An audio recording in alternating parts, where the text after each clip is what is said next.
Take it all back, a little closer than I needed. I'm so scared that I might be here alone. Take it all back, no. To the places I tried leaving. Every map I follow leads to the unknown. I should know, but I'm scared I'm right.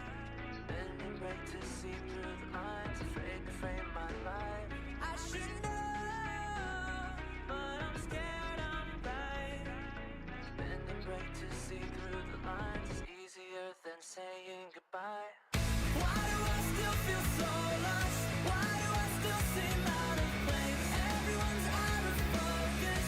Everything blurry looks the same. Why do I still feel so lost? I feel so far away. Why do I still feel so lost? Everything blurry looks the same. Why do I?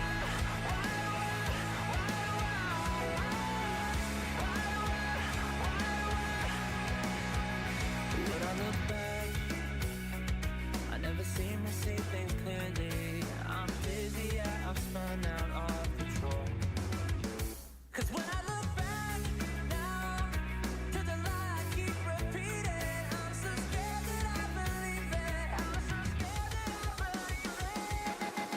Why do I still feel so lost? Why do I still seem out of place? Everyone's out of focus. Everything blurry looks the same.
along, I was scared to breathe, so afraid that the world was gonna leave me behind. In the dark, I refused to see that I was barely alive.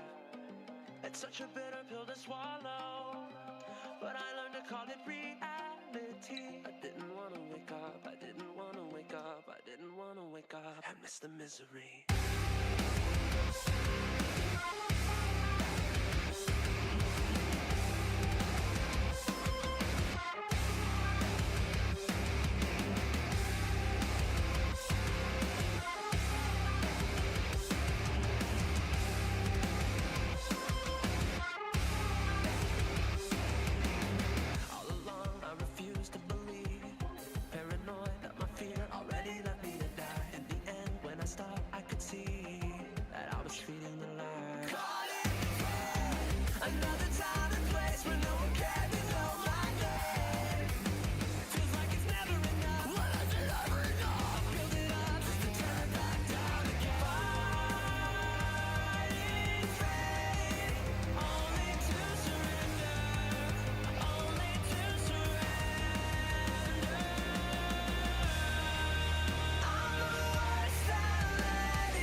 It's such a bitter pill to swallow, but I learned to call it reality. I didn't wanna wake up, I didn't wanna wake up, I didn't wanna wake up, wake up, wake up. It's such a bitter pill to swallow, but I learned to call it reality. I didn't wanna wake up, I didn't wanna wake up, I didn't wanna wake up and miss the misery.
What do you mean? Our guarded hearts are broken. What do you need? A better way to waste your time. So out of sync, we smile like nothing's broken. We're acting out the feelings that we left behind.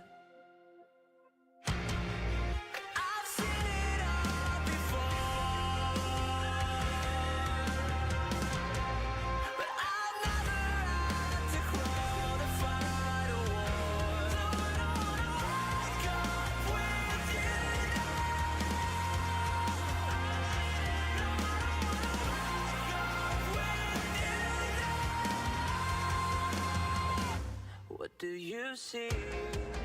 A safer place to harbor. What do you need? A host that you can hide behind. A web of lies. We spin until we're broken. But every time I see you feels like the first time. I've seen it all before, but I never had to crawl to fight a war. Don't wanna wake up with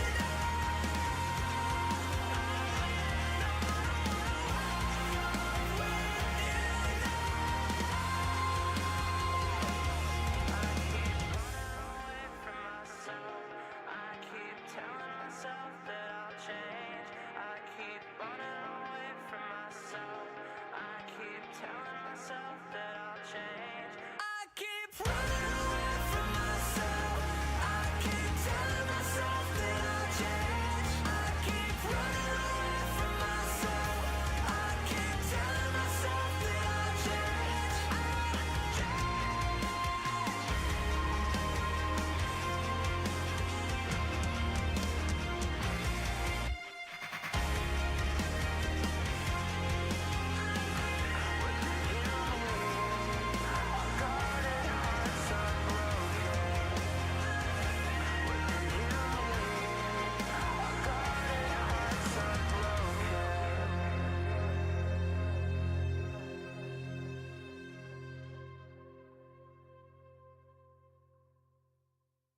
pray for 40 days to save your soul. And you can move a world away, can live alone. Lives are redefined, one clue to another. I should open wide. If I discover one, you could fly through time and space in your hotel, or you could live your parents' life and lose yourself. Lives are redefined, one clue to another. I should open wide if I discover one. Ignorance is marching by the sides of what we say, when everybody's fighting in their own crusade. Nobody's got time to question God and fear and faith. Everybody's dying while we're fighting our crusade.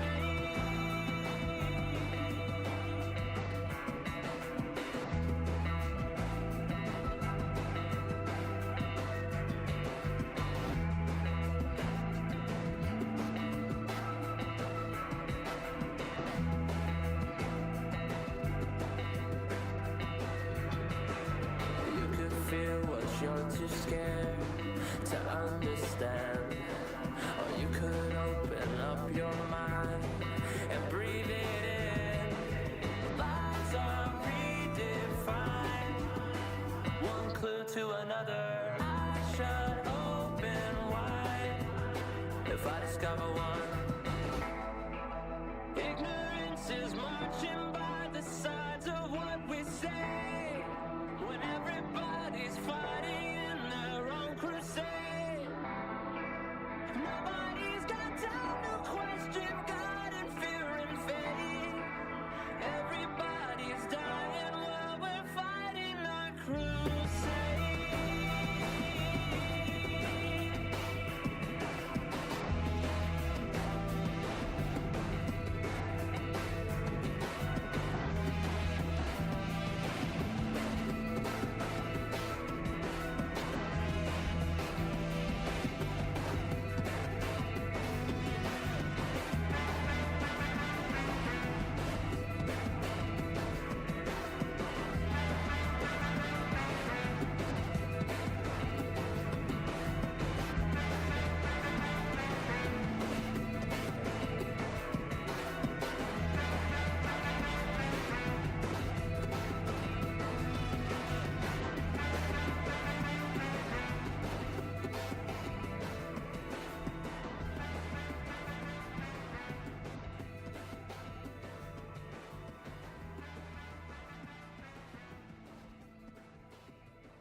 Are we human?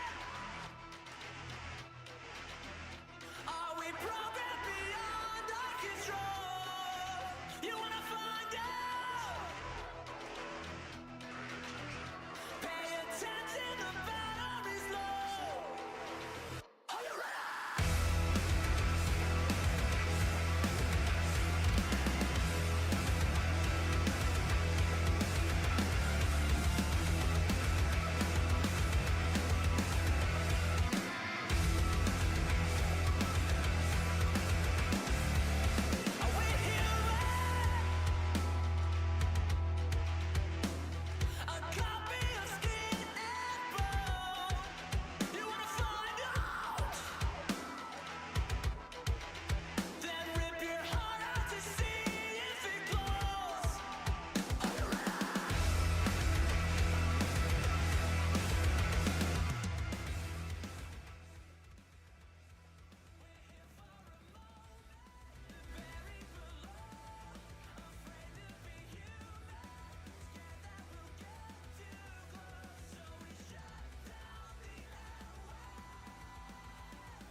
All right, ladies and gentlemen, we are just about getting ready. They're trying to get all of the Supermatch athletes on stage here to do some athlete introductions.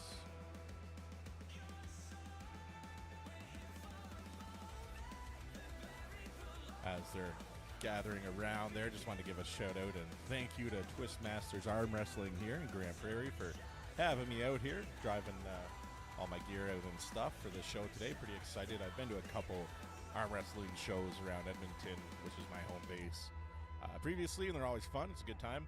So I don't know a ton about techniques and stuff, but luckily I'm going to have Kyle Evanoff down here once things get started as my technical commentator here today. You can see him there with a beautiful mullet, just kind of getting a chat in with the referees and everything. So yeah, we'll be getting started shortly. I'll be your color commentator, we'll call it today, as Kyle's going to be our technical guy. As the referees are just going over the rules there, we'll just turn the music back on here, and then once we get ready for the athlete introductions, we'll go live again.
We know now that in the early years of the 20th century, this world was being watched closely by intelligences greater than man, yet as mortal as his own.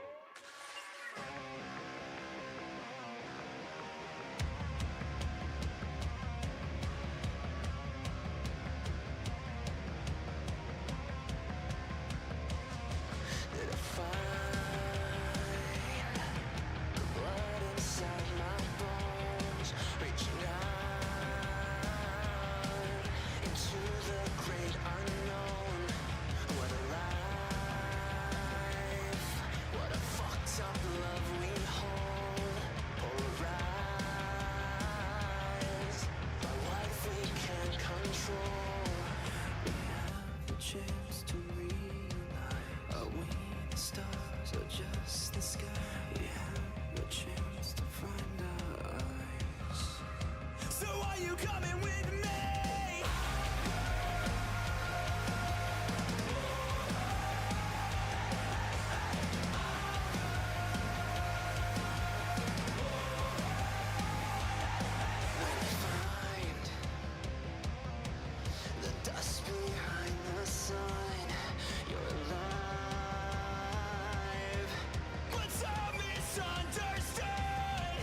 to see.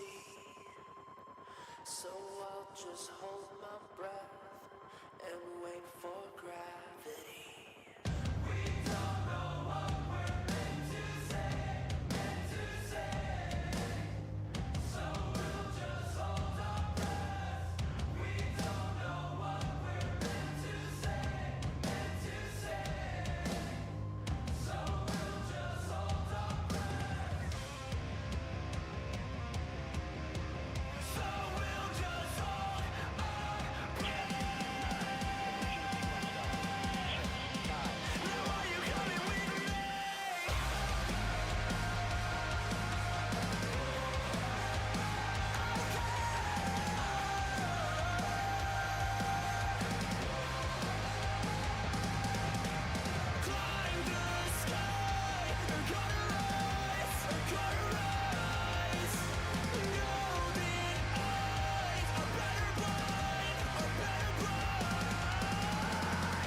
And we are live with the commentary here now. We're doing some introductions and such. I want to say hi and welcome to Kyle Evanoff, my technical commentator here today. How's it going? I appreciate it. Are you coming out?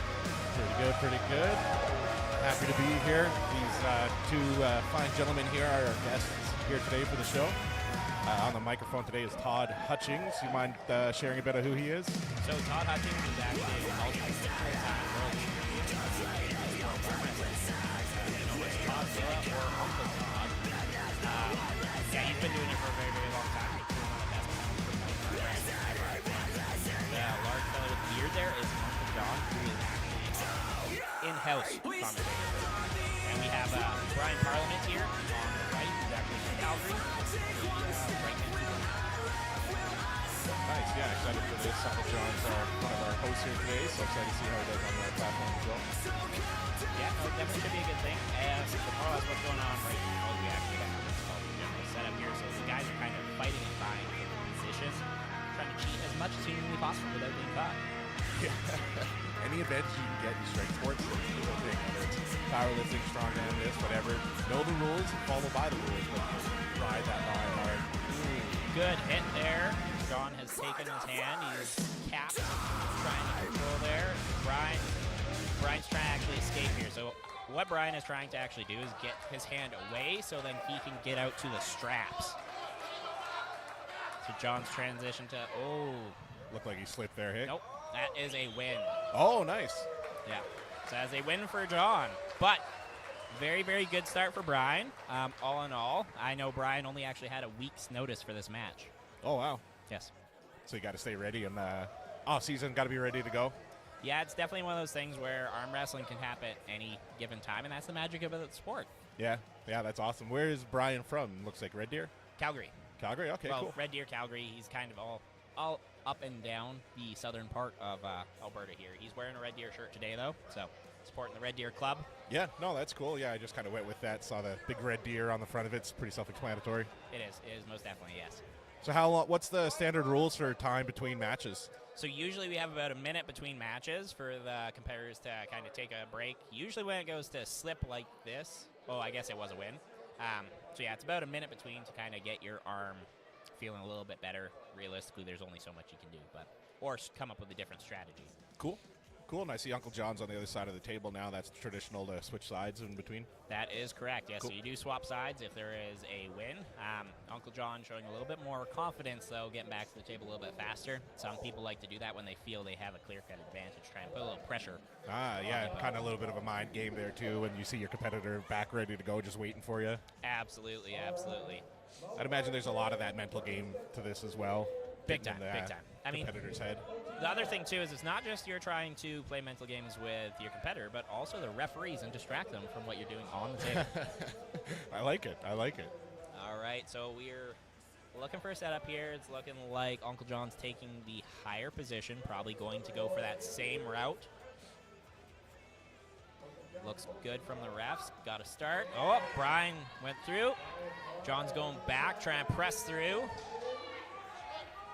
Brian's got to try and slip out of there. He's getting over there. He's got to get those fingers out, but John's got a good clamp. He is. Another one. Another win for John, so that's 2 up. Uncle John's feeling confident with that one. Absolutely. He's got that hand control. That's a big thing, is a lot of people actually don't tend to hold on in the sport like that. They like to let go. I mean, Devin Lurat, kind of one of the big names in the sport, tends to always say never hang on to anything and get to the straps, where Uncle John is proving otherwise today. So it kind of looked like, from a rookie viewer, like John was almost holding on to his hand so he couldn't slip out. Is that what he was doing? Yes, John was gripping onto his thumb as hard as humanly possible, and he did not want to go to the straps. There's a technical advantage for that, too, because if you feel like the other person's physically stronger with, like, their back muscles, putting strap on kind of takes your hand out of play, so you don't need it as much, so you don't have to hold on to the person. You can just drag back. So okay. If he's feeling as though Brian might have a little bit more of a stronger back, he's probably playing that avenue a little bit more. Okay, that makes sense. Yeah, it did kind of look like his hand was slipping out of there, but John was just not having it and just held him in there. Sometimes when you get those guys with a very strong hand, they just clamp on your thumb. You're unfortunately going down to that pin pad. Yeah. All right, so they will be strapping up for the start here, so you can choose to have straps? Yes, so if you're in a super match or in a tournament, you can elect to go to the straps if both competitors do want to try. So Uncle John, being a lovely, good sportsman here, is giving Brian the possibility to go to the straps here. Nice. So we're going to see if it makes a big old difference for Brian, if he can generate some of that power.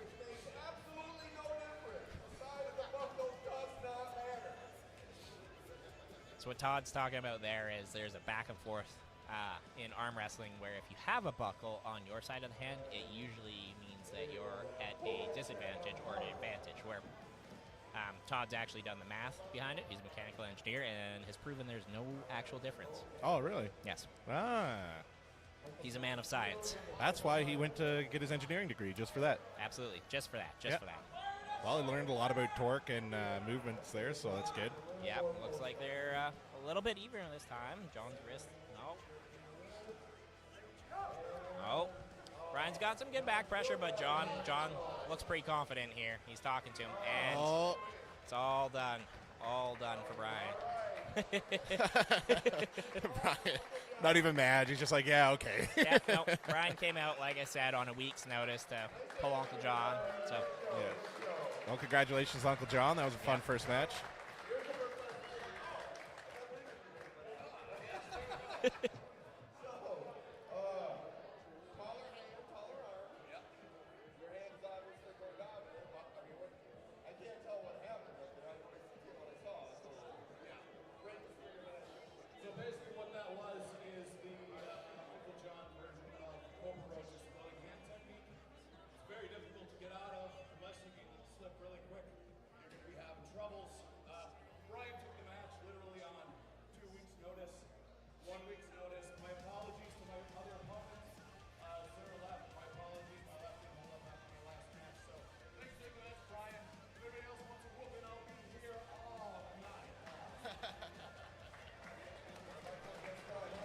I was not sure if it come through the microphone there, but that was Uncle John just giving a shout out to the crowd. Thanks for everybody coming out today. He said he'll be here all day if anyone else feels like they want to give him a go.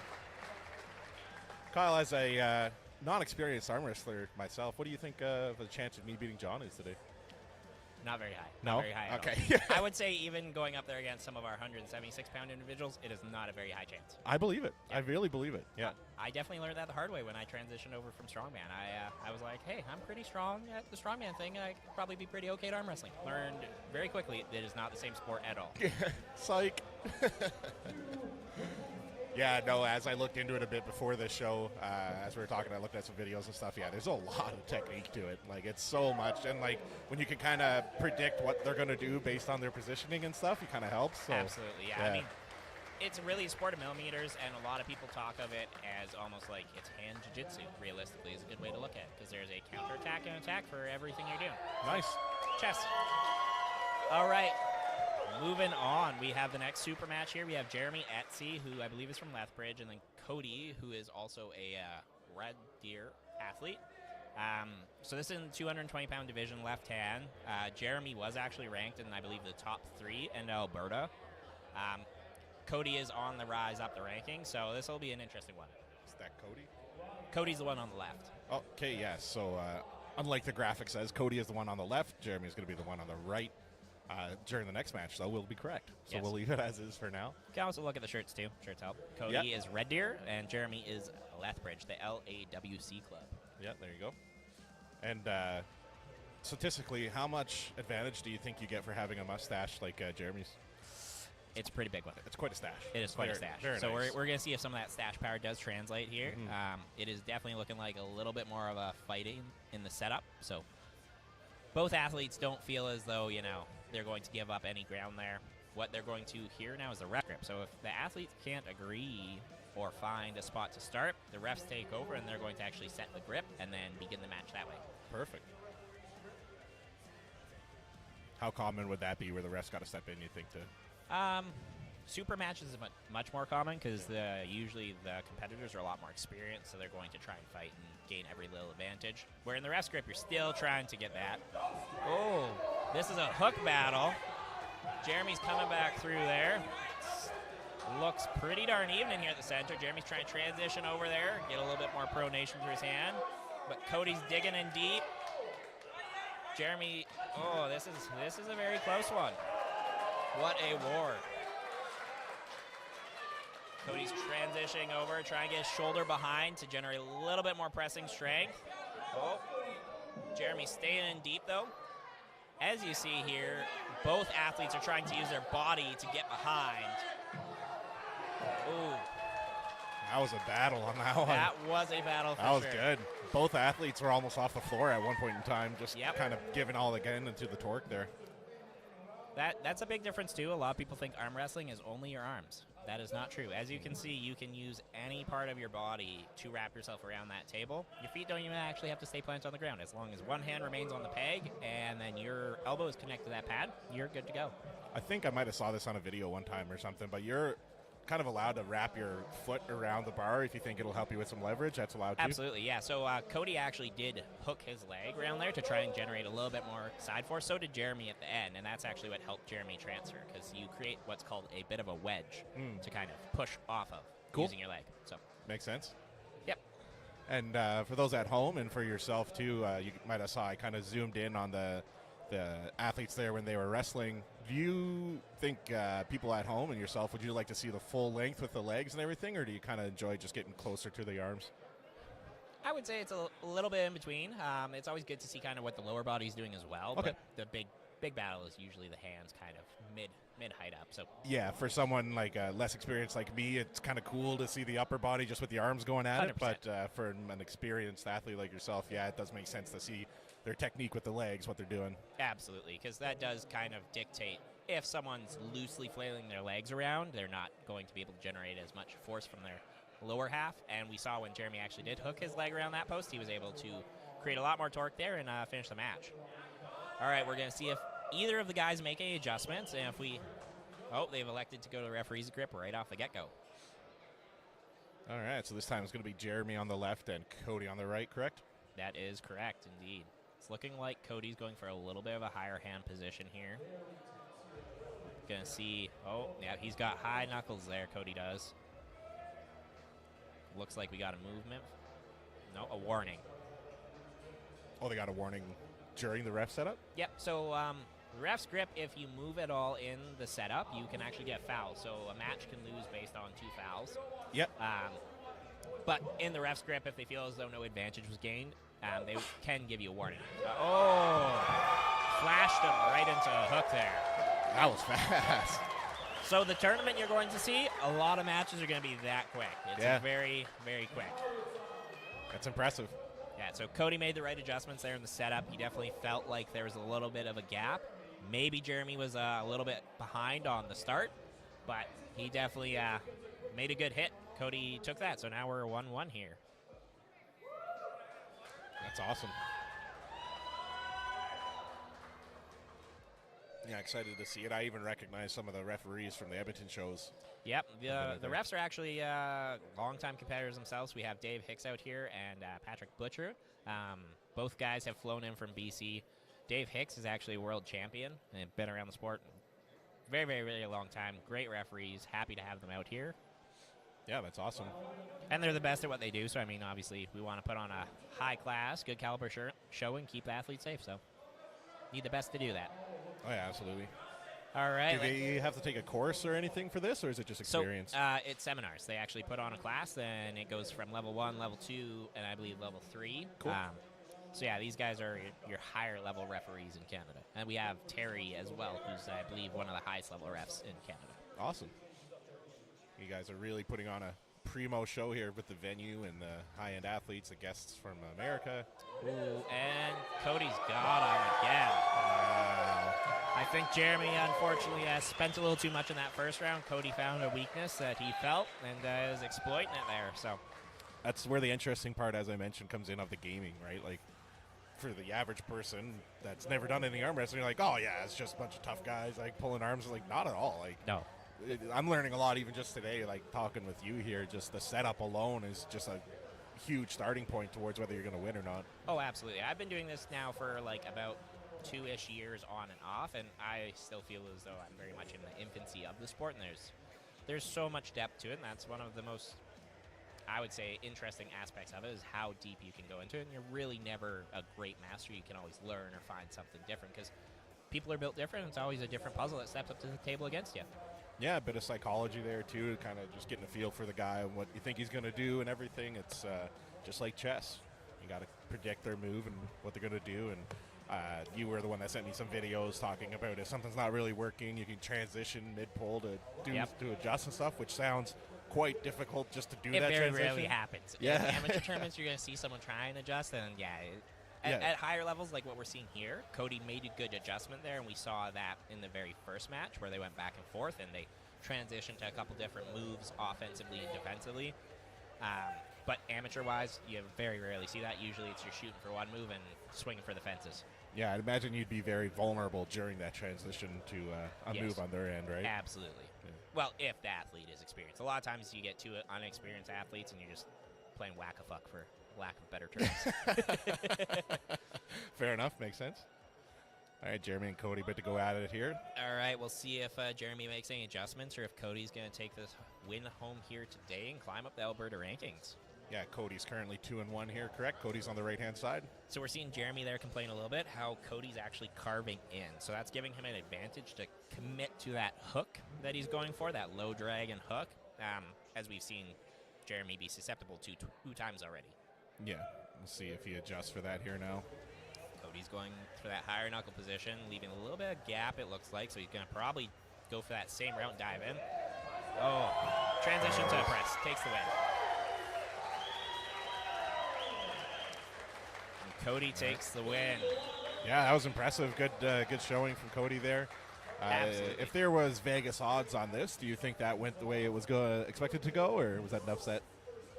I can't honestly say because Jeremy's taken a little bit of time off the last year and a bit, so we haven't seen what he's been up to. Cody's been on a relatively good rise there. But, yeah, I would say it was kind of 50-50, at least personally, looking into this from both where they're at. But Cody definitely surprised today, that's for certain. Awesome, good for him. Cody Sluggert taking home the win against Jeremy Esty.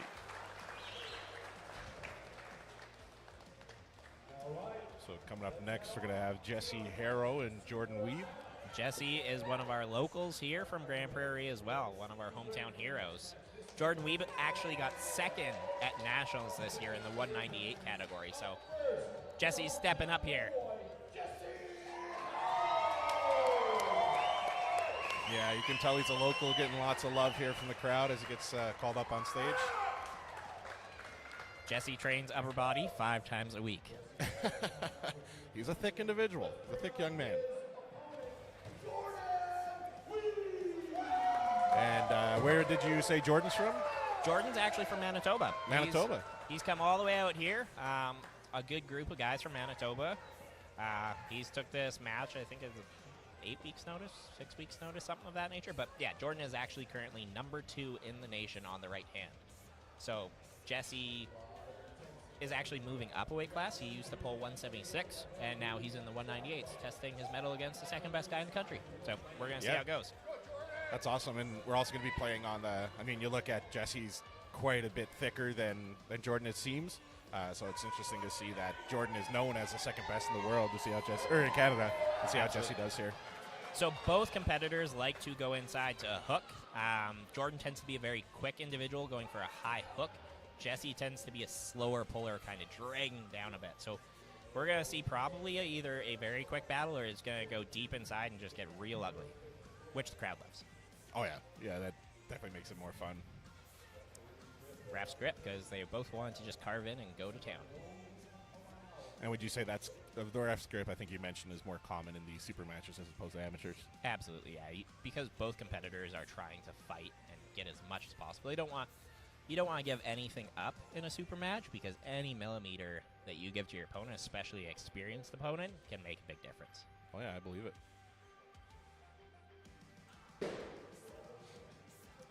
Crowd is very, very quiet right now. As you can tell, this is a big, big match.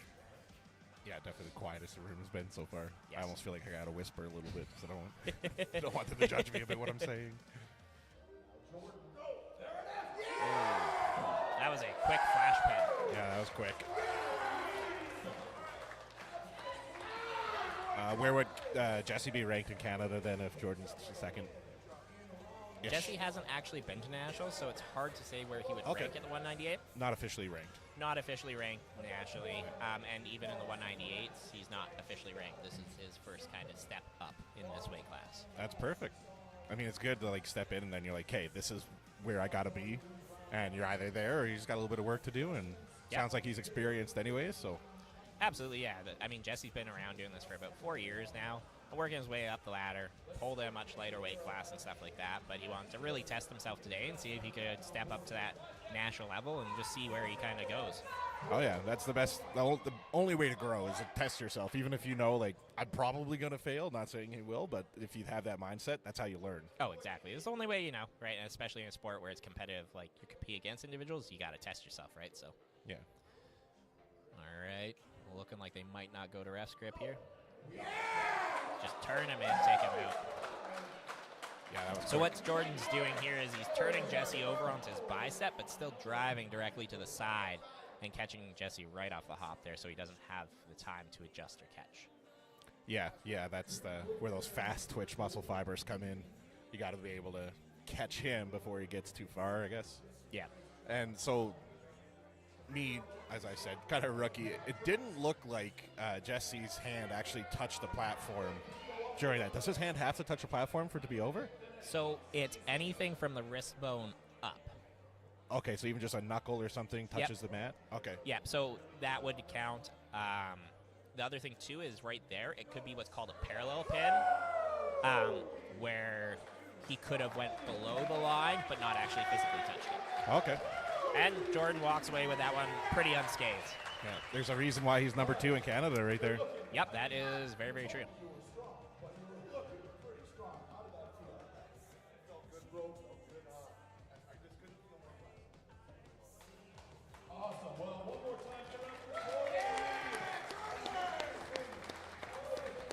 Yeah, good showing. That was fun to watch. Yeah, that was a very, very wild display of speed and strength there.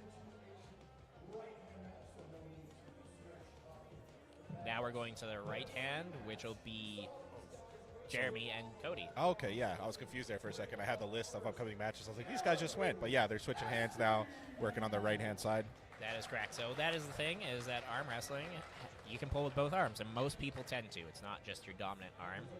Most people tend to pull with both arms and try to go out there and balance them out.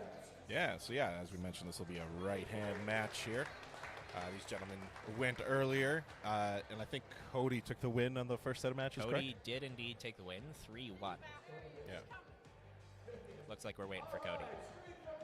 And is it, I guess, it's safe to say it's fairly common for one side to be stronger than the other. It's kind of hard to be top tier on both sides. Most people, regionally, yes. There tends to be one where you'll see them do a little bit better. They feel more comfortable or confident, and one side tends to be stronger. There are some people where it's pretty even across the board. Or the biggest thing is they might actually have entirely different techniques arm to arm. Some people may be a top roller on the right arm, but on their left, they don't have the hand integrity, so they just dive into hooks. Awesome. All right. Excited to see how these guys do here on the right hand this time.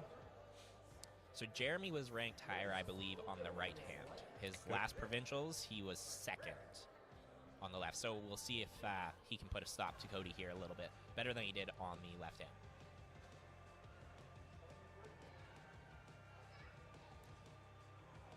Looking like we're probably going to end up in a ref script here. If no. Ooh, false start. So that's not, doesn't count as a... Yeah, so a false start is going to be a warning. Okay, not a foul. Yeah. Okay. And that was on Jeremy. Yeah, it is on Jeremy. Okay.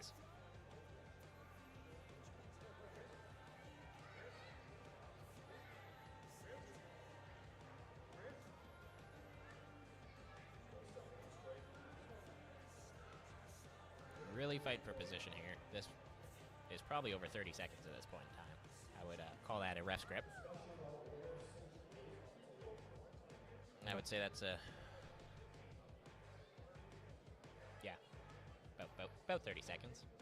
See Zane Lewis in the chat there. We were talking earlier about when do you call it good. Oh, Jeremy's going for a press. We'll see if Cody's bicep can hold up. All right. Jeremy Starting got it. off like the left hand. Jeremy getting the first one. Let's see if he can hold in there. But yeah, Zane Lewis mentioned in the chat there for it to match to be over, there's that string across the table as well if they touch that. Yes. Okay, yeah. Me, as I said, inexperienced. I thought you had to touch the mat, but that I see that string there now. That makes sense. That's what that's for. My apologies. I thought you meant the pad itself. Yeah, no, just me the being a string. noob. Yeah, no, that's fair. That's fair. It's fun. It's fun. Learning, right? Yeah. And when it comes to rankings, say like best in Canada, so there's going to be the best right-handed and best left-handed. That is correct. Is there like an overall best? Like if you do both and you're considered the best of both arms, is that a thing? No. No? Okay. Just curious. Not that I'm aware of. Yeah. I mean, it'd be kind of cool to do that, but no, most of the time it's just at Nationals we have the left arm and then the right arm rankings and stuff like that. So Just there call are it. some individuals that will win both. Yeah. But yeah, You could call it the super duper matches and just do both arms and see what happens. you might be onto something there. Yeah. Maybe for next year. Yeah. No arm wrestlers ever going to tune into my stream again. The super duper matches. You never know. You could be getting a new fan base here. Yeah. We're just having fun with it, guys. Hope you guys are enjoying the stream. If you guys have any questions about volume or concern or anything, just ask in the chat there and we can get it looked into it for you. But we're ready to get started here again now. Jeremy and Cody. Jeremy's currently up 1-0 against Cody here in the second set of super matches. Definitely trying to avenge that loss on the left hand, and he's doing pretty good at it so far.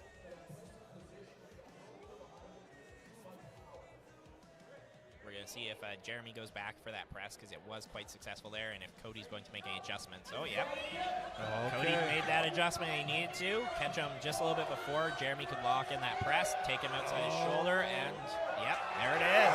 Oh, wow. Here we go.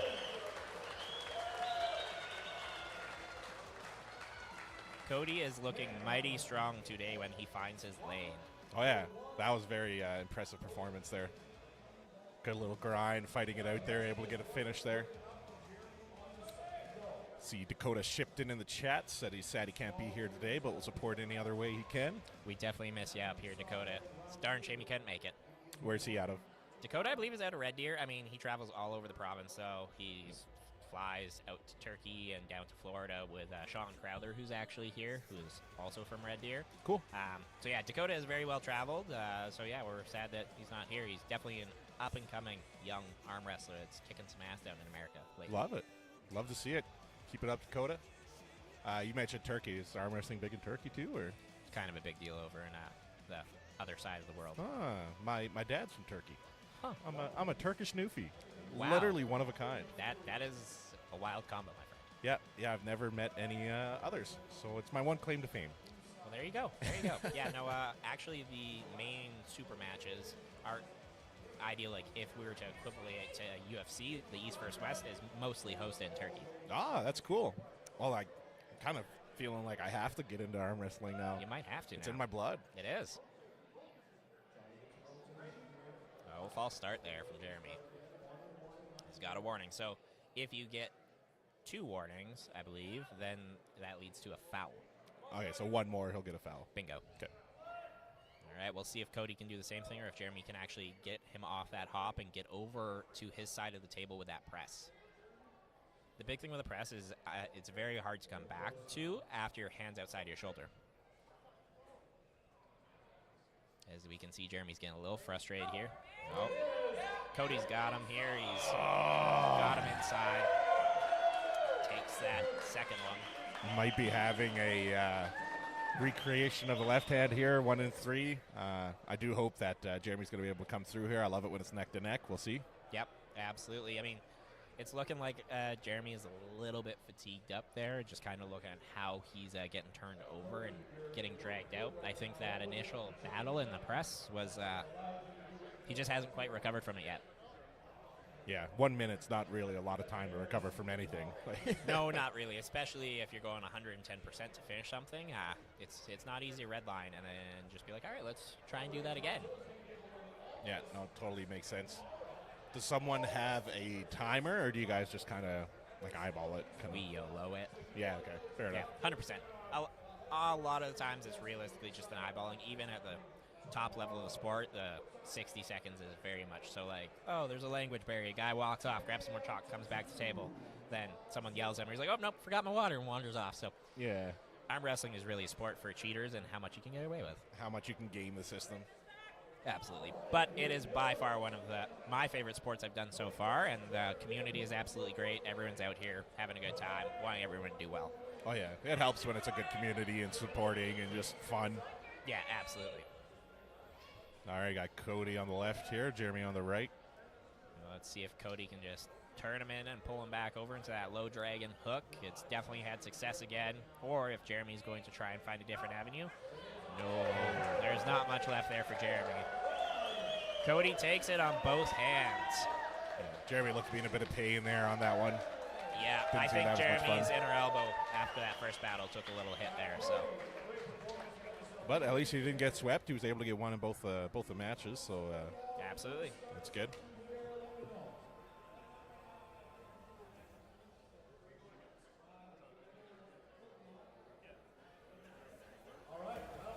Coming up next, we're going to be having Joe Fox versus Curtis Mocan. I might be saying that wrong. Nope, Mocan? Curtis Mocan. So Joe Fox is currently our national champion in the 220 division on Nice. the right hand. Also a hometown hero here. Joe's been all over the world, internationally competed. He's definitely a Canadian high-class puller, and I would say probably one of the best that Canada does have to offer in this weight class. So Curtis is an up-and-coming arm wrestler out of Manitoba. Curtis actually has looked up to Joe for the past 3 years as one of his favorite arm wrestlers, so this is kind of a battling your hero type day. Nice. And this is our headline super match as well. Ah, yes. Uncle Joe giving the shout-outs here. Going to have Curtis Mocan coming up first. And, sorry, you said Joe Fox was number 1 in 220, right? That is correct. Joe Okay. Fox, number 1, 220, and from Grande Prarie, the hometown hero. And where does Curtis kind of land? Manitoba. I meant placings-wise.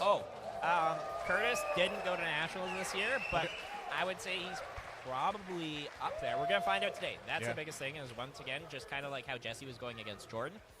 testing himself, seeing where he fits nationally, I think this is going to be a good test. Curtis has beat some of the top Albertans that we do have in the 220 division. He beat Nelson Torque recently, and he did beat, I believe, Billy Berg not too long ago as well. I just want to give a shout out to Billy Berg, 'cause that's a good name. It is a good name. That's yes. a good name. All right.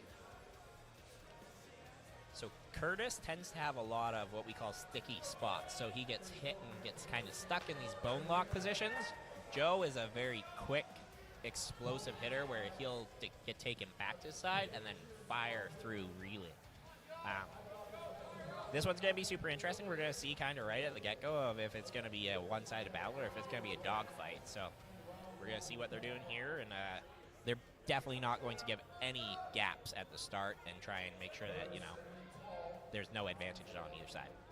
Yeah, absolutely. I'm as a spectator, I'm a fan of the dog fights, but I can imagine just the damage it's doing to their arms at the same time.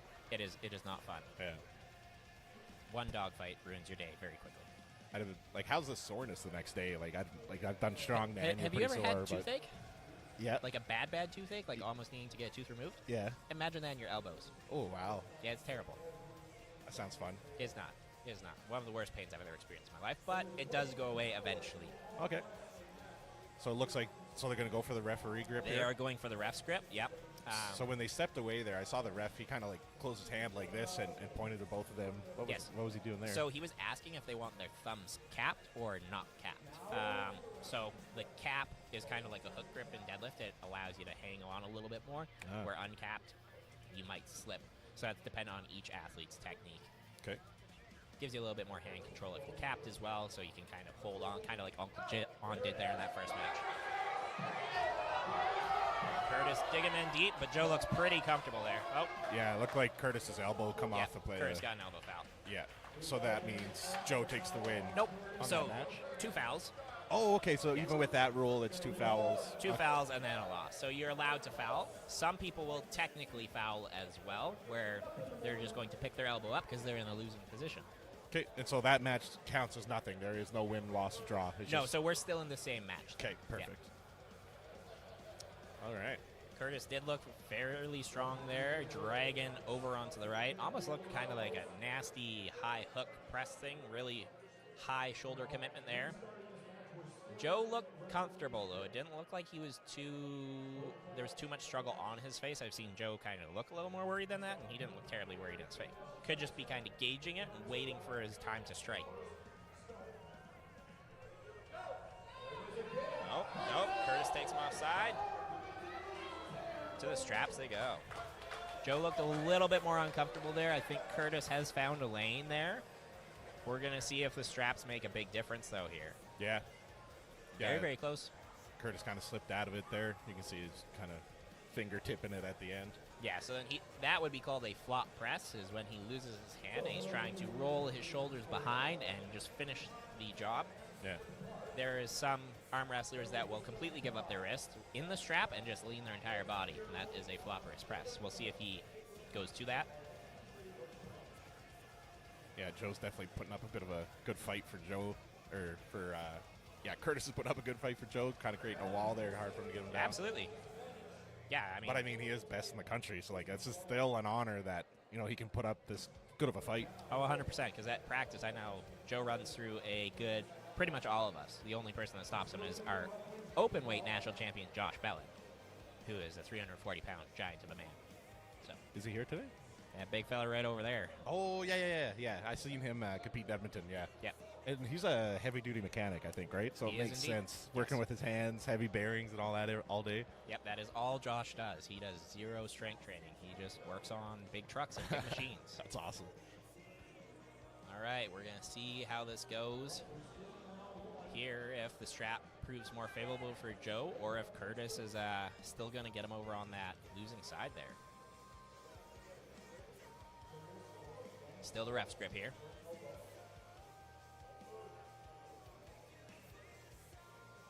Joe's looking a little bit uncomfortable there. Nope. Oh. That's very close. Joe's adjusted. Yep. There it is. Yep. Joe feels comfortable. Oh, Joe's making that comeback. Oh. Joe's trying to work him. Here we go. What a battle here. Yeah, this is it. I think what Joe's trying to do is he's trying to get him tired. Oh! There it is. What a war. Wow. Refs don't look happy there. Did something happen there? It looks like. Ooh, so both competitors elbow fouled at the same time, so they're going for a restart. So this is still the first match. Yes, this is still the first match. And These this is a best poor of 5. men. Their arms. Holy. Absolutely. And that was a war. That was a aggressive. grinder. Yeah, that was a fun one. So now we're going to really get an idea of how much endurance Curtis has here. I know Joe himself has a good gas tank. Coming into this, Joe was talking a little bit about hoping that Curtis's arms may blow up, get kind of that pump, and then he may lose some of that strength. Yep. Joe takes his hand, feeling a little uncomfortable, but it looks like Curtis still has his pronation locked, and he's still got a good position. Curtis is strong, man. Holy. Yep. I can see why he's number 1 in the country. Yeah, there it is. All right, so that looks like a good win there, right? It looks like the refs are talking a little bit. We're going to get a confirmation before we call anything over here in the commentating. Yep, Joe takes the W there. It's wild how, like, he's just battling, and then it's almost like when Curtis starts to get an upper hand, it kind of fires Joe up a bit more. He's like, nope, not today, and then bam. That is definitely how Joe competes. Joe likes to get hit over on his side, and then he's kind of like a cobra. He reels up and then just blasts right through you, and it is a terrible, terrible feeling to be on the other side of that. Oh, yeah, because you're already giving it your all just to try to get there, and then he just And makes then you look up and you see his face, and you're like, uh-oh. Well, it's the same thing like some boxers, right? Like, they want to get beat up a bit for a couple rounds, and then they're just better. Yeah, it's almost like Joe needs a little bit of a wake-up here before he blasts through someone. He really likes to hang in there and kind of feel what they got and then run through them. So, as we're seeing, huge props to Curtis. I mean, he's come out here and he's shown that he is clearly a very capable arm wrestler and one of the best 220s in the country. The best in Canada, and he's making them fight. Absolutely. And right. At Nationals, I mean, Joe did run through most of the arm wrestlers at Nationals from the videos I saw with next to no effort in comparison. So Curtis is putting up a show. That's awesome. Good for him. All right, a few more matches for these gentlemen, and Uncle Joe is in the background there kind of talking about getting ready for the tournament. It's supposed to start at 1, but would they start a little early if we're done the super matches early, or what do you think? We're definitely going to give the refs a little bit of a break if they need to. Then we have to double check through registration, make sure if there's any late people kind of lingering in, and then we'll figure out the brackets, and then we might start early, yeah. I mean, we gave ourselves a good kind of amount of time in between to make sure that we're going to get rolling, but because of the amount of entries we do have today, we'll probably try and get going a little bit earlier. Okay, cool. That's excited. There's Billy Berg in the chat. We were talking about him there earlier. I don't know if you can see it from over there, but saying Curtis is doing good. Okay, Curtis is going to be facing Billy Berg here soon. Well, it definitely should be a barn burner that. I mean, Curtis's right is looking very, very dangerous here, so best of luck to you, Billy, there. All right, looks like we're going to be going without the straps here at the first, if they can. We're going to see if Curtis makes any adjustments or if Joe makes any adjustments, or he's just going to try and stop playing and go for the kill here. Curtis's hand did look like it was pumped as he did get flopped right over there. So he might be losing his hand capability and relying on trying to get to that strap now.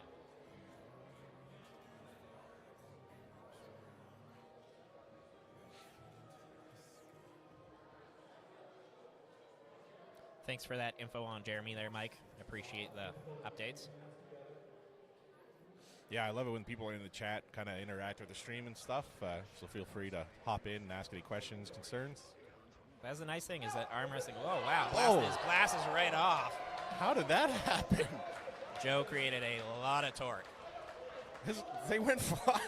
Did something hit his face? I don't know if they slipped and went to the strap or. What was that? That was wild. I just saw that. So yeah, Joe won. Oh, okay. Joe won. I didn't even see what he hit Curtis so hard his glasses flew off. That was amazing. Good work, Joe. I'm gonna watch that back later just to see what happened. That was crazy. That was awesome. So yeah, Joe, I feel like, has found a little bit more comfort there. And I feel like Curtis, unfortunately, his hand may be a little bit pumped up and not able to contain Joe anymore, so that's why we saw that violent attack there. So when you're talking about hand being pumped up, so I know like in strongman stuff, when you get working, you get your blood flowing, so the blood to that muscle, your vessels dilate, so you get more blood flow there. So you're saying that's a disadvantage? Yes, because let's say you do some bicep curls, right? And then it's harder to close your arm. Yeah. Imagine then your hand in a sport that requires you to close your hand real tight, and then your hand no longer closes. I never thought of that. It is a terrible, terrible feeling up there, especially for more gym-going athletes that actually have a lot more muscle tissue. We tend to be more susceptible to it, as opposed to people like heavy-duty mechanics who use those muscles every day, so they built a better endurance for that. Oh, that's cool. So Well, that makes sense now why they go off to the side and raise their arm over their head and get it massaged. That's to get the blood out of the arm, right? Absolutely. We're definitely trying to get the blood out of the arm, as it is not doing any good for us in there. Okay, cool. Joe talking to the crowd a little bit there. Yeah, we're definitely having fun here today. It's some good matches. Joe on the right, Curtis on the left here, getting ready. Joe's currently up 2-1. We're going to see if Joe reels through and takes it home.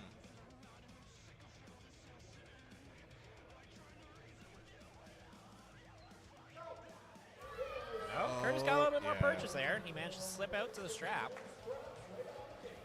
And so sometimes, I'm not saying this is what he did, but sometimes it's almost a bit of gaming. Like if you feel like you have more advantage with this strap, you would purposely try to slip out. Do people do that? Absolutely, yeah. 100%. My first year in the sport, that's definitely what I did, because my hand strength was so much further behind my back and bicep strength that I was just diving out of every match to try and get to the straps. And that's how we mentioned in that first super match with Uncle John there. I think I called him Uncle Joe earlier. My apologies. Uncle John, as you can see, the other competitor was trying to slip out, but it looked like Uncle John just kind of gripped his hands like, not today. Yep, that is 100% what happened. He just clamped onto Brian's thumb there and dragged him right down to hell with him. That's awesome. All right, getting strapped in here. Joe's got a big smile on his face. He's excited, feeling good. Yeah, Joe's definitely put on a show today here. I mean, all the credit in the world to Curtis. He's come out and he's not going down without a fight. And he's still actually entered into the tournament as well on the left hand. So we're going to see what he does. Oh, Curtis got a lot more purchase there. Yep. Joe's still looking fairly comfortable. He's letting him work. Curtis giving it his all. Joe still looks pretty comfortable. Yeah, Joe's letting him work here. Yeah. Joe's being, Oh. Yeah. And a transition press for the win. There it is. Joe's proving why he's still the best in the Canada. Yeah. It's almost like a bit of a mind game where he's like, I'll give you a little bit. I'll let you think you got something. Then he's like, and I'm done. Yep, that's definitely what it is. Joe does like to get way over there and kind of feel it out and try and give people a little bit to work with. I know I've arm wrestled him twice, and he's let me get over on that. So I'm like, oh, look at me. I'm doing okay. And then it was very quickly ended.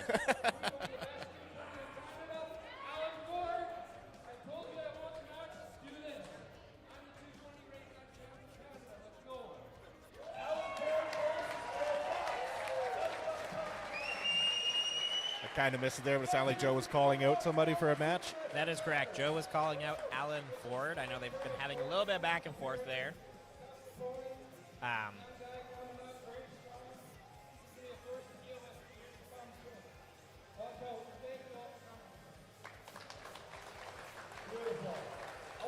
So where was that other guy from that he called out there? Canada. Ontario, I believe. Okay, cool. Alan actually just did have a match, I think, last week against an American, Rob Mitchell Jr., and Rob ran through him pretty convincingly. So I know Joe commented on the video there and went back and forth, and Alan said that there wasn't much Joe could offer. A lot of us think that that's a little bit different. Yeah. Well, seeing Joe today, I can't see anyone really giving him a good run for his money at this point. Like, Curtis did good. I'm not trying to take anything from Curtis. It was a great match, but that was impressive from Joe. Oh, absolutely, yeah. Joe is a very, very strong individual, and it's hard to discredit him from anything. And he had an injury a couple years back. He went down and actually competed at what's called the Monster Factory, which is Michael the Monster Todd's pay-per-view he put on against Brent Rakers. He went down there actually a little bit injured already, and then the first match really got torn up by Brent Rakers, who's the #1 in America right now. So yeah, it was one of those unfortunate things where Joe took a little bit of beating, took some time to come back, but he's definitely looking top form right now. So. Oh yeah, he's looking very impressive. I missed what Uncle John said there. It sounds like we're going to take a little break here. We are taking a little break. We're going to sort out registration and get the tournament running here pretty quickly. So we're going to have all 3 tables running. And, yeah, we're going to take a little break, I think. All right, sounds good. So I'll be muting our mics. I'll put on some background music for you guys, and I'll give you a heads up right before we get started again here. So stay tuned for some more fun matches.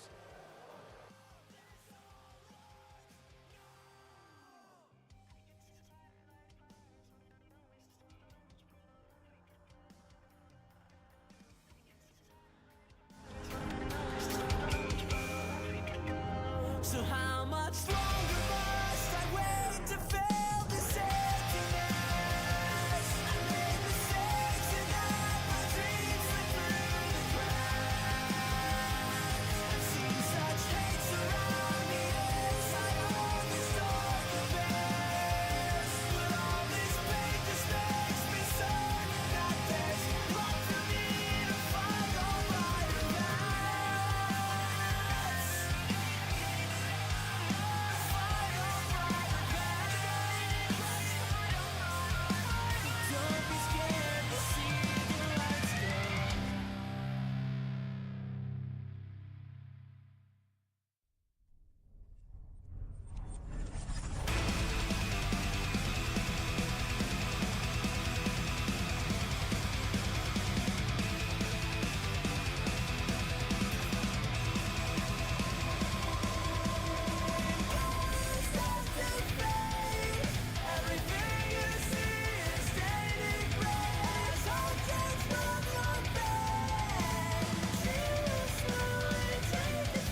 Am I too desperate to caught up in all the noise? Do I mean nothing? Another angry voice.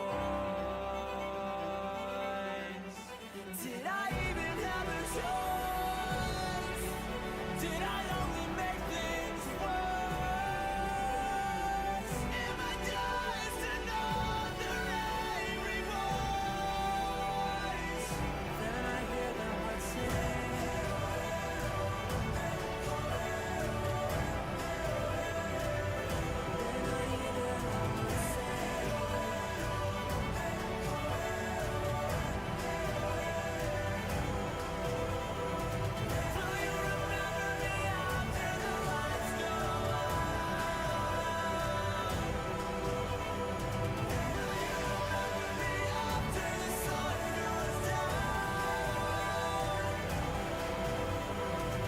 Will you remember me after the lights go out? Will you remember me after the sun goes down and down and down? And when I worry, can I look up to the sunrise and hear them call your name? Then I know I can't be the only star in the world that's trying to burn.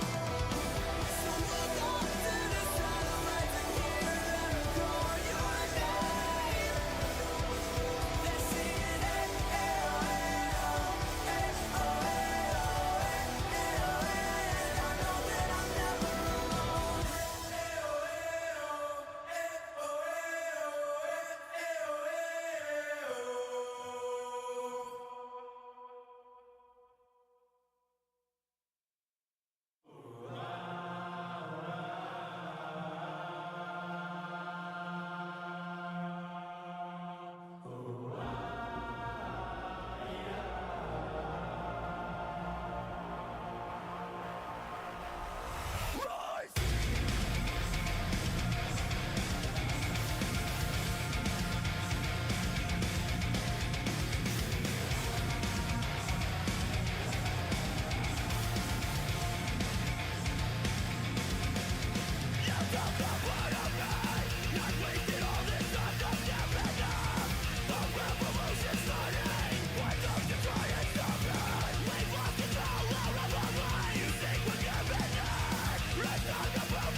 We are the kids you love. There was never love.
let the fire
I start to levitate. I feel the air beneath my wings. I hear my pulse. I taste the air I breathe. I touch the ground. I see the end, and I feel whole again. I hear the echoes of a world I left behind. I taste the victory I thought I'd never find. I touch the ground, but it's slipping away from me. And now I can't see it. I can't see anything. Somebody out there who's help me! Oh, Johnny!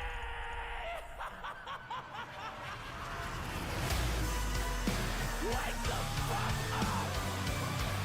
You're big dead!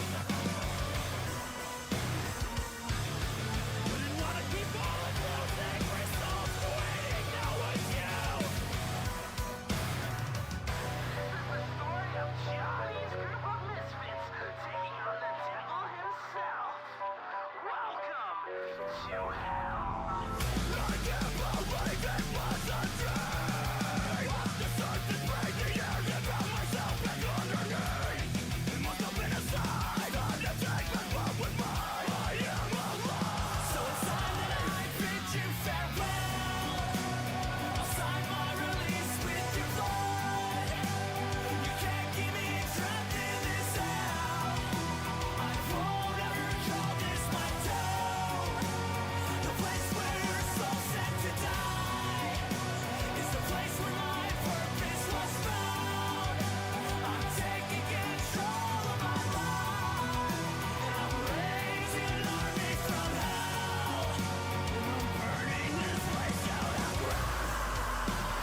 Should you sinners be saved? You wouldn't be free without me. I'm your leader, your savior, your king. And I don't think I'm ready to leave.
So save your prayers and promises for something better.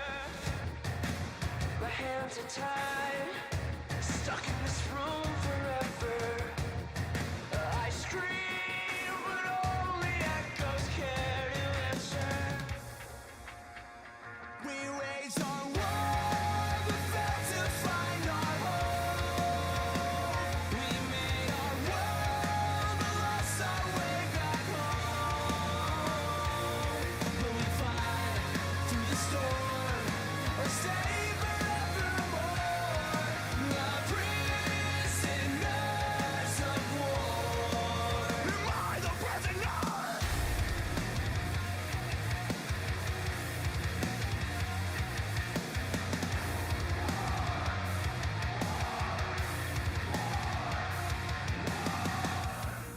I sold my soul and traded my wings for glory. But when I close my eyes, I hear the angels sing to me.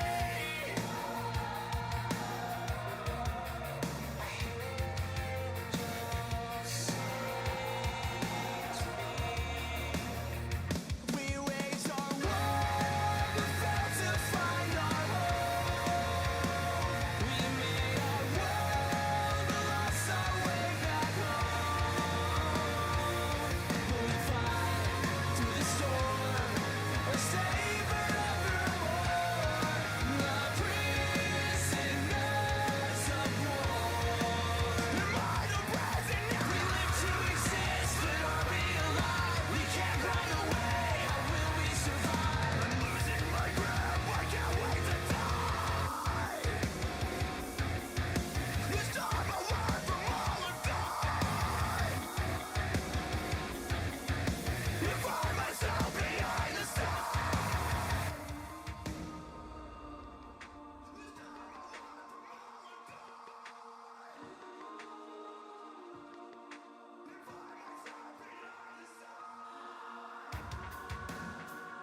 We have to die to feel like we're alive. We raise our arms, that's a final.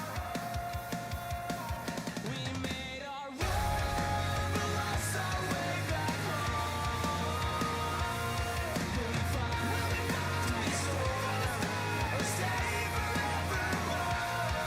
The prisoners of war. Am I the prisoner?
start disappearing? Did we forget how to bleed?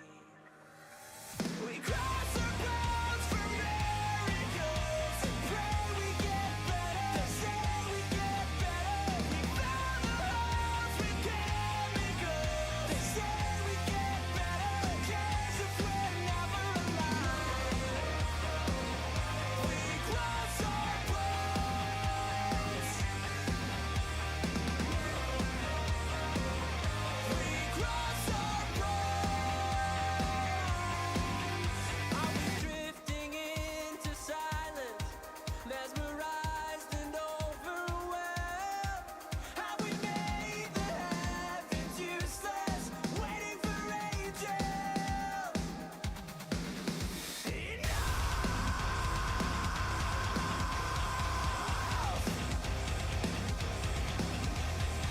Don't let the illusion of your heart.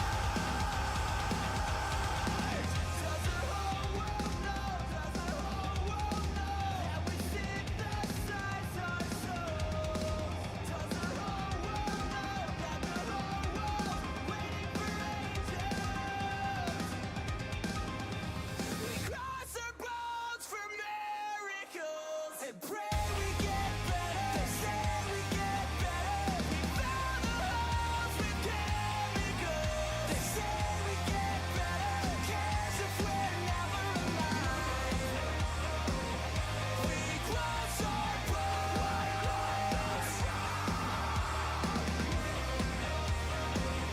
We cross our bones. We cross our bones for miracles and pray we get better. They say we get better. We found the holes with chemicals. They say we get better. Who cares if we're never alive?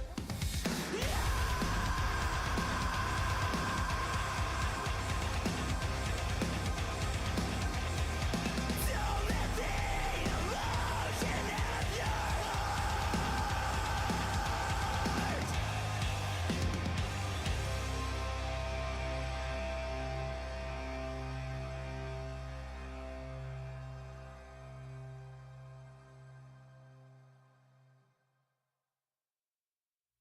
We hold on to the lies to feel free, so shackled by smiles, so empty. We're scared of the wars and we've forgotten who we are. We traded in hope for safety. We're raised in the smoke, insisting that we're all too tired to light the fire and shake the earth. But if all we are is just machines, let's become a miracle and break free from these chains. We must be more than just machines, so let them hear our hearts.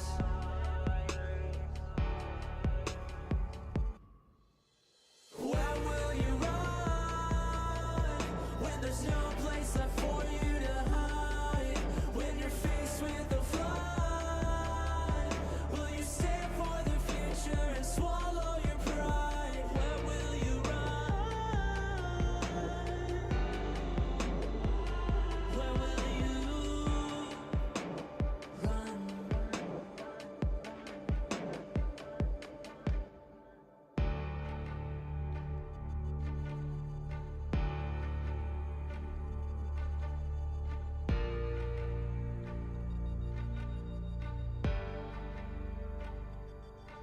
Sometimes I feel like I'm the only one who dares to dream. I scream at the top of my lungs, and I hope that I'm proven wrong. But if all we are is just machines, let's become a miracle and break free from these chains. We must be more than just machines, so let them hear our hearts.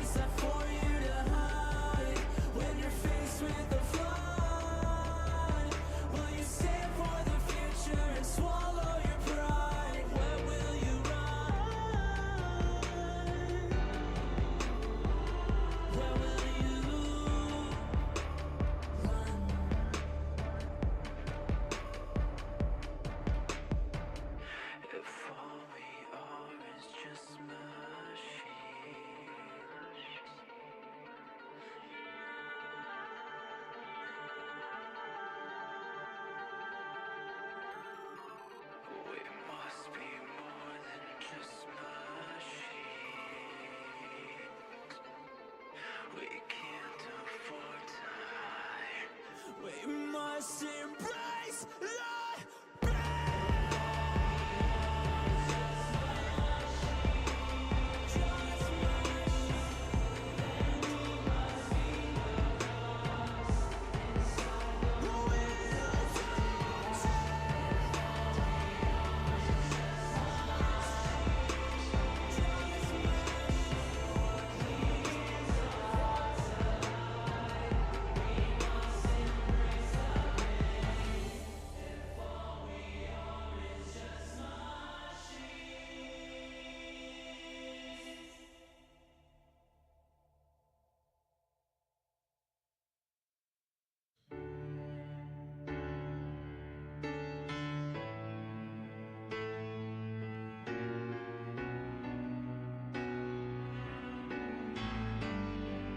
Hey there, shadow. You didn't seem to care at all when you watched me go. I know young love is just a dream. We were only 17, but you're the only love I've known.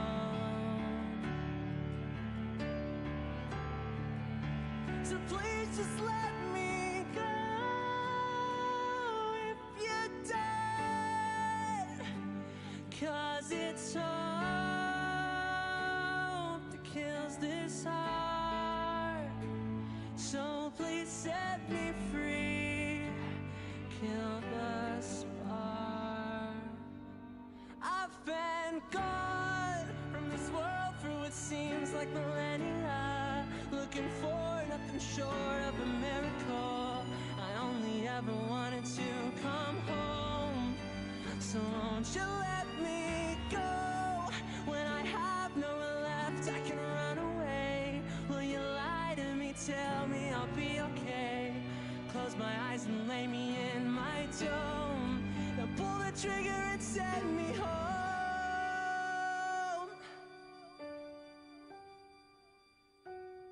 So how did I get so far from my yesterdays? Another broken heart, now just a memory.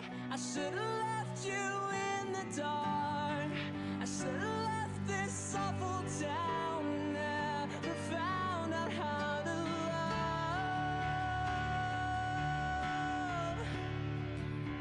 So I don't wanna know about the things that you regret now that we're dead and over and done.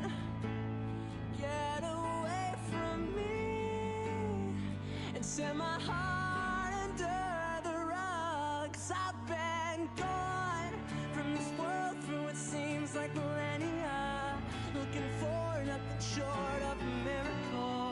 I only ever wanted to come home. So won't you let me go? When I have nowhere left, I can run away. Will you lie to me, tell me I'll be okay? Close my eyes and lay me in my tomb. Then pull the trigger and set me home.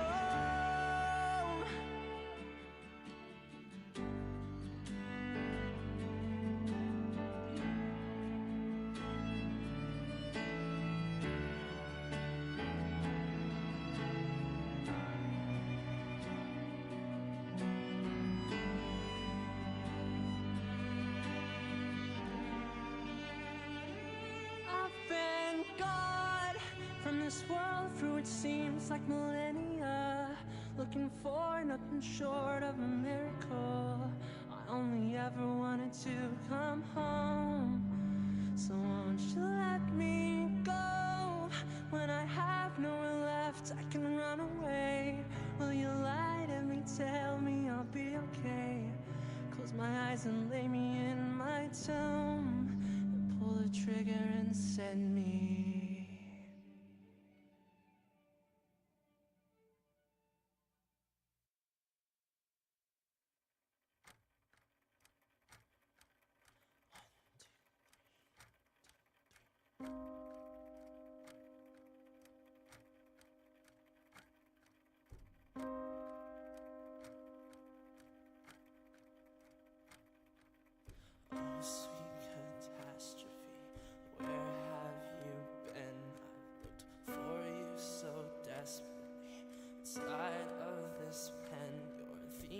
answer I've needed, the question I feared. I know light is your mother, but darkness I fear sits inside of you silently, just waiting to crawl its way back to the surface like an infected scar. I feel balance is over.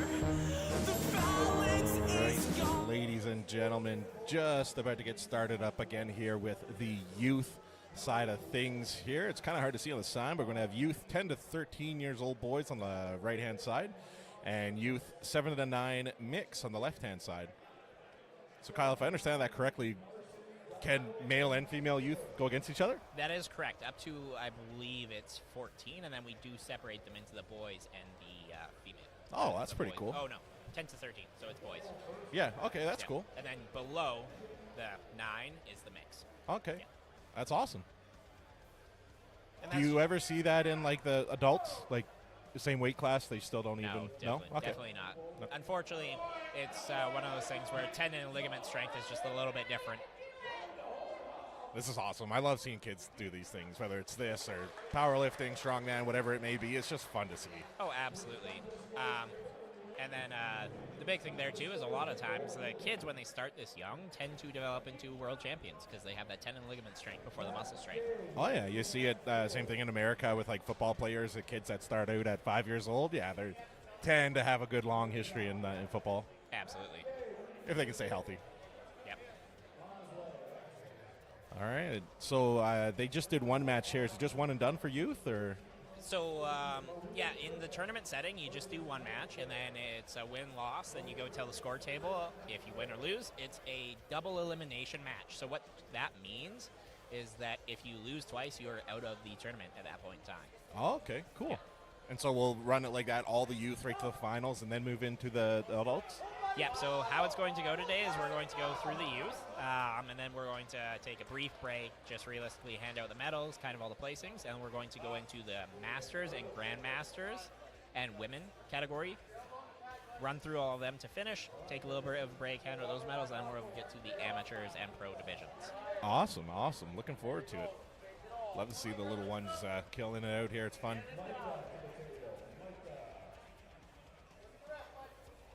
Lots of parents behind us here gathering around, watching their kids go. It's pretty fun. Yep. Oh. Elbow foul. So, yes, the rules still do apply even to the children. They do have to learn about elbow fouls and all that. So, All right, I'll try to get both platforms in here. We have two matches going on at once. I want to give all the young ones their glory here. I'll just move this logo out of the way for you. we have a false start there on the left, or the right side. Maria Griffith versus, and she flash pinned her. Nice. Quick work on that one. So what the athletes are doing there, after a match, they have to go tell our scorekeepers if they won or lost, because obviously when we get this many tables running, it's very hard to keep track of everything, so it's up to the athlete to tell who won. Oh, that's good. Teaching them responsibility at a young age and stuff as well, so it's good. Absolutely.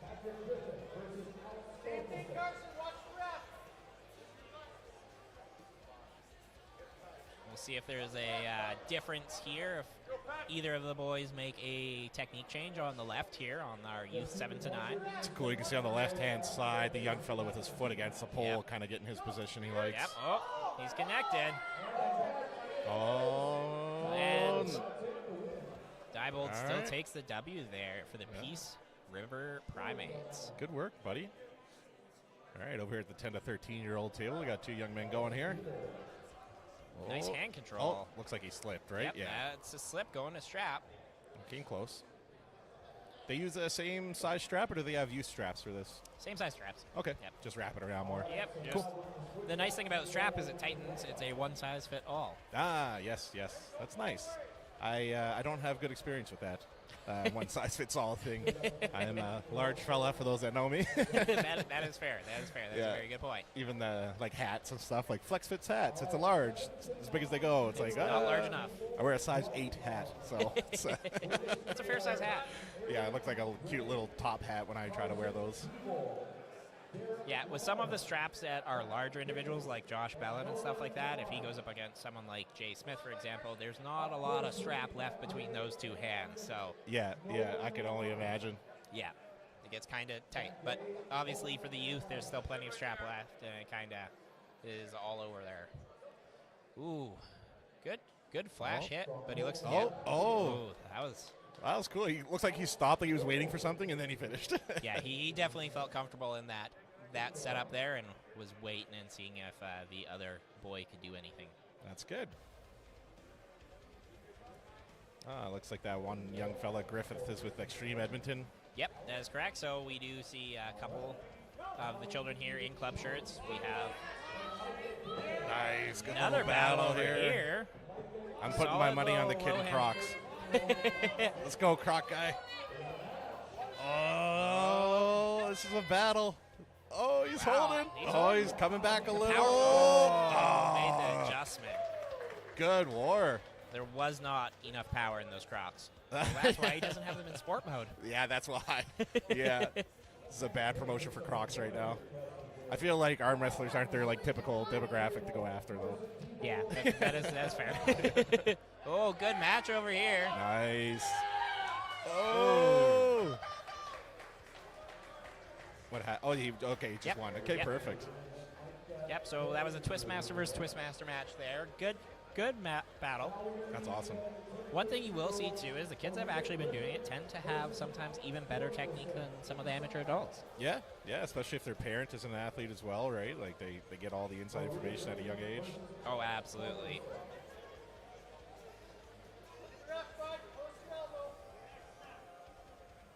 We'll see if the Peace River. Oh, yep. Took his hand there, and another win. Nice. Another win for the Peace River. This little fella's this is his second win, right? His dad, Rob, is a competitor I've competed against, also from Peace River up here. Very, very strong individual. Very strong individual. So it doesn't surprise me that runs in the family. Would this young lady be our only female athlete in the youth division? I want to say yes, although there may be one other. Good for her. Yeah, Maria is a very strong individual from Edmonton. Her brother also competes, as well as her father. John Griffith is actually one of the higher-ranked Edmonton young athletes. Cool. Then her dad, Tim, is usually in the 242s, but I don't believe Tim is pulling today. Oh, yeah. Tim also came from Strongman just long, long ago. Oh, really? Yep. Cool. Yeah, it's good to see men and women out here learning at a young age. Absolutely. It's a great sport for everyone to learn. I mean, it's great way to spend time. It's also team building, learn how to do everything, right? Yeah, just like powerlifting, strongman, and all that. It's an individual sport, but it takes a team to be great, right? 100%. Another good battles on both tables here. Yeah, this is two good ones right here. Maria's making some good adjustments. She should probably climb a little bit more of the hand to take him out of position. She's getting in with her shoulder there now, right? Yep. So is the boy. Transitioning over, trying to get his shoulder behind it. Two really good battles here. Still going on the right table here. Looks like there's a foul on the left. Maria, luckily, is just biding her time, not making any. Yep, there we go. Nice. Looks like Maria got the win there. She did indeed. And sometimes that's what you want to do is if you have a comfortable position, it's called like a bone lock, where you just kind of get statically stuck. And if you know you're comfortable and not exerting a lot of energy, it's where you want to hang out and fatigue the opponent until you feel an opening. Love it. These two gentlemen here having a good battle themselves. Yep. Really getting into it. What a war. He's putting up a good fight. Oh, he's gaining some ground here. Lost the wrist. Oh, he's giving it his all. Let's go, boys. Oh, what a comeback. Oh, he might get it. He's right there. Wow. What a comeback. That is wild. Attaboy. That was a good match. Sometimes the kids' matches are the barn burners that no one expects. Wow. He was almost done and done there, and he just made a wicked just comeback. Back in, yep. Attaboy. What a comeback. Yeah. Get that guy a ribbon of sorts. Do the youth division get their own trophy too? Oh, yeah. I'm assuming they won't get a hatchet, though. No, they don't get a hatchet. Okay, We're not giving kids hatchets, at least today. Yeah. Yeah. All right, getting another one going over here. The 10 to 13-year-old boys. But yeah, so the kids actually get the exact same medals that the amateurs do. So quality across the board for everyone. Who gets the hatchets then? The pros. So Oh, there are pros here. yeah. How do you become pro? Is it like strongman where you got to win a pro card, or? No, you just kind of ease your way into that one. So Oh. realistically, there's no defining factor. It's not like we have pro-only shows or anything like that. So Kind of like MMA where you kind of start off amateur and then you choose to go pro? pretty much that's the same thing. So myself, I've entered the pro divisions today for the 242 class. Oh, you will be competing today? Yes, I will. Ah, fun. Indeed. The commentary at that point will be just color and no technical, just so the people at home know. Well, we may get Todd Hutchings over here to help you out there a little Oh, bit. yeah, that'd be perfect. Yeah. Todd Hutchings, as we mentioned earlier, he's a world champ. Yeah. Yep. When was the last time he won a world? I want to say last year. He was Oh, world wow. champion. Nice. So Good for relatively him. frequent. How old is he? 58. 58, and he won a world recently. Yes, sir. Attaboy. Oh, going to be getting the straps here on this one, it looks like. Yep. Oh, Oh. intentional foul. Intentional foul, so he lifted his elbow. Oh, okay. Trying to get some leverage on him. Yeah. 'Kay. Oh, intentional slip. Oh, slip. Okay. Yeah.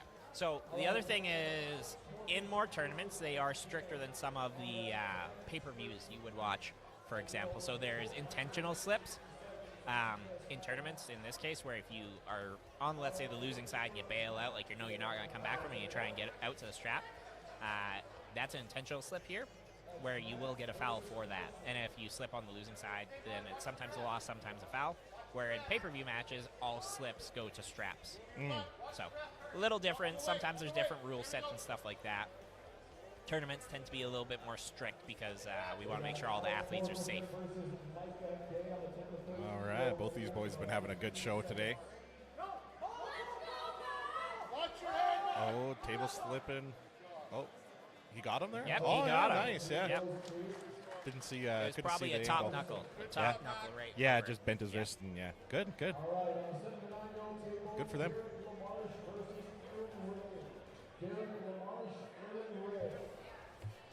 Little man rubbing his shoulder there. Got a bit of torque on it. I mean, the wars he's been in, absolutely. Yeah, And he's- hit that the guts last- of something different. That last match he did, so far, his match of the day for me. Oh, I would say so. Because it was Yeah. awesome. Joe Fox ain't got nothing on him. That's why Joe's not competing here in this division. He's afraid to get embarrassed. It's stacked, yep. All right, gonna have two matches going on at once here again. Fella in the gray shirt's been having a good day. Ooh, flash pit, yeah. Oh wow, He's running through. good for him. So far, I believe the only person that's stopped him is Maria. Yep. Ooh, beautiful top roll. Nice. That was some prime technical arm wrestling right there. Rolled right through the other boy's hand. And yeah, that's the safest way a lot of people say to arm wrestle is the top roll. Yeah. Smart way. And so how does the top roll go again? You just try to get your wrist over? So you're trying to, essentially it's a Sylvester Stallone. You're coming over the top of the other person's hand. Yeah. That's what I should have done for prep for this. You I should should've have watched over that. The top, yep. And just quoted Arnold or Sylvester the whole time.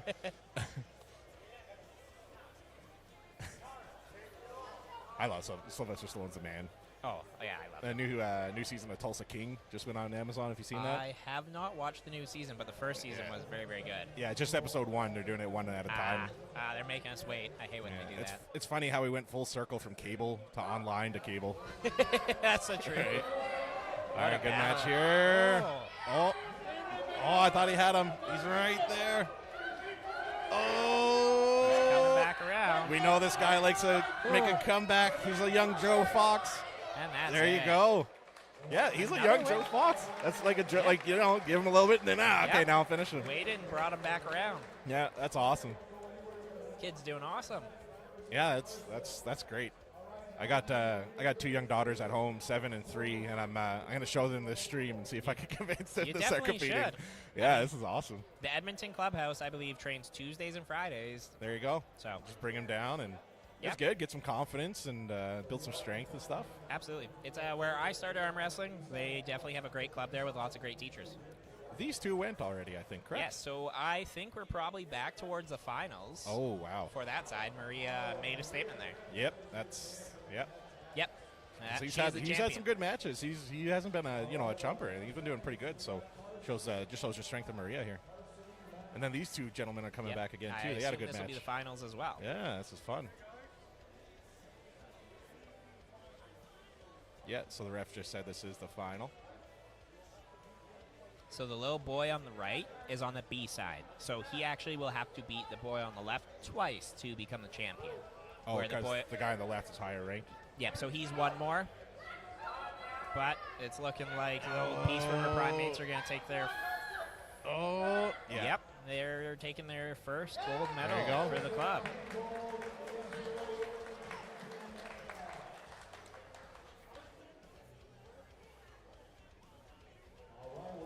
So do the youth go on right side as well? Yep, both Okay. arms, yep. Awesome. So that concludes the left youth, correct? Yeah, Okay, going to move on to the right-hand side here. yep. Fun. Yeah, like same thing in powerlifting and stuff too. They do the kids divisions at the end, and it's just fun Yeah. seeing the kids do it. Like it just as a parent and stuff, you just see the kids excited when they win and stuff. Oh, You're like, absolutely. yeah, you go, little buddy. It's definitely a rewarding feeling. Yeah, absolutely.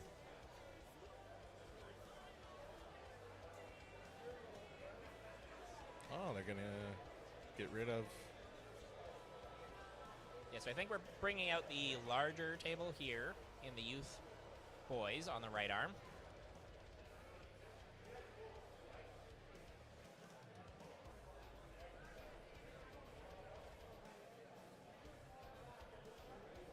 It's the same group of kids, though, isn't it? Yep, same group of kids. We just pretty much switch the pads on the thing and go to the other arm. So if they're going to be the same height and size, why did they change the tables? Not sure. Yeah, so it depends. Sometimes we'll switch out the table if there's more kids, because so we might actually have some larger kids that enter just the right arm division for the upgrade size of table. Yeah, that makes sense. Okay. Yeah. Shout out to the refs here and Twistmasters for doing their best to help with the stream here. I made a couple recommendations just replacing the tables, and they were nice enough to cooperate and help to try to get us the best view we can. We're limited in space, so this is as far back as I could get with the camera, so we'll definitely try to get most of what we can here for y'all.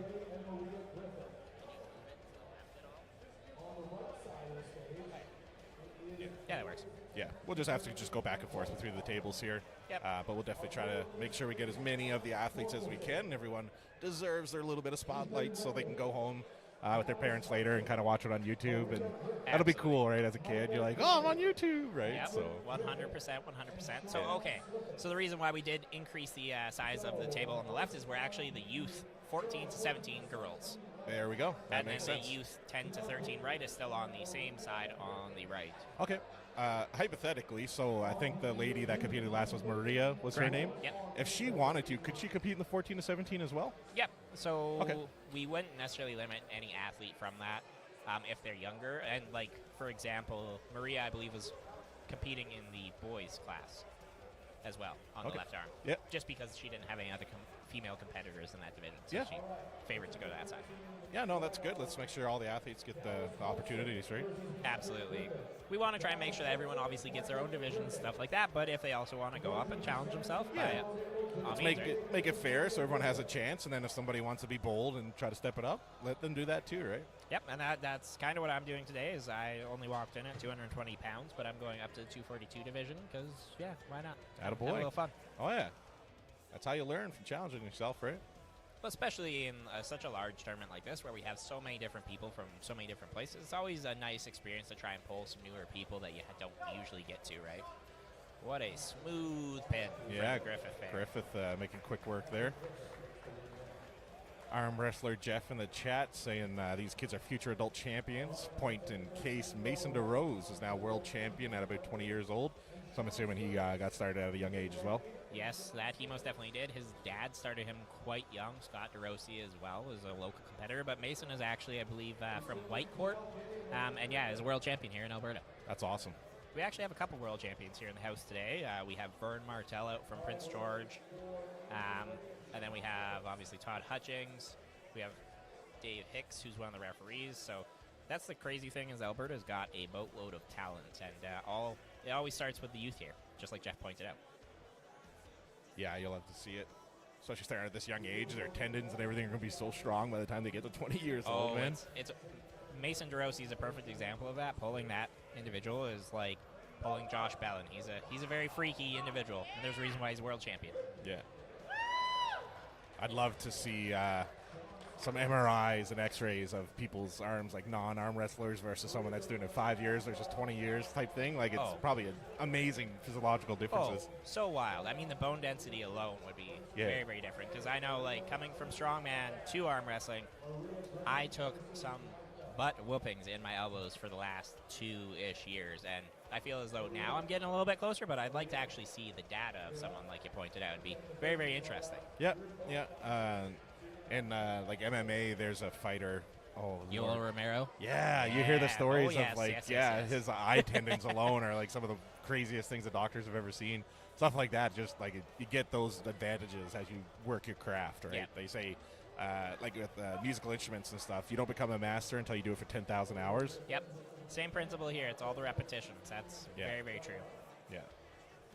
That was another quick one from Maria there. Yep. I think Maria's going on both tables. I want to pan the camera. We just missed it, but the young lady in the blue shirt was massaging the young fella's arm, as you see the pros doing, and it was just nice to see. Must have been a sister, a friend, just helping out her buddy. Yep. Get a little bit of camaraderie. So yeah, Maria is actually competing in both these classes.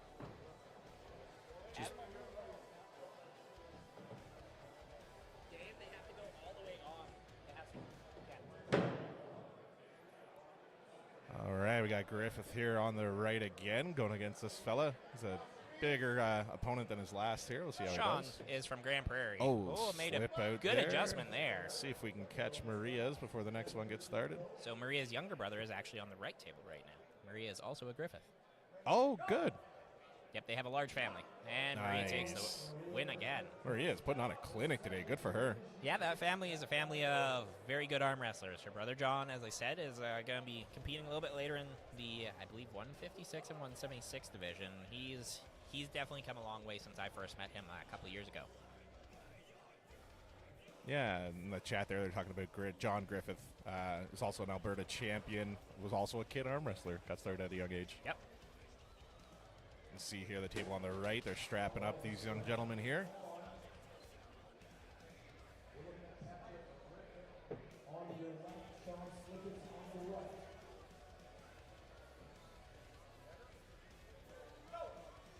Yeah, it's a bit better. It looks like we're swapping out classes to the youth boys left, 14 to 17 on the left table here. No one's up there yet, just change out. Still working on the youth 10 to 13 boys here on the right. Ooh, Sean hit him hard there. Oh, yeah. Making a good transition to Adam. Yeah. So Sean is actually one of our local residents here from Grand Prairie. Just started coming out about 3 months ago. Yeah, he's a big kid for 13 years old. He's stocky. He is a strong individual. Yeah, good for him. Fun fact, he actually won our entire open right-hand tournament, beating even Josh Bellin, the current open national champion. We may have let him win that, but he's a very strong individual. Yeah, don't tell him that. Don't tell him. No, yeah, of course if not. anyone asks, yeah, he beat him. Yes, he did. Fair That's and square. awesome. I thought this guy was going to the 10 to 13 table. I was like, that kid is juicing. I mean, in fairness, Porter is actually another one of us Twistmasters from here, and yeah, he's a freaky farm strong kid. He is tall. Too. Yeah, and he's grown. I've been up here 2 years and whatnot, and he's grown substantially, and he is a phenomenally strong arm wrestler. I don't like getting inside with him at all. He's tall. And I meant to ask this earlier too. Is there more an advantage to be taller or shorter, or does it just matter on technique? It's entirely based on technique, because Okay. you see some people fare better with longer levers because of obviously fulcrums and stuff like that. But once again, then other techniques work as well. So, but if you're the largest human on the table, you're probably going to have an advantage. At the end of the day, it's still a strength sport. Yeah. Oh, Porter stonewalled him right there. Yeah. Going over to Maria. I assume this is the finals on the right arm. Oh yeah, he's giving her a bit of a fight this time. Nah, I don't know about that. Maria looks pretty confident. She's being courteous. Yeah, she's letting him work. That's good. Some character building. Yep, some character he's building. getting a couple inches on her there. Yeah, now she. Weird. I felt the camera move. I thought something hit it. We're good. I missed it. Did Maria win that one? Yeah, Maria won. Ah, good for her. Waylon McAllister, the younger brother of Porter. Waylon. Yeah. Jennings? Oh, I imagine country that's singer. what he's named after. Yeah. They are farm kids. Yeah, that makes sense, yeah. They are wearing cowboy boots as well. There we go. That's where the real power is. Yep. And the mullet. Yeah, the mullet, yeah. He's too young for a mustache, so he just got to suffice with the mullet. Both McAllisters here have very, very strong hands up. Full start. Sorry, was that last tall fella in McAllister too? He was, yes. Oh, okay, brothers. He's the older brother. Okay, cool. So Yeah. how old is this one? Younger, 15. Younger, 15, 16? Okay. I think he's 15 and Porter's 17. Waylon. Yep. Oh, wow. Smooth top roll there Yeah. from Waylon. They're not using their usual techniques. Usually Waylon and Porter like to go inside to hooks and presses, but clearly they're changing up a little bit. Yeah, that's where you learn, right? Try new things. All right, they're just adjusting the platform here so that they can get the platform fully on the stage. We want to make sure that barring any slips or anything, none of the athletes fall off the stage. It's only like a 2-3 foot stage, but still, definitely don't want to see that. So make sure the athletes are all safe here. Same with the referees and everyone. Want to prevent any injuries, any falls. All right, we got Griffith over here on the right again in the 10 to 13 right-hand category. Just about to get started here. Looks like they're fighting for a setup here. There we go. Oh, Elbow foul. on Elbow foul on Griffith Griffith. there. So it's one foul. Yep. Gonna look to start again here. Zane Lewis in the chat mentioned that there's also Torque Arm Wrestling in Edmonton now as well. Another team for people to try out if they're interested. That is true. I believe Nelson Torque and Peter Horn just recently opened a gym there and new club. So, yeah, definitely a good place to check out. Very knowledgeable arm wrestler, Nelson Torque, one of the longtime 220 and actually open top arm wrestlers as well. So, both weight classes. Love it, love it. Ooh. Ooh, Good team-on-team battle there. Porter takes the win. Oh, Peterson went for the shake. He got snubbed. I think he just missed it. I don't think that was intentional. Sometimes you get fired up and you don't notice. They're teammates. I'm sure they're buddies. Yep. All right, we got Griffith over here as well. They had a slip in the first match there, so they got strapped up. Get ready to go here again. Yep.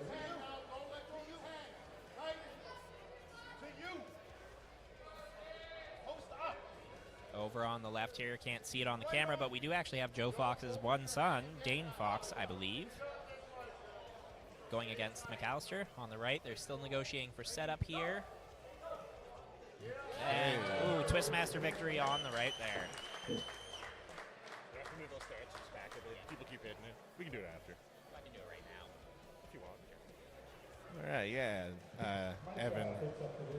Kyle Evanoff, my co-host here, is just going to move the stanchions back a bit. People kept bumping into the camera, and the last thing I want is to drop my very expensive camera on on the floor here and break it, and then we'll be not streaming. So shout out to him for doing that for me. Appreciate it.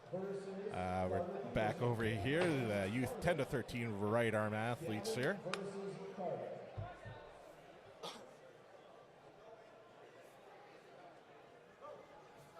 Oh, wow. Quick That was pin fast. there. Yeah, that was very fast.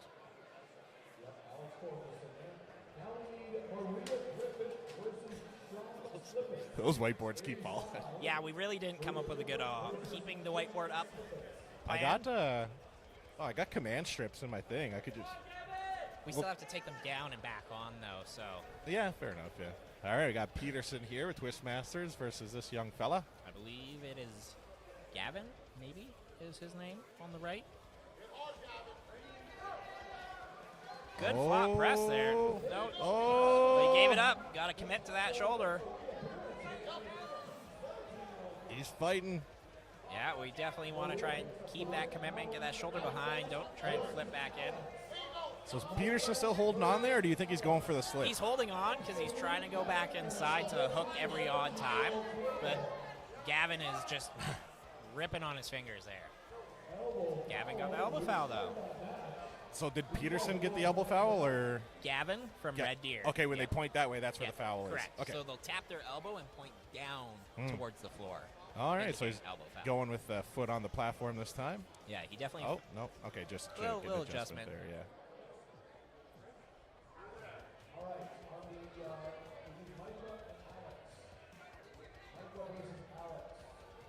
And we have our down ref there, Evan, who is giving a thumbs up or a hand down. That was indicating the wrist is either straight or not straight. All right, slip there, so they're going to strap up on that one. We'll tune in over here. Another 10 to 13 youth, a right arm boys match here. Oh, wow, another quick pin there.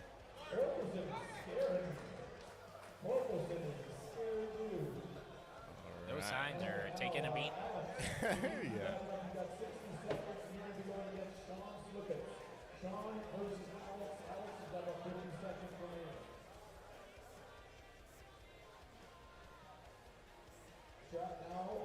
Excited to see how these guys do here with the strap up. They had a good little back and forth there, probably 30-second match, last one they did there. Yep. Hopefully Peterson can get a little bit more engagement. Unfortunately, it does look like he's already losing his hand a little bit in the strap. That's the other thing is, unfortunately, sometimes with a strap setup, you can lose the match before it starts if it is poorly set up.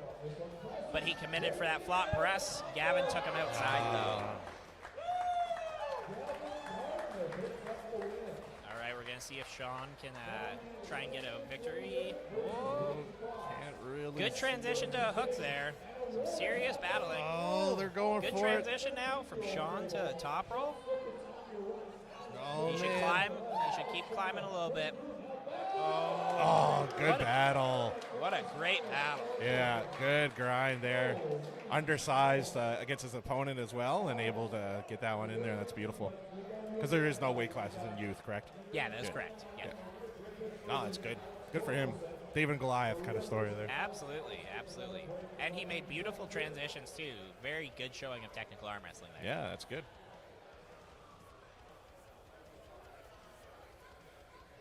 You can see in the background there are alcoholic beverages being served here, so you can go ahead and PayPal some money, and I'll get Kyle drunk on stream and just see what happens here.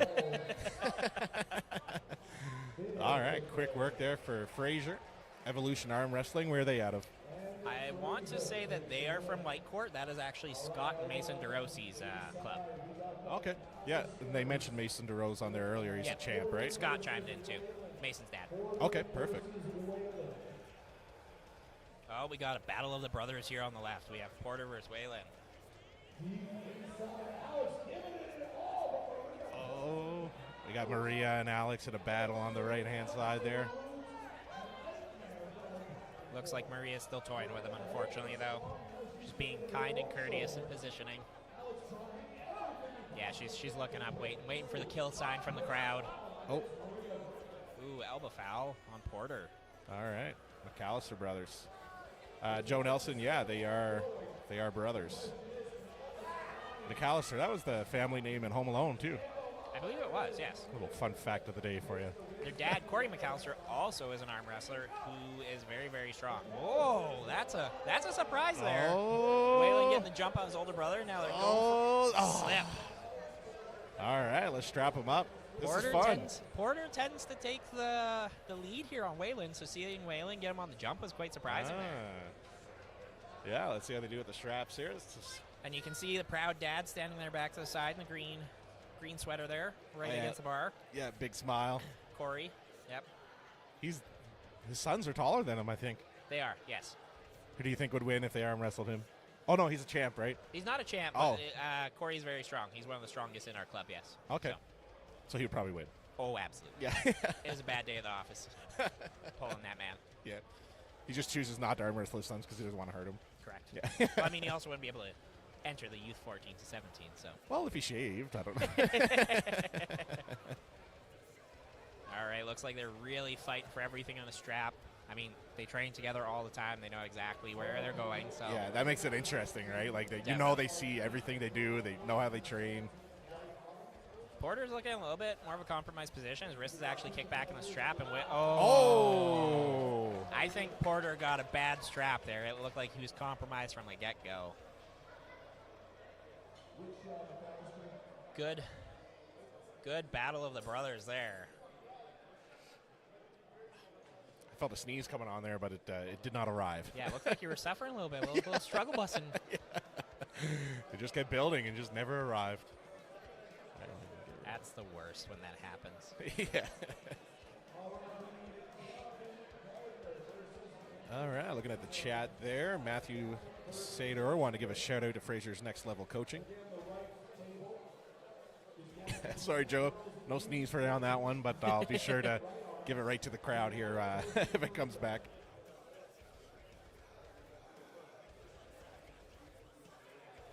All right, youth 14 to 17 boys left, still ongoing here. I assume we're probably going to swap out to the next division, which would be the right arm youth, potentially. Some delegation, but we're going to see what's happening up here on the table. It looks like we got Gavin versus Fraser from Evolution. I don't know his first name. I just know his last because it's on the back of his shirt. Fair enough.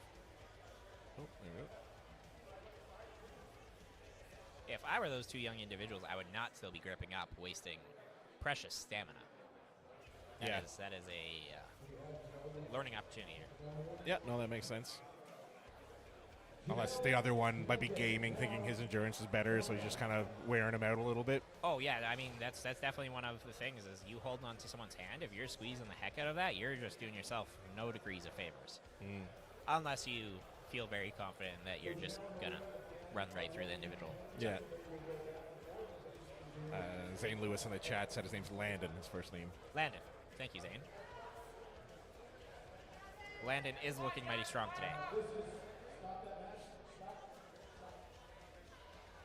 And sorry, Landon would be on the left, correct? That is correct. Landon is on the left, and Gavin is on the right here. Ooh, and Landon speedy. made quick work of that.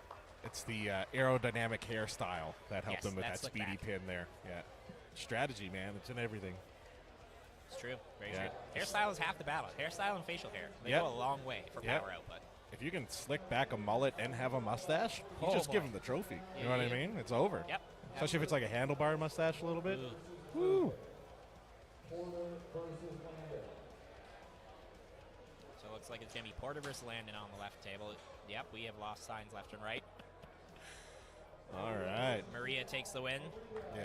So what I believe is going on the right table.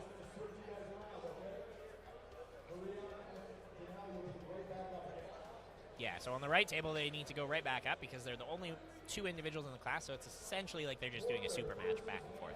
Fair enough. Laughing at Joe Nelson in the chat. He says, the mustache is the spoiler of the face. It creates the good downforce for a fast pin. That's awesome. I never heard that before. I like that. Yeah, that is quite good. Yeah. All right, got Landon and one of the McAllister brothers here. This must be getting close to the finals here now, eh? Yes, I would assume so. I'm not sure.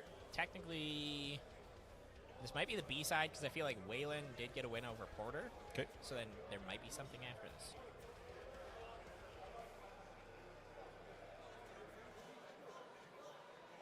A little delegating going on up there. Clearly trying to figure something out. Maria did win the 14 to 17 ladies class. All right, they're getting ready. Setting grip. Looking like Porter's maybe going to go high. Ooh, what a hit. Took him right out of position. Nice. All right, so I assume the finals will be a McAllister showdown then. Yeah, I am interested that he's doing so well because he doesn't have a mullet. He doesn't have a mustache. So So Porter did have a mullet. he did? He did indeed have a mullet. He has cut his hair recently. So he still has residual mullet power Yes, within yes. the scalp. Makes sense. Ooh, the McAllister battle boys of for the the finals. brothers. This is fun. This is good. All right, who you putting your money on? I don't know, Waylon.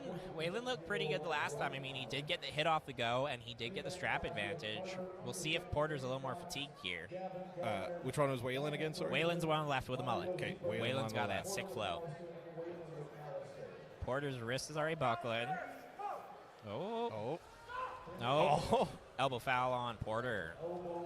Bopped up. Waylon is looking mighty strong, though, today. Yeah, he had a This is good start interesting. there.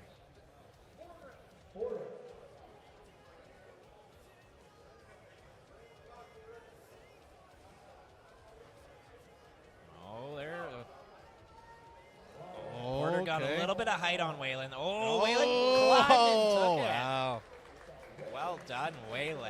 That was interesting. Just that quick little extra wraparound, give him enough Yep. power, hey? So that's what we call climbing, is when you gain more height over the person, and then you get that little mechanical leverage advantage on the hand. So you get a little bit further out on the fingers, and then it pulls the rest of the wrist down. Cool. Just breaking those bone angles, as we kind of talked about a little bit earlier. Yeah, that's awesome. Because you could see just that quick little plop of the fingers over made a world of difference for him. It's really a game of millimeters at the end of the day. That's what arm wrestling is. Every little inch counts, Yeah. as they say. Reminds me of that Al Pacino speech from Any Given Sunday. He's Yep. like, life is a game of inches. That's a horrible Pacino accent, but you get where I was going. Here in Grand Prairie is probably the best we got here. So. Good speech for the record, but yeah, we'll Yep. take what we can get. All right, looks like there's just some athletes warming up to the side here. Going to get going again shortly. Looks like it's Landon versus Some guy. Oh, it's the first we've seen of this fella. I wonder if he potentially got a pass or a bye, maybe. Or we're in the next weight class. I don't know. That's the magic of arm wrestling tournaments, though, too, is there's so much going on. We have... It takes a little bit to figure out and try and keep track of it all.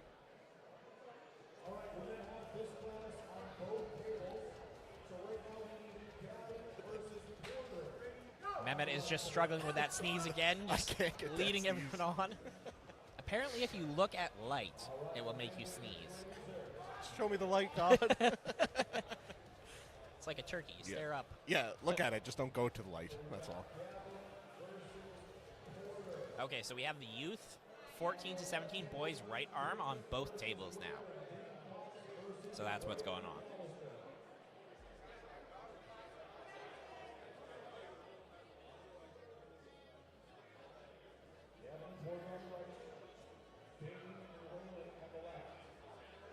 All right, Gavin and Porter here, about to get going. Yep, looks like Porter's sinking in. Still delegating, Oh, there's that deep hook. Oh, Whoa, wow, what a serve. Oh, wow. Oh. What a battle. Was that a win or a foul? I didn't see that. That was a win. Yeah, Porter got that one. Oh, wow. That was a good back and forth And there. over on the left table, we have two Grand Prairie residents as well. We have Dane Fox, son of the famous Joe Fox, and then Yep. we have Waylon McAllister. Awesome. Just strapping them up here. Yep, they slipped there. Now just going to the straps. All right, Dane's looking real sunken here. Gonna see what Waylon can do. Oh, quick pin for Waylon. Yeah, that was really fast. That was quick.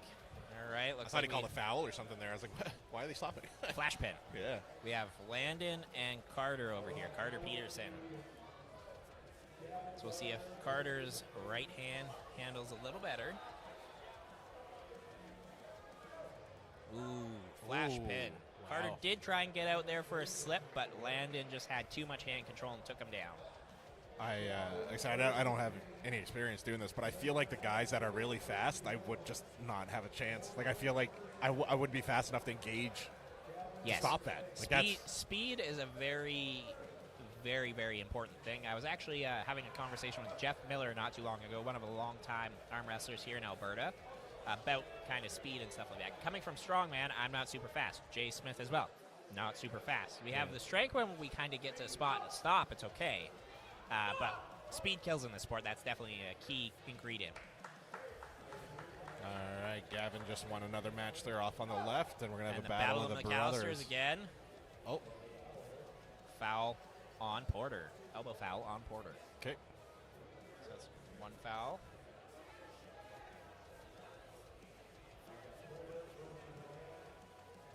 You can see the referee here with the hand movements. Is she guiding, like, are they supposed to go more towards one or the other, or? So what she is doing is she's looking for if the wrist is straight. So she's looking at Porter's wrist to see if he's not too much cupped in, gaining advantage. So the thumbs up means that the match is good to start and the wrist is straight. The hand kind of knuckles down means that it is not good to straight. Okay. Or good to start. My apologies. Now we could almost get both tables here. Yeah, they made a little adjustment with the tables, and I should be able to get both. All right, so on the right there, Carter went for that flop wrist press. Oh, unfortunately, I believe the crowd. I think there's a slip. Slip. Yeah. Okay, they'll be strapping up, so we'll take a look at McAllister and this fella. Whalen just blasting through, I believe Nice. Mario is his name. Great hair. Yep. Wonder if it's natural. I think it's called a Jerry curl. I think it's a Jerry curl. The kids are doing these days. I don't know. I'm not that young anymore. I feel like you should perm your mullet. Maybe it'd improve like your standings. You just get a perm, you go up 4 standings in Canada.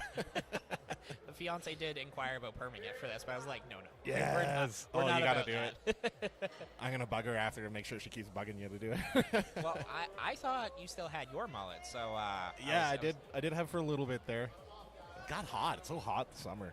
It's toasty. It is winter though, so. Yeah, fair. All right, let's see if Carter tries for that flop press. Now he's in the straps. If he can get it, it's going to make a world of difference. He can use his size.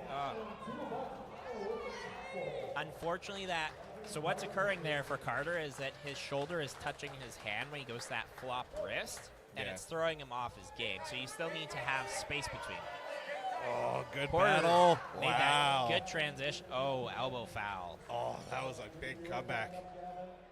Looking very strong on this right arm for both these gentlemen here, Landon and Porter.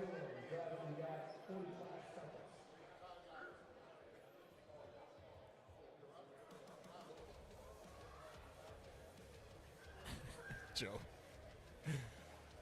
We're talking about that kid's hairstyle. Joe said, I think they're calling it the llama look. Oh, boy. All the kids are getting that hairstyle. I can see it. But now he's not sure how to spell llama, and I can't help you, man. I have no idea how to spell llama. I don't know either. Ooh. Landon's trying to get back and rely on that press. Oh, Porter's got man. to try and get him out of his shoulder. He's hitting a wall there. No, he's getting... Oh. Intentional slip. Okay. Oh. Incidental. So they both fouled out then. Looks Okay. like there. So. Starting again. See if I can get both of these going here. We got both the McAllister brothers working here now. So now we got Gavin versus Whalen on the right and Porter versus Landon again on the left after the double restarts here. Ooh. Oh, they both started at the same time. Both McAllisters looking pretty strong. Slip on the right there. He was holding them by the fingers. Like, Oh, you yeah, could tell he'll catch he was, on. Yeah. Landon's doing good Oh. job. Another slip there. Yeah, slip there. All right, so they're both going to strap up. So what we see here on the left is that Porter's clearly got a stronger hand, and Landon is trying to get to that strap so that he can execute a flop wrist press or a press of some variety. Could be that his hand's pumped up. Hard to say, but yeah, we definitely don't have the same level of hand strength right now, or at least he feels more comfortable and confident going for that pressing movement. Cool. All right, looks like they might get started on the right here first. Yep. We'll see if Whalen maintains that hand dominance, leading with that top roll. Looking like they're about ready to get rolling. Nope. Whalen's wrist is still... Yep, nope, now we're good to roll. Gavin came in for the inside. Nice. Oh, good fight. Ooh. Oh, Gavin Gavin. coming back, Oh. taking that deep hook. Gavin is fighting. Yeah, he's not... Porter Right. over... Yep. Yeah. Porter peeled him over on the Wow, right. they're still going. They're still going. What a dogfight. Oh, man. Wow. Gavin took it. Wow, what a battle that was. Good work, Gavin. That was a well-deserved win right there. What a fight. That was a serious battle. That was very, awesome. very good transitions from both athletes there. I'd say for being less than 17 years old or 17 and under, good mustache. Good start. Yep, absolutely. I'm 32, and mine still looks like I killed a rat and used its pelt as a mustache. I just can't grow a good one. Trust me, I feel you there. Yeah. Every time I grow out any facial hair, my fiance is very upset with me. Fair enough, fair enough. Can you get hair plugs for mustaches, I wonder? I don't know, but if they do, we should probably look into that.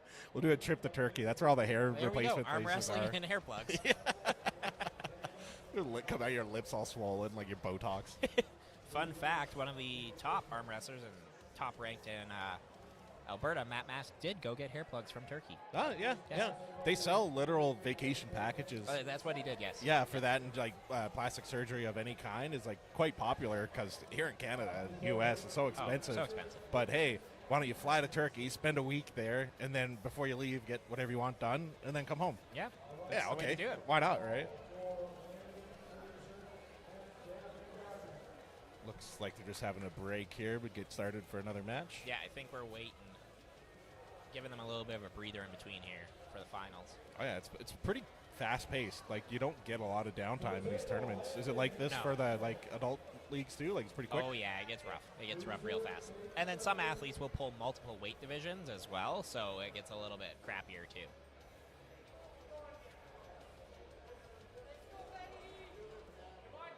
All right, we'll see how it goes here for Gavin and Landon.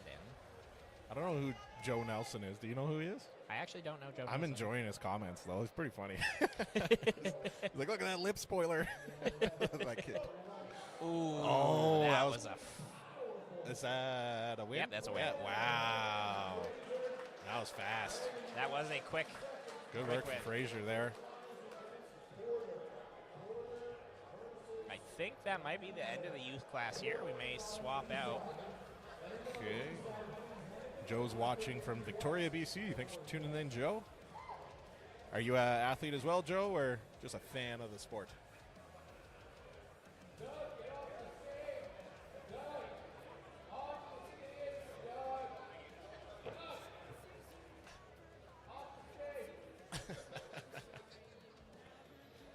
The announcer just yelling at Doug to get off the stage. Yep. All right, we got one McAllister brother here, and then Waiting Frazier. for Landon. We said Frazier's from Whitecourt, correct?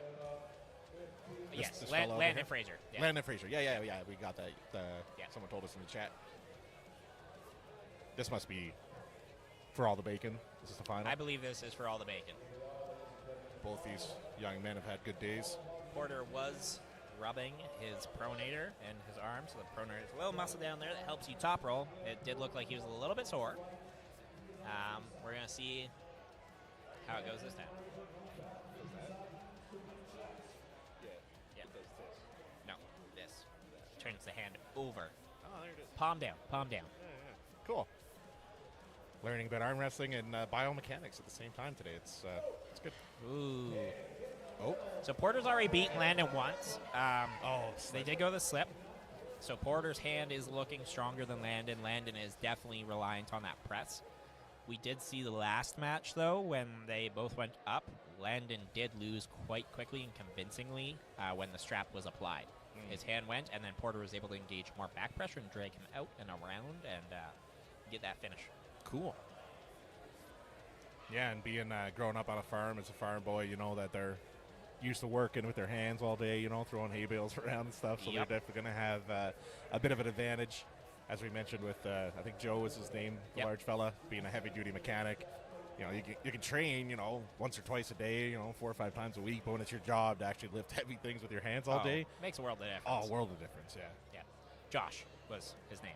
Josh. We have a lot of J's here. We have Jesse, Joe, Josh. Yeah, So there's a lot of them. fair enough, fair enough. Yep. Excited to see how these young men do here with the strap. Do you think it's going to go McAllister's way with the strap? The last time that's how it went. It is looking like Landon's hand is definitely the weaker point here, so that's kind of what I'm leaning towards. Once again, Landon could make some adjustments and kind of try and find a different lane, see what's more successful, but it could also be one of those things, too, where Porter gets a bad strap, doesn't like it, and then feels a little bit crappier, so we will see. They are negotiating here for grip. Landon's looking a little bit more uncomfortable than Porter is. And really trying to carve in, commit into that press. Porter's looking a lot more comfortable. See a little bit of shaking here from Landon. He's loading up. Yeah, ready to go. Here we Yeah, go. no. So, same thing. Porter took his there hand, it rolled him is, right yeah. out. A lot more comfortable. Good work. So, it looks like the McAllisters took left and right, opposite arms. Yeah, yeah. Those boys are putting on a good show today. Dad's going to be proud. Yep. I don't think Dad's pulling, so that means I'm safe. There you go. It's always nice you go and you, whether it's any kind of competition and, you know, the one person that you're kind of worried about not competing, you're like, yeah. Yeah, I mean, the nice thing, though, is it is always nice to compete against those kind of individuals as well. So, Oh, yeah, like we saw, that's how you grow, right? I believe we are taking a brief break now and swapping out to the Grandmasters, Masters, and then Ladies.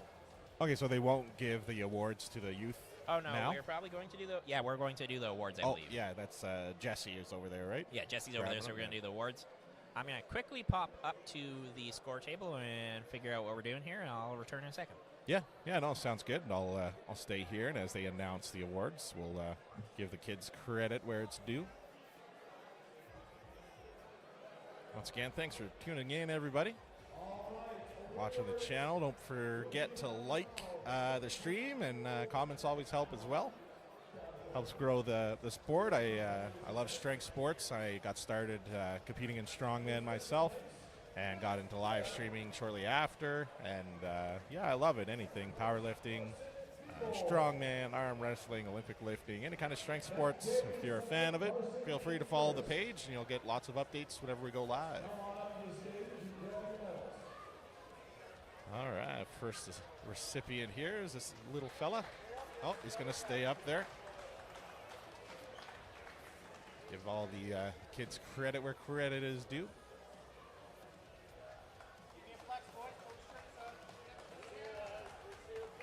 The dad's asking for a flex for the pictures. Yeah, he rolled his sleeves up too. Attaboy. Love it. Good work, boys.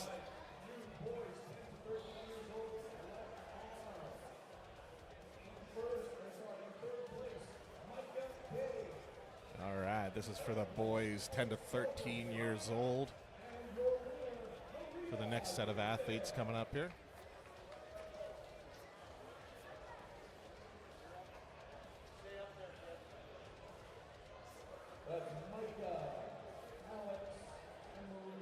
Micah, Alex, and Maria, top three here for this class.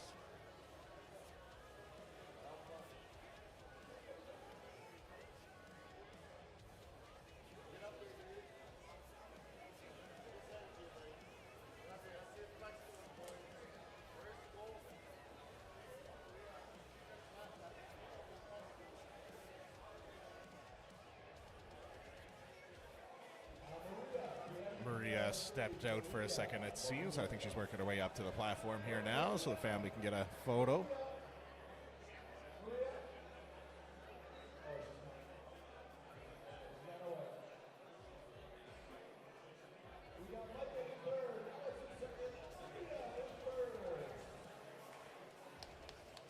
All right, there's your top three athletes for the 10 to 13 category. It is the boys category, but Maria was brave enough to step in and compete with the boys as well, so good for her. Zane, yeah, I'll be doing Shell Shock at Edmonton as well in a couple weeks here. Josh is actually here today as well. Josh DeVoe puts on that powerlifting meet in Edmonton.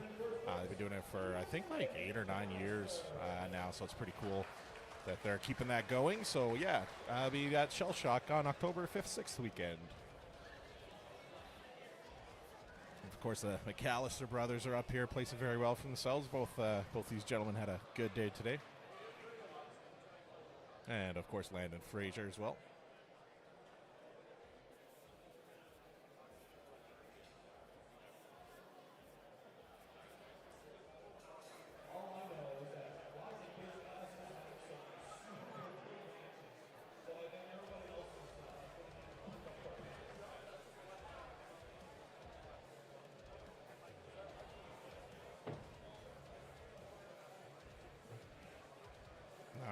There's your three gentlemen for the 14 to 17.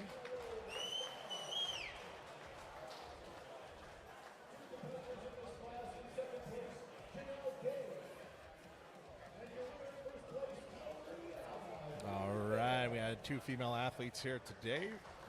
Maria taking first place in that one as well, with their co-competitor getting second place there.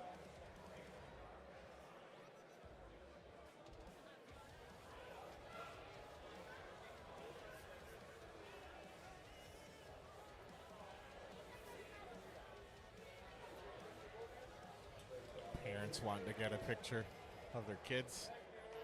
Proud moment for mom and dad.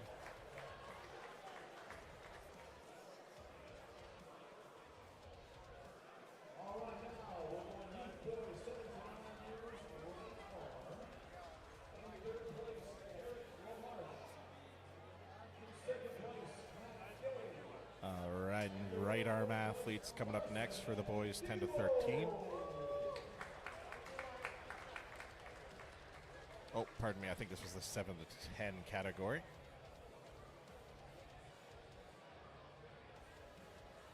Love to see the kids get to take home 2 trophies for doing well in both right and left arm.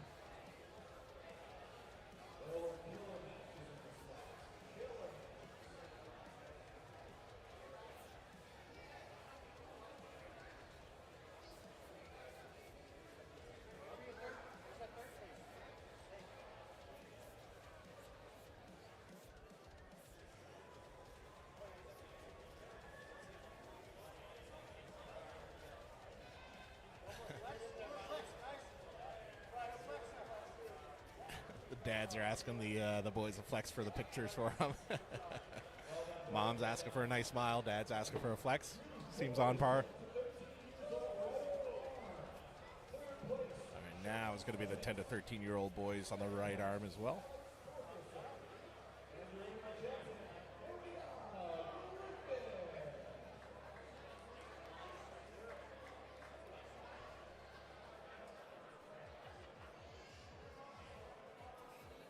Maria decided to jump up in this category as well with the boys. Taking home gold in that one as well.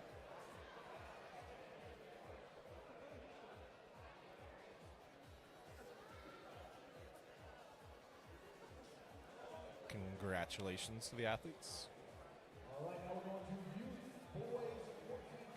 Yeah, Zane, I never got to talk to Josh too much about Shell Shock, but I did remember him mentioning there's going to be a bit of arm wrestling involved there as well, so that's super cool. Excited to see that as well.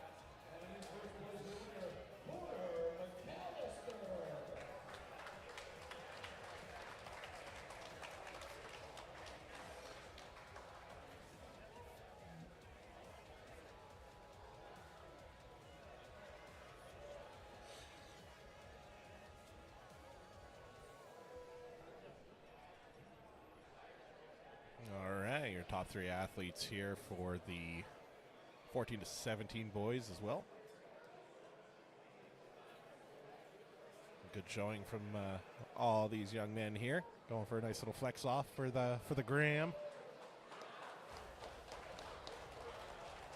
Good work, gentlemen. Could be some future world champs here today.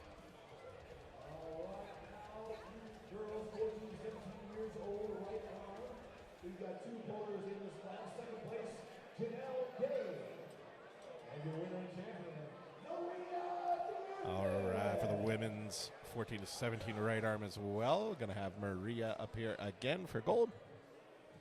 And her co-competitor taking silver. Definitely some solid battles here between Maria and her competitor here. Kids have done very, very well. Oh, yeah. Awesome. Love to see it. Welcome back, by the way. Yes, I had to get some caffeinated beverages. Yes, yes. You went to get your wings because Red Bull gives you wings. This is very true. Very true. All right. Yeah, I think that is going to wrap it up for all the youth awards here today. All right. So the announcer saying we will be taking a little break here now. They're going to get things set up for the 3 tables for the next set of athletes. So we'll reconfigure everything. So hopefully be able to get all 3 in the frame again. So we'll be able to catch all the action here. And, yeah, we'll be back probably, what, 10, 15 minutes, Kyle? Yeah, about 10 or 15. And we'll be going into the Masters, Women's, and then Grandmasters classes. What's the difference between Masters and Grandmasters, the age? 10 years. 10 years? 40 to 50. 40 to 50? Okay, Yeah, perfect. So, yeah. All right, well, stay tuned, ladies and gentlemen. I'll put on some listening music for y'all, and I'll let you know when we're about to start again. Thank you.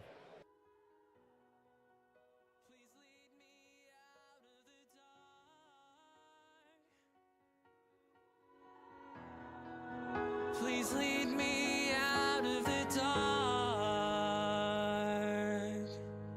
I'm moving on, I'll promise change if you will let me in again. I swear today I'll be a better man. I'll be who I was then. It's been a long 2 years, I can't change the past. I've shed so many tears, can't believe I've lasted this long.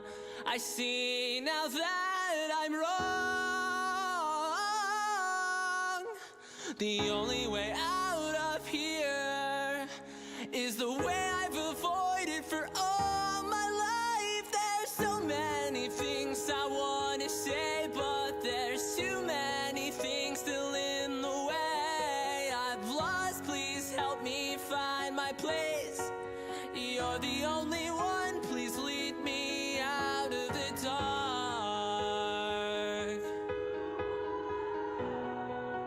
Please lead me out of the dark.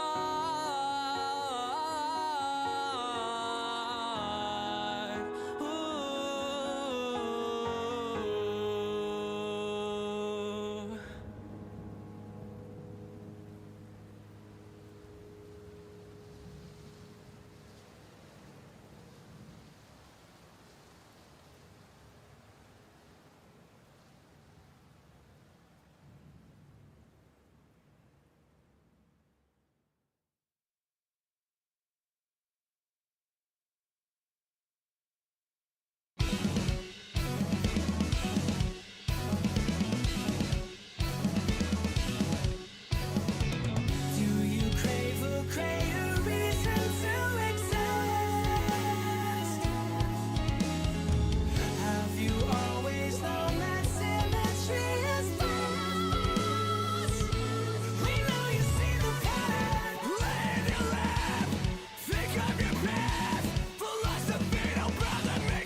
You're the last in the world to find another false god. Give yourself a medal for dancing with the devil. You're the last in the world. Drop back down, no trickling down.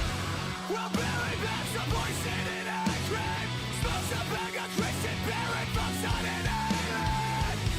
We'll smooth this isolation and say we get off the high horse and fly in the spine plane. Classic acid, put me back in the casket. Whip me into the fabric, the filter is freaking out. I need to take some time off, focus on my brand. Learn to love myself for who I am. Find my destiny written in sand, and let it all go to my head. Say I feel my swings and wrist tight, written on my man. Feeling angry, go, night, make up in the pictures. Well, some of you guys asked about how I fit this in my mouth. Well, there's a link below my mouth. Entrepreneur's room. Yeah. It was real nice to meet you. Hope you learned what I had to teach you. Got my chips stacked up to beat you. If the world doesn't defeat you, if the mob doesn't delete you, nobody even really needs you anyway. Remember when we felt to live? No, I don't think so. Remember when we almost did? That never happened. Remember when you tried to kiss her, but she was gay and like your sister? I don't remember at all. I guess sometimes lyrics lie. Read some Plato, Faulkner, read some Rand. Photos on Mount Fuji in Japan. Went to Paris, Rome, and Kyrgyzstan, and let it all go to my head. Now I'm all cultured and educated, quite qualified to be the one that made it. I got what it takes to inspire you.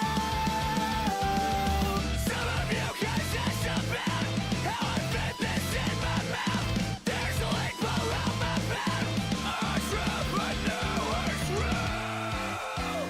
Yeah. It was real nice to meet you. Hope you learned what I had to teach you. Got my chips stacked up to beat you. If the world doesn't defeat you, if the mob doesn't delete you, nobody even really needs you anyway. Remember when we felt to live?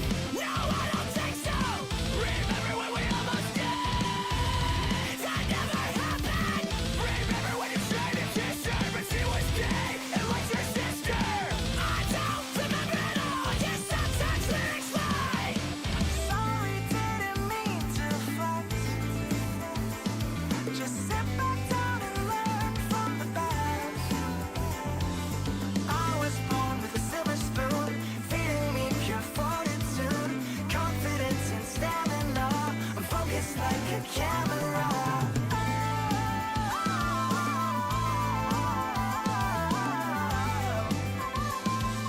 I'm a goddamn animal.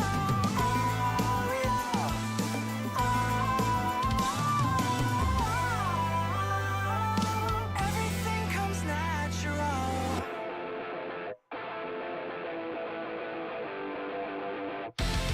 It was real nice to meet you. Hope you learned what I had to teach you. Got my chips stacked up to beat you. If the world doesn't defeat you, if the mob doesn't delete you, nobody even really needs you anyway.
didn't listen to the mission, now we're back in the spot.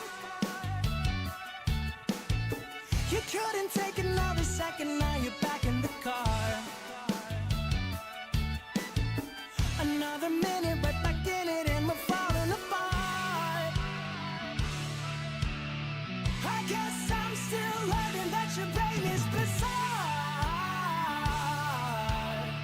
And maybe I'm a little crazy, but I won't break your heart.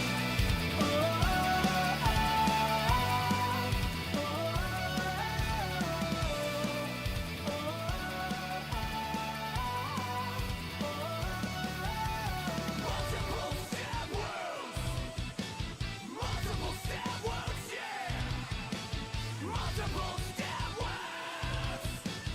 Multiple stab wounds, yeah.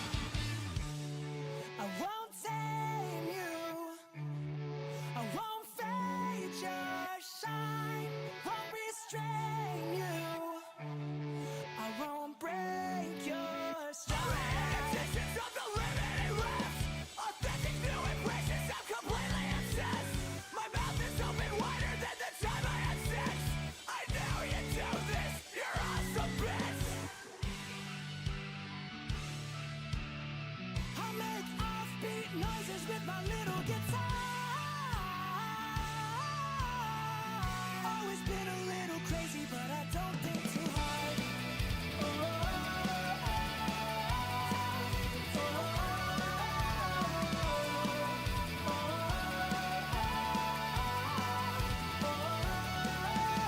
Multiple stab wounds.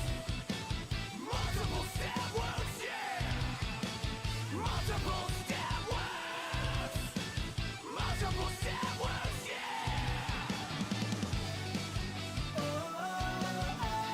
I guess I'm still learning that your brain is bizarre.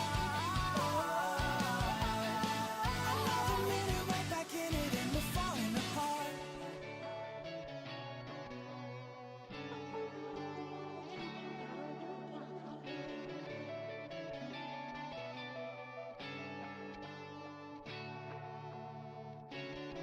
I won't tame you. I won't fade your shine. Won't restrain you. I won't break your stride. I won't tame you.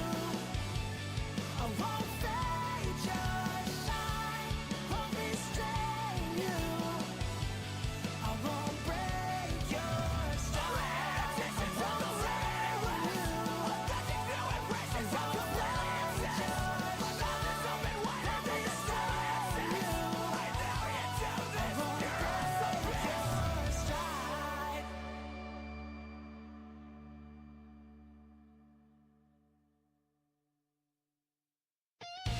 If you just wait for us, To return to where it came from. just wait for us.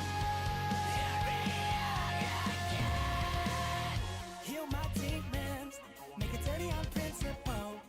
Kill my prison, oh. Tip my demons, but I know they're unquenchable. Kill my prison, oh. Now do I suggest it? Become a bad father, act famous, ask some woman to prepare your food. But still can't even use a computer. Just like you invented dirt that protects the Heal future. my soul, 'cause I'm one in a million. Be underwater till the end of time. I need a miracle to change my mind. I'm underwater, drowning until you heal my soul, 'cause I'm one in a million.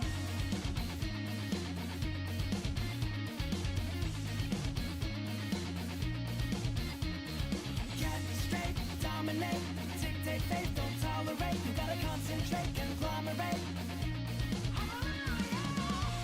If you just wait for us, To return to where it came from. just wait for us.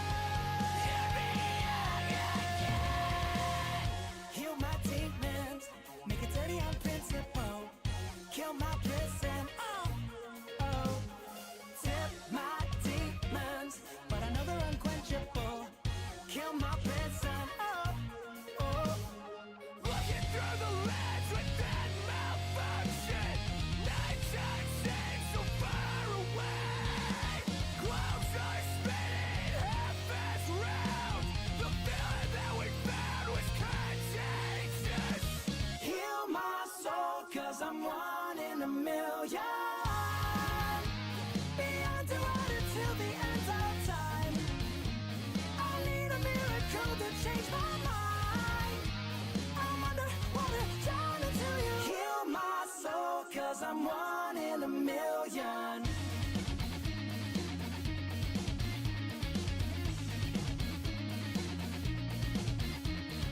Get straight, dominate, dictate faith, don't tolerate. You gotta concentrate, conglomerate.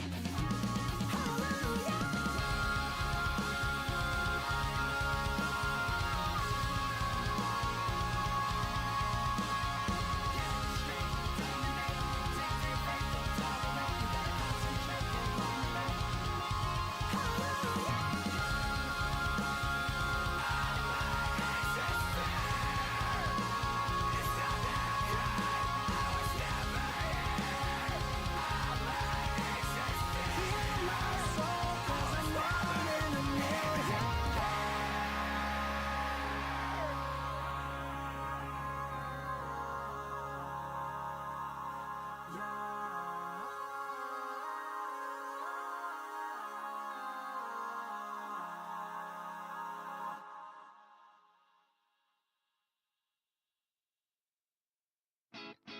We feel this way, hiding from our pain and our mistakes. Vibrate the shame, let these dirty veins go all the way. I must be the worst and the best, 'cause all of my chest and think it's impressive.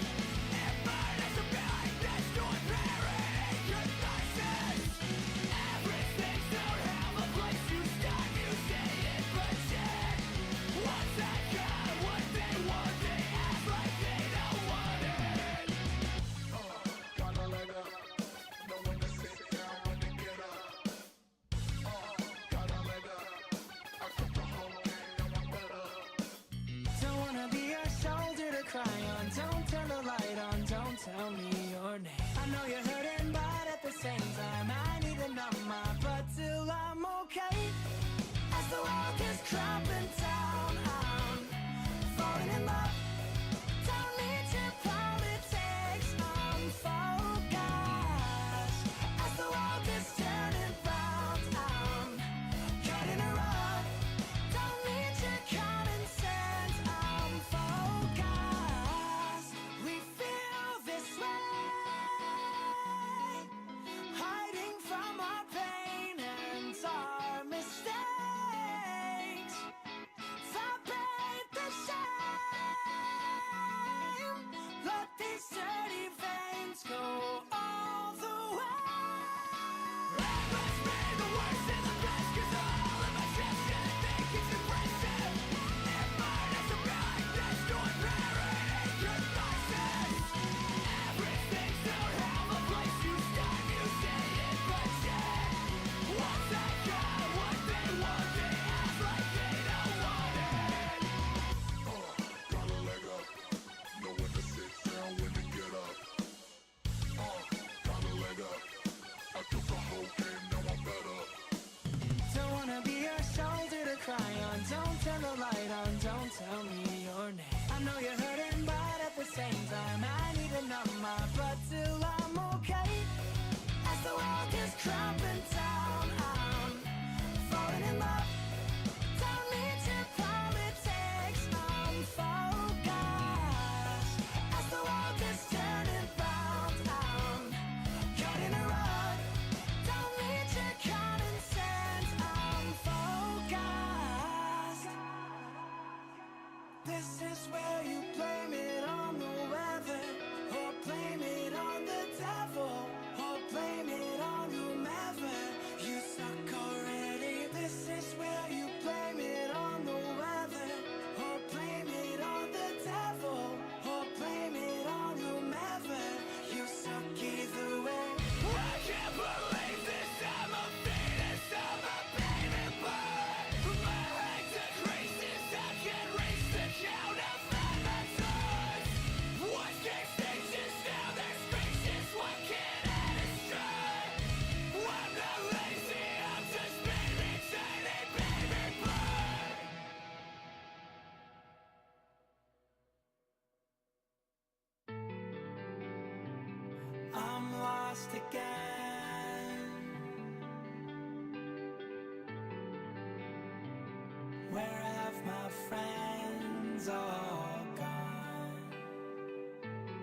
chasing stars so long that home feels like a distant memory.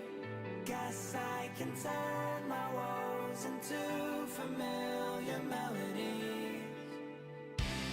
Hey, I wanna stand up, stop racing and grab that mug. Clean up the past and I'm sorry. Hey, I wanna eat my fingers and go in here. While I'm liberated. 10,000 words cling to photos of memories. Can't tell what hurts, but you know I'm the enemy. Everybody sins, everybody's falling off, everybody does. All the right, sessions we with the are back. We'll be turning down Nobody's the music here so y'all can hear our beautiful voices, mainly Kyle's beautiful voice. I don't know about that. I do. All right, so Kyle's back with me now. He's got his wings. He's drinking his Red Bull. Yep. The ref was just signaling us to make sure the platforms were in okay position. We want to make sure we can get both tables running at once if we can. I think later in the day they will be running 3 platforms at once, so we'll take a little bit of Tetrising to get it all working, but we'll get the best view possible for y'all. And I did want to give a shout out to the Jackpot Grill and Event Center where we're at today. They're hosting this event here.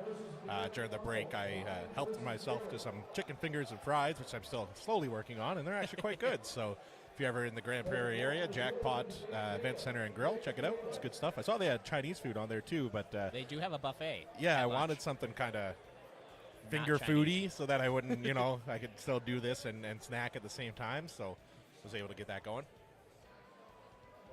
So these are going to be some good matches up here. On the left, we have Brian Marginette and Gary McDonald. Brian Marginette is a high caliber puller here in the 165 Master Division. He gives even some of our larger guys in the club a run for their money. So Gary is a longtime veteran of the sport as well. Both these guys have been doing it for a very long time. We are in the division where you'll see years and years of experience, so a lot of technicality. These guys know where they're going, but they're also a little banged up too.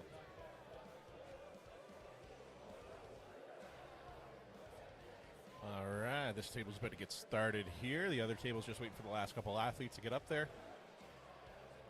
Looks like false start on Brian. Okay. So that's just a warning, right? Yep, just a warning. And we got the over 200s over here on the right.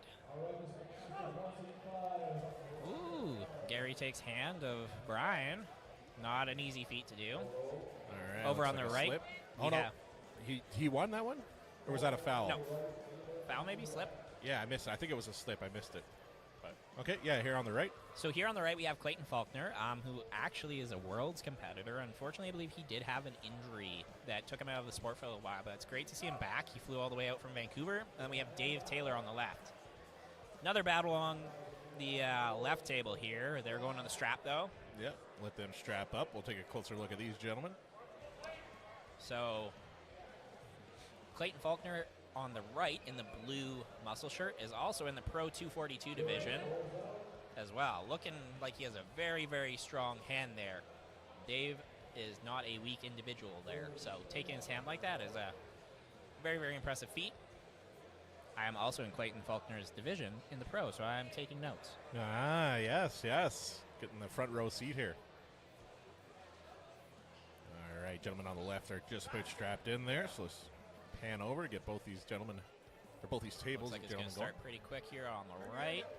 All right, right. Better purchase from Dave. Clayton climbing very well. Going on the strap, though. Brian out of position there briefly, but he's got a nice lock. Gary's looking comfortable. Butcher's head perfectly in the way of the hands. Yeah, that's like the perfect placing. Now we move to smidgen. Okay, Now, yeah, we and can see. Brian There you takes go. it. Very, very solid pulling there.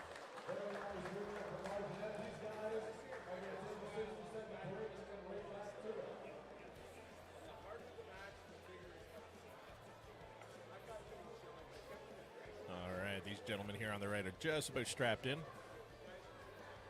Yep. All right, so these gentlemen on the left are going to be going again here. So in this category, is it not just one off? It's best of So- 5 again, or? I'm assuming that's probably only Brian and Gary in the class, so it'll be a best of 5, yes. Okay, that makes sense. All right, we're going to see how Dave and Clayton go here.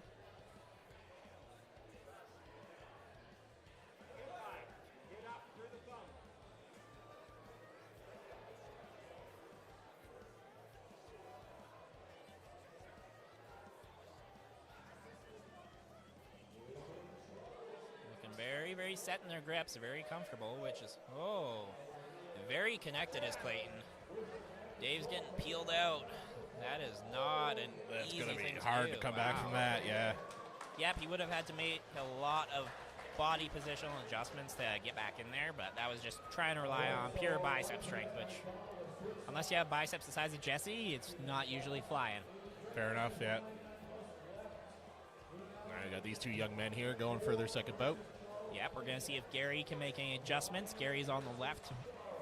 Brian Marginette is on the right. Both local Twistmasters here. Brian takes the hand a little bit more. Gary's trying to climb up and over, taking a little bit more height. Oop. Brian made a good readjustment there and turned Gary over, and that's it. There it is. Brian got him again with a solid press. It's a very large individual over there on the right side from Manitoba. He's a big boy. Holy moly, sweet cannoli. That's the line of the day right there. And he's even got calves. That is a rare occurrence for arm wrestlers. It's probably a dad. Probably a dad. Dad's always Look got at those the shoes. calves. Definitely Yeah. a dad.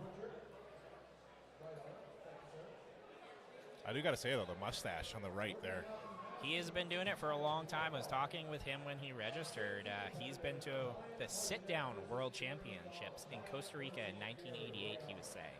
So that is sit-down arm wrestling, where you sit at the table. Why? That's where it started. There was a variety of arm wrestling. Oh, wow. That is a big, strong individual. Definitely a dad. You got that dad strength. But that mustache. He still wins the Best Mustache Award so far. Absolutely. So back to the sit-down arm wrestling. Why? Is it?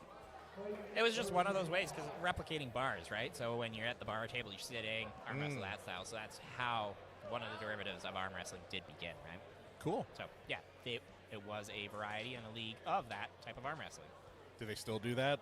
I actually do not know. I'm going to probably go with no, not as much. Fair enough. There is a variety of arm wrestling, though, called freedom arm wrestling, where you just take a table, such as the one we're set up on, no pin pads, but your arm would have to be fully extended, but you can move all the way around the table.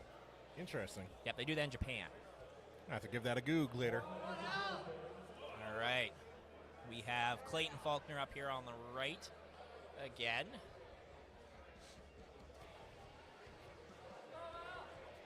Looking like he has some serious hand control. Yep. Very, very comfortable top roll there. He is looking very, very strong. Yeah, it's funny because he came by the table earlier and he had a question. He thought that I was like the registration table. Yep.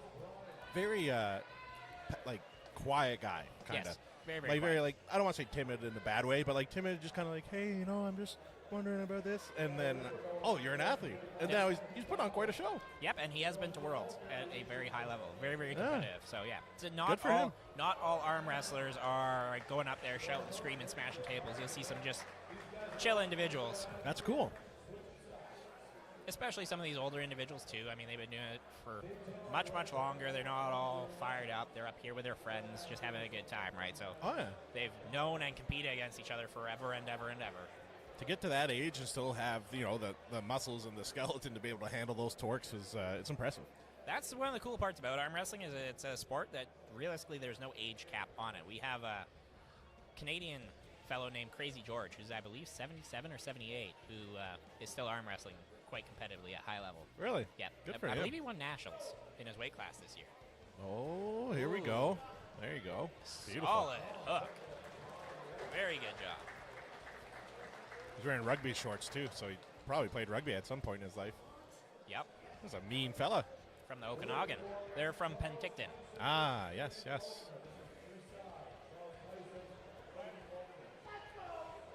Okay, so this is the A side. This will be an interesting match to see if Captain Biceps here from Manitoba can handle Clayton Faulkner. And looks like Brian took the win there against Gary quite convincingly. Yeah, no doubt in that one. All right, now we're back over here. These two big fellas. All right, Clayton here on the right. I am not aware of the gentleman's name on the left, but he is from Manitoba, came out with Curtis and Jordan and those fellows. I think he was wearing the same shirt as that Landon Frazier kid earlier. Nope, he's from Manitoba. Is he? Okay, Yeah. all right. He's really trying to cup in as hard as possible. Clayton's looking quite comfortable and confident in his setup. I mean, being at Worlds and having that Worlds level experience, he's got a good idea of what he's doing. Feels... Ooh, got caught with a hook, though. Wow. Very good. Good adjustment. Like Deadpool said, maximum effort. Elbow foul, though. Oh, on who? I want to say it was Clayton. Oh, okay, I missed that.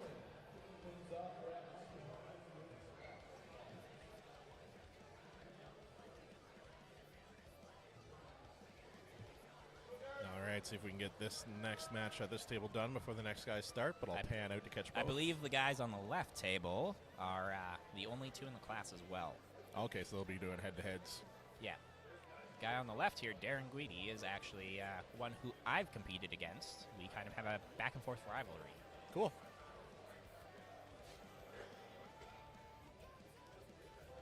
All right, looking like both getting set up. Yep, Tyson's... Oh, wow. That's Attaboy. It's aggressive. It's probably a Viking in his past life. That's like a Viking cry. Probably. You hear that running down the hill at 6 in the morning. Yeah, I would not peek my peasant head out of the door. Yeah. Honey, Like, let's no go to thanks. the cellar. Burn my house down. That's okay. Looks like they're really fighting for setup here on the left table. This is the Masters 198 left hand. Going to ref script, though. Couldn't negotiate something fair. So on the right, we have Giuseppe, who came out from Vancouver, BC, with our ref Butcher, who has the ponytail there. And now on the left is Darren Guidi from Edmonton. Ah, cool. Yeah.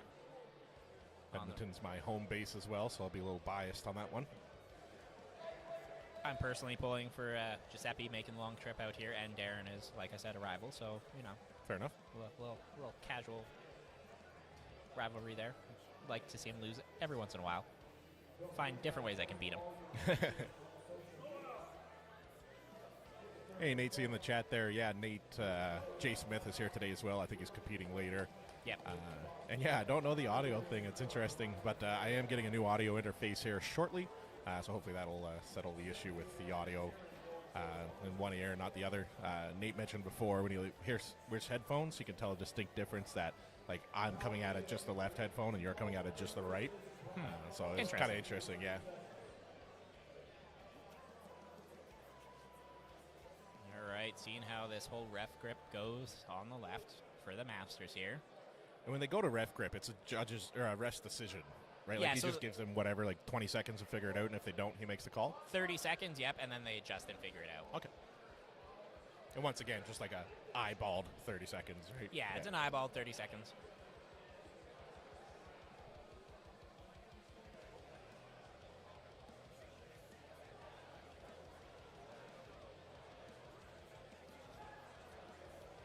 All right, so over on the right, we have Clayton Faulkner again to the B side.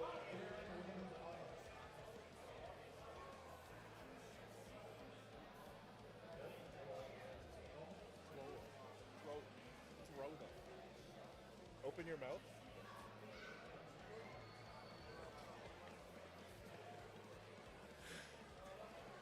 Okay, looks like we're getting set in here. Very, very strong hook.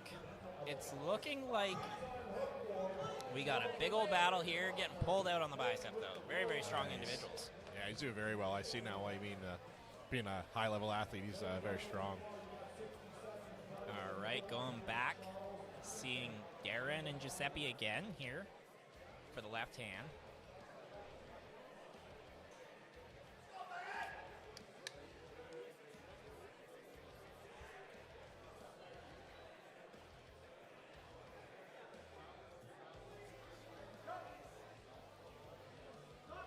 Ooh, Giuseppe took that. Nice clean win. I believe that's 2 for Giuseppe. Good work. We have the Viking up next. We don't know his name, so we're going to call him Viking. His last name is Tyson. It's on the back of his shirt. Tyson the Viking. We'll go with that. Yeah. He doesn't have a beard, though, so. Well, I mean, like, he's got a hefty 5 o'clock shadow probably from this morning, so I assume the man can grow some serious facial hair. Fair enough, yeah. That guy looks like Stone Cold Steve Austin walking in the background there. So, fun fact, Brad Prinz's nickname is Stone Cold. He looks just like him. He has definitely got the jacket for it as well. If he wins, I'm throwing him 2 beers, and if he doesn't smash them together, I'm going to be so disappointed. that is fair. So, yeah, Brad was actually just down in Montana, I believe, a month and a bit ago, and had a super match where he came out dressed as Stone Cold, yes. That's amazing. I need to see that video. Yes, we will set you up with that. He's a great guy. Solid inside puller as well. Next time he walks on stage, you're going to break some glass. Like Stone Cold's walkout song there. Just crash. Oh, man, that's some iconic stuff right there. Takes me back to the better days. Oh, yeah, yeah. Ooh. Quick hit from Giuseppe there. Was that a So it was a slip. Oh, that was a slip. Yeah, Yeah, it was a I was slip. like, that was fast. Yeah, so Brad knew not to try and hang on to that. He clearly was watching Giuseppe, seeing kind of what he's at there. Yeah, so there's definitely that advantage to be going against someone later in the day. I love it. There's some testosterone in that hit, let me tell you what. Maximum effort.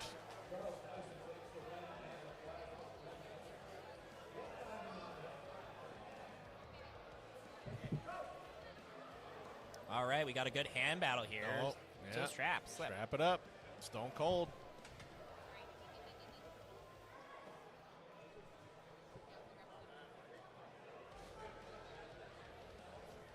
I'm rooting for Stone Cold just because. Yeah, no, that's fair. It'll be interesting to see how this one plays out. They do look fairly even at the start. They're both going for that kind of high hand control. Giuseppe seems to be a little bit faster off the go. Brad does tend to go inside, so I'm curious to see if he makes that adjustment to try and hook in with him. Giuseppe is looking like a little bit more of a high posting kind of top roller, so we'll see how that rolls out here. It's a bold move, Cotton. See how that plays out for him. The dodgeball. Yeah. Yep. Great movie. Great movie. Oh, yeah. That's the level of broadcasting I strive to be at. That's realistically all we can try for. Yeah.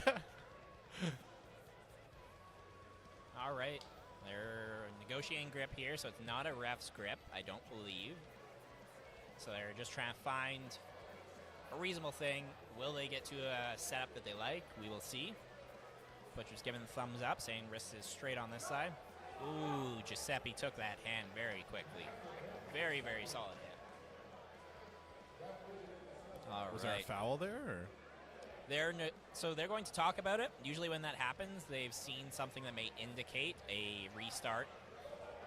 On the right, we look good. It looks like Dave versus Clayton is going to occur for third place. Or second and third, I should say.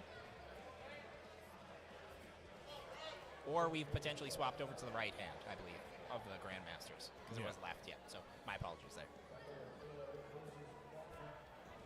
It's written on the whiteboard up there. On the whiteboard, I have no visibility. Probably going to fall off soon anyway. Probably. I mean, I can't see on the monitor there through Dave, and sitting down here, I can't see through them either. Ooh, Giuseppe made a statement there. Giuseppe. That was impressive. Ooh. Nope. All right, so Dave went to up. slip there. I was trying to think of where I knew the name Giuseppe, and it's the frozen pizza. There's Giuseppe frozen pizza, too. And it's actually pretty good. I like it more than Delissio. That's a bold statement. That is. It is. I'm a man of bold statements. I've been known. Yeah. Okay, all right. Some pretty hot takes, as the kids say. All right, Clayton and Dave better get going here. Just about strapped in. Yep, we did have a... Dave really is looking like he's losing his hand here a little bit, so I'm curious if there's some fatigue there set up. Clayton, once again, clearly has world-class hand control and just form overall. So we are seeing that on display even against that giant individual, Tyson the Viking from Manitoba. Tyson, if you watch this back, it's set out of love. We're not making fun of you. No, God, no. Please don't don't pillage our confine us. village. And Darren got the win there over Brad Prince, so Stone Cold unfortunately took 2 L's today. Yeah. So maybe we can find him 2 beers later to smash together. Yeah, he didn't earn the beers yet. Ooh, in the strap, Clayton looked Nice. much, much stronger there. Usually that's kind of going to be something that we tend to see in this occurrence. If someone loses their hand upright like that, they're not going to fare much better in the strap.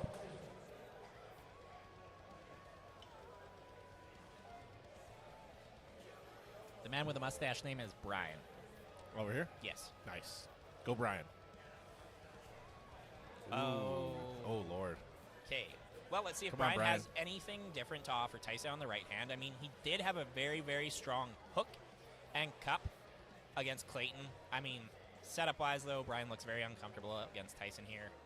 There's a lot of static pressure from that man, so it'll be interesting to see. Look at his calves. I'm telling you, man. Yeah. Wild. I don't Calves know. of the day, for sure. Yep. So far. On the left, it looks like Giuseppe and Darren are negotiating. Darren's probably trying to find a different route to take here because Giuseppe was very, very quick with those hits. I mean, Giuseppe's clearly complaining about hand position and control now, so I would say should probably almost be at ref's grip. Okay. Brian Nice. did hold him a little bit better that time. He Yeah. didn't run through him nearly as quick. Yeah.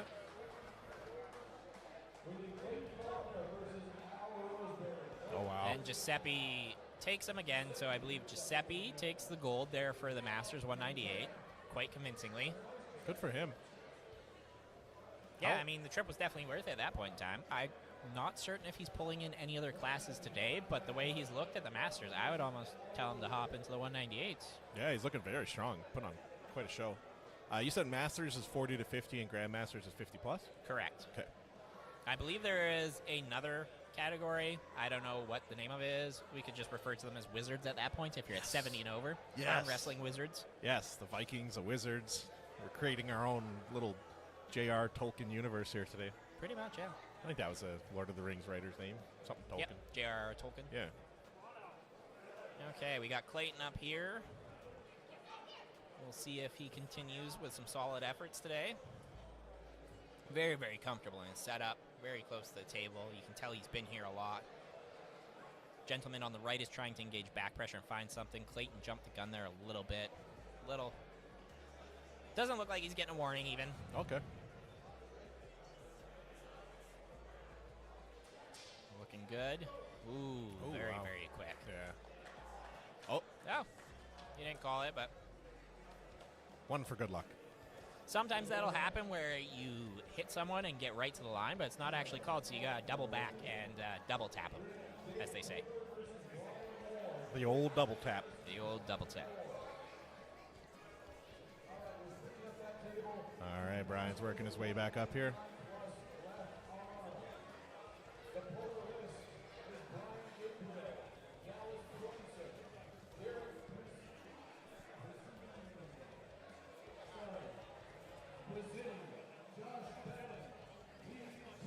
Oh boy. So Josh is coming up to pull on the Masters 199 left plus.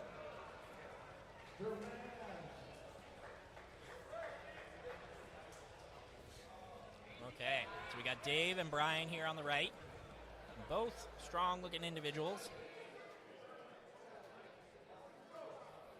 Fun fact, Dave also used to have a handlebar mustache not too long ago.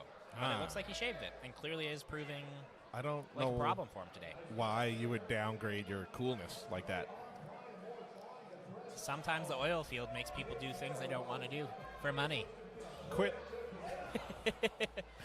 Okay, over on the left here we have the current right-hand national champion, Josh Bellin, that giant man with a beard. And then we have Lee Macho Man Germain. Yes, that is actually his nickname. That makes me so happy. Unfortunately for Lee, Josh is a freak of nature. Yeah. So, yeah. I'll have a nickname for him by the end of the day. So far, Big Blue is in the lead in my head just because he's wearing a blue hat. So Josh the Gentle Giant. Josh the Gentle Giant, that's his going name. He's one of the friendliest people around when you actually talk to the guy. Very, very good dude.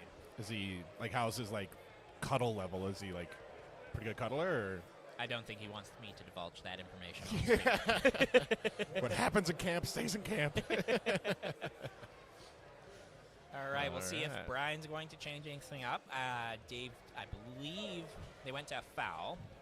Oh, no. Oh, foul on Brian. Yeah. Pushed off the back. Was that It two looks fouls? Not sure, but it looks like their strength was evenly matched Oh, there. There Dave you won. go. It was So two I believe fouls. Dave yeah. won on fouls. Yeah. I was enjoying watching them, though, because it looked like their strength was very similar, and they were having a Yes. good little back and forth there. So sometimes in that case, you'll have moves that kind of negate each other with strength, where Brian there, his hook was strong, but Dave was pressing, and they kind of found that mid-range where neither could really take a large advantage.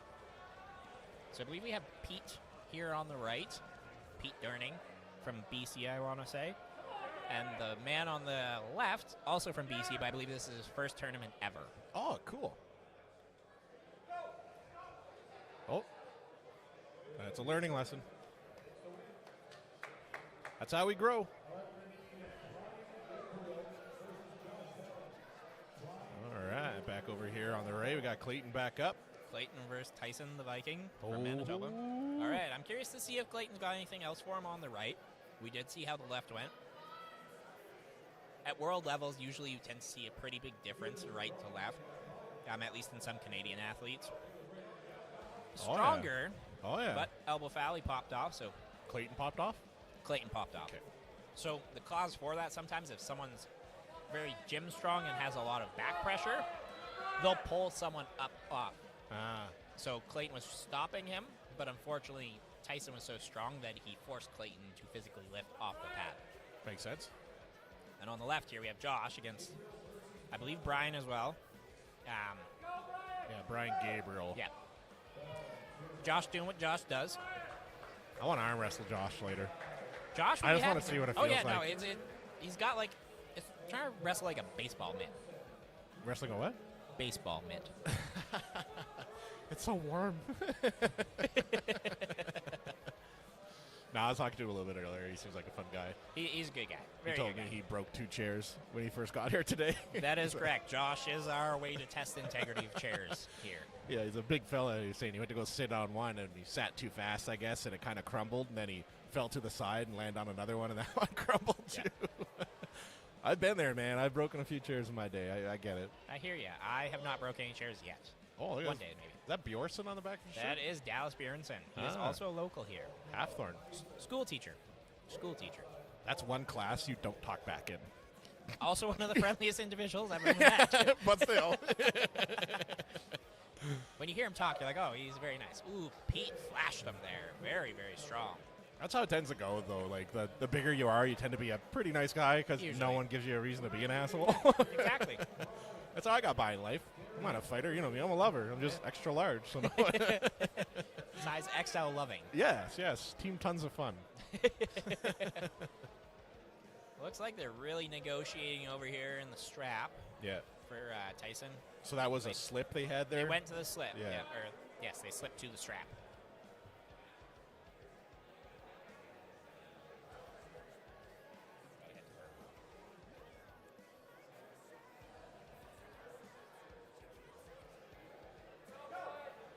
Ooh, hit from Brian Gabriel there. Yeah. All right. Here's Unfortunate for the individual on the left, but that is part of your first tournament. In the open weight division, you tend to take a lot more hits than you give out. Oh, yeah.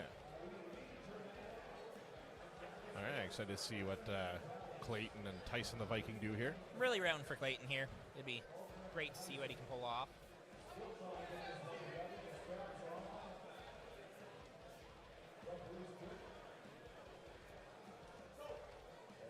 Ooh, Clayton saw more purchase Oh, wow. there, but There you go. Tyson's just too strong.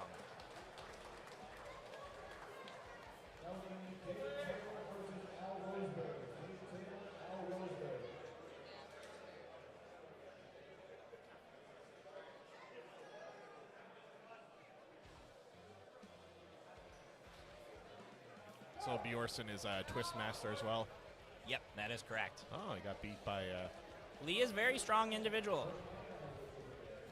Dallas has only been to 3 practices in the last year, though, so a little rusty.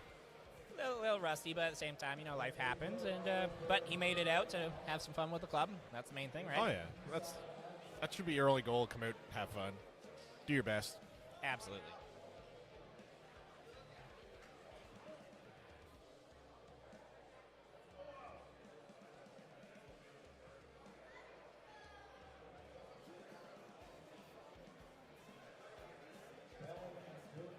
as we mentioned, Bellin is Canada, number 1 in Canada for open, you said? Yeah, for the right hand. Left, he's not? No. Okay. Does he do left, or He sometimes pulls left, yes, Okay. but just for fun?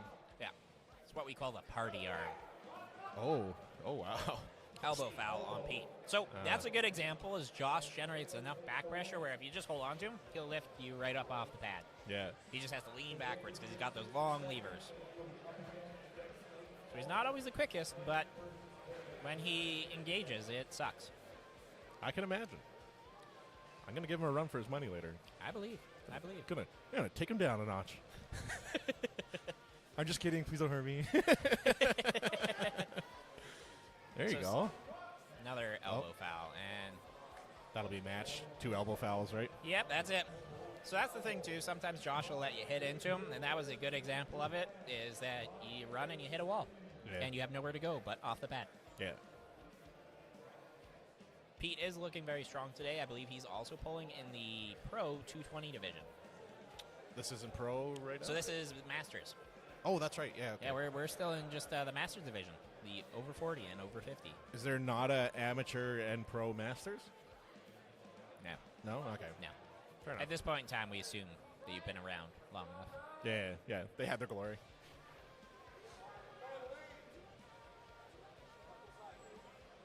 All right, we got Dave versus Clayton on the right. Gonna see if Dave can make some adjustments, try and get through Clayton's very, very strong hand.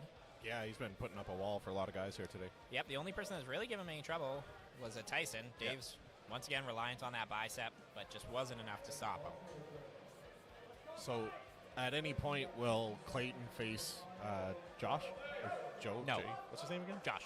No, they won't face today? No.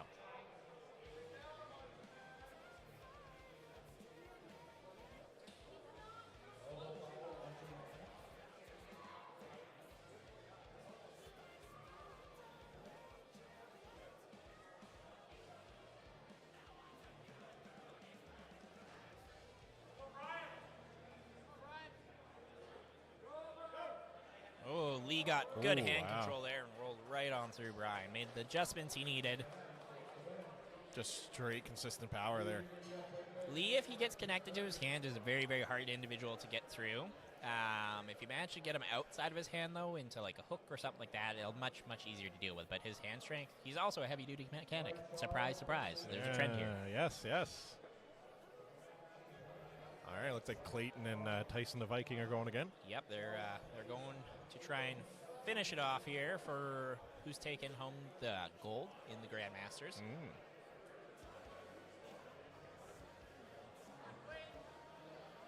We'll see if Clayton can make the adjustments he needs to, try and find a different lane. Tyson is looking very, very physically strong right now. I assume we're going to go to a ref script because neither athletes are really looking like they want to give up anything. Yeah. The Manitoba athletes have come out are really, really bringing a high caliber of competition. Well, it's mostly farm boys out there, so it's not much industry besides farming, so they're all going to be used to hard work. And Manitoba did have Vikings that found it way back in the day. Yeah, they had Gimli out there, right? Yeah. Yep. Got that strongman show. Ooh, Clayton had a better purchase there, but Tyson looking to him and talking to him. That's foul. Oh. What was the foul on there? Oh, he took his hand off the peg as he was talking to Clayton. You're not allowed to take your hand off the peg? No, sir. Your hand has to remain on the peg the entire time. Why? Just because? Because you could theoretically gain position. Like by reaching further on the table or something like that? And okay. that's exactly what the commentator currently, Uncle John, is saying out there as well, is that he took his hand off the peg and then, yes, gained position as well by doing that because he popped off and twisted his body around. The peg forced you to kind of stay in a squared position. Interesting. Yeah. I wonder if that was like a slip of the mind for him or he just wanted to beat him once. I'm assuming he's a little bit newer of an athlete. A lot of these Manitoba guys that have come out have only been actually arm wrestling for about 2 or 3 years. They're just physically freaks of nature, as we see. Yeah. So it does happen where your mind kind of gaps and you do forget those little things, especially if you're all fired up and ready to go like Tyson is clearly. Elbow foul on Clayton, bobbled off due to Tyson's back pressure. The size of Tyson's forearms. Like, you can't even tell the difference between bicep and forearm. Or there's quite a significant difference. But Yep. Nope, that's definitely how you kind of point out an arm wrestler. Is usually it's kind of one of those freaky, like, oh, you're like Popeye. yeah. He's a good example of that. All right, looks like Lee and Pete have slipped and gone to the straps here.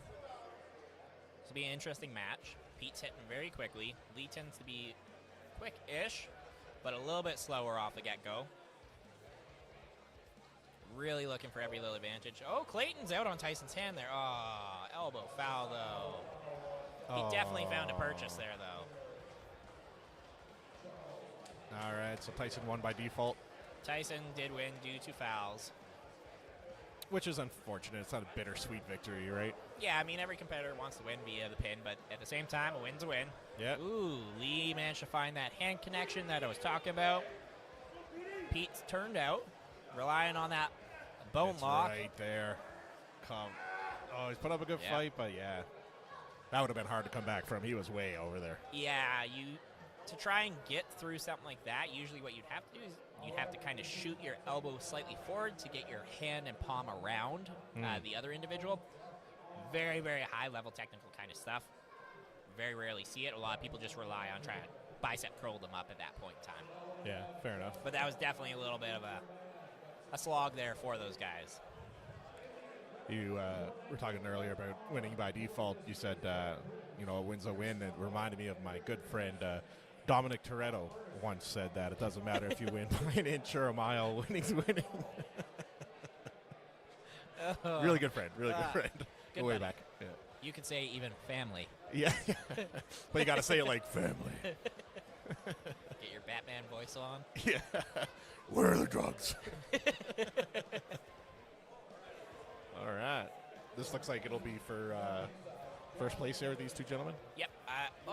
Looks like Josh has elected to let Lee go to the straps, or Lee has elected to go for the straps. Someone has said. Looks like One of the shows I went to Edmonton, I did see Bellini. I keep forgetting his first name. Josh. Compete. I think he also won. I think it was 2 fouls. That'll happen He sometimes. lost. Yeah. Yeah, Josh's left isn't as strong as his right. So you will see there are certain guys in Alberta that are stronger left-hander or right kind of up there. Some of the people here today, like Jay Smith, is right up there. Sean Crowther is up there. So there's lots of very strong individuals. Caleb Freeborn as well. So Josh let Lee work there. Yeah. Tired him out a little bit. Solid battle. That was nice.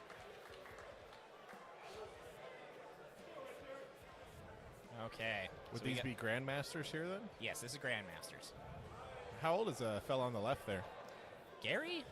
I don't know. It's a mystery. Old. Benjamin Button.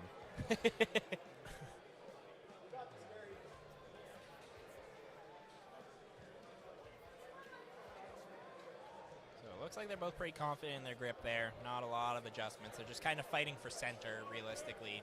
Refs are trying to get some wrist adjustment out. A little false start there. No. Probably getting close to ref's grip, I'd darn say. Up. Ooh, solid hit to the side. Yeah.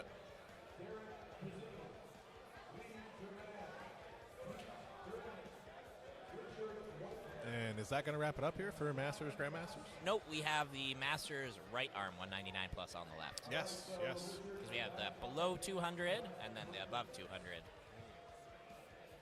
Starting off with Stone Cold. Stone Cold.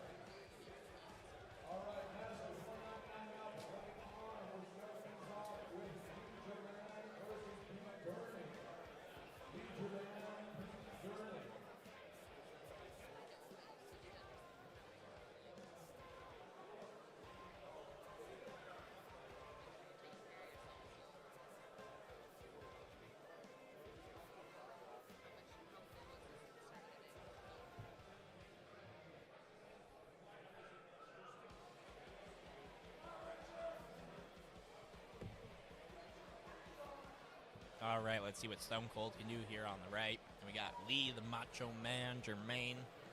Pete Durning. Pistol Pete is his nickname. It's like these are all the actual wrestlers, and they retire and get in arm wrestling. Pretty much, yeah. Yeah, I like it. That's what we're seeing here. Fighting for hand control again. Oh, Stone Cold. Hits Nice. inside. Hit Very him strong. with the stunner. Subtle little joke there. I mean, when you actually do look at Brad as well, like directly on, you're like, yeah, no, that could just be a very little Stone Cold. 100%. It literally looks just like A him. medium Stone Cold, All if right, you will. put some knee braces on that guy. You'd never know the difference. He's walking kind of janky, too. There you go. All right. Pete and Lee have gone to the ref script, couldn't negotiate what they want, so they're letting the refs take care of that. Ooh, very good hit, but Pete elbow fouled. Pete's got a very, very quick hit, but it seems like he's consistently elbow fouling when he gets stopped, so he's going just a little bit too far there. He's got to reel it back a smidgen or finish the job.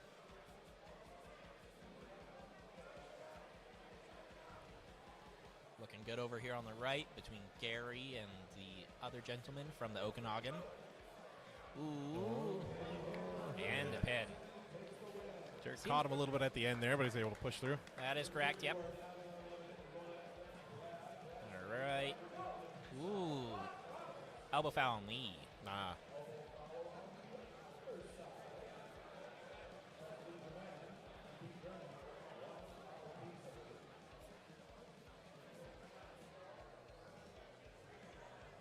Oh, yeah. They give him that one.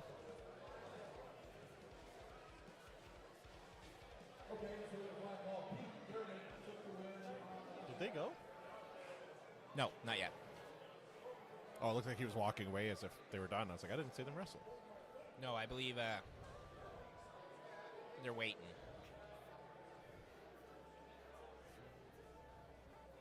Looks like Lee gave Pete the win there. They didn't want to continue pulling that final time. Yeah, I'm not sure what happened there. Maybe the hits took a little bit too much out of Lee. Because I believe Lee is also pulling the 242 pros. Okay. Save So some maybe, juice. maybe he wants to save some juice. I mean, he has to go against Clayton Faulkner as well, so. All right, we got Stone Cold over here. We'll see if he goes inside again, finds that lane that he needs. He's got that Jorts power, too. The jorts are. Ooh, getting deep, but Oh. he's going to have to make a little adjustment to finish him, Yeah, or he's just fighting. hang out. Yeah, he's going to get tired eventually. Yeah. There you go. So he did get the win. Henson, at least the guy's last name is Henson, he went for a foul.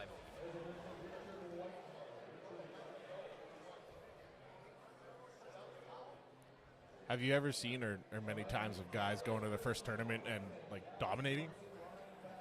Like, or not dominating, but like doing really well at least? So we have an individual at our club who showed up from the Ukraine about 3 months ago. His name is Rod. Yeah. He weighs about 176 pounds, and he's ran through myself, Jesse Harrow, and our current 176 big dog, Davin Newdorf, who's gotten first at most of the amateur things. This is his first tournament ever. Yeah. Never arm wrestled before. Just showed up, freak of nature. So I think we might see something like that today. He's lying. He was probably like Ukraine champ or something. He said he had a friend that he practiced with twice, and then he just does a lot of hand exercise. And then after he noted that, he jumped down and did a 2-finger push-up for about 10 reps. Yeah, I could see how that'd be beneficial. Just a little bit, bit. Freak of nature. Great guy, super friendly. Love to have him in the club. Great to train with. But yeah, I'm excited to see Rod put it together here. All right, over on the right, we have Vern Martel, who's actually a longtime world champion. I believe we have Nope. Still Henson up there. Ooh, good catch by Vern there. And a Oh, wow. we got Dallas and Ryan over here. Oh, man. That was a good little back That and was a forth very there. solid battle.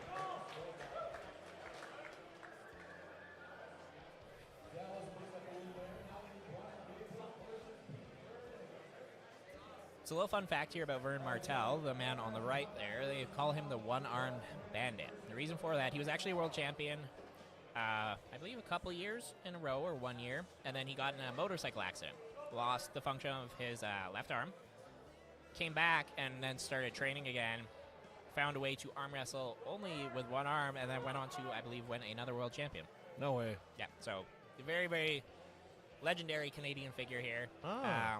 Also a cancer survivor as well. On top Wow. of that, so just man's built of absolute iron. We're very happy to have him here. He's located in Prince George, BC. Him and his club came out. It's great to see him come out, support, and put on a show. And yeah, That's wild that he's able to be that successful without the extra power from that other arm, like holding on to the bar there. And you'll see him use his legs a lot more to kind of tuck in and get around. Yeah. He uses more of a catch style of arm wrestling. That's super interesting that he can still be successful with one arm. Looks like an elbow foul there on Vern. Yeah. So Brad, Stone Cold, Steve Austin, Prince. Looking to go inside there. Can Vern make an adjustment to kind of get a little bit more on top there? And we got, looks like negotiating for setup over here on the left. Brian. Brad's hands back a little bit. Vern's climbing, he's climbing, he's climbing, he's climbing. He's looking for that slip. Got a good hand battle. Yeah. Oh, yeah, I think this one's going to the straps. Or maybe he's Vern's got going to hold on, take him down. Quite a grip there. Holy. Yeah, he's getting comfortable. Yeah, I don't think Vern wants to let go. I think he wants to finish him. Gonna break his fingers. That sometimes does happen. Ooh, to the straps. Wow. On the left, we have the refs delegating here. Gonna see what they're going to.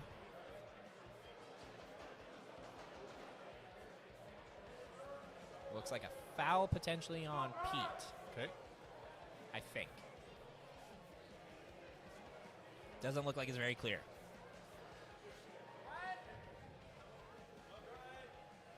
We're going to the strap over on the right between Brad and Vern. Left is a ref grip here between Brian Gabriel and Pete, the Pistol Durning, or Pistol Pete Durning. I don't know the placement of that. We'll just go with Pistol Pete. It's a good name. Not a bad one. He's quick. That makes sense. Quick draw. Yeah. Pistol. He's fast. Fastest gun in the West. Oh, that was a win. Looked like he lost his grip or something there. It looked uncomfortable. I mean, Yeah. he did have an elbow foul for my position. Didn't look like the refs caught that, but it looked like the power band is just a little bit lower. That is one thing, too, with pulling as many classes as some people do, is that the deeper in you get, if you get into a couple of those wars, it's not a good day at the office. You're running out of steam real quick. Oh, yeah. So I'm interested to see how Pete's going to hold up when we get to the 220s, because there's some serious young bucks like Curtis Mocan in that division. Vern's going in deep. Brad's really dragging through. Lost his hand. Vern's maintaining pronation there very well. Looks comfortable. They're at a dead stop there. Yeah, so Vern's in what's called a king's move. So Vern's got to bring his shoulder up just a little bit. Really relying on the bone structure. Brad's getting all sorts of turned out. Oh! Wow. What a battle there. Brad did put himself in a bit of a dangerous position there. Got very overextended, almost a break arm position, but what a battle between the two individuals there. That was a good one. Absolutely.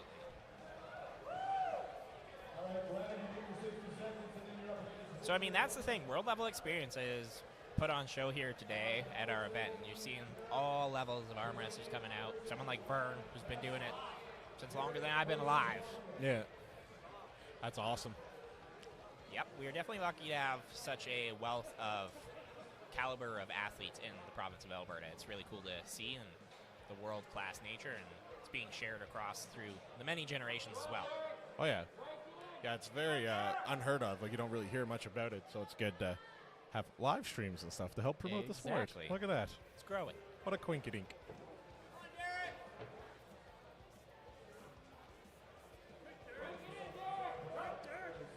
Ooh, Oh, quick pin.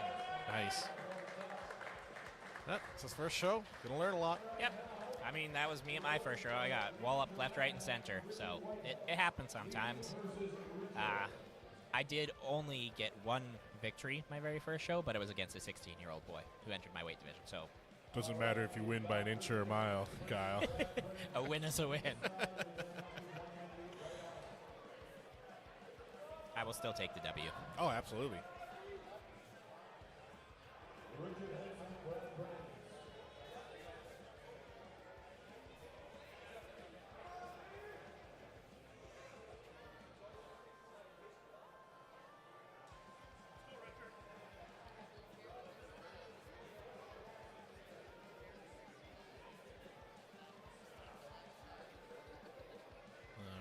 Getting happy with the grip here for these two gentlemen.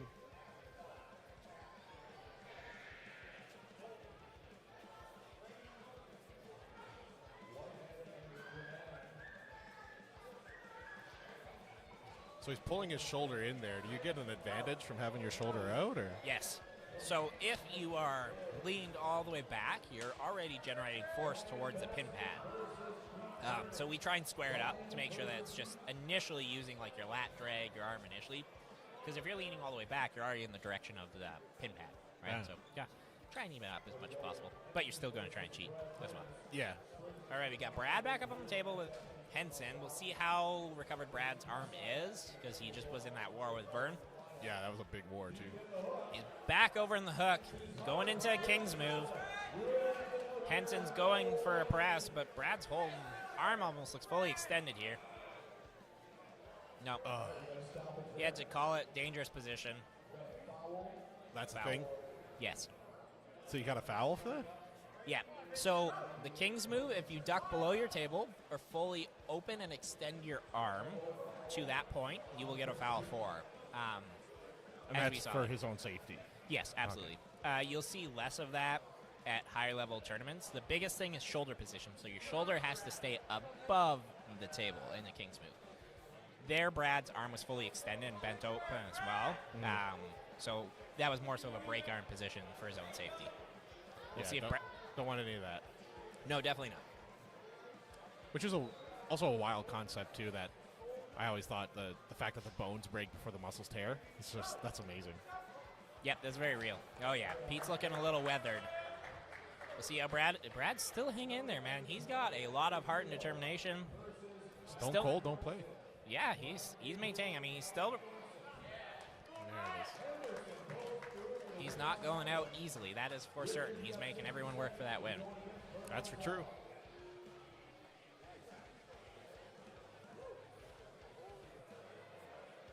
All right, we got Brad. And Dallas Bjornson. Yeah. Wonder if it's related to Halfthor. I don't think so. Also, calves on this fella. Dallas is also a dad. That's it. Yes. Yeah. Once you produce offspring, your calves just grow. I also feel this in my calves. Yes. Whew. Put some pants on those things. Dallas had good position, but got wow. turned out a little bit. Yeah.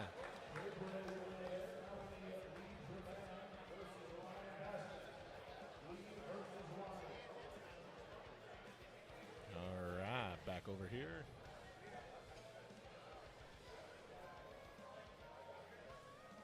Looks like we'll have Vernon Henson, I don't know his first name, on the right table here. I believe probably for the finals. And then on the left table, we're going to have Lee Germain versus Ryan Bassinet. Lee's been doing pretty good today. Lee's been doing great. Very, very consistent competitor. If he gets what he needs, he's very, very challenging to deal with him. I'm excited to grip up with him. Absolutely great person. Most of the people in arm wrestling are. Yep.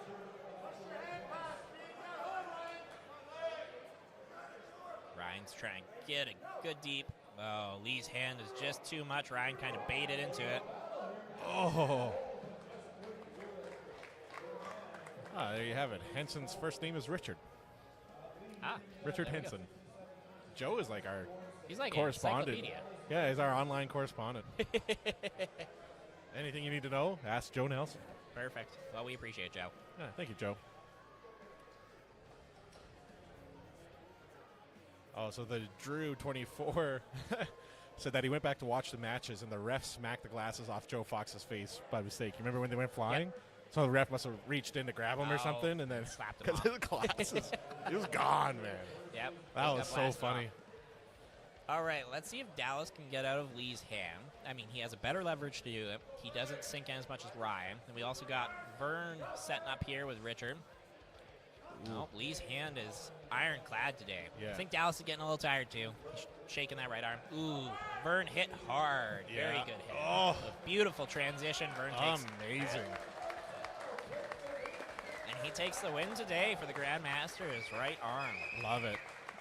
I love his story, too. The fact that he was at the top, had that accident, rebuilt back up, got to the top again. I was like, that's awesome, man. I love Yep. that stuff.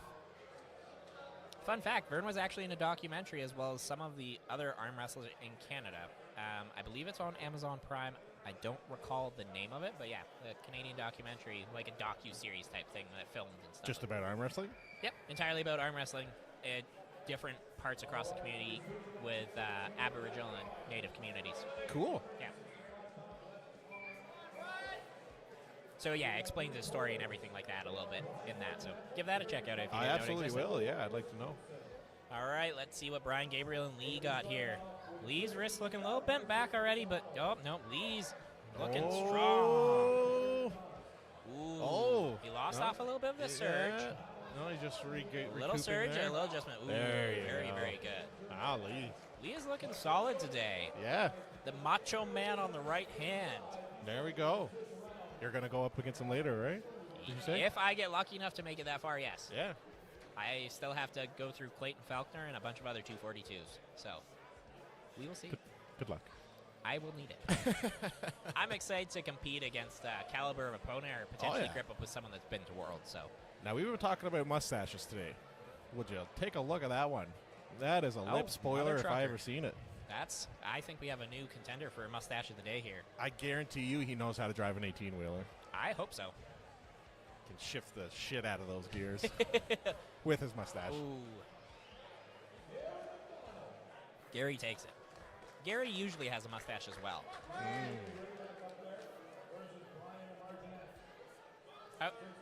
Lee must have been on the B side then here and has climbed his way back up to the top then if he's going against Brian here.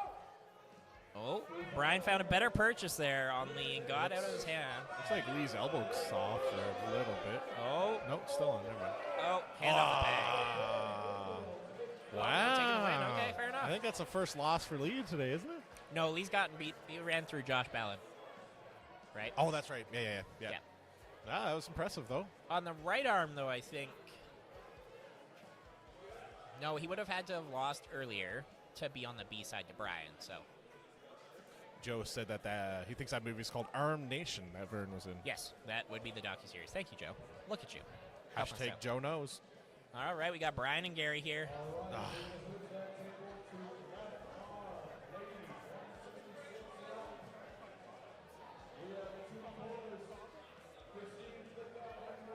All right, we're up to the ladies. The open ladies. Is there a pretty good female roster as well for arm wrestling out this way, or not so much? We have some national champions, but unfortunately, we don't have a lot of females that actually do compete in the sport. So I think we have maybe 3 today. Maria, Christine.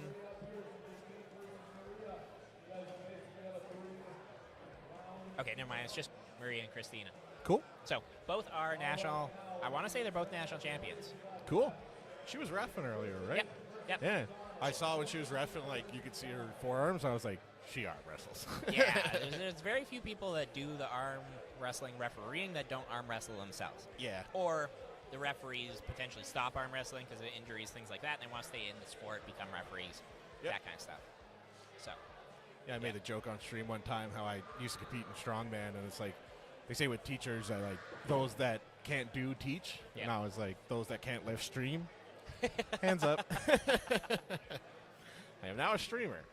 Well, I would like to point out that I won a national championship in arm wrestling and then went on to teach some national champions, so I've done both. And now I'm into streaming, so hey, I'm a man of many trades. Look at me. My name's Kyle, and I'm good at everything. Not so great at arm wrestling yet. I'll show you a thing or two. I hope so, man. I hope so. Teach me your ways. All right. We're going to see Christine and Maria. These two battle it out all the time. Unfortunately, they tend to be the only competitors in their classes, so they're always going head to head. Both have been to nationals, held national titles. Very, very strong. Maria likes to be a flop wrist presser usually. Christine tends to be more of a top roller. Both very versatile. This is going to be a best of 3. Oh. Win on Christine. While we're in between matches here, I just want to give a shout out to Jesse here as he's eating his lunch. He has no idea. Oh boy. So Jesse cut all the way from about 215 pounds to make 198. So Jesse's fueling up before he re-enters into the 198 category. Nice. Just chowing down, just having a little snack. Very good jaw development. You know, when he's chewing, you could really see the muscles growing there. All right, back to the action here. I don't know. I thought the action was Jesse stuffing his face. He likes to save that for his OnlyFans, so we'll let him have that content for himself. That's true. That's true. We got Brian and Gary here. Oh. Yeah. Brian's looking pretty darn good. Got some hand control again, and yep, Interesting. That's all rope. Yeah, he had his leg wrapped right around that pole there, I noticed.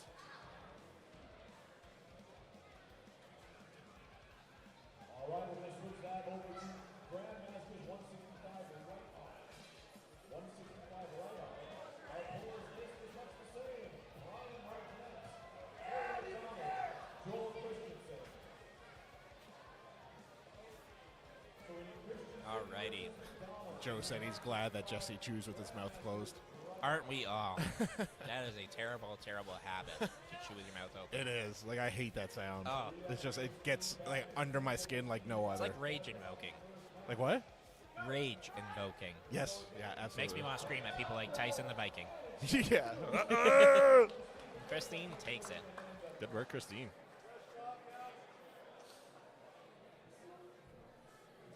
How many times is, what's his name, Gary, you said?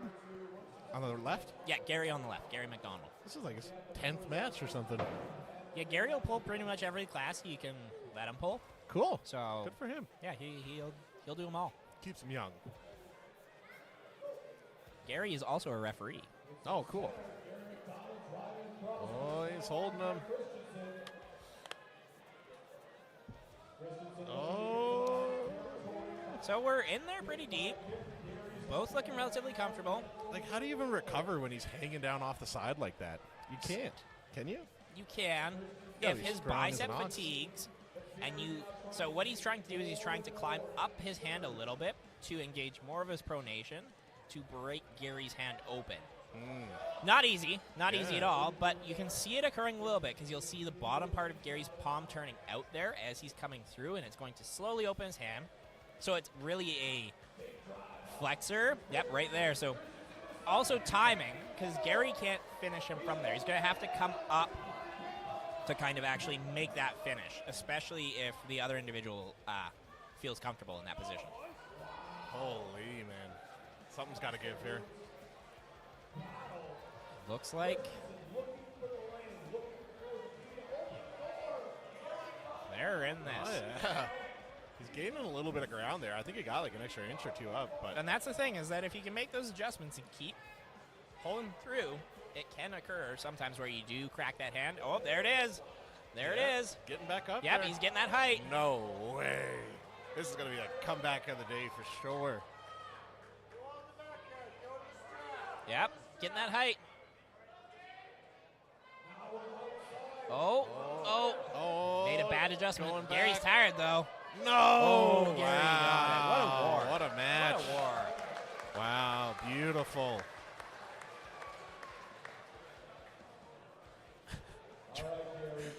Joe's like, why am I still watching Jesse eat? Everyone's just like... They're all fixated on Jesse Yeah. now. The big question of the day is, will he or will he not have dessert? That's the question. Jesse will have dessert. I can attest to this. Just one bite's a Holy Claire. He's going to go back and watch this and have no idea. And be like, what did you guys do? That's the best thing about having this like pan-tilt zoom camera is I can just do silly stuff like this. It's definitely great. Oh yeah, it's like when I do powerlifting meets, they have like the platform, and then off to the side they have the door to go behind the curtain to warm Yep. up, and so I can like zoom in on that, and you can see people getting hyped up and Oh, like smelling the God. salts and stuff. The funniest stuff. Oh yeah, it's so fun. All right, so now we have Christine and Maria for the right arm. So once again, they're the only two in this class, so it's just going to be the best of 3 matches there. Shout out to the ref for not being in front of the camera. That's helpful. It definitely does help. Yeah. But their priority is to make sure these athletes stay safe, Oh yeah, absolutely. not for the lovely view of the viewers.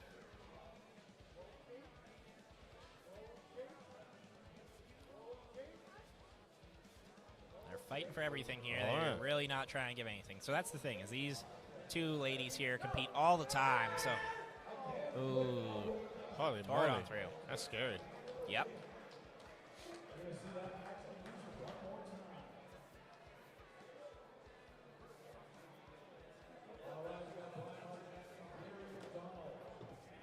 All right, so we He's have. working his way back up. Yep, he's got to go against Brian here, and I believe he has to beat Brian twice, assuming this is the finals for it, because Brian's beat him each time they've kind of come through.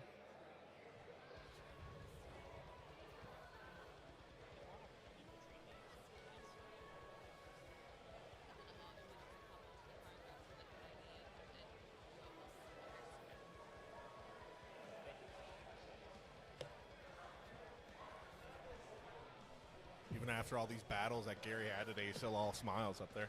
Yeah, Gary is one of the greatest guys, cheery as can be, always up there. Gary does have a mustache today. It's just a little bit grayer, so harder to see. Ah, yes, blended in. You should like make a bet with him. He's got it just for men at black or something. So it's kind of like, remember when Vince McMahon like dyed his hair and his Oh, eyebrows? God. Yeah, that looked. He looked like a legit villain, and then he did Yeah. some villainous things. So, Apparently, yeah. I saw some of those text messages that got leaked. yeah, I don't think it's so apparent. There's probably a reason why he's not in the company any longer. Yeah, and Netflix is releasing a documentary on him here shortly, and it looks like it's September not. 25th. It Yeah. looks good. Doesn't look like it's going to be on Vince McMahon's side. No. Yeah, The yeah. WWE actually canceled their Netflix deal because of it. No, did they? Oh, I was looking Yeah, forward to that. Me too. Oh, because I heard that they were going to go more like old school, like R-rated with it, because it's going to be on Netflix. That is correct. So No they're going to go way, more man. Attitude Era. So, yeah. Why would Netflix do it? Just sell the rights to like Amazon or something? But sorry, I don't know. Okay. neither here nor there. Maria's got a better purchase there briefly. Ooh, Holy. Do we have an elbow foul? No, win for Christine. Seems So a powerhouse, man. they're so strong, both of them. Did you say that both of them were national champs at one point? Yes. Wow. Amazing. Very, very amazing. That's the thing. Alberta produces some absolutely phenomenal arm wrestlers, and we're probably one of the strongest provinces in the country. Oh, yeah. Usually. We always are podiuming at nationals. We had a good turnout this year. Yep. So I believe nationals is in Regina next year. So we'll probably see more Albertans out there because the travel to Quebec and stuff like that is a little more pricey. Yeah. So going to Saskatchewan's not bad. We can Yeah, drive it's still by. drivable. I think it's 8 hours from Edmonton, I think. Yeah. I went to, that's where they had nationals the one year I made it for Strongman. Drove out there. Yep. I've been to one nationals. Oh, got Gary and Joel again out here. So they're probably going for second and third here. They got stuck in one of those wars again, right in the center. Gary stretched out there again.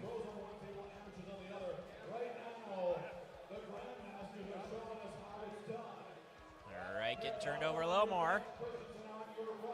He's going to try and go for a parallel pin.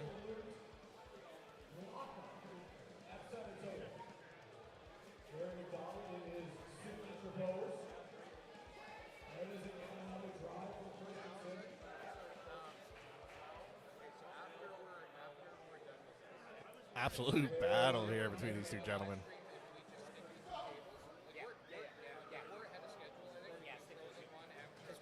Gary's just not giving up.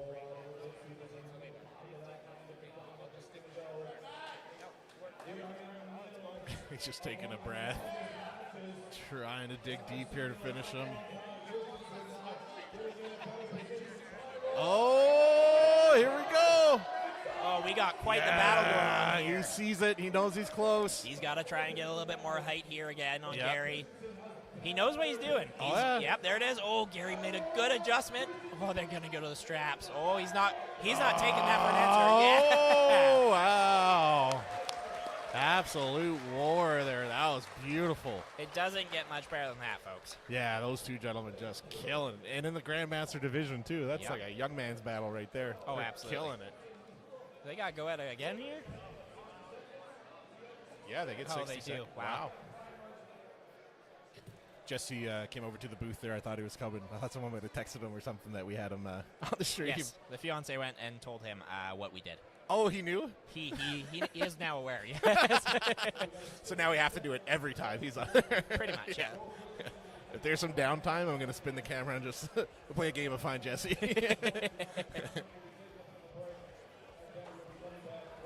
That's funny. So we're almost at the end of the Grandmasters here, and then we will take a little bit of a break again, and then we're going to set up, I believe, for the amateurs and the pros.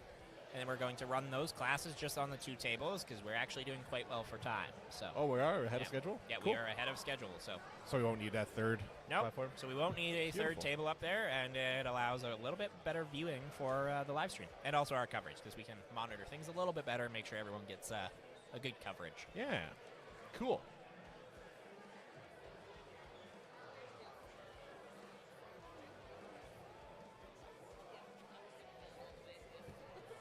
So I noticed they never switched sides. Oh, sorry. I thought it was Gary. No, again. this is Brian. Brian's built a little stronger and obviously hasn't been in as many wars. Yeah, a bit more fresh.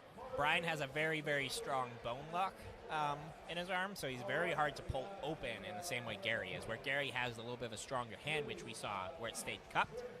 So you'll very rarely see Brian get in that kind of open King's move position that we saw there.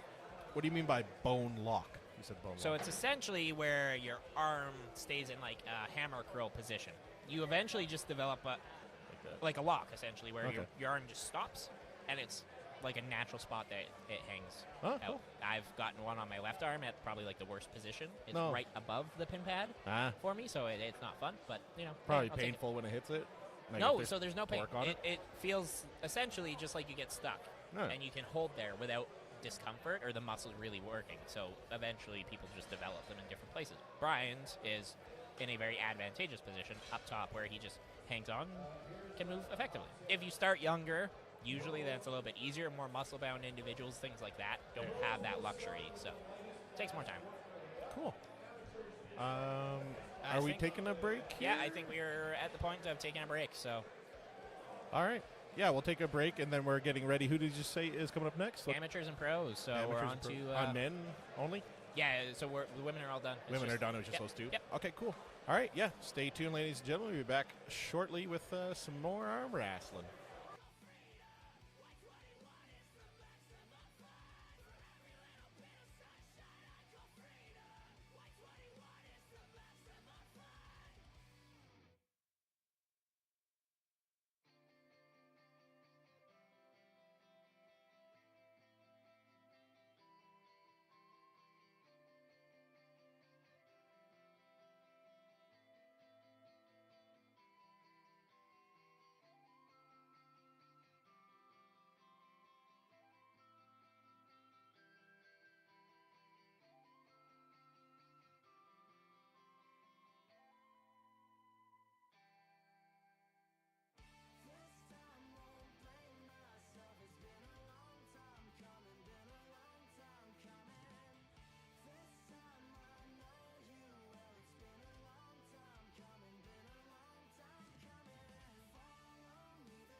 All right, we are back. Just getting ready to get started here into the rest of the tournament this evening.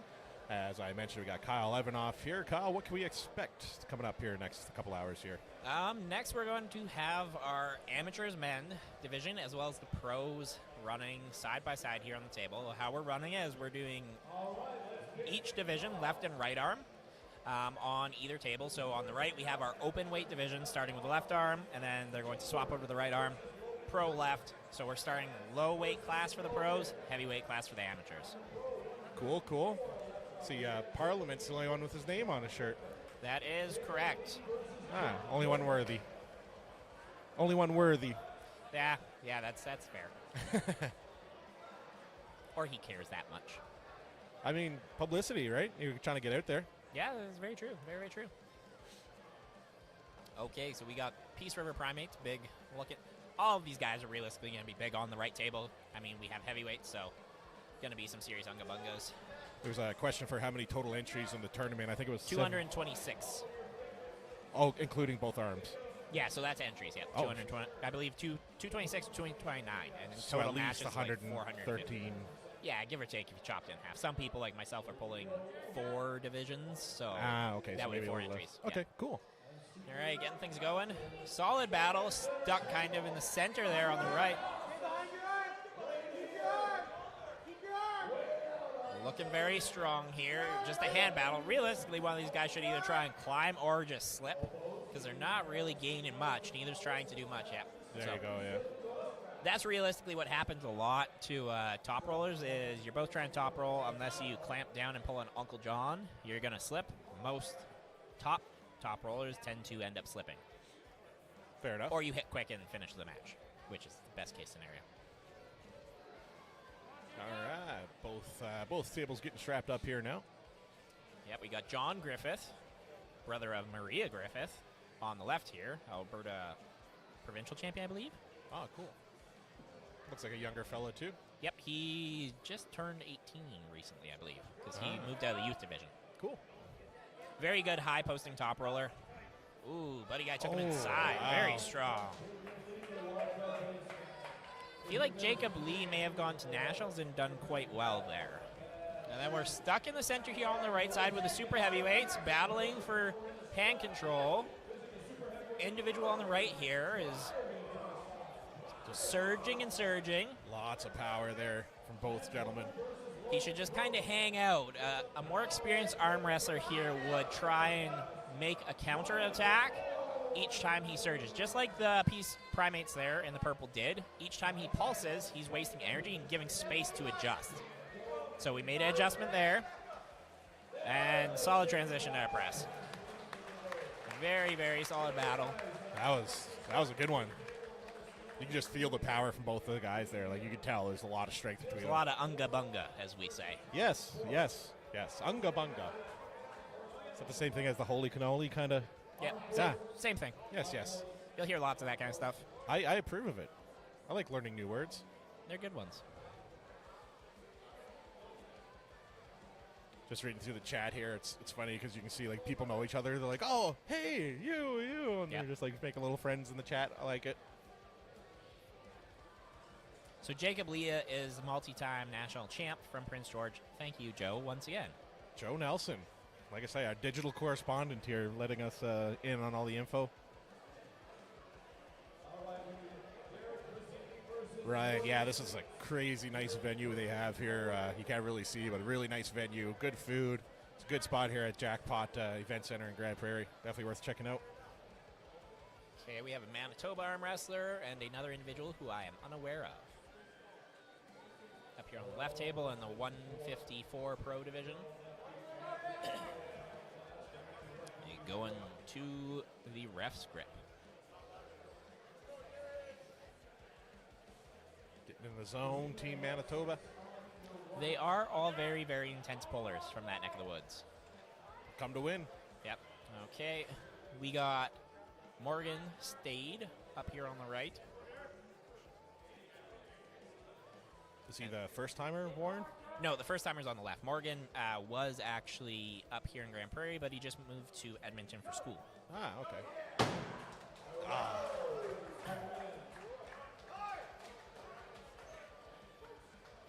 Missed the... So a little overexcitement there yeah.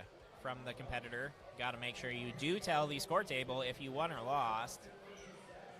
You can't just run away into the crowd, as we have no idea who you actually are. Yeah, I wasn't sure what happened there because he gave the table a good smack after the match. The ref was yelling at him. I thought he might have got in trouble. Yeah, he didn't go tell anyone. And also, he ran off before giving Buddy Guy a handshake. He is over there now. Give him a handshake, you know, whatnot. But lots of people do get awfully fired up.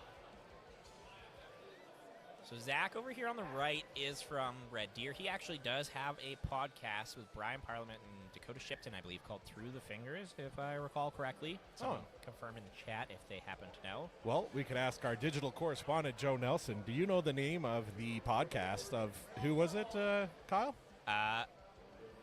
Monroe up here from Red Deer. Yes, yeah. Solid battle. Oh, Slip there. Let's see what these gentlemen do. Some big fellas on this side. Yep, we do have some big fellers up there on the right. I believe the fellow on the right side is also from Manitoba. It's a big boy. He's a big boy. Oh. Ooh, to the strap. Yep. Top rollers tend to definitely end up there a lot, as we're seeing.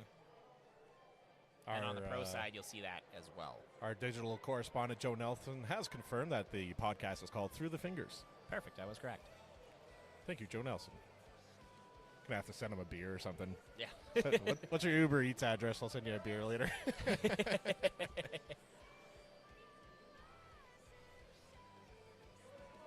All right, both tables going to be going here around the same time. I did notice that the guy in the orange chat walked up with a cane. It's cool to see that, you know, the last fella, Vern, with the bad arm, and then this guy with the cane, people still coming out and competing. It's awesome. Absolutely, yes.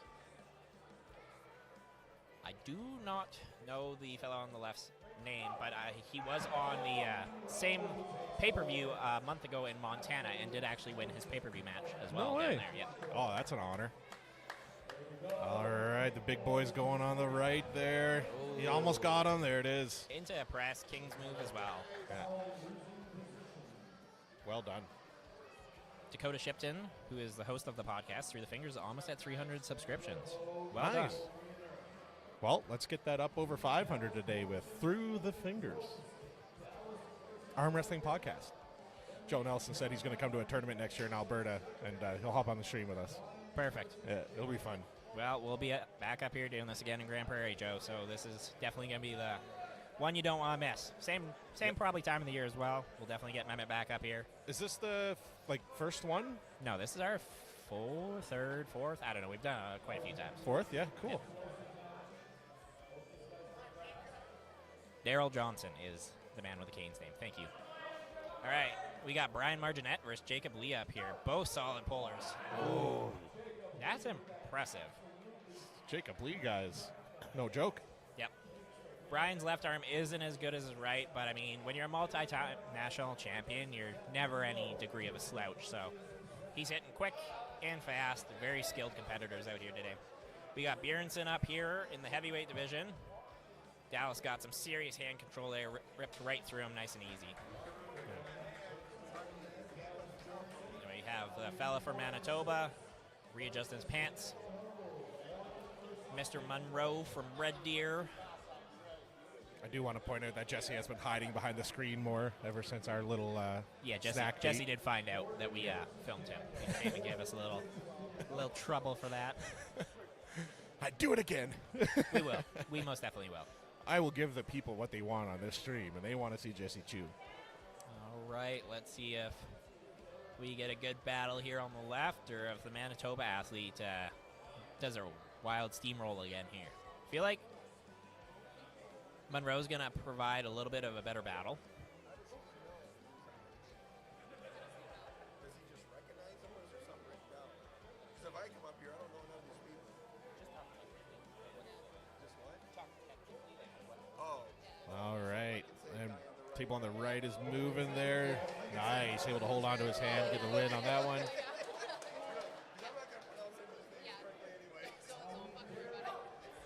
Ooh. Zach got him good there. Nice. Very, very solid hit. So Mr. Todd Hutchins just popped by and inquired if he had to know some of these athletes' names, or if he is allowed to just say athlete left or right, obviously. Yeah. We have a little bit more knowledge here, but we notified him that he is pretty much just here for color commentary as well when I step out to do some pulling. It's going to be quite colorful commentary when you leave. Oh, I can only imagine. Todd is a couple beers deep, so.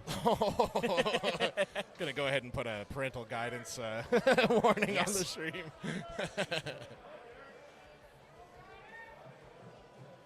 Yeah, no, we've been giving athletes their own names anyway, like Tyson the Viking, for example. Well, I mean, we are at least reading shirts, right? Yeah. So Yeah.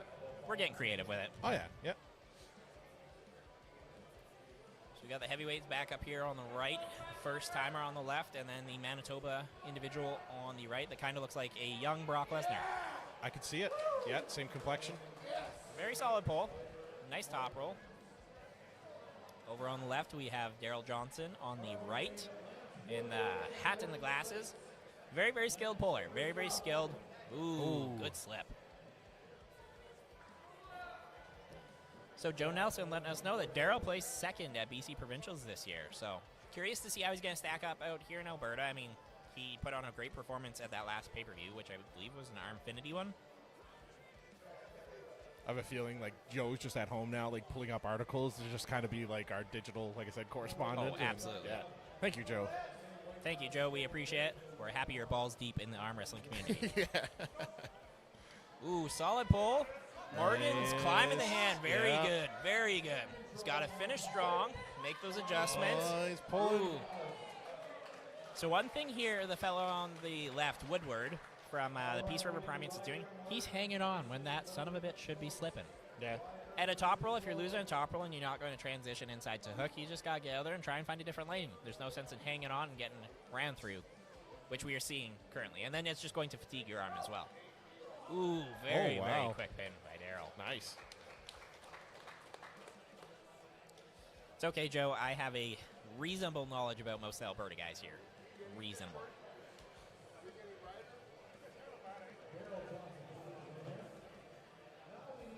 But we're happy to have you for the BC knowledge. Oh, yeah.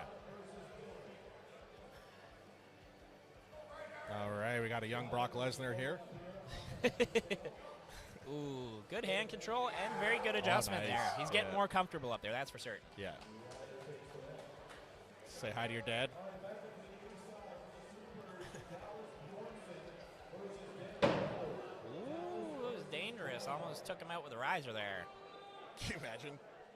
Referee tore both quads today as the riser fell on his calves. Or both calves, not quads, sorry. Fun fact, I have partially torn my right calf. I don't know if I'd call that a fun fact. Maybe like a painful fact. Yes, it was. I can imagine. Drove home from Kelowna using that calf. Oh, gross. Hopefully you got cruise control. Ooh, false start for John. All right, Dallas over here on the right.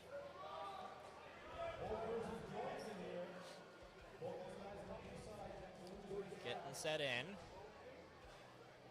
You see how Dallas does here.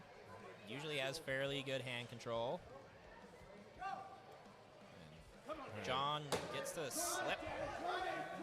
Dallas needs to climb a little bit and get a better position. Nope, to the slip. All right, both tables going to the strap, it looks like. Yeah. Is he going to pull like that? No, so what he's trying to do here by positioning his arm like that is he's trying to get as much advantage as humanly possible with that, as well as letting his arm rest and having the blood kind of come down through that. He's also looking to likely engage a little bit more pronation by kind of having his hand down and offset, so the refs don't see as much that he's carved in. So when he closes his hand, that's then engaged. For our viewers at home, can't see that so much as what I'm explaining to Mehmet there. Interesting. But right there, when he did close his hand, it's looking like John is a little more uncomfortable with that kind of setup. John is complaining about him being over on his knuckle. The big key is when you have a good grip and setup like this, you don't want to let go. You don't want to give anything away, and John's trying to make that noticed by the referees, and it is the referee's job to make it fair, not the competitors. But John blasted right on through. Oh, good battle.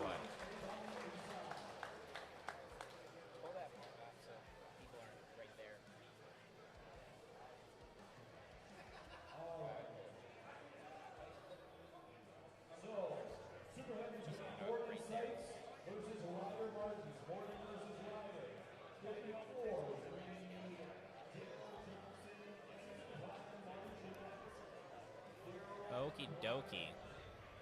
Looks like Daryl's trying to get up there onto the table. And it looks like he's going to be pulling against Brian here. And then we have the young Brock Lesnar and Morgan Stade over on the right for the opens. That's funny. Brock Lesnar lives in Saskatchewan too, doesn't he? He does indeed live in Yeah. Saskatchewan. He's got quite a big piece of property outside of Saskatoon, I think. So, like, technically, there is a chance that he could be Brock Lesnar's son. Like, he's in Canada. You never know. I mean, he's from Manitoba, so It's not you that never know. far. Good battle there between Daryl and Oh, yeah. Brian. Brian's got that good lock that we talked about. Daryl's maintaining excellent height, no real loss of a hand. Oh, Brian's slowly cracking through Daryl's hand here. Yes, Joe, that was the guy that Jacob flashed in the first match. Good battle there. All right, we're going to need Jacob Lee versus Zach Monroe. Jacob versus Zach. This is inside action.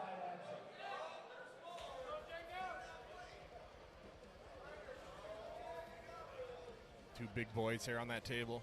Yep, Dallas and the young Brock Lesnar. Hopefully those welds were inspected.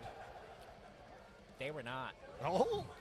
They were not at all. Roger built these tables for us. What's your liability insurance like? It's good. We should be okay. Everyone signed waivers. Good, good. All right, high-level match here on the left. We're going to see how Jacob does with Zach. He's just going to, ooh. Oh, wow. Zach hit first, but Jacob just stonewalled him. Two speedy matches there. And Ryder, you got 60 seconds and you're in the final against Daniel Ho. It's Daniel versus Ryder. Ryder gets a minute. Now we need John Griffith versus Brian Marginette. 134. John Griffith, Brian Marginette. All right, so I think we're going to the finals here over on the right-hand table for the open heavyweights. On the left table at the Pro 154 left hand, we have Brian Marginette versus John Griffith. And then I am assuming we're going to be going, whoever wins this match is going to be going against Jacob, likely in the finals.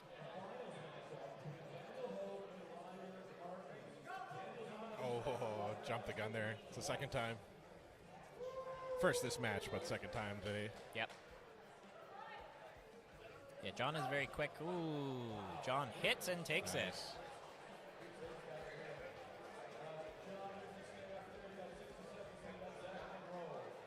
All right, so we have Hogue over here, who is wearing the backwards cap, and then the young Brock Lesnar.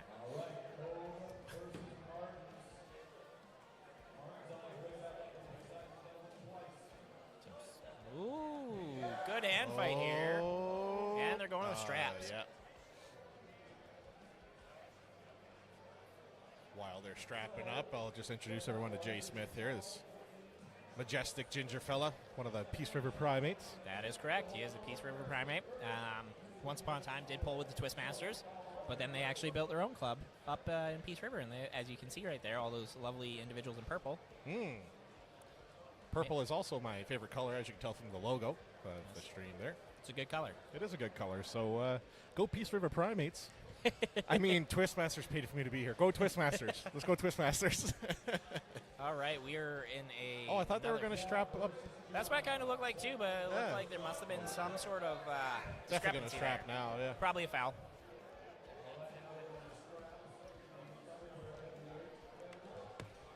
See, Josh Nickerson knows what I'm talking about. Cheering on Jay as well. We all love Jay. Jay's Yeah. one of my favorite humans, so Yeah, he's a beauty. he is a beauty. Yeah.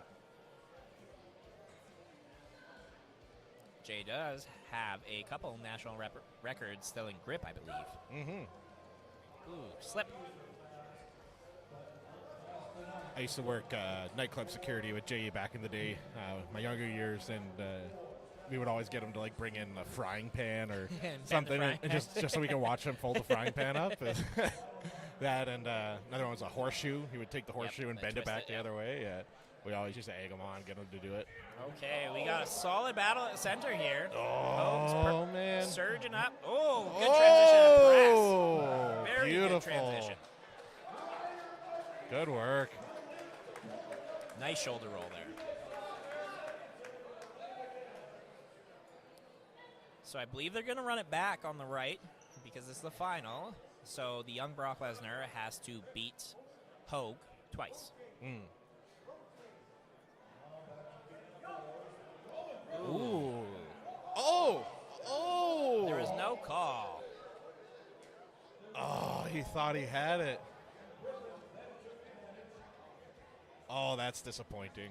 That's why you always hold them down at the pin line Yeah. until you get the call from the ref. Never assume the job is done. Yeah. That sucks. Same thing, going back to like MMA or something. Just because you dropped him doesn't mean he's out. You got to finish the job, right? Yep. Yeah. Until the ref pulls you off, you keep pushing. It's very true. Yeah. It's the ref's job to stop the match, not your job to assume it's done. Looks like they're watching back the video there to see if We they did, touched. yeah. We didn't really clarify anything in terms of video review here, so Yeah, I don't know how they're gonna push that or not. We'll see. I mean, Griffith won Terry. technically, right? Terry.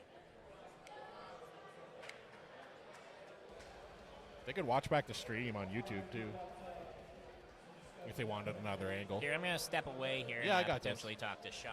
Yeah, baby Brock Lesnar here. Hogue is putting up a fight here. Oh, man. Hogue making a comeback here. Oh, elbow foul there on baby Brock. I think they're still reviewing footage from that last match there to just confirm whether or not Griffith touched, but I think at the end of the day it's going to go down to referee's call, so I have a feeling that it'll stay the same, but we'll see.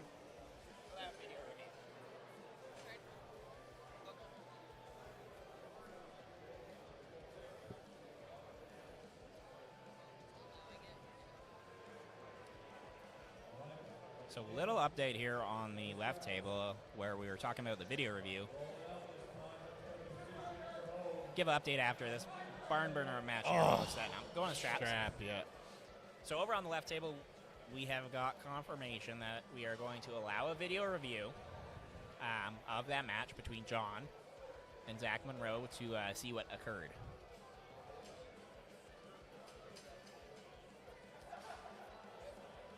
Yeah, it'd be interesting to see if they let him go again or if they're going to call it a win or a loss. Curious to see what they decide.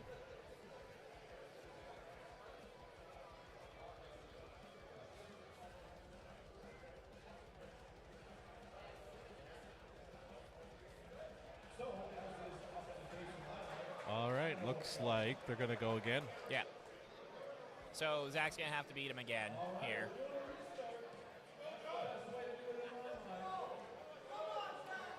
So that is also another reason why it is good to have teammates film your matches just in case of these occurrences. Yeah. It's nice of the event promoter to allow that. That's good. All right, so the heavyweights are looking to settle this division here. Oh, commit to the press, and he takes it. Came So in we got heavy. a B-side winner over on the heavyweights. Beautiful. Baby Brock with that win. Buddy guy is looking like he's limping. Looks like Maximum he effort, hurt- man. Yeah, he hurt his calf or leg or something. Yeah. I'm excited for this rematch here, too. Yeah, so this is going to be a good one. We are swapping over the right table to the right arm open men's.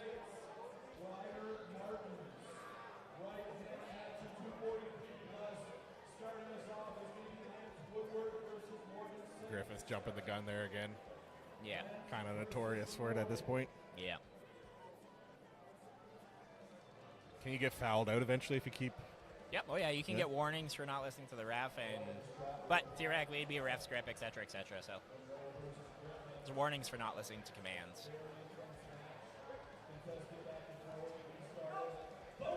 Oh, Nice. there we go. John put that staple in it to make sure. Yeah. Solid match. That's the thing in the 154 division sometimes is it's the speed that's winning, it's not the strength.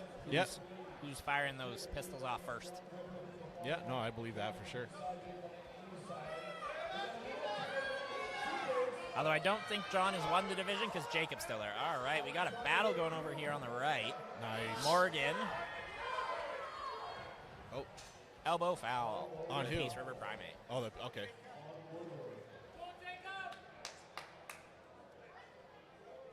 I like how this guy's wearing Crocs, jeans, and just a long sleeve sweater.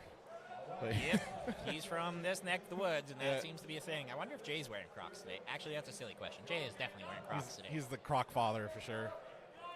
All right, over on the left, we got Jacob versus John. Let's see if Jacob... Ooh, Oh. that was quick. Yeah. Very, very good hit from John. Yeah, going to be strapping up there. I do have a little bit of a feeling, though, that being connected, if John doesn't get a absolutely precise hit right off the get-go, Jacob's probably going to stonewall him and blast him right through. Yeah, Jacob's been having a pretty good day so far, so excited to see how Griffith holds up against them. Oh, Baby Brock is back.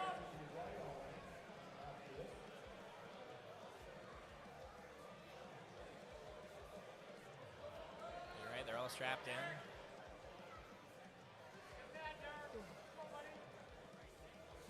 We got the young Brock Lesnar over there on the right versus the first-timer from BC. We'll see if the right is as strong. Ooh, Jacob.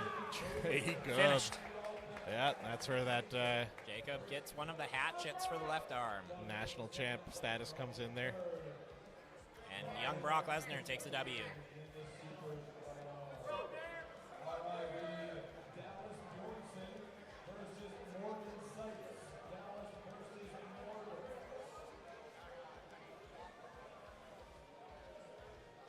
All right, Morgan's on his way back up here.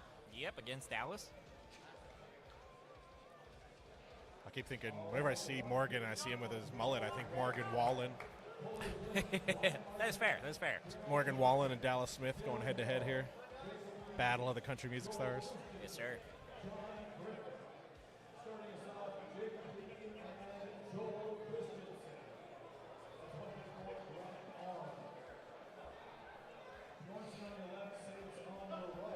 Ooh, that was quick. Oh, yeah, that was speedy for Bjorson.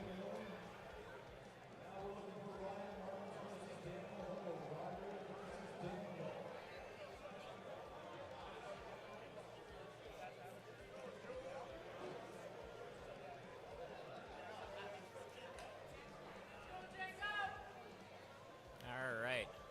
Hogan Brock are going again? It appears as though, I don't know if that old fella actually has a thumb on his right arm. We'll see shortly. What? That was, oh, he does not, indeed. Would that'd provide a bit of a disadvantage, wouldn't it? Most definitely. The thumb is a Yeah. very critical tool in this sport. Yeah.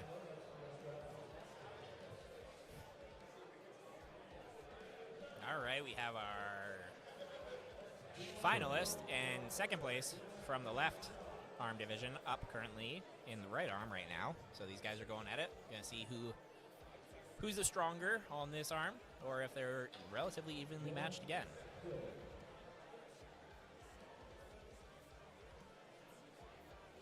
Just waiting for Griffith's opponent to make his way to the stage here. So we got Baby Brock and Hogue up here. Just trying to find the other athlete. It sounds like he might be outside. To the last second. Yeah. That's the literally. thing, you definitely should not be outside Yeah. when your class is running Yeah, at exactly. a arm wrestling tournament. Yep.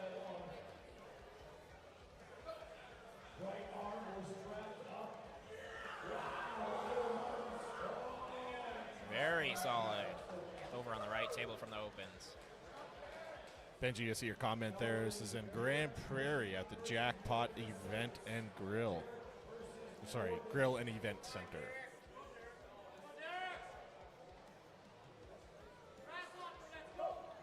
Ooh, straight So swipe fast. there. Yeah. So fast in this class.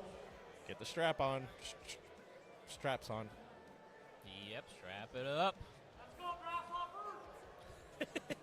All right, Morgan Wallen here up next. Everyone gets a nickname today. Yep, seems that way.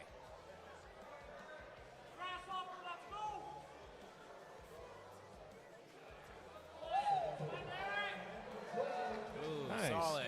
Solid for Morgan there.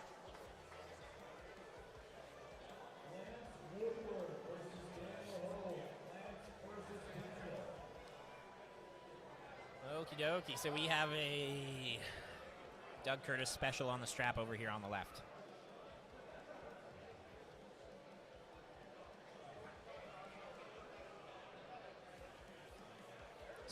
Fun fact, Doug Curtis is from the Twistmasters Club.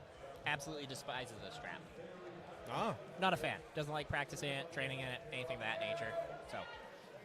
So you guys actually will strap up with opponents in training just to get used to it? Absolutely, yes. Yeah? It's entirely different game. Cool. Like I was saying before earlier, when I first started, I relied a lot more on the strap just because I was more connected to the rest of my body.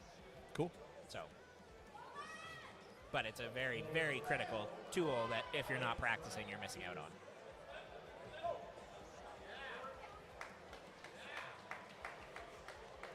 Solid. Here's Zane Lewis in the chat watching matches back in quarter speed just to see what happened. Attaboy, Zane. That is impressive. Committed to the cause. So we got Joe as our digital correspondent. And now Zane will be our replay guy. Our replay analytics. Yeah, there we go. Yeah.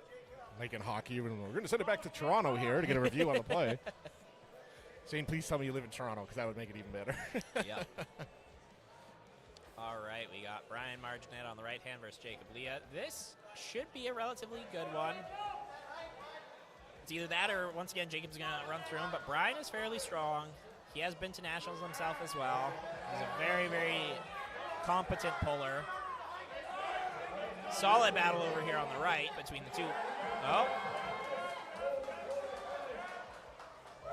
Brian got a elbow foul there, I believe. But he did manage to stop Jacob there. And when Brian does get a stop, usually he can kind of work through. So we'll see what kind of adjustments can be made. Jacob's trying. Brian's in there. Brian's in there. He's making Purchase back. He's coming back.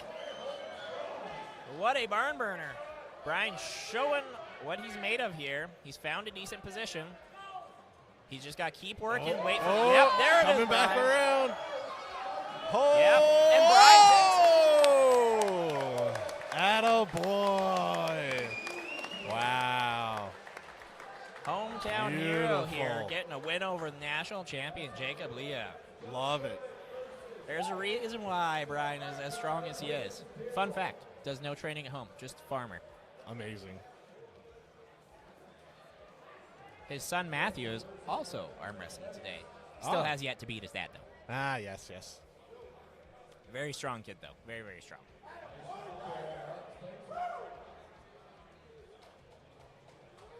But Brian showing why he's referred to as dad.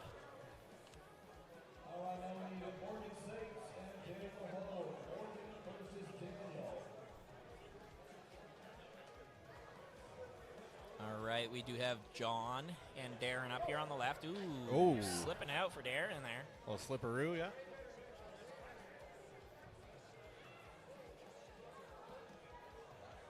Morgan Wallen and Hogue. Whenever I see Hogue's name on the back of his shirt, it reminds me of Tim Hague from Edmonton. Passed away there, the fighter. He was a good friend of mine. I remember we had lots of good times together. Sad when he passed, but that's the name of the fighting game. You never know. Yep, you never know when it's that time, eh? Oh, yeah. We also have, what, Tanner Bozeman? Yeah, I from think, Edmonton. I don't know if he got re-signed or not. He didn't have the best record in the UFC, but... He wasn't terrible, but I mean, for the heavyweight, yeah. it's not a deep division. Oh, Morgan, oh, yeah, no. Morgan climbing there, making the adjustments, trying to stay in it with Hogue here. Morgan, gotta try and climb again, get out of there. Or slip. Oh, making the transition, trying to go to that press, staying connected. Yep, there it is. Take those fingers. Oh, he's getting twisted. He needs to let go. What a battle. He needs to let go. Oh, man. Morgan struggling. Nope, he's getting behind. Oh! committed and went through. Well done, Morgan. Oh, elbow foul on Hogue. That's unfortunate for Morgan. Ooh, John into it deep with Darren. Daryl, my apologies. Oh, Daryl's tucked right around coming that right deep, off the deep floor hook. there. Oh, wow. That was elbow foul. Elbow foul. Yep, elbow foul on Daryl. Must add a little bobble of advantage there. All right, we'll see if Morgan can repeat here how tired Hogue's hand may be, if we're going to see a loss of wrist. Morgan's out. Oh, looks like Hogue got a... Oh, Morgan's back over top, using his height and his leverage. He finished it that time. Daryl takes John on the right. Good battle Waiting on for the both tables there. ref's call, of course, but it does look like we're probably going to see that. Yep, Daryl does get the win over John on the right. Nice.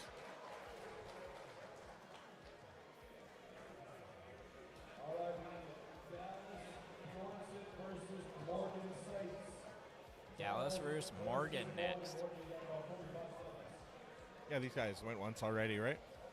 I believe so, yes. They probably started off at the start. All right, we'll see. Oh, there should be two good matches here. So it's the B side, who will be going back, I believe, to go against Brian, potentially.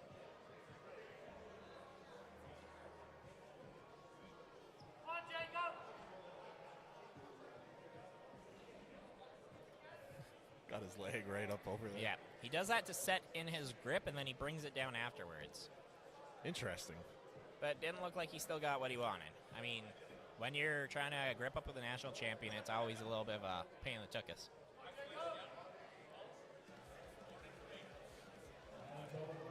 Mike making note that Daryl's a bad dude. Yes, Daryl is most definitely a bad dude here today on the right arm.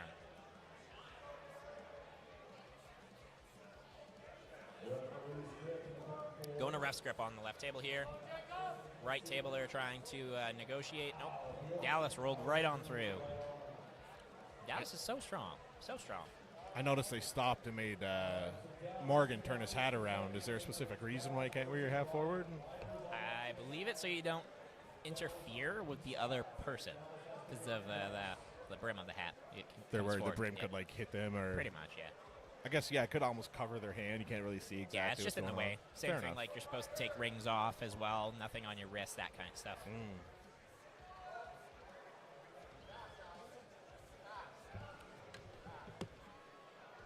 All right, I think we might be towards the A side of the opens here on the right hand. We have the young Brock Lesnar and Mr. Bjornsson. Looking like if we got ref grip over on the left. Ooh, Bjornsson got rolled through. Nice. Young Lesnar takes it. Jacob scoops him in. Oh. Violent display of power. Stopped him there for a second. Jacob was like, not today. Correct.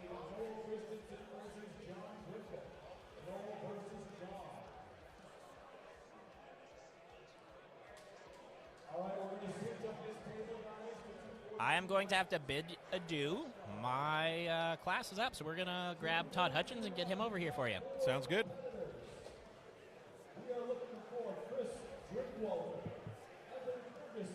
All right, Kyle's going to be stepping away here now. As we mentioned earlier, he will be competing here in the 242 category. And ruin your whole tournament.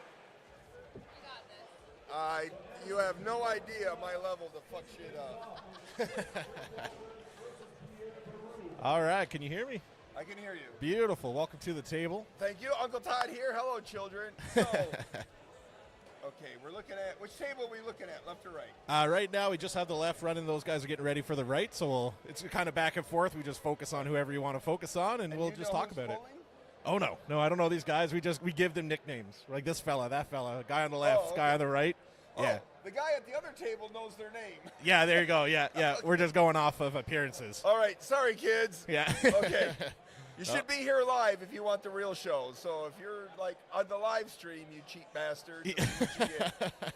Yeah, we got Uncle John back there. He's got the list of everything, who's going when. And I got Mrs. Kyle next to me, and she's been absolutely no help so far. But we expect her performance to improve as the show goes on. All right. All right.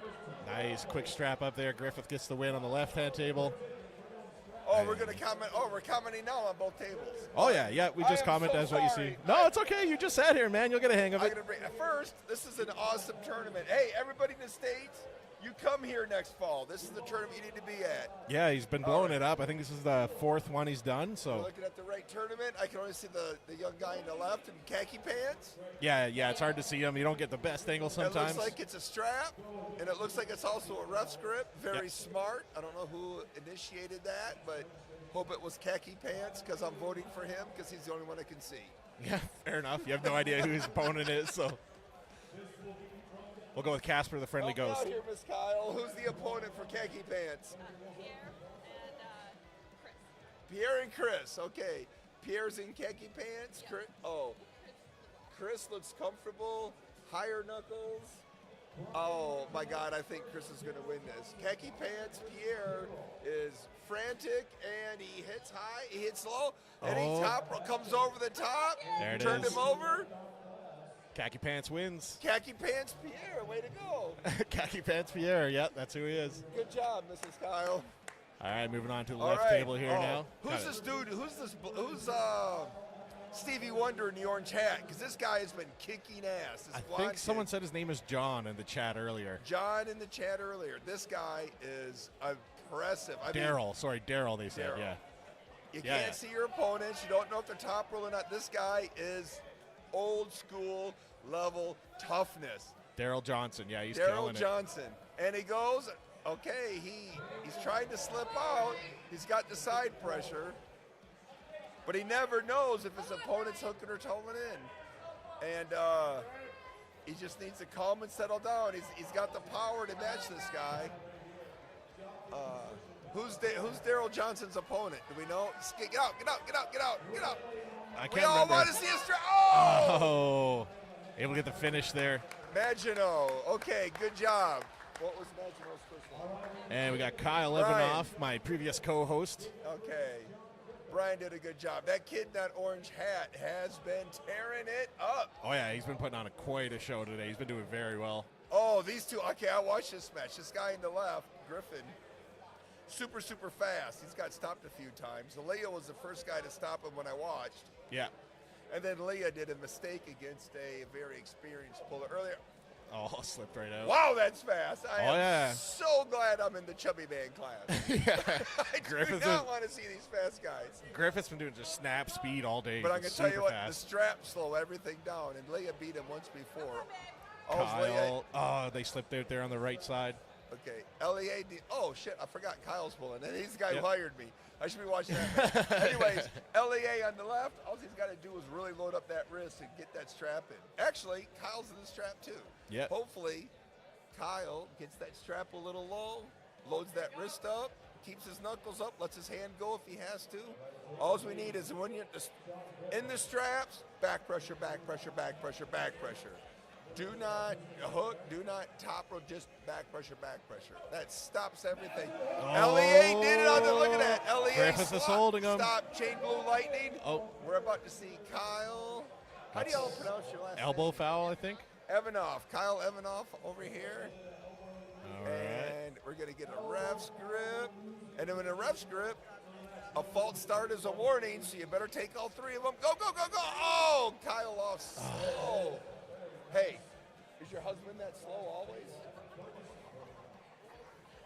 My All right. girlfriends complain that I'm always too fast, so I don't know. I mean, you know, but it's nice that a man can slow things down once in a while. But tonight is not the night, okay? We need premature copulation, okay? We need to be first, okay? We got Khaki Pants Pierre back up at the table. We do like Khaki Pants Pierre. Who's Khaki Pants Pierre pulling? Oh, you know what I think he's pulling? I think he's pulling an Iron Maiden fan, because I'll tell you what, you know that kid's into heavy metal. Yeah, oh yeah, absolutely. He was reffing earlier as well. Oh, man, I'd hate to pull a ref because all the refs stick together. So, all right. So a ref should know to get into the ref's grip. Let's see what they do. He just flat out pulls top rolls. Slipped out. Oh, Khaki Pants Pierre dodged a bullet. And we got Stevie Wonder, Daryl Johnson. What's his name? Daryl Johnson? Daryl Johnson, yep. Daryl Johnson on the left, pulling LEA. I like that Daryl Johnson kid. I don't know who to watch. Khaki Pants Pierre. Oh. Slipped right out of there. Maximum effort from Daryl there. Johnson's good. I feel good about that match. This match over here with the ref is odd.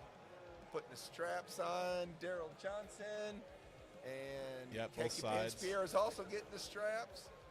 Hopefully they're both ref's grip. This is amateur. Okay, Khaki Pants Pierre is amateur, and over here in LEA is a pro badge, right? Yeah, I think they're mixing up. I think there's some pros competing in with the amateurs here. I'm not sure. You guys, no wonder you Canadians are so far behind the world in the space program. Nobody can understand what you're doing. Oh, there you go. Oh, the ref won a match refed by two other refs. How surprising. Here we go, Daryl Johnson. And it's, holy smokes, that kid Leah is fast. Oh, yeah. Oh, that was super speedy there. Man, wow. All right. Anyways, Kyle's up, Evanoff. Did I pronounce it rightly? Y'all, get to this tournament next fall. This is the tournament you need to be at. We're gonna. My God, I'll tell you, 5 years from now, this is going to be the Zloty in North America. This tournament has like a weight class for everybody. They're giving away tomahawks for crying out loud. That is a cool trophy. Yeah. All right, we got Kyle. Who's Kyle pulling? Bedhead guy. I'm not too sure. Chris Bedhead. Yeah. All right. Okay, Oh, Kyle, let yeah. go! Oh. Gonna be strapping up on Your the right husband table never there. lets go.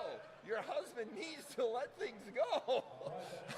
This is, man. All right, Jacob Lee here, pro mean- table on the left for the 154 right arm men. Oh, that guy that he's pulling's tough. The guy LEA is pulling is tough. Oh yeah, he's been having a good day. Oh, LEA is so he's fast. holding him.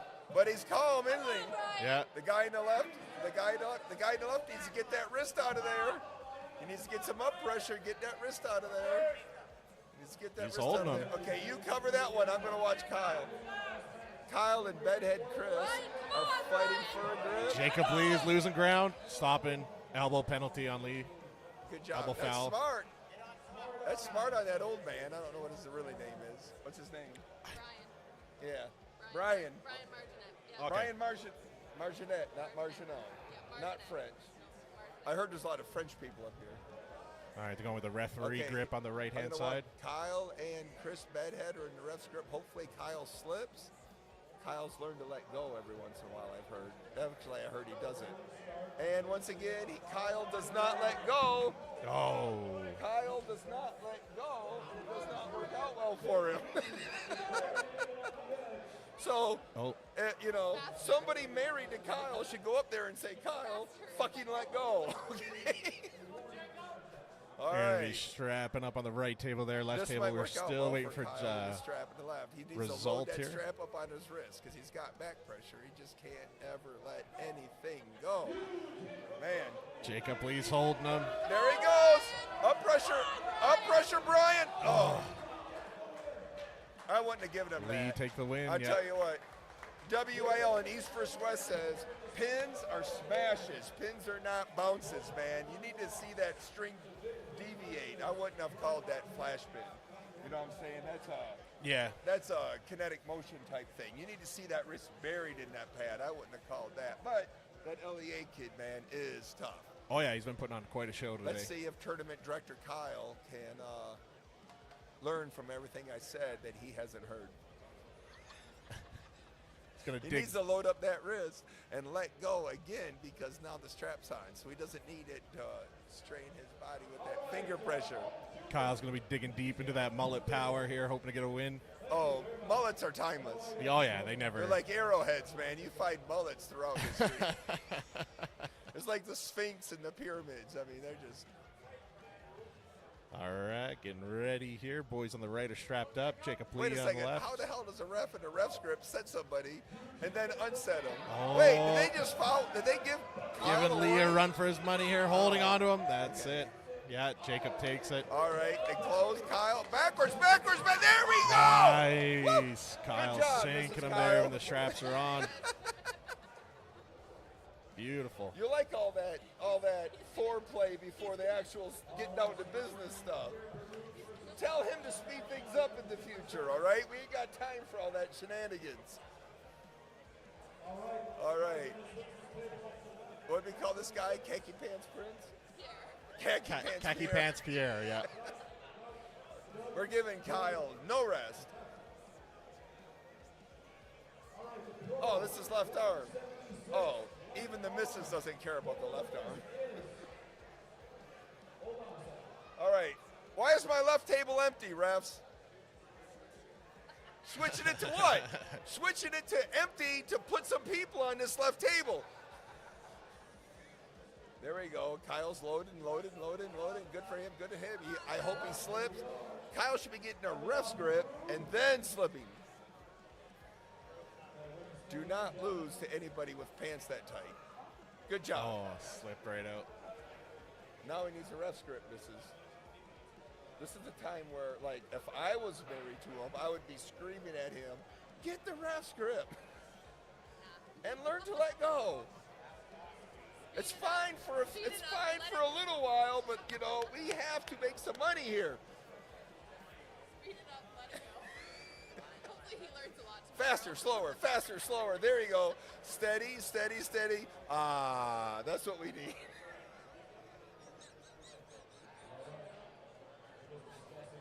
I will never be invited to work the microphone again. All right, All right. Kyle strapped Kyle is up strapped. here. Not a ref's grip. It should be a ref's grip, but it ain't. Kyle, load. Knuckles high, protect that hand. Bam! There we go! Nice. That's how you run a tournament. You run a tournament, you hire all the refs, and you win.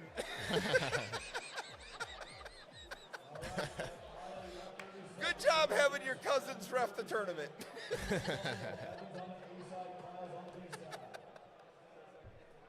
Why is my left table still empty? I got like dozens of people here waiting to see some action.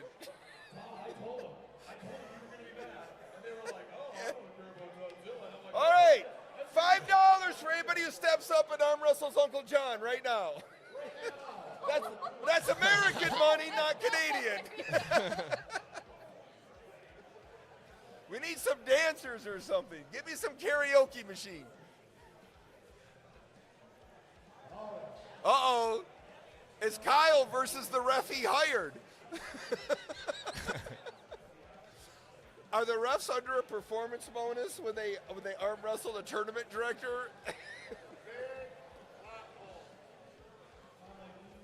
All right. The ref's got a higher knuckle than Kyle does. Kyle's carving in, pretending he's going to hook, but he hasn't hooked all day, so nobody's believing that. The ref's definitely posting up. It's about time for a ref grip. Man, I would ref grip this so bad. Oh, wow, you Canadians are so There we go.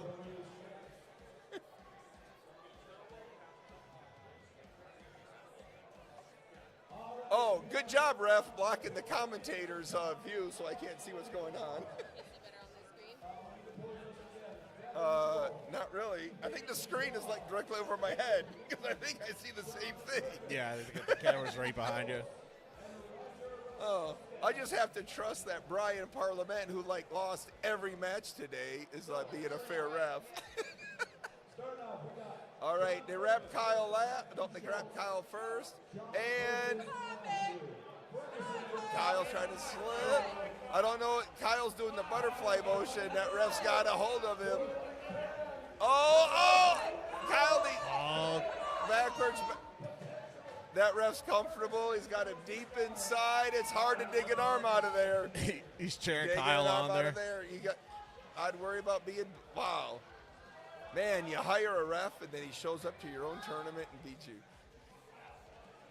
And he can't even get out. Oh, he might get, oh! That was so like watching the alligators eat the wildebeest during that whole movie we watched in high school, where all those animals. All right, looks like we're going again here. And then they stepped in the water, and the alligator just ate them anyways. Yeah. What was it called? Did they give that match, or did they call a foul? I think they called a foul. I think they're going called again a here. foul. Oh man, we got Chain Blue Lightning Griffin up here too. I got people on the other table. Yeah, we're doing a ref script again. They called a foul. They must have called a foul on your husband. Does your husband do a lot of false start when it's really intense and very important? I don't know. I just met him the other day, and he seemed like he was like in it for the long haul to be. I mean, I would be. Oh man, that ref has got some killer grip. Your husband told me he's won like strongman competitions and stuff. Huh. That was close. You know what? If that mullet gets a little longer, I'll tell you what, next year will be his year. We got Griffith over here. Who's Griffith pulling? I can't see because that giant stature of a man, Dave Hicks, is in my way because you put my table in like the worst possible position in the entire state. You know, I could be home in Ohio watching this tournament and probably see it better. Whoever he's pulling looks very comfortable. He's wearing relaxed jeans and a green t-shirt. He looks to be over 30. Dave Hicks has given us the thumbs up. This Griffith kid is just blindingly fast. And somebody's getting all hurt. Somebody's getting nervous in the service. They're all jerking around. Oh, that's confident. All right, Griffith Harry falls Potter there on won that one. Harry Potter was convinced and calm. That was good job. All right, Khaki Pants Pierre, and we named this Bedhead. This is Bedhead Chris and Khaki Pants. Or Evan. It might be Evan. I might be wrong. Evan in the green? No, that's my. I have a Chris or Evan. Which one's Evan? You're just shouting out weird random names to me? Yeah. Oh, thank you. like I'm not nervous doing this, okay? You got it. I think we called him Bedhead Chris and Khaki Pants Pierre. Yeah, based on the whiteboards in the background there, it does say it's amateurs on the right-hand side, amateurs on the right, arm, pros on the 242, pros with a left arm, 176. Khaki Pants Pierre's been tearing it up, though. Look at, oh, we're both going backwards. There we go. You guys let go a little too late, but good job. Jacob Lee making quick Miss work Lee, there on the left-hand how table. do you pronounce Rashkash? How do you pronounce that last name? Rashkakas? That guy over there who just pulled, he walked down, no hat. See the guy in the hat? The guy to the right of the hat. Roger? What's his last name? Roger. It's got like 9 syllables. It's got like 9 vowels in it. Roger, so Roger with the dark hair for the Yeah, yeah. Beside, yeah, he's the one who built the tables. His name's Rashkash something. Yeah. All right. He built the tables though. All right. We got, okay, Harry Potter in the green shirts coming up against Davin. Davin? Davin. Davin. Nudov. Nodov. All right. I don't know about the guy on the left. The guy on the right is a definite experienced puller. Over here to the right, Khaki Pants and Bedhead are still going at it. Bedhead is showing some. Oh. Oh, wow. Pierre, dominant pullback there. Okay. Okay. Did Pierre? I don't know. I think Pierre got the match on the right. Yeah, Pierre. What had happened on the match left? there. Oh, they gave him the slipped. slip. Yeah, they're going to go strap up. Wow. I saw them like foul a 9-year-old for slipping in a losing position. But once you get to the adults, evidently the rules are different. There you go, children. Life ain't fair. We had some awesome kids matches. I'm telling you, I usually don't want to watch the kids matches, but you have some tough kids in Canada. Holy smokes. That Alex, what was his? Tort something, man. He was bad. All right, here we go. Kyle's on the right. Kyle should be looking for a ref's grip. He's not. Is he pulling that ref again? I can't tell because you put the biggest, hugest ref in my entire life in front of between me and the matches. Strapped up on the left Harry there. Potter Good little in battle. green is doing backwards. And it looks like Harry Potter's going to pull him back. It looks like Harry Potter's being calm. I don't know what was the call. Elbow foul what on the happened left. to Kyle and the ref? The ref again. Yeah, it's tough when their grip's that strong, man. You got to like be fully committed to getting out of there. All right. All right, my right-hand table's empty. Oh, it's my favorite khaki pants. Woo! Oh, now you got to pull the ref in front of two refs. Yeah, now we're going to get that smirk off your face. All right. All right, strapping up on the left there. On the left is what we determined the guy in the green shirt on the left is what's his name? I think you said Harry Potter. I called him Harry Potter. Yeah, we'll go with that. All right. In the strap, this guy's got some major back pressure on the left. That ref has got a grip on him. All right. The straps is going to help khaki pants on the right-hand table, the amateur. Over here on the left-hand table, Harry Potter is also getting the straps. I think the straps helps him. The buckle has absolutely no effect whatsoever on the game, except it might help you a little bit. But I think Harry Potter not having to hold on is going to be an advantage to him. And he doesn't even have a team shirt. There we go. He's dragging him back. Mrs. Kyle is rooting for Harry Good little Potter's battle on opponent. that left table. Oh, I tell you what, Devin's got some side pressure. His wrist is compromised. He's pulling back. Crazy battle on the left. This is a match on my left table. I really wish Dave Oh. would get down so I could watch it. Oh. Wow. Wow. Devin, Two good Devin did a matches good there. job. Beautiful. Good job. Hey, who won over here between khaki pants and the ref? Oh, of course the ref won. Good job. No, that ref's got like a freaking hand on him. Holy smokes. Next year, Kyle's going to hire weaker refs. Next year, the refs are all female. All right. Wait.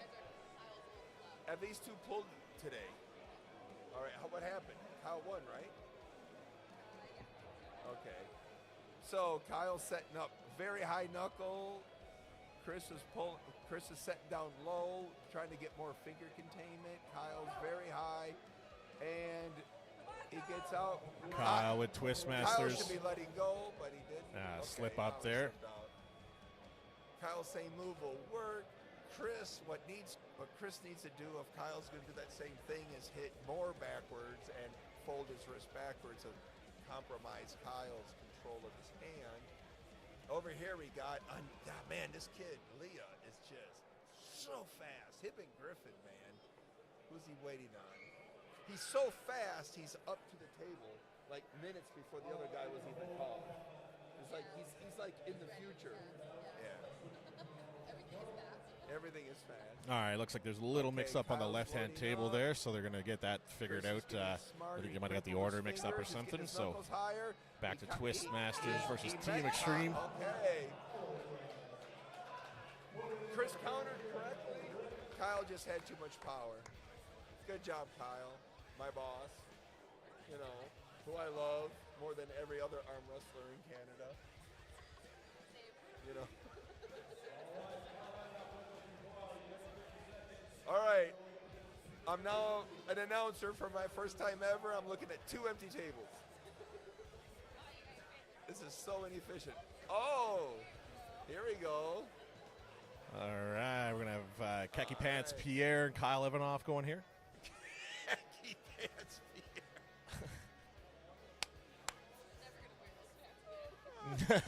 I'd wear them forever. Actually, I would sign them and then offer them for sale. Oh, man, you really ought to train your refs to wear like transparent clothing because now I can see. Okay, so Kyle's on the right, Khaki Pants is on the left. I hope they're both hoping for a ref script, but I can't tell because I can't see.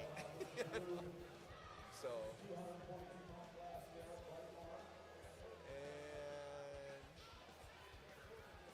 this must be the B bracket, loser side, I'm guessing. All right, we slip. All right, strapping up here. Usually, the proper scenario is ref strip, then slip, not slip, then ref strip. But we'll call over all that in the seminar tomorrow, which is why you insisted your husband hire you. Yes. I might change the whole format of tomorrow's seminar to, this is what Kyle did wrong yesterday. That's how the whole screening is going to go. We're just going to go through all the things Kyle did wrong. At first I was going to this is how I can help Canada Arm Wrestling. Now it's, this is how we can fix Kyle. Boys are My just left about table is strapped still in there, empty, getting ready and to we're go. strapping up Kyle on the right table with Khaki Pants Pierre. They need to hire hobbits for refs because I don't see doodly. I can tell Kyle's got heavy weight on his elbow. Khaki Pants has heavy weight on his elbow. They're both posting up. They both posted. It matched. Kyle's just a little bit more back pressure, and he side pressures to the win. There it is. All Kyle right. taking the win. Wrist stayed flat. Back pressure was equal. Kyle hit side pressure earlier. All right, 2 empty tables. I don't know what kind of amateur operation this is, Mrs. Evanoff. I mean, perhaps you would like to talk to my thousands of listeners and explain why I have no people competing right now. I'm just here. All right. All right, coming up with the Oh, final here we here now. go. Kyle Evanoff. Kyle and the ref he hired. This ref. Somebody Google this ref's name, man. This guy has got a grip on him like a pair of vice grips. A pair of vice grips in a vice, in a octopus. Oh, this might be Evan. Evan Almighty. All right. Evan Almighty, man. I tell you what, I'm not saying I worked for Kyle or nothing, but I would run away from Evan's hand because it is impenetrable. So anything you do that falls into his hand is probably a mistake. Jacob Lee making quick work on that left table there. Back to the final here with Kyle Evanoff for the 242s. I assume Kyle's taking my advice because I can't see because of the ref. But the ref's making the crane move, or maybe it's a swan. It's a swan. And Kyle needs to get. Slipped up there. Did they give it to him? Good No, job. it was a slip. They're going to go for the strap here. Good job. Now Kyle needs a ref grip. Somebody ought to tell Kyle to get a ref grip with the ref. Yeah. He's already got the strap. Y'all do it backwards. It must be the metric system up here. I do like Harry Potter over here. Oh, it's against that Roger. Roger's bad. Roger's cutting this class up. Yeah, Roger definitely came here to win, and he's got a plan to win. All right, so looks like Kyle's match is gonna start first. All right, Kyle's knuckles high. The ref's gonna clamp down. Oh, Kyle's got to get out of that hand. Oh. Yeah, Kyle needs to dump his wrist and get out of that hand. Slip up there on the left. Kyle fighting for his life there. Oh, Did Kyle break his own table? I think he broke the table. Huh. Yeah, he broke the handle off the table. Man, so let me get this right. The refs you hired are stronger than the tables you bought. Maybe switch things up next year. He literally snapped the bolt off the handle. Well, Yeah. we might be down to one table now. Oh.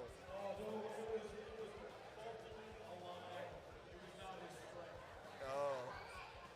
Pull out the kids' table. That'll make things interesting.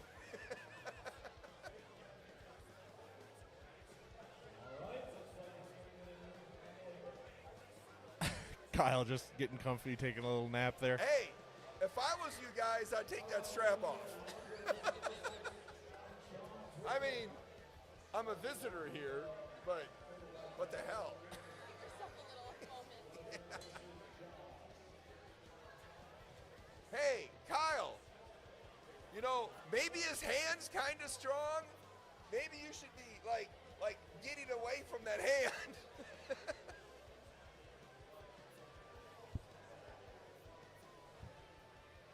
Come to my seminar tomorrow. I'll tell you all about it.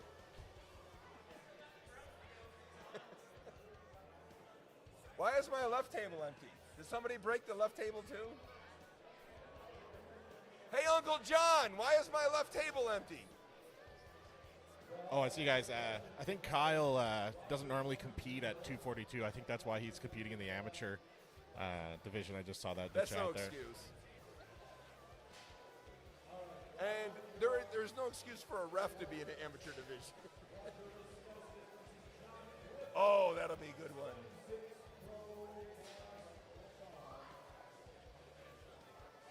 Rosh.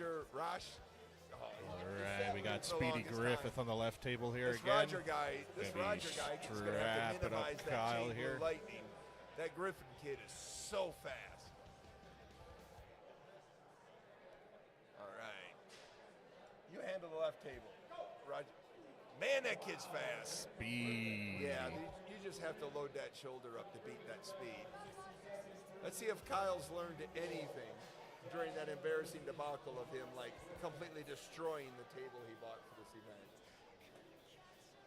So, is the furniture in your house broken too? Does he randomly, like, do that? No? Like, the kitchen faucet still works? He doesn't, like, Alright, twist that off? trying to get this final done here. Okay, we're in a strap. Kyle should get a rest grip at this point. I'm I mean, as an impartial observer, somebody who's being paid by him, you know. And Boys are strapped in here, getting ready. I definitely, the down ref looks like I have no idea what that symbol means.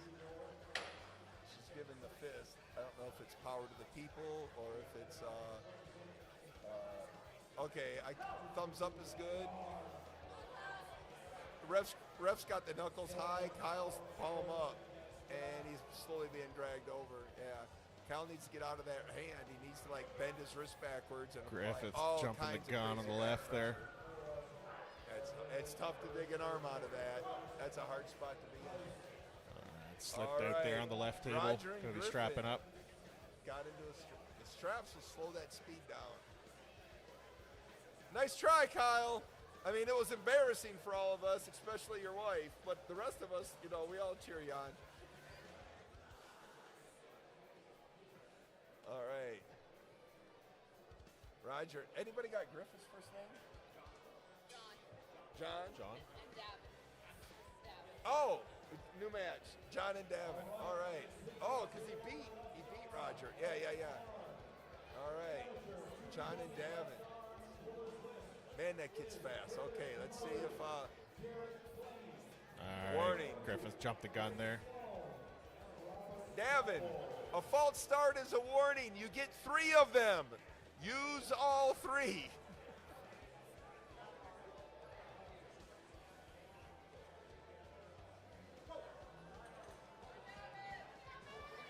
There we go. Oh, All right, Griffith's speed isn't get it, helping him he here. got that shoulder in.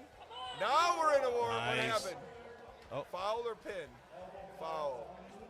Ah, Better than being pinned. That Griffith kid is fast. All right. Load. You got to absorb that headband. False starts are warnings. Yeah, you can't be sleeping on them kids. Those fast guys. all right, Griffith All right. taking the win on the left table there. We switching weight classes? What's happening? They fixed the handle on that original green table, Who so they're going to bring fixed it it? back out here. I told you, they're Roger's tables. Oh. Roger made them. Good job, Roger. Hey, everybody give Roger a hand for fixing that table. Good job, Roger. He does it all. He does it all from the fabrication to the sewing. Like, Yeah. All right. So do we switch weight classes over here? Because these guys look like they're not on keto. These are amateur 220s left. Pro 17. Is your husband's class over? All right, Peace River Primates here on the right-hand table. All right. Jacob Lee getting ready on the right-hand side. We got that Leah kid's fast as daylight on the left. He's waiting for an opponent. Oh, it's that Griffith kid, man. It's like Flash versus Einstein's theory over there on the left. Over here on the right is the first round of who's pulling on this right hand table. Wow, you're like. All right, slip out there for Griffith. All right, we got purple shirt from Canada, and we got like tan shirt, probably also from Canada. Black jeans, blue jeans. Blue jean, baby. Okay, here comes your husband to fire me. All right, another slip there. Looks like they're going to strap up on the left-hand table.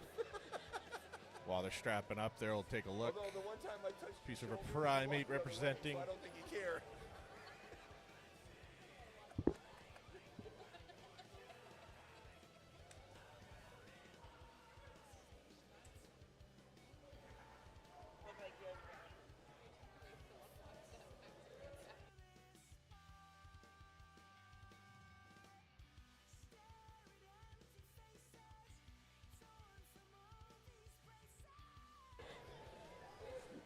All right.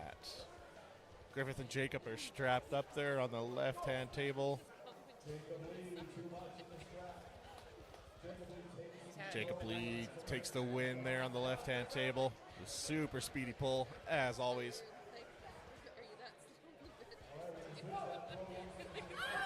Oh. All right, elbow foul there on the Peace River Primate rep.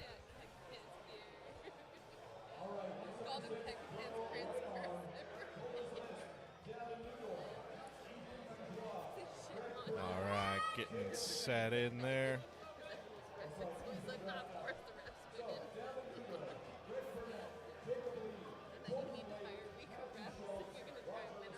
Going with the ref script, trying to get everything locked in.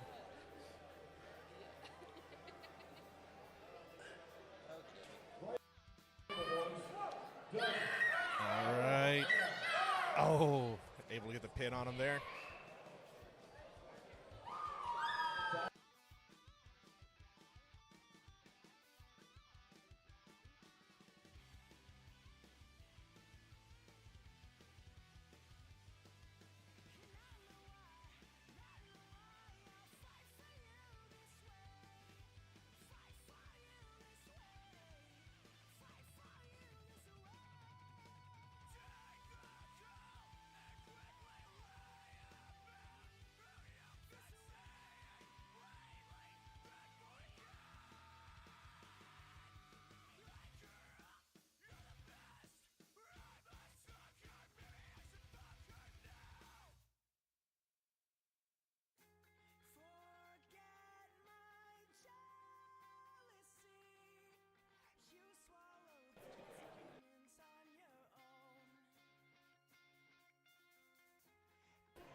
All right, we are back here now. Get ready, Jacob Lee on the left-hand table.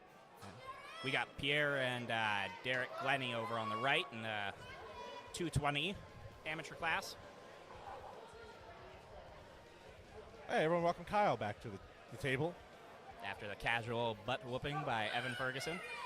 It was good for us. Oh, that's usually how it goes. All right, slip out there. Looks like they're going to strap up on the right table. Pierre really needs to rely on his riser. Over on the right, we went to a strap there. Looks like there was an elbow foul on the left-hand side on the left table there.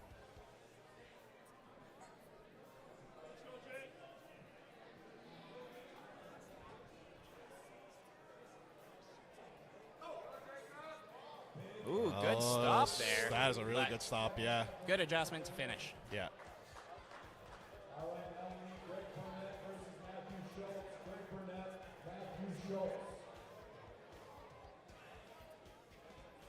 Andrew Stewart, I see you in there, yeah. Power Hippo does arm wrestling too. Anything strength related, I'll stream. Yep, that is the very real truth. Yeah. Oh, there we go, Pierre. Getting good purchase. Pierre, make an adjustment, get around it. Pierre needs to make sure he gets around. Oh, Derek transitions to that press. Nice. Able to get the finish there. This is Pierre's first year of arm wrestling. So Khaki first Pants emphasis. Pierre? Khaki Pants Pierre? Khaki Pants Pierre. That's what we call him now. Ah, well, yeah, then yes. That's what we're going by, then yes. Ooh. Oh, yeah. Good Solid little elbow foul, elbow, yeah. wobbled off. Yeah.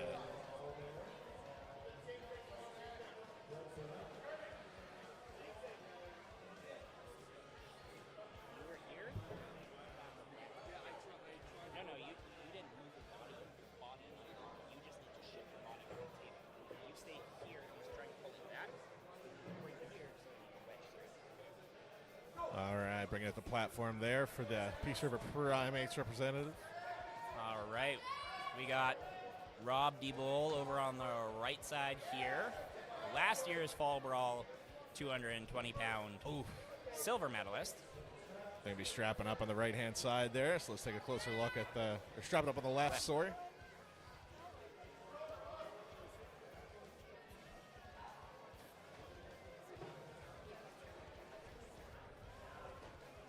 Seeing a real fight here for positioning on the right table. Rob's a very, very strong individual, usually very reliant on a press. We're going to see him probably roll that shoulder forward here and just try and run right through, getting that wrist on wrist.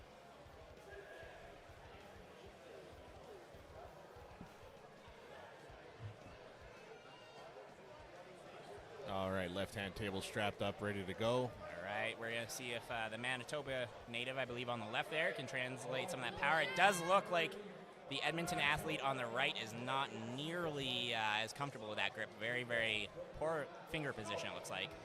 But good connection, staying neutral wrist. Yeah, he's peeling through. Lost his hand, but he's still driving sideways. Not ideal position here. Ooh. Right, looks like an elbow foul on that right table. Elbow foul. Same thing That's here on the two left. elbow fouls. Yeah. Winner left side there. Yeah. We're still trying to negotiate grip here on the right between the two 20s. Rob is a very, very challenging individual to grip up with. Last year when I competed at Fall Brawl in the 220, him and I ended up in a ref's grip as well, and both of our hands pumped up so we could barely close them. You're basically just playing an aggressive high five at that point. Very much so. It was a very long handshake that neither of us enjoyed. And it looked like sad spaghetti hands just mashing against each other. Sad spaghetti hands. Rob rolled in and pressed my ass, though, so. Solid transition by Rob there. Beautiful.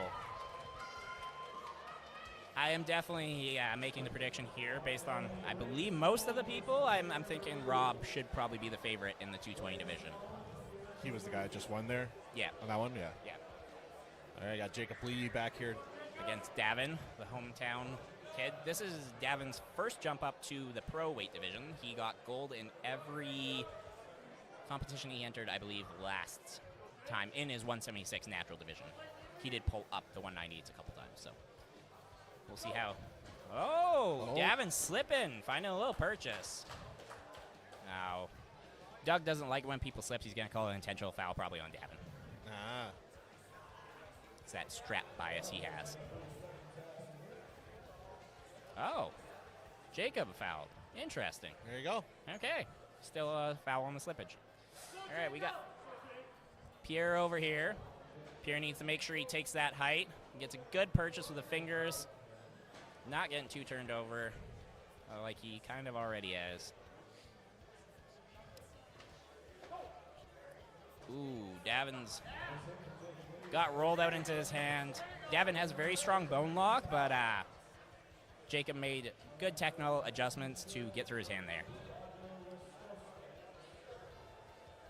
To the straps. Strapping up there, yep. All right, we have a Matthew versus Roger on the left-hand table here. Here, close your hand. First. First. So Pierre and the other individual are going to the straps, and we have Roger over on the left. Roger did build the tables, So, I mean, we have him to thank for that peg coming off as I was pulling Evan. What did happen there? Did it snap the bolt? Is that what happened? So I believe the bolt wasn't long enough is what it looked like. Ah. Initially, it did look like it kind of sheared, but that doesn't make much sense. So, What do you mean? You're just super strong. I guess so, but if I was that strong, I would have beat Evan. So. Super strong and cute? Like, holy man. I know, wow. No wonder she put a ring on it. Ooh, Roger takes the hand there. Oh. All right, going to be strapping up on the left, so let's focus on the right here.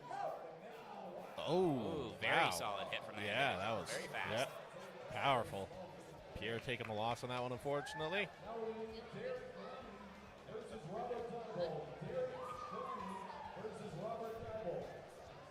All right, Roger's going on strap over here. They were asking in the chat when the super heavies are going to be going on. How long out do you think that is? For the pros, they'll be at the end.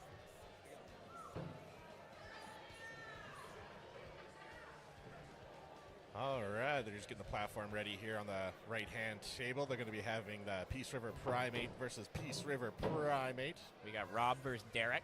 Derek is on the right. Rob is on the left on the right-hand table. Peace River Primates, also known as the Perps. The Perps, that's what we're going with. They're purple, and they're perpetrators. Fair enough. Roger's got good purchase there. Good surge. Roger, unfortunately, does have a elbow injury on both arms right now, so him actually generating side press is extremely painful for him. So that's why you see him kind of being patient, waiting for those elbow foul.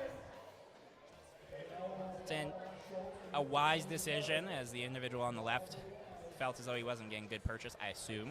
So probably went for that foul to try and re-grip and get a better position. Yeah, a bit of gaming there, eh? Take the foul.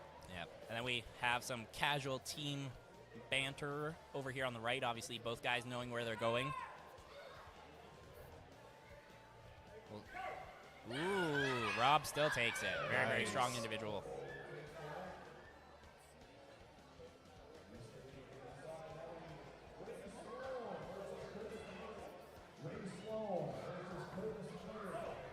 Ooh, Roger made a better hit there. Individual on the left has a solid position, but Roger still got his hand integrity. He just needs to keep that position and slowly work back. A little more back pressure and make those adjustments. As you can see, the individuals. Yep. Shoulder. Oh, what a Roger battle. made a bad decision.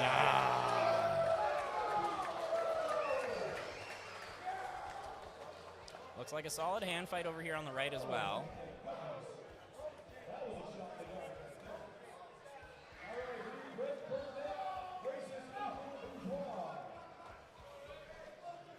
Solid battle there. All right, takes the win. Roger, you can take your 60 seconds. Actually, we're going to skip that. Greg Burnett, you're going to take on Gavin Newborn.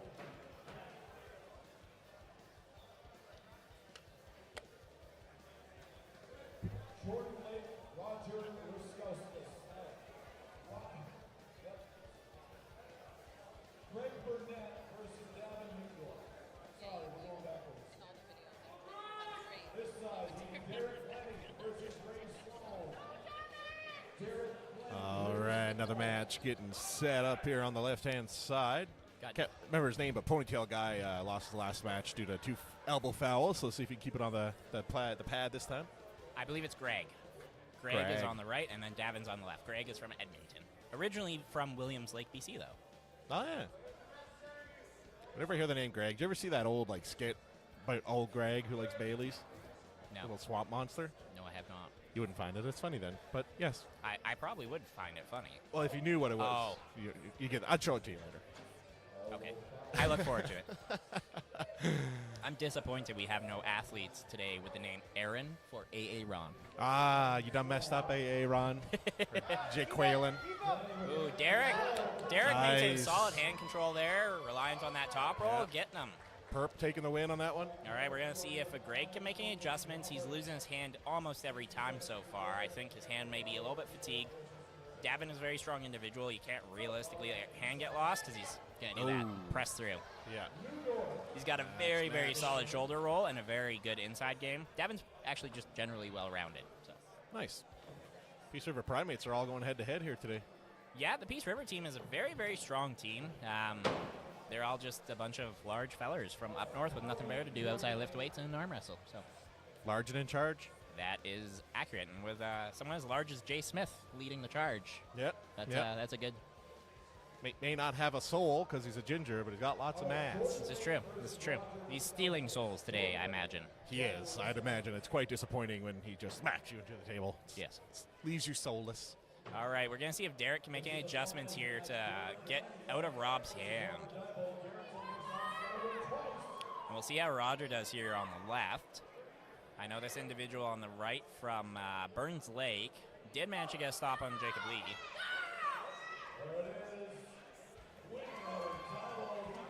Ooh, solid press. Very strong. And Rob managed to still get through Derek as well. Nice. 2 quick matches there, done and done. Kyle, did you say you have 2 more categories? Just one. 1 more category? Yes, the left arm, the injury that I had coming into this got worse after pulling Evan on the left arm. So Who would have thought? crazy. Yeah. Live and learn. Yeah.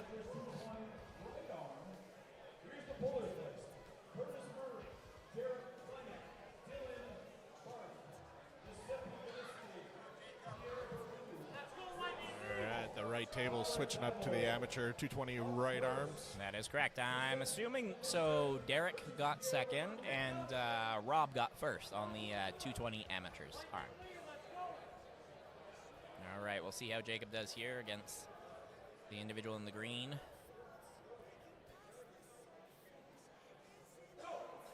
Ooh, Jacob was quick off that, captured that thumb, and made him pay for it. Speedy Gonzalez.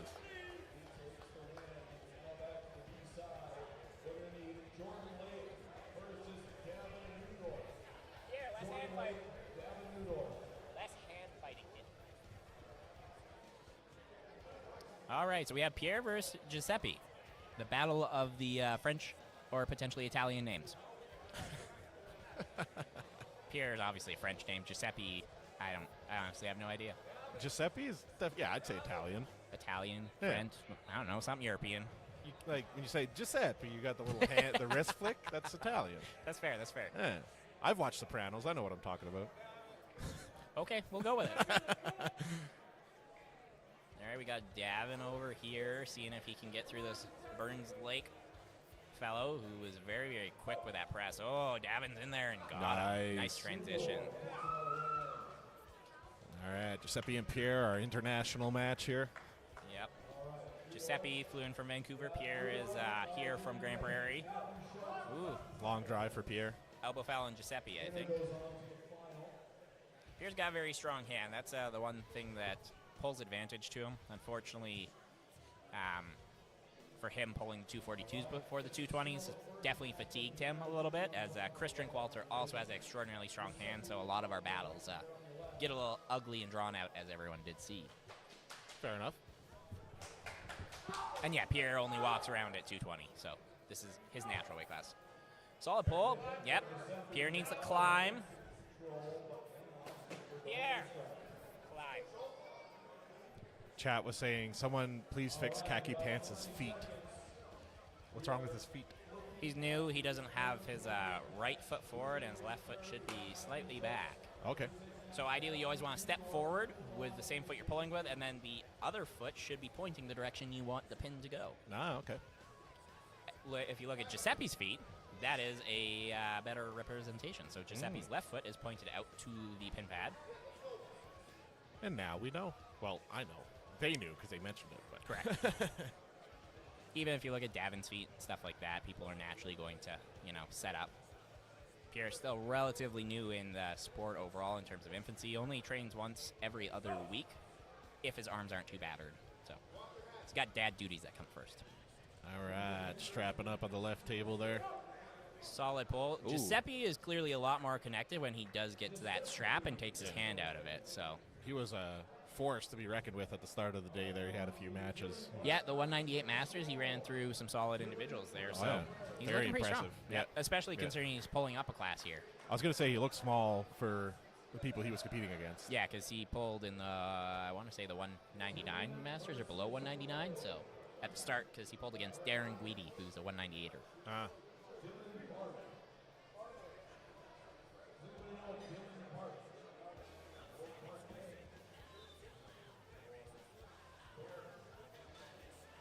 All right, strapped up on the left table here. Looks like there you go. Davin making reasonably easy work on the right arm. Looks like we're missing the athlete they need for the right table. Yeah, doesn't look like it's a... Might not have showed up, or...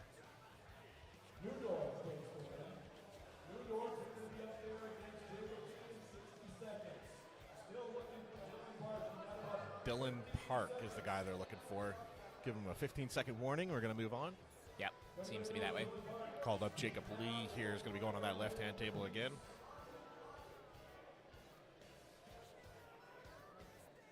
Jacob Lee's been, people in the chat's like, hey, he's a champion, all this. And I'm like, yeah, I see it now. We definitely have made notice. It's clear cut, pretty clear cut. Yeah, dude's strong. So the individual on the right there did get the win as his opponent did not come to the table. Snooze, you lose, boys. Yep. They were snoozing. All right, Battle of the Perps again. Yep, Glennie versus Rob again. Rob is making use of that riser. Gives him a little bit better leverages because he is a bit of a shorter individual. How dare you height shame him like that? How dare. Rob's a good sport. He knows he's short. I'm offended.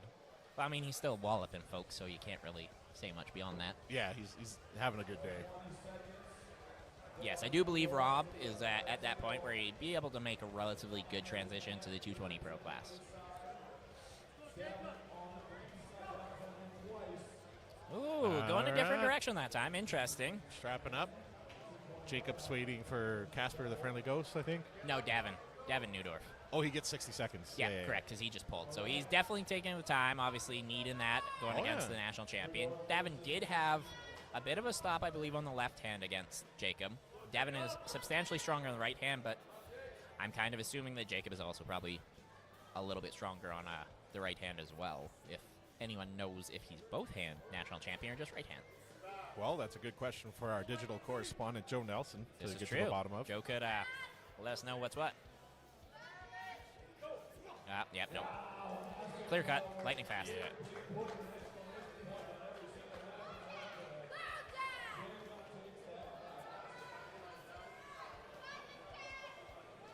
Yeah, Joe, Evan was pulling in 242. Evan only walks around at the 218s. Evan is pulling in the 220 Pro. So he was pulling up a weight class today in the amateurs.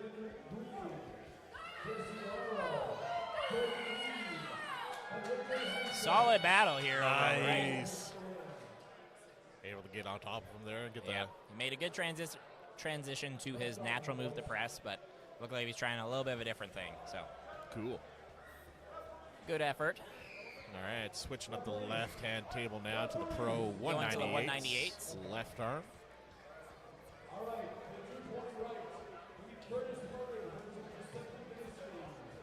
Curtis and Giuseppe called up to the right table here.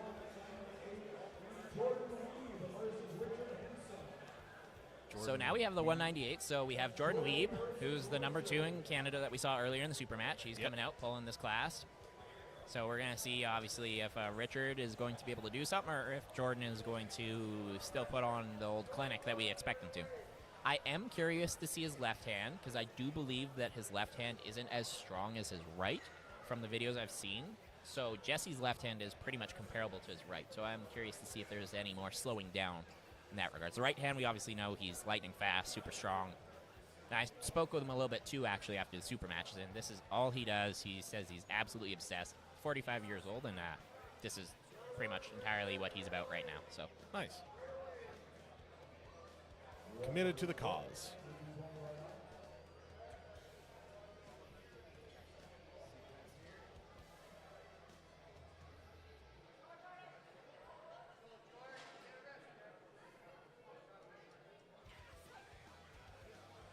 All right, we're gonna see if they go to ref script here or what Richard Henderson's getting. Oh, yeah, ref script.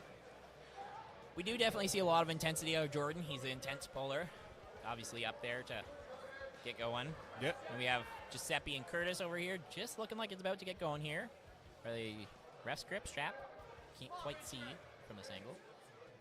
Looking like it's ref script. Yep. Ooh, Curtis climbing. He's got to make sure he holds on to Giuseppe because Giuseppe is very, very strong. Lots Both of torque men there. almost blowing right off the table there. If one of those guys were wearing glasses, they would have went flying. That is true. Giuseppe is wearing glasses. As soon as I said it, I was like, ah. Well, shit. All right, looks like they're getting set up. Foul in the ref script for Richard. Jordan needs to chalk a little bit.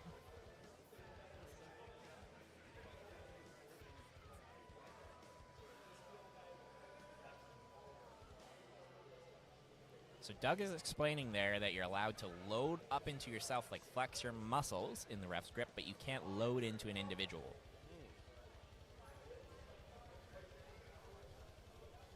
Setting up a strap over here in the amateur 220s. Getting close. Curious to see if Giuseppe is going to be able to connect here, just like he did against Pierre and everyone else so far, because his strap game definitely seems fairly strong.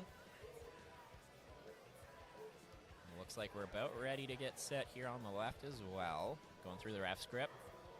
Taking their time.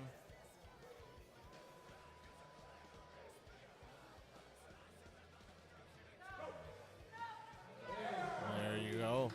Not bad, not bad. Definitely not nearly as fast as his right hand was against Jesse. Much slower pull. Ooh, and Curtis making good work. Good connection. What do we got there? Win. We got Jesse against Darren.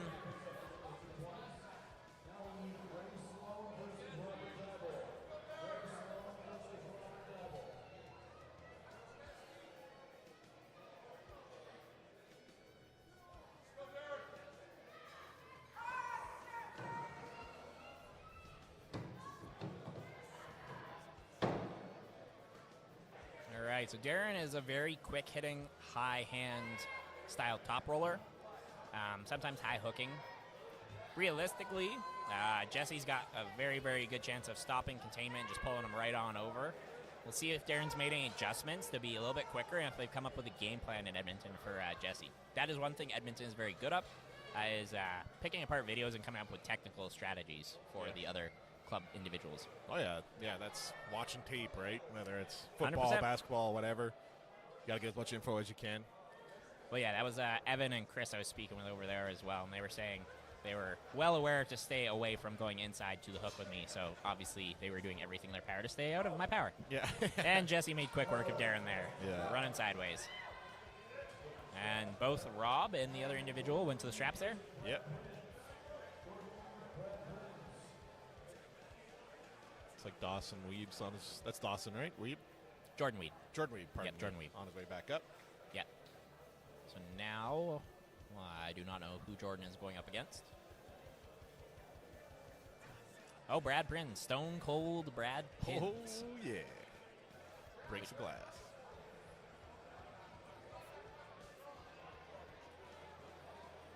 I remember playing the WWF games on like N64 growing up. Yep. You could make like your own like fighter and Yep. all that. Spend like 2 hours making a fighter and then just like turn off the game. Yep, more time creating a character than actually playing the game. You're like, all right, I'm out of time. I'm content with this. Yeah.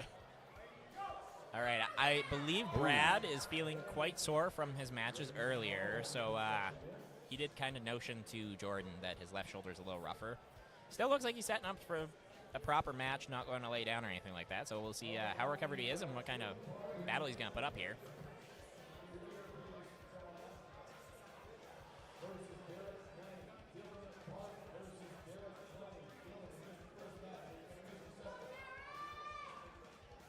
Dylan Clark, I'm going to give you approximately 10 seconds. Dylan Clark, Dylan Great. Has this Dylan Park guy been here today? Well, he signed up. Did you see him like do registration or weigh in or anything? One of us had to take it, so he's here at one point in time, either yesterday or today, but just, I don't know. Maybe he stubbed his toe and pulled out. Who knows? It happens. Okay. So I'm curious to see how this one kind of goes. Richard looks fairly strong. He did slow down Jordan a little bit here. Darren is a little bit of an underweight 198 as well. I believe he walks around about 186 pounds. So, I mean, one could suggest that potentially cut down to 176 in the pro division as well. There's always that route, as you don't usually want to give up any size in a true strength sport, right? So we got Pierre versus Rob now. The 220 division is one of the bigger weight classes we do have, so.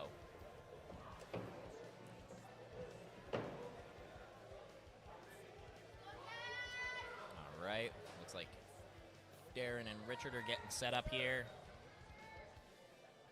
Pierre's got to try. Oh, Darren got Richard. Nice. If Darren catches what he needs to, he's very good.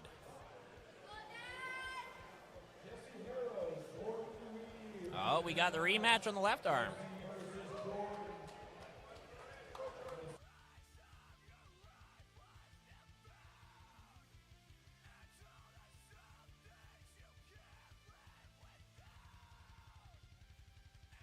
Two tables. All right. Looks like Pierre and Rob are setting up, going into the straps, I believe. And we got Jesse here getting set up for that rematch here on the left hand. I'm very curious to see if Jesse's going to be able to actually slow anything down on Jordan. Jesse does have a very strong inside game, so it's going to be interesting to see if he can actually pull back some containment and get to what he needs to. All right, we have Pierre and Rob getting close to set up. Looks like they're in a ref's grip here. They're definitely fighting, trying to tighten that strap up. Oh, Jesse's got him over on side. Yep. And Jesse's going for it. Jesse got him. Takes the win on the left arm. Jesse's got some vengeance.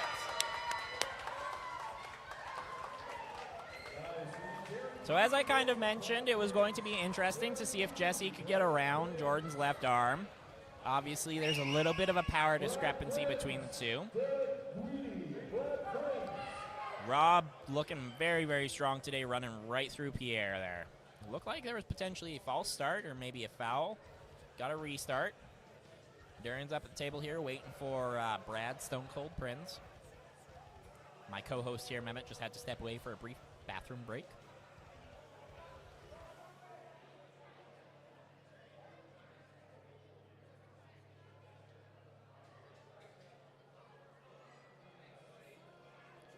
Rob's looking like he's trying to adjust the strap there. Usually you're not supposed to be touching the strap, especially in a ref's grip of this nature. That's what I was told up there. We're seeing Darren and Brad trying to set up. Darren, if he connects and catches you off the go, gets that high hook position, is very, very hard to deal with.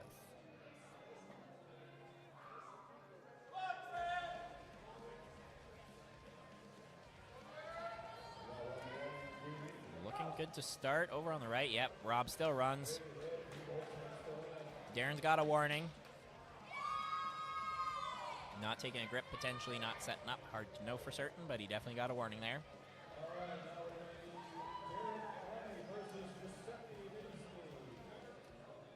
All right. Doug's just setting everyone up here. Ooh, and Darren managed to catch him there too. All right, we're in Derek Green versus Jordan Reed. This is going to be a match leading into the finals. So Derek's going to have 60 seconds. So we have coming up for figuring out who's going to the finals against Jesse, Darren versus Jordan. Jesse.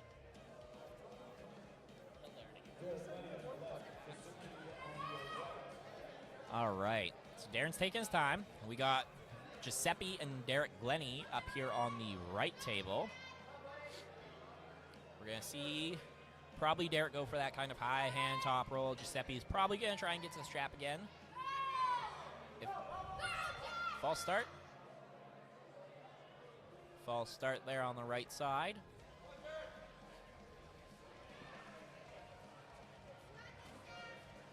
All right, Darren's setting up with Jordan here. Darren's really going to try and rely on that quick initial hit It's very, very hard for Darren to make connection if he doesn't get that initial hit. Especially with inside pullers, if you stop him there, you can usually kind of pull him back across. So, solid hit by Giuseppe. Derek's got good hand control. Giuseppe's maintaining. Oh, it's coming back here. Oh, Derek's trying to transition to a press. He lost his hand a little bit. Giuseppe's making the adjustments. Ooh, looks like we got an elbow foul on Derek. Giuseppe was coming back there. Oh, though. Jordan's rolling through Darren's hand. Held him there for a second, but got the finish. Jordan's going back to the finals for Jesse to see if Jesse gets another whack at him. As I walked away there to grab a drink, did Jesse beat Jordan? Yes. Oh, yes. What a feather in the hat. It was quite a decisive win as well. Yeah, look at that, wasn't too close. Wasn't crazy fast. Jesse's in a terribly fast puller. But now Jordan's coming back up for the finals here. So Jordan will have to beat Jesse twice. Good battle over here on the right.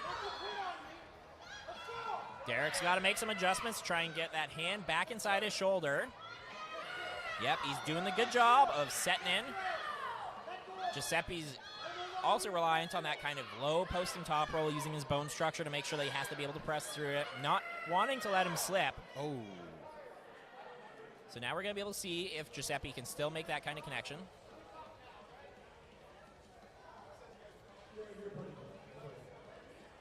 It's all that snacking that Jesse was doing earlier is getting him that upper hand. Clearly. Yeah. He's refueling. Yeah, whatever that was, that's going to be the secret juice now. It really is.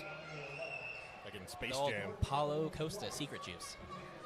All right, we're going to see if Jordan makes any adjustments for going against Jesse here, and if he can reclaim that. But he's got to beat Jesse twice, and Jordan just came off a little bit of a slower battle against Darren.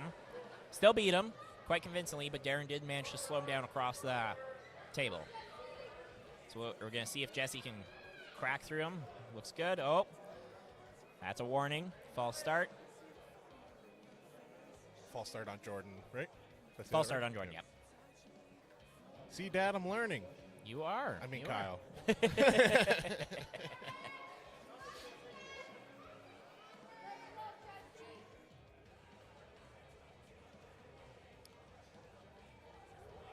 Derek's looking a little fatigued here in the setup. Giuseppe's looking a little more comfortable and confident. Doesn't look like we got to the strap, so there must have been an intentional foul again on both parts, or potentially slippage issues when they did slip. Start. Giuseppe got a much better hit off there. All right, let's see what's... Derek's got a... Oh, elbow? elbow foul on Giuseppe. Oh, Jesse's got him. holding him. Oh! Yep. Jesse made... Oh, elbow foul on Jordan off the back. So they'll go again, right? Smart move by Jordan there. Definitely slid back because he knew what was kind of coming. So Doug just a little bit delayed on the call there. Not a fun position to be in, though, getting dragged back and then having your arm dragged across and then the elbow foul being called after you get pinned. Yeah. So Jordan was still getting reeled on there, and Jesse, when he surges, is not a fun time to get hit by. All right, let's see what Jordan can make any adjustments there. Can't have another foul. This is for all the money. Yep, Jesse got him. Good hit.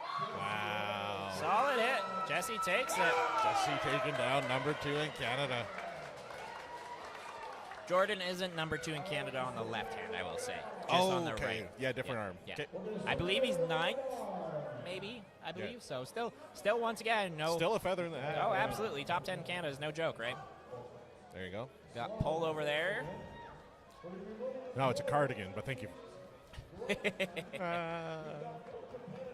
anyone got that joke reference, let us know in the chat if you know what it is.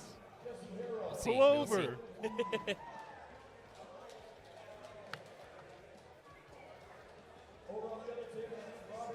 I think there's like a 30 to 45 second delay between what we say and like how it streams, so they might not get it until about now. No, that's fair. That's fair. We'll see.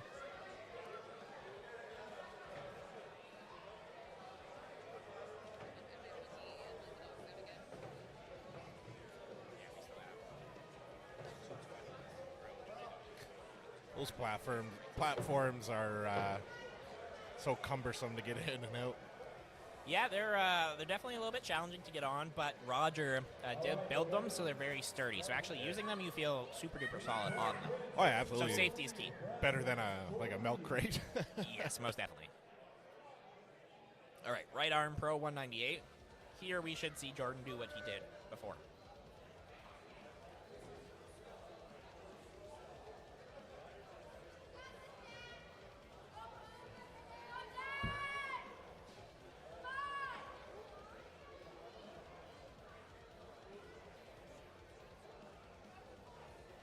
All right, I believe we're probably at the finals here on the right side. They're getting very close to for Derek and Rob in the 220 division amateurs. Stone Cold Steve Austin there on the left table.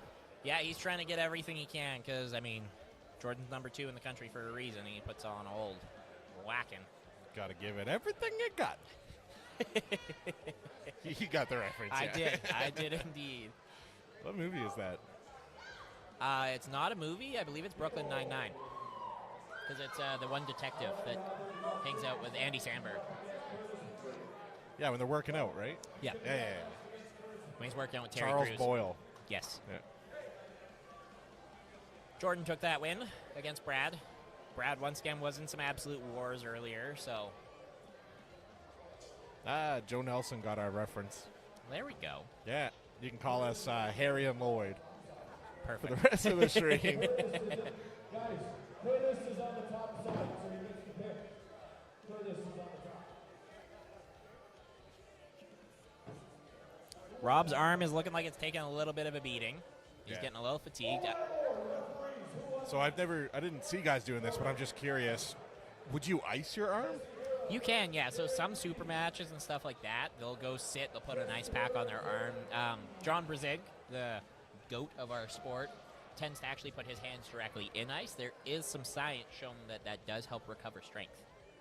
Yeah, especially when it comes to the pump, like because the cold will shrink your blood vessels to get less of a pump, right? But overall, Brian Shaw, I believe, had something at the Strongest Man on Earth. That's a new device that they were.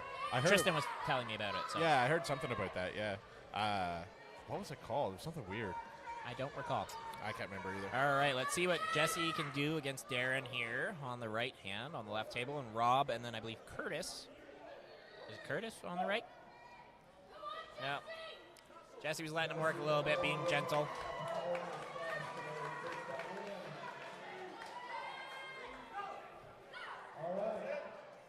Was that a slip there? Yeah, that was most definitely a slip. Strap it up. Yeah, Rob's being very diligent on trying to get to the strap so he can have that reliance to go to his press if he needs to, because he realistically, a lot of times, if you have a bit of a smaller hand, can't get reliably into that pressing position behind your shoulder. So unless you have a giant hand or a super strong hand, it's hard to keep that cup, and you end up in a flop wrist, which you don't want outside the strap. So he's saving energy, slipping out, and then being able to transition safely in the strap there. All right. Hashtag science. Yes, arm wrestling science. We got Darren versus Stone Cold. This will be an interesting one. Darren's right is a little bit weaker than his left. He is left-handed, so he tends to feel more confident, comfortable. Brad, I believe, is right-handed more so we'll see if there's any adjustments. Brad is usually an inside puller or an open top roller. Darren is, once again, very reliant on that quick hit and the high kind of hooking.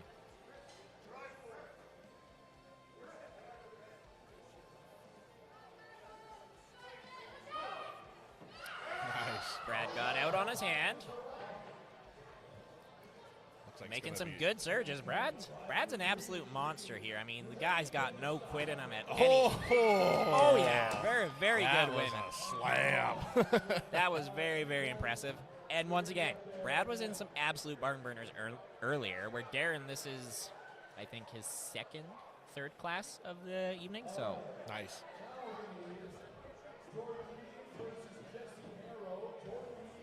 now we got Jesse versus Jordan. This is Jesse's chance to try something different to bring it back around and see if he can get a W back on the right hand now. So he's had some time to rest, some time to compose, maybe watch some footage and be like, what could I do differently except getting flash pinned? Sorry, Jesse, I love you. We both know he just went to snack. He did go to snack. Yeah. I do hope that Jesse potentially maybe made some adjustments on what he's going to do. But once again, Jordan clearly is a man to be reckoned with, so. Going for that snack attack comeback. I just coined that. Trademark. Well, there we go. All right, these gentlemen are about to get started here. All right, we got Jesse and Jordan. Hopefully these guys get to go so we can zoom in.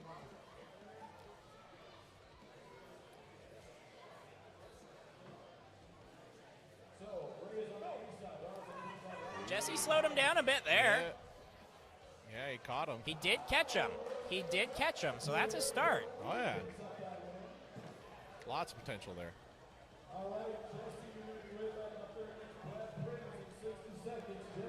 So Jesse has already actually pulled Brad Prinz, I believe, 8 weeks ago down in Calgary at a event that was, I don't know if it was pay-per-view, but it was a little super match between the two of them, a couple $100 put on it. Jesse did beat Brad quite convincingly, so we'll see if Brad's watched that footage, came up with a different game plan or potentially a different route of attack. For these pay-per-view events, where would one find that? So the Alberta Facebook page, Alberta Arm Wrestling Association Facebook, that's pretty much where we post most of our events, anything pay-per-view related. We have great community out here, so we make sure to try and keep everything up to date there. And yeah, like Dakota Shipton's always on top of that kind of stuff. So how would you go about like paying for it? So usually you'd go to the Facebook thing, and that would take you to one of the sites that would be kind of like a Core Sports or something of that variety. Oh, it takes you to a separate website with like a paywall. Correct, yeah, exactly. Okay. Cool. I did see that you can now do pay-per-views on YouTube as well. You can start charging for streams on Interesting. YouTube. I was watching. We'll let them go here. Jesse making short work of Brad again today. Just got that. Brad did put a little bit of the brakes on him there right at the get-go until he transitioned, or Jesse transitioned through to his wrist. So. Yeah, I was saying I watched the last Bare Knuckle Fighting Championships. It was a YouTube pay-per-view. Oh. Yeah, I thought that was pretty cool. It's definitely a cool feature to have. Yeah, because they have before. I watched it before, but it's kind of a. Ooh. Rob's right, maybe getting tired. That was a quick hit on the right table. Yeah, it's kind of a hard to use their website to pay-per-view it, and then it takes you somewhere else. That's a bit of a runaround. Yeah. So if YouTube has it now where even just like an average person can do that, like Yeah. charge a paywall, that would be great for events like this, right? Oh, absolutely. You Definitely. get way more visibility, publicity, right? Yep. All right, we're going to see if Jesse can manage to get a bit of a higher stop and get some space to work with Jordan here.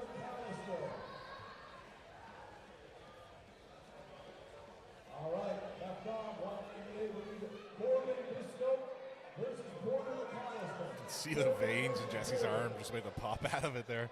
Yep, he's quite vascular today. All that munching. Oh. Oh, no. No. One warrant. Is that a warning or a foul?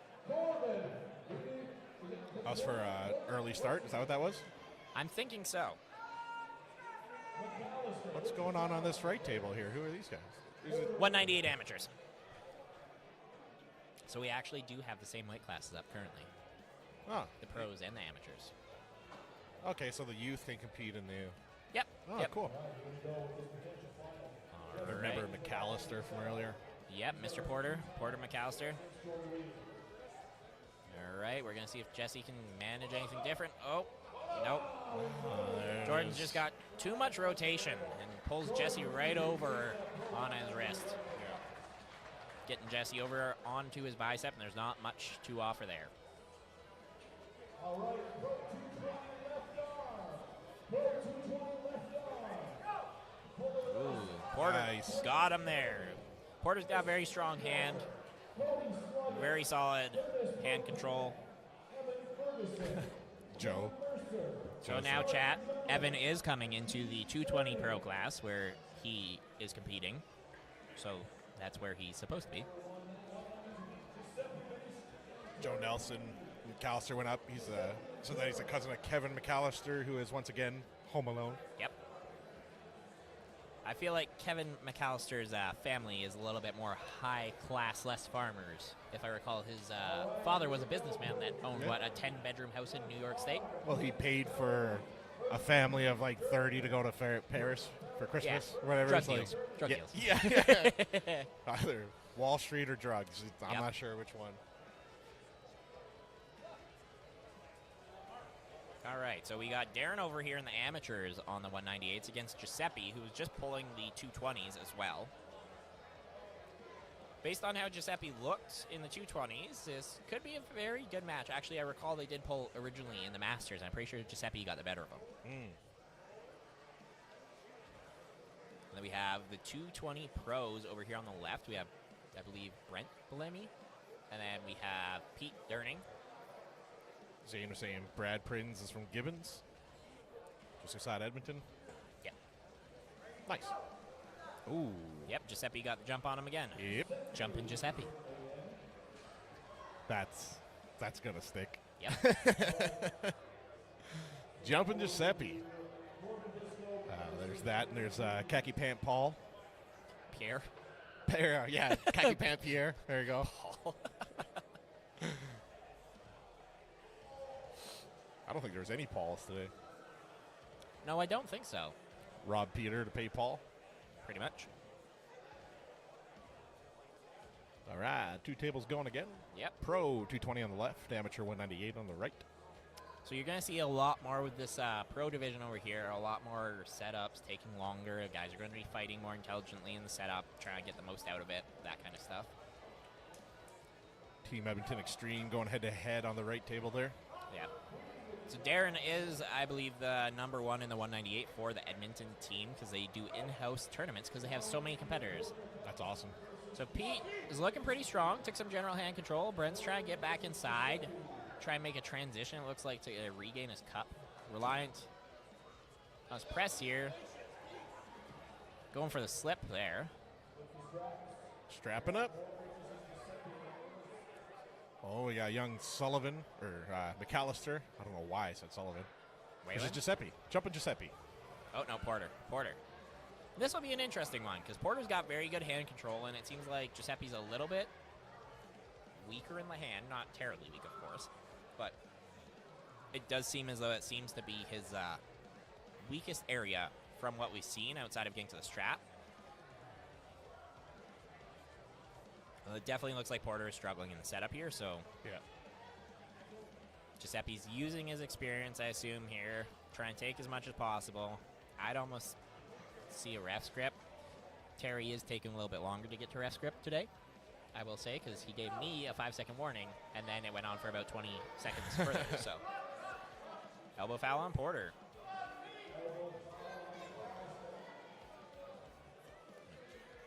Pete and Brent still negotiating here. The 220 class could take a little bit of time. We might even run through the 198s here and get down to 176 before we make it through the left arm 220s. I believe the 198 class amateurs is fairly small. Yeah. Pete makes a much better hit there, getting real good connection.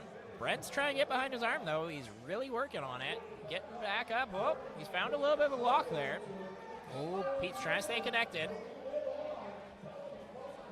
Looks like Yep, he's making purchase. He's got, Porter lost on elbow fouls, looks like. And I did not see what happened on the right there.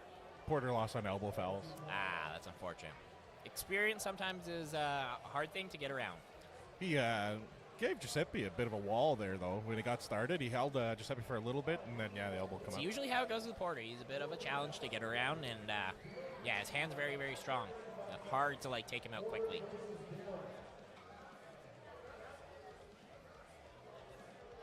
All right, looks like we're going with straps for Pete and Brent.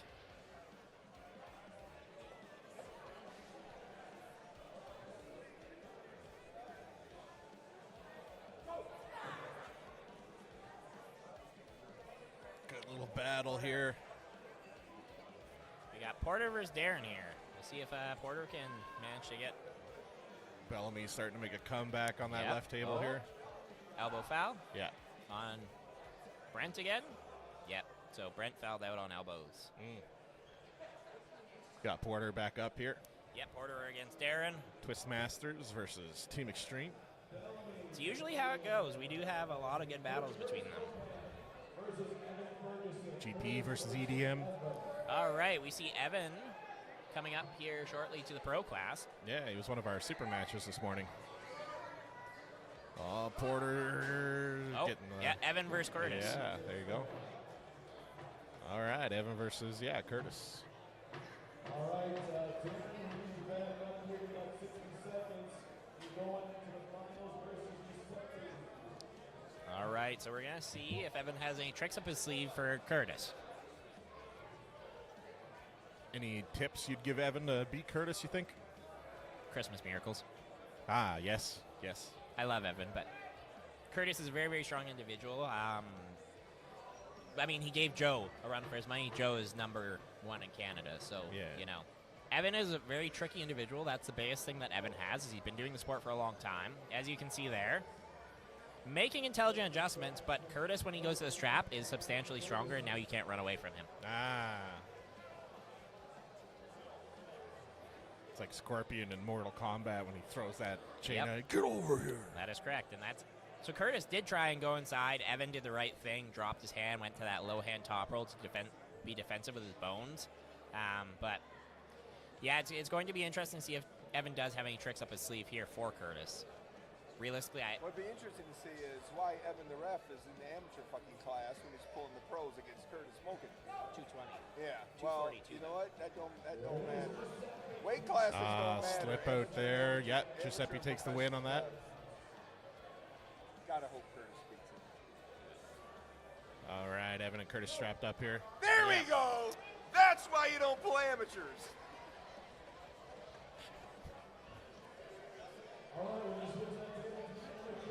Todd with some color commentary there. Color, yeah. Very, very colorful. He is indeed a few beers deep today. Yeah, I don't think he'd pass a DUI test. No. It will be interesting to get him on the table later for after polls, so. He's going to break someone's arm. Just not going to realize how hard he's going. Nah, he's pretty darn good, so. But. All right, we got Mighty Mouse back up here. He had a good super match this morning against... Who did he play this morning? Cody went against Jeremy Etsy. That's who it was. Yeah, that was a good battle, too. Yeah. All right, we got Porter on the right-hand table there. Yep, we'll see how Porter does here against Edmonton Extreme. Porter is fairly strong. The wrist of the Edmonton Extreme individual is already looking a little compromised here. Curious to see how Cody does. Very, very slick win by Porter. I feel like Cody's going to take out John here. We're already seeing Cody pulling over, being able to engage his cup quite comfortably through John's pronation. John usually is a top roller here, so he's usually high posting kind of style. Tends to end up a little bit in the straps, hand fighting. Does tend to have a bit of a susceptible bicep. So with Cody's style, looking at how he pulled against Jeremy, not your ideal matchup for John. John is a little bit newer. He jumped into the pro class last year, I believe, or the start of this year for 220s. Yep, as you can see, Cody just stonewalled him. Ooh. Went to the straps, though. Good effort on slipping there. All right, they're going to be strapping up. We got young Gavin here on the right-hand side, right? Yep. Yeah, Gavin against Darren. We're admiring his lip spoiler earlier. That is correct. He does have a good lip spoiler for being a youngin'. Yes, yes. Better lip spoiler than I had at 17. Probably still better than I have currently. Fair enough. Maybe he just fermented it before today just to get that extra credit. Probably. Yeah, I could see it. I would. Trim up. Look pretty. Oh, yeah.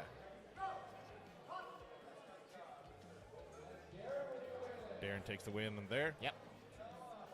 Waiting for the strap here for these gentlemen. Cody and John Mercer. Joe said we call it a duck bill. Darren gets 60 seconds. He just pulled. I mean, likely doesn't need 60 seconds. That was a pretty quick flash pin against Gavin there. Absolutely take it, though. So John does get a little bit stronger on the straps if he can kind of catch out. We have Mark Guy back there trying to coach him to kind of sweep down through his pinkies and try and get out to be able to access more of that pronation through the strap. Cody, though, is very, very strong today, looking like he's peeling through. Was an elbow foul, though, right at the end, so I'm curious to see if they're going to give him that. John did bobble. Porter beats Darren. There we go. There you go, yeah. That's Young the fella. thing. If you got a strong hand, that's a good way to stop Darren, is being able to pull him down. Mighty Mouse takes the win on that. Cody killing it.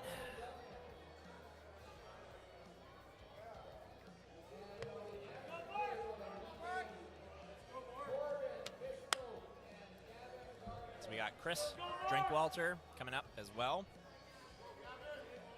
I believe this is probably one of the first pro tournaments that Chris has entered. Usually he's an amateur. He's been in the sport 2-3 years now. Usually walked around actually substantially lighter. Chris did lose a bunch of weight. He used to be about 270 pounds. No. Yeah, so he lost a bunch of weight, went down below 200 pounds, pulled there for a while, and now he's up to like 216, 215. Gavin taking the win on that right Good table win there. for Gavin there. All right, we'll see how Chris does here against this other individual. It's all blacked out. Oh. Elbow foul on Chris off the side. This individual on the left looked pretty statically strong there. Maintained good rise, good position right off the get-go.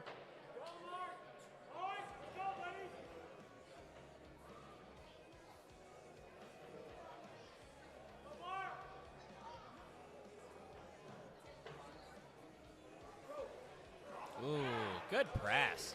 Speedy. Gavin over here again. So that's one thing we do see when you make a transition from amateurs up to pros. Obviously, there is sometimes a large gap in experience where we are seeing that. Sometimes we'll get someone like Chris going against that individual there, where Chris, up until, I believe this year, pulled in 198 amateur. So going up to a 220 pro class is a relatively large step in strength. And what weight is the super heavies? Like, what does it start at? So 243 end up. End up. Yeah. Okay. So Evan's going against Pete. We'll see what Evan has for Pete.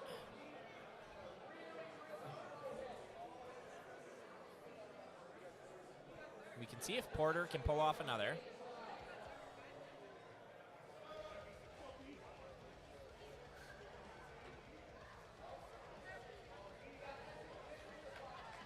So it's the final over here on the right table. Darren's got to win twice against Porter. Porter just has to beat him once. So we'll see how that goes. I do believe Darren is getting a little bit. Wow, Evan slipped there. Good containment. There you go. Great transitions from Evan.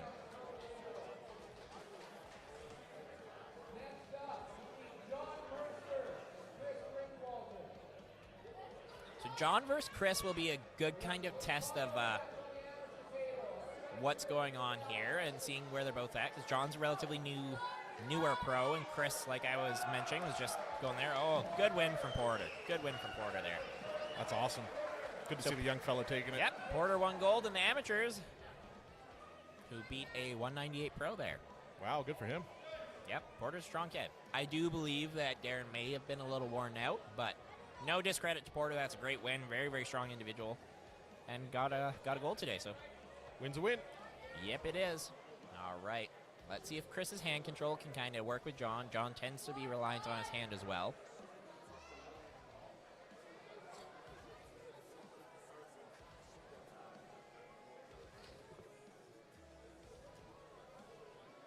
False start on Chris, I believe. A little warning.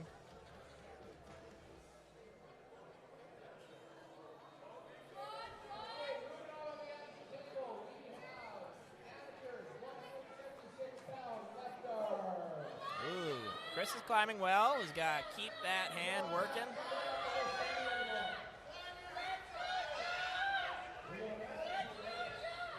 Oh, that was in. Strappy strap. I mean, John did lift his elbow up off as he was slipping, so, but they went to the strap.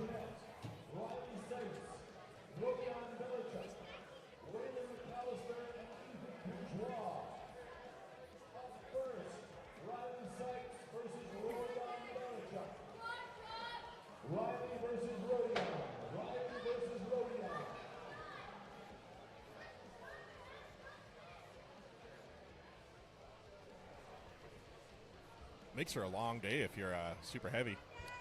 Yep, but we wanted to make sure that they were kind of the last and kind of the main event, though. So Yeah, no, that's good. And They off know with the they big can kind bang, of stay right? home and yeah.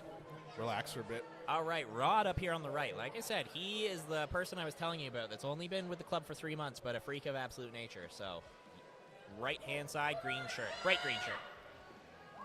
Elbow foul on Chris. On the left. Okay, nope. And Rod making easy work of that individual on the right table. Nice. Rod likely will surprise a lot of people in the 176 amateur division today. He's not the guy that you said from Ukraine, is it? That is Oh, indeed that is the him? man Oh, from okay. the Ukraine, also with a lovely lip spoiler. Yeah, lip spoiler, otherwise known as the duckbill. Or the duckbill. It's nice and thick on him, too, so I mean, you know, Yeah, a it's man got- with a mustache. He's giving me Borat vibes. Thick accent, too. Very thick. Yeah, when you talk to him again, just ask him to say very nice, just once. Just see what he does.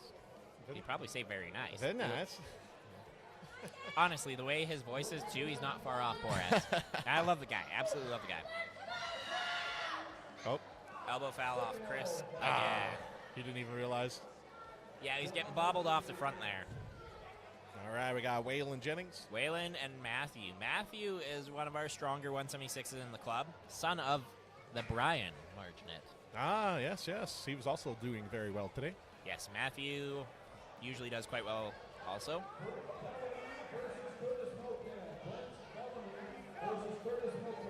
Ooh, good hook battle between the boys here. Both wearing cowboy boots. As some folks in Alberta say, the shit kickers. Ah, yes. There you Matthew go. took that. Mr. Mocan up here versus Brent Bellamy, I believe.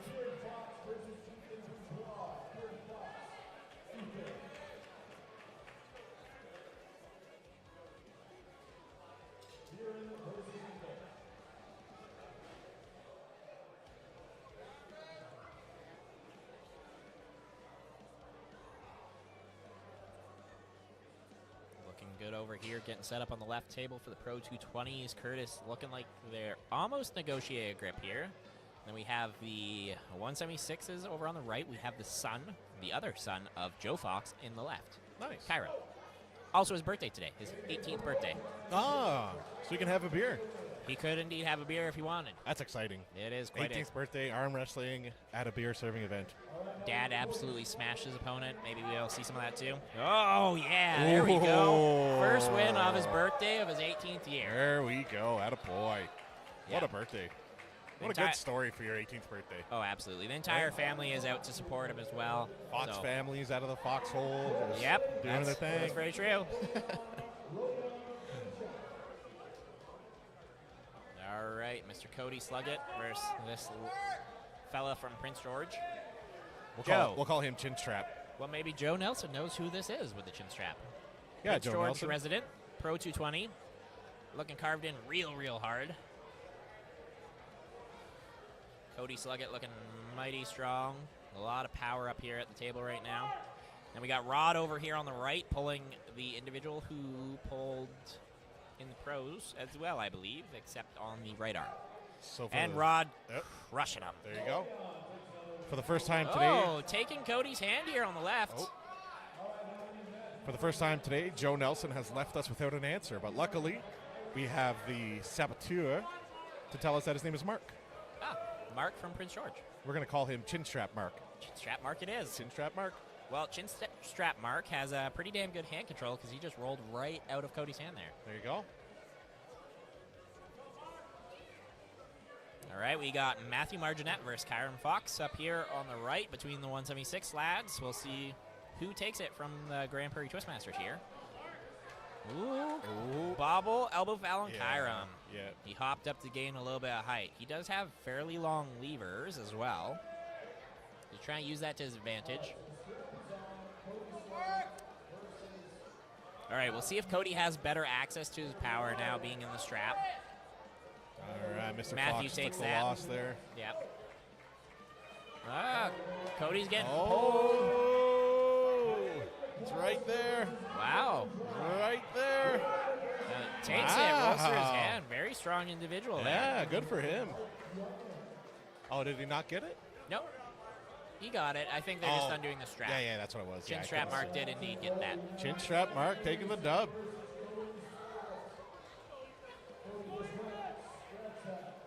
All right, I got Waylon and Ethan up here now. Yep. Yes, I believe there's about 12 Prince George Iron Arms that came out with Vern in the chat. They were just making note of that. So, yeah, it was nice to see everyone make the drive out. We have a couple people from Burns Lake, BC as well, and then a few from Vancouver. So, great turnout. Be happy to have a lot more of you guys out next year because we want to make this bigger and better every year. So, we'll see who we can get to come out next year. We got Todd this year. Who knows? Yeah, I heard that first place winners in the men's category get an open mouth kiss from Kyle next year, so it's definitely worth a trip out. It's going to be pretty good. Well, Mehmet said it, so. You heard it here first, the Power Hipple streams. With your consent, of course. This is 2024. I feel like the fiance may not agree with that. I think she'd be into it. Good battle here between John and Brent. Just hand fighting here. Nice. Brent's climbing and climbing. That is a good fight. Yep. Bellamy's getting the upper hand here. Yep. That's Brent it. got him. All right, they're in the straps, looking good to go here. Oh, looking like they want some chalk. Yeah. He should have salt bait it. Just did the little sprinkle over the top. I don't think Terry's into that kind of stuff. He takes things a little bit serious. Fair. All right. Let's see if ooh, Waylon just too strong. All right, we got Evan versus Mr. Sluggett. I'm very curious to see how this goes. Evan is left-handed, so his left is actually stronger.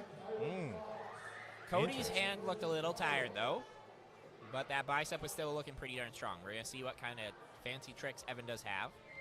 I believe he is one of the coaches for the Edmonton Extreme Arm Wrestling Club. Nice.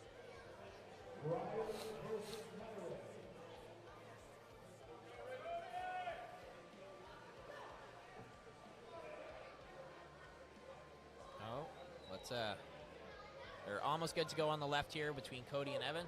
Oh, Evan peeled through. Oh. That's impressive. Strippity strap. I'm very curious to see what kind of toll that first match did take on Cody Sluggett's hand. Obviously, Jeremy was hanging in there, and they went to absolute war. Mr. Fox taking the L Taking on the that second one. loss. Yep. So unfortunately, he's out of the tournament on the left. He did, however, get a win. Yeah, he's had an impressive performance there earlier. Oh, absolutely. All right, Waylon versus the lovely individual from Burns Lake. Does anyone happen to know this guy's name from Burns Lake over here on the right? Burns Lake, BC. I mean, we could make up a name for him. Unless Joe Nelson knows who it is, because he is from BC. Pretty damn strong. Yep. All right, we're going to see what Evan's up to now. What kind of tricks is he going to pull out of his magic hat? I feel like we just need to call Evan the magician from this point on. It's pretty fair. He's got a lot of slippery little tricks and things of that nature. So fair enough. Oh, yeah. Pulled into Cody. Wow. Oh. Evan. Oh. Yep. Evan beat Cody. Wow, that's a pretty big jump in ranking for Evan, I believe, on the left arm, because I do believe Cody's ranked relatively well. So, Evan takes a win. Ooh, Rod running through Matthew as well. Rod, the Ukrainian experiment. Yeah. Like I told you, man, he showed up 3 months ago, put a wall up on me. Jesse had troubles with him, and yeah, even like the entire club, minus Joe and Josh Bellin. Not bad for a string bean. A frightening string bean. It's real hard. All right, we got chin strap. What was it? Chin strap. Mark. Chin strap Mark. Yes. Versus Curtis Mocan. Yeah. This one will be interesting to see how it plays out. Mark's got a pretty good getting up over the hand. Curtis has a very strong hand, though. Whenever I see Curtis's last name Moican, I think of Renato Moicano, the UFC fighter. As soon as I hear it, that's what I think. It's close. Yeah. All right, looking like they're pretty much set in there. Looking good. Gonna get going. Solid battle. Good adjustment over there on the right. The Burns Lake Baldy takes another win there. Yep, he does. Ooh, Curtis dumping into press. Curtis is showing a lot of versatility. He's definitely come a long way in the last couple of years, showing that he has a lot of different moves in his repertoire between his top roll, hook, inside game, press. He's very, very skilled, and it's showing. Yeah, that's why there's a reason he was in the super match lineup earlier. He's definitely talented. That is true, yep. And he proved it. He did hang in there with Joe, gave Joe a bit of a fight. I did actually speak to Curtis as well. And like we kind of figured when Joe and the club were talking about, Curtis's arm and hand blew up. So got pumped, and then Curtis couldn't access the same level of power, just kind of as Joe thought. So Story checks out. it does, it does. All Lie right. detector has determined that was not a lie. Let's see what Evan has for Brent Bellamy. Seeing what kind of tricks he's got. Brent seems to have a lot of tricks himself. Doesn't need his hand to come back to a winning position.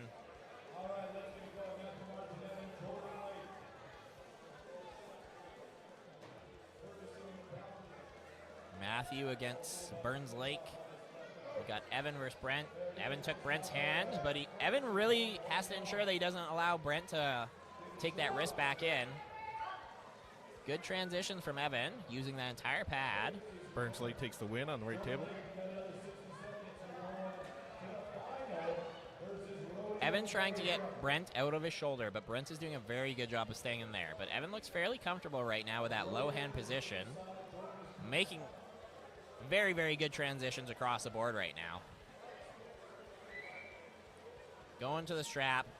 Now the big thing is going to be if Evan can access enough back pressure to get Brent out of his shoulder in the strap, because Brent obviously doesn't need his hand to go to that press. And then we got Rod over here on the right, looking to put the hurt on the 176 division again. Spicy string bean coming back at him.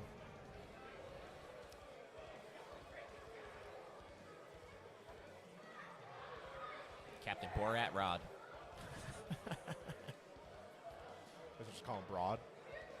We're good. It works. Setting up the strap on the old left here. Jordan is his name. Jordan from Burns Lake. How'd you get that info? I heard Uncle John say it through the headphones. Ah, Uncle John. Keeping us informed. That he is. Joe Nelson kind of let us down on that one, so but we got Uncle John, so that's good.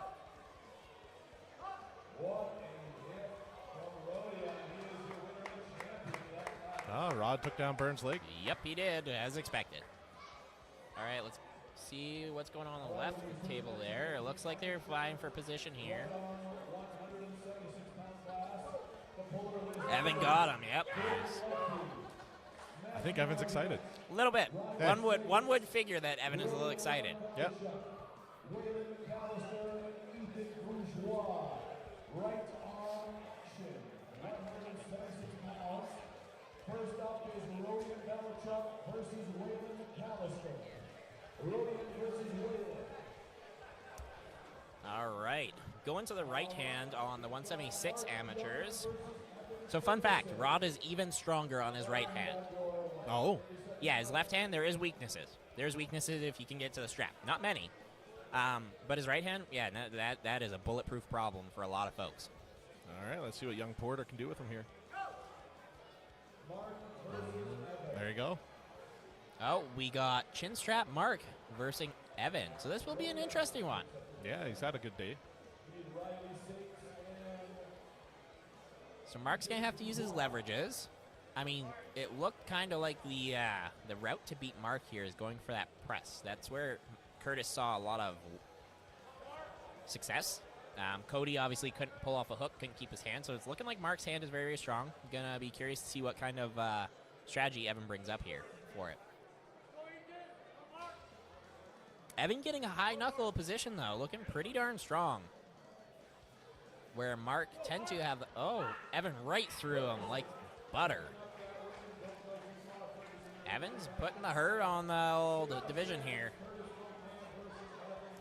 Yep, Strapping up. Curtis versus Evan for the finals.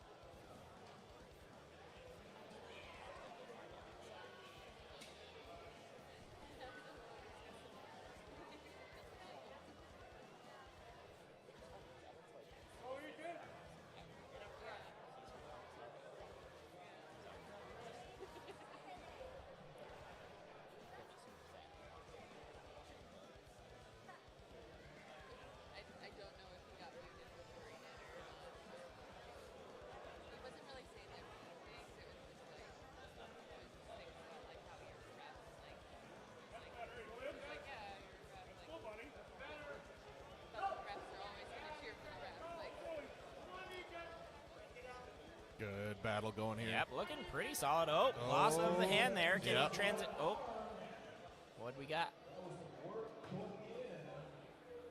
Potentially a win. Yep, Yeah. win. Peeled through the knuckles.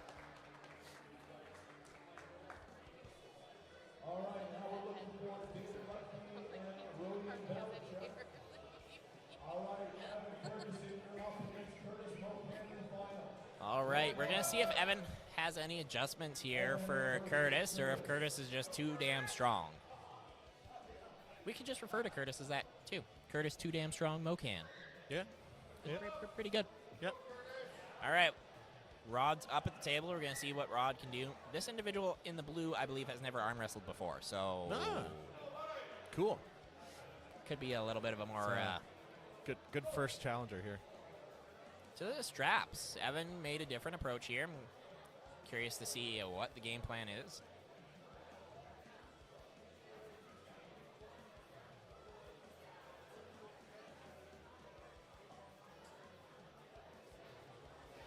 Then we'll be going into the right arm pro 220s.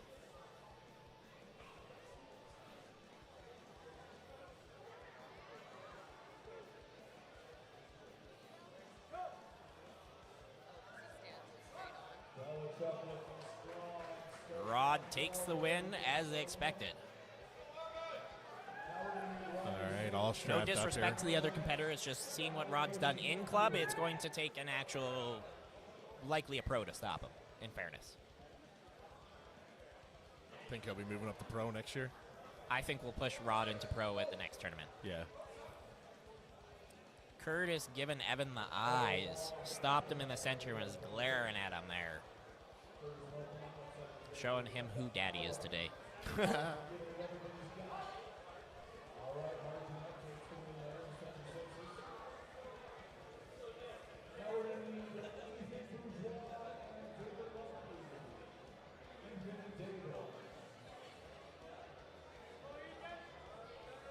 All right, looking good to get started here for the finals of the left arm 220s. Evan does have to beat Curtis twice to take the W. But that initial last start didn't look great. Curtis is looking, elbow foul again on Evan, trying to create back pressure. Curtis takes it. Curtis also looked like he pinned him pretty comfortably, though. Yeah. I think Curtis would have had that. Yeah. So Evan takes second, and then Curtis takes first in the left 220. So big improvement from Evan's 220 division, though. All right, going over to the right here. Going to be interesting to see how this goes here.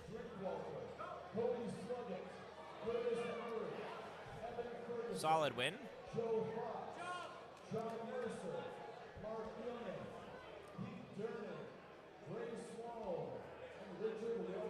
Is that the end of that category? The pro? Amateur 176s, right arm? No, I don't think so, because I believe Rod's probably got to go again Okay. here, and Waylon's got to go. So I think they're just, waiting. That's all. It was the end of the left hand pro 220s, though, so we're moving on to the right pro 220s. Story checks out.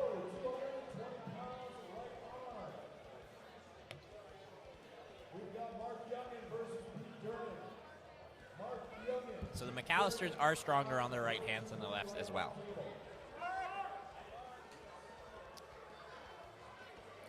Curious to see how the 220 goes with the right hands. Mark chin strap. And Pete Pistol Durning. Pistol Pete Durning. Absolute barn burner of a battle over here. Is that a win? Yeah, it's a win. Yeah, it's a win. Beautiful. Chin strap Mark. Chin strap Mark versus Pistol Pete. Paul fella.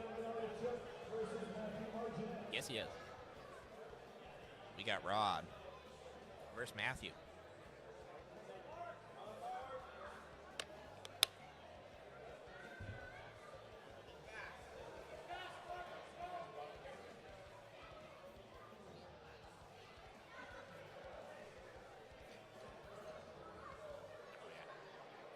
All right, Mark looking pretty darn. Oh, Pete looked strong off the get-go, but Mark made that quick adjustment. Transition. We got Rod over here on the right. Matthew did manage to slow him down a smidgen, but A little too late. Rod's just like a robot, man. He just starts going until it's done. Rod the robot. There we go. There we go. Yep. Done and done. We're definitely going to push Rod into the pro division. This was his first tournament, so obviously didn't want to be like, yes, you have to do pro, but he's pretty darn strong. Oh, that's for true. Just looking through. Gave Rod the thumbs up. No acknowledgement. Pure war mode. Don't look at me, tiny human. All right, we got Joe Fox.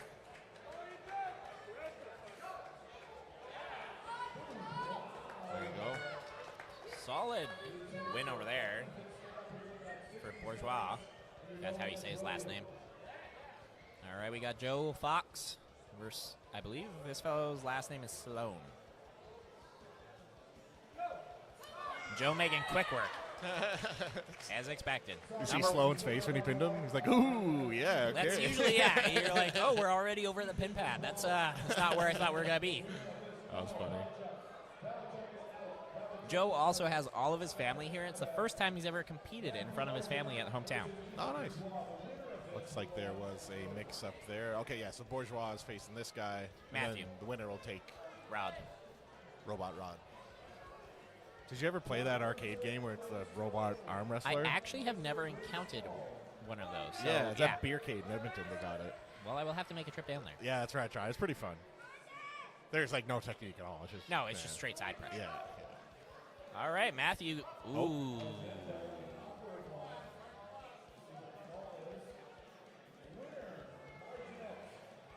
What was the... Right.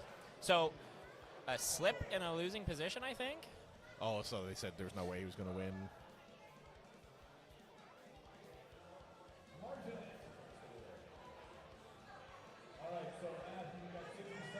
I don't know what occurred there. No, I don't know either. He's got a little bit of time, I guess, maybe. Oh, no. Okay, so I'm assuming... Yeah, there's blood on the platform. That's why Oh. they're stopped right now. Gotcha. The last athlete had a cut on his elbow. Fair enough. Oh. All right, strapping up for the left there as well. Yep. So on the left side here, the individual in the white shirt was also in the amateur division as well for the 220s. And now he's in the pro division on the right. I think there'll be a second strapping up, so we'll tune into this Rod versus Matthew, you said? That is correct. Matthew Marginet. MM. My initials as well. It's true. Ooh, Rod just looking to baby Jesus and send it home. Robot Rod? Rod taking his 2 golds home with him today. First tournament ever. Making Ukraine proud. Yep. All right, we got John Mercer over here with the other individual.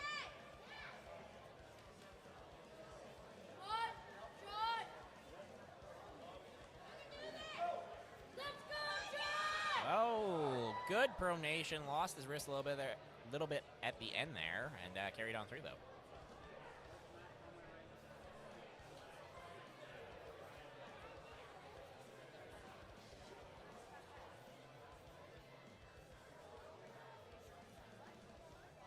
All right, changing out that right-hand table now to amateur 154. 154 right arm.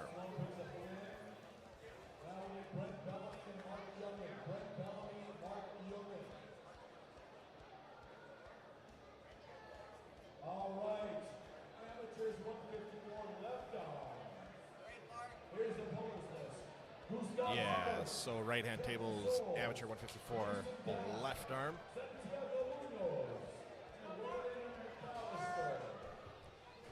Alrighty. Chin strap mark versus Brent Bellamy. Whenever I see Bellamy, I keep thinking Belushi, like the Belushi brothers. Yep, Yeah. that's fair. So Waylon was also pulling up a category as well. Oh, nice. The 176s. So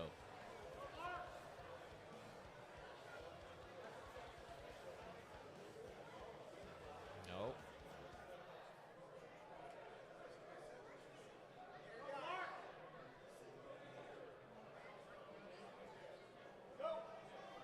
Mark looking so strong on the right. Yeah. Very, very strong.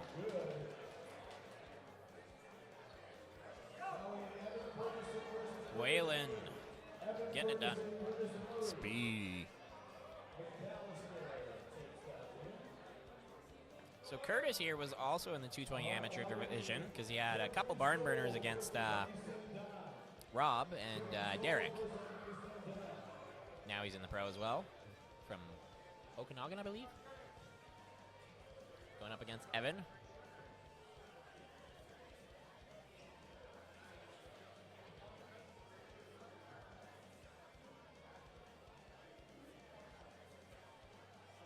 Gonna see how Evan's right hand keeps up with his left. Strap will tell. Yep. Strapped up at all times. Not sure what the delay is there.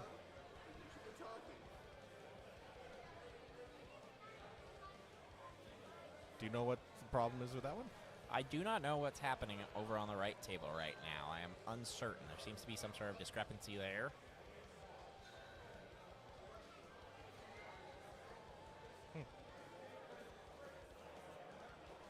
Oh, they both got buys in the class. So they're not supposed to compete? I'm not 100% certain what's going on up there at all. Yeah, no all idea. good. Fair enough. All right, we're getting set up over here on the left, though, seeing what Curtis has. And Evan, it does look like Evan doesn't look as comfortable in the strap, potentially. Curtis looks a little more comfortable, but we'll see what kind of tricks Evan may have up his sleeve. Ooh, Curtis. Evan trying to dump into that hook. Nope. Oh, God, that was so awesome. Evan getting turned over onto the bicep there. Curtis looking fairly strong on that right hand.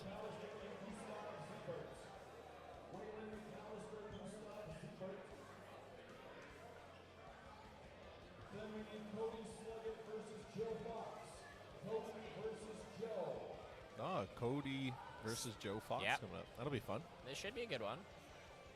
We got Porter up here versus this guy. Individual, yep. Sweater.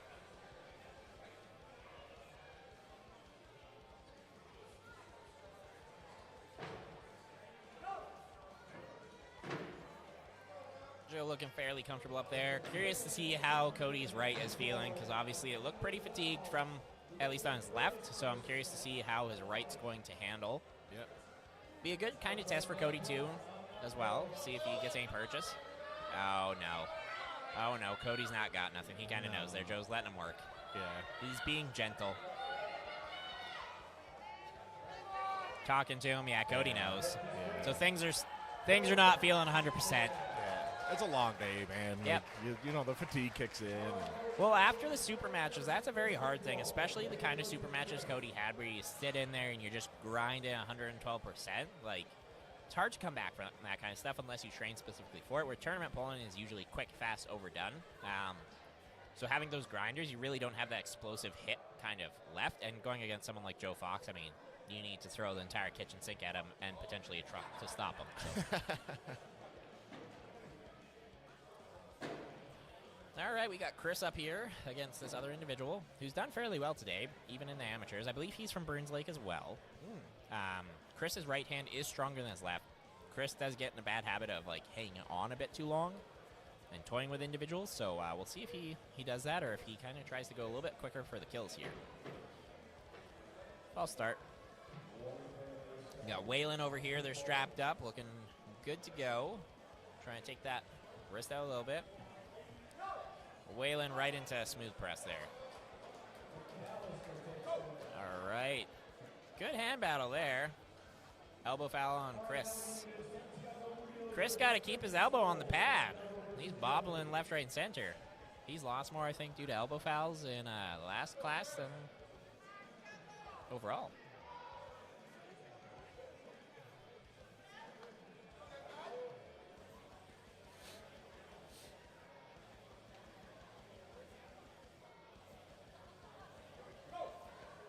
Better job. Elbow foul on the opposite side now. So 1-1.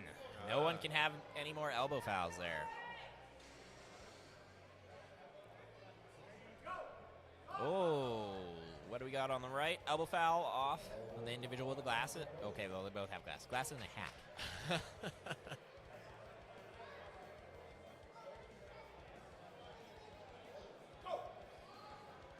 Hand fighting again. Ooh, elbow foul off the back of the pad. He ran out of pad. I think, they said his name's Ray Sloan. Ah, Ray Sloan. Same town as Lee Sates. Ah, fair enough. Now we know. Lee Sates, unfortunately, couldn't make it today, so he gave his spot to, I believe, his nephew, Morgan Stade. Morgan Wallen. Morgan Wallen, yes, Mullet Man. Yeah.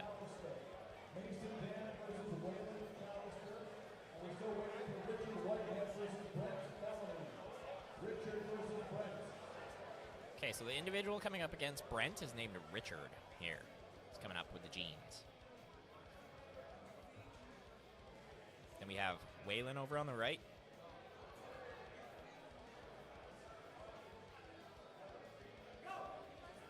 Ooh, very, very strong. Yep. Dan. Or maybe, no, Dan from Chetwynd. I didn't even know Chetwynd has an arm wrestling club. The more you know. Surprise.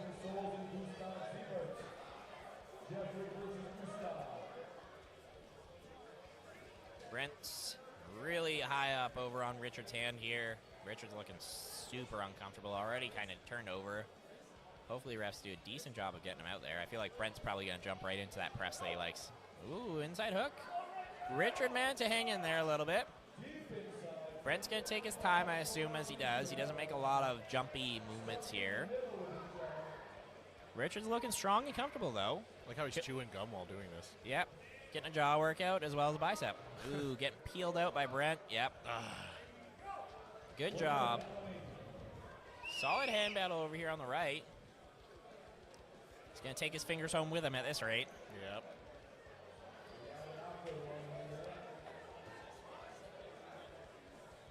He almost got the pin on just his fingers. That does happen. At some point in time, you should just let go of those damn fingers. Oh, he did get the win. Yeah. He dragged his ass down with his own fingers, but he got pinned himself. That's amazing. Wild. Live and learn. Yep. Live and learn. Yeah. Then Chetwynd fingers, they do be doing things.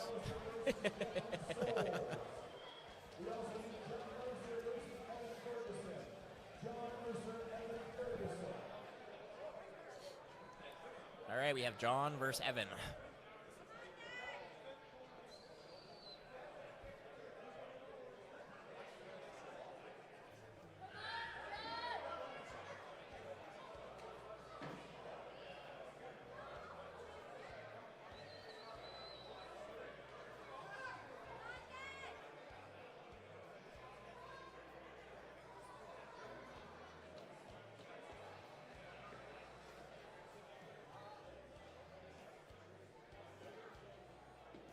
Looks like they're fighting for hand position there with the 220s here.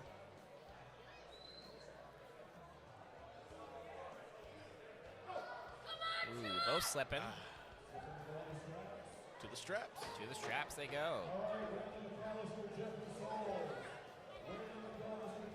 So it's Waylon versus Jeffrey.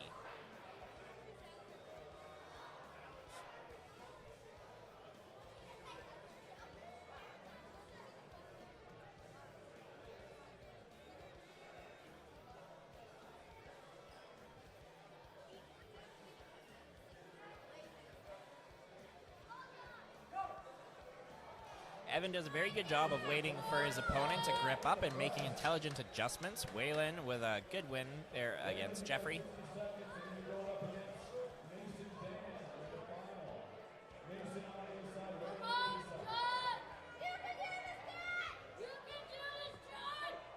And Evan makes easy work of John Mercer. Yeah, straight down to that one. Yep, just some casual side pressure, maintaining neutral wrist and just going sideways. Then we have, I believe his first name is Mason Dan. So Mason Dan from Chetwynd going to be going against Waylon. Mason Dan. Yeah. Double first name? Apparently.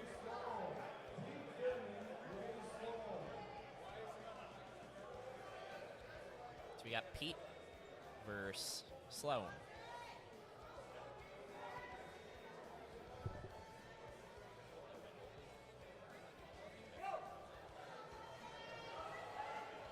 And Mason Dan takes out Waylon. And That's it for the amateur 154s, right? Left arm? Yep. Yeah. Going You to the just right. said Mason took the division there. Our pullers list is Jeffrey Souls, Mason Dan, Santiago Munoz, Thomas Bork, and Waylon McAllister.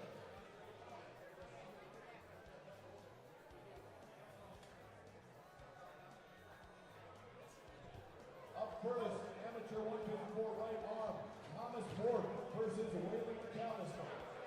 All right, looks like we got an elbow foul over there on Pete. Yeah.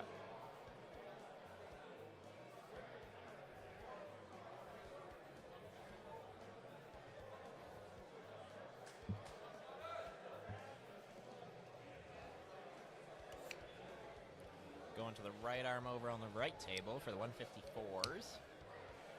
Pete and Sloan setting up on the left table for the Pro 220s. Sloan's looking like he's got some pretty good containment there. Pete's already going high. Doesn't look like the refs are too worried about their knuckles right now.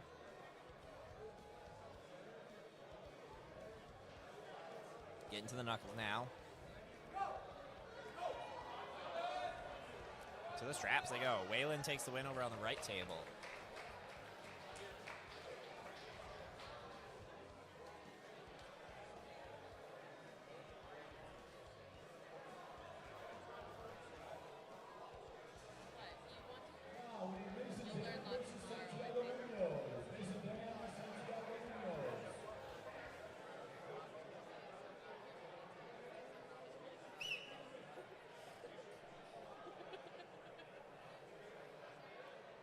Like my entire curriculum has changed.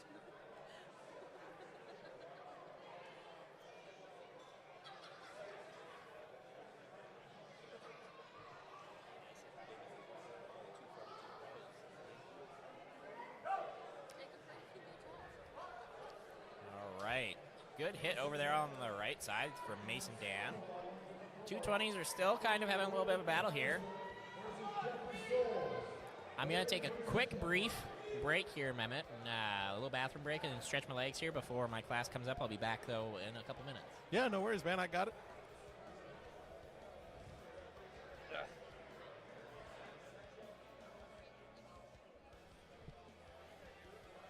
All right, Kyle's going to be pulling again here shortly, so y'all are left with just color commentary, not so much technical, but feel free to correct me in the chat if I say something wrong or when I say something wrong, which is inevitable.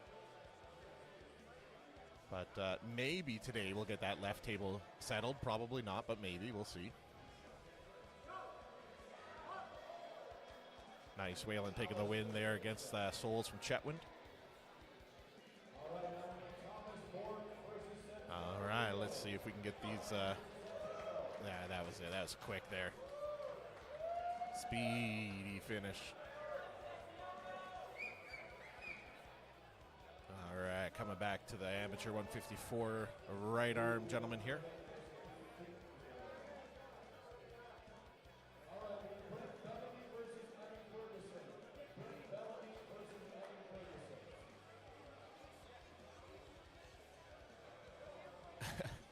Reese, I see your comment there. Yeah, it's definitely a long day. Lots of athletes here. I think they had, what was the number? I think like 115 people sign up, something like that. I can't remember exactly, but yeah, lots of athletes to run through here today. You got Evan coming back up here against Bellamy.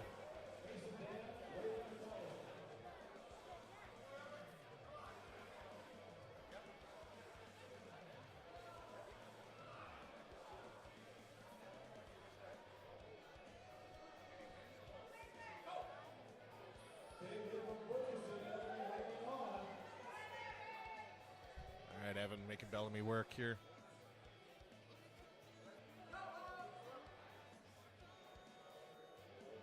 Looks like an early start there from McAllister on the right table. Evan and Bellamy still working on that left.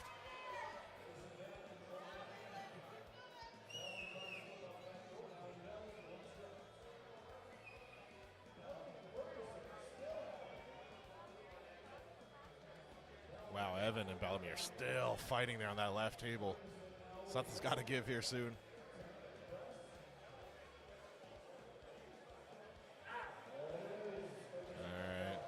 definitely gassed out. Looks like Evan got the win on that one. We got Waylon over here on the right table. Yeah, Reese, lots of people have been asking when the super heavies are going up.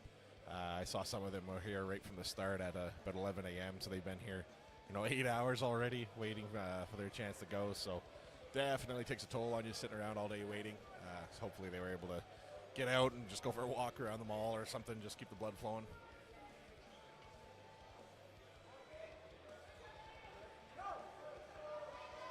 All right, Waylon getting the pin there, taking the win.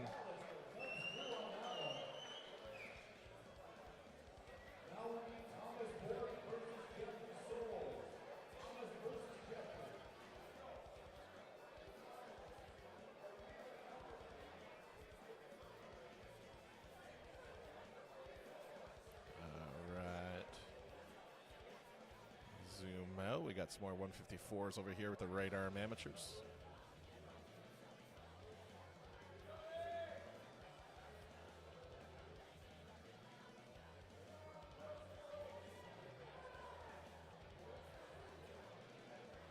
Going with the referee grip on the left-hand side there.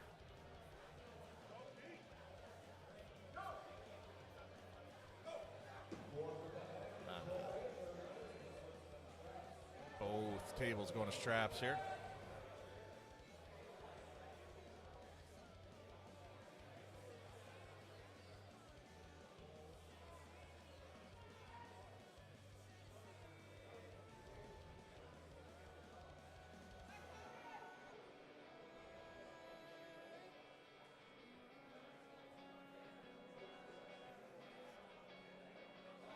All right, just getting strapped in. A shout out again to all of our sponsors and volunteers that make these events possible. Without them, wouldn't be able to do these fun events. So thanks to all the sponsors here. Thanks to Jackpot Grill and Event Center here in Grande Prairie, Alberta for hosting as well.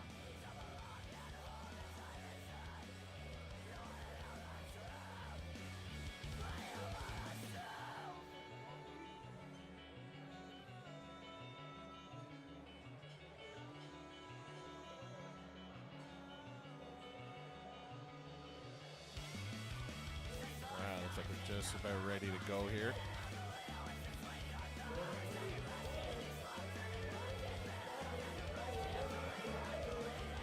Mighty Mouse is holding him in place there.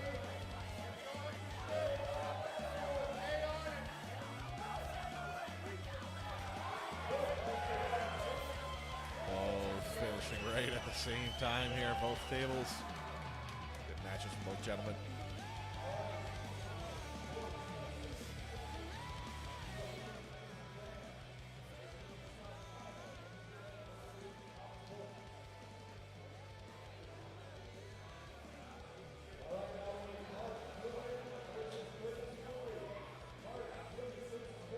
Gonna have Mark and Curtis coming up next here.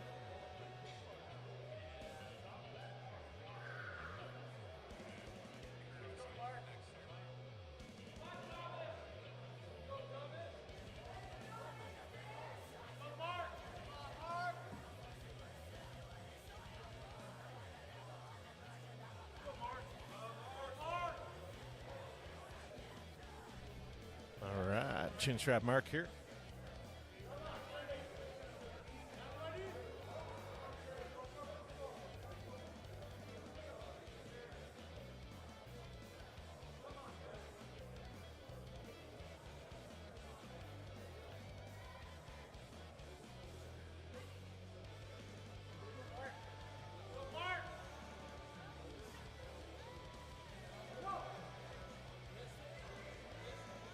Good battle there on the right-hand table. Dan taking the win.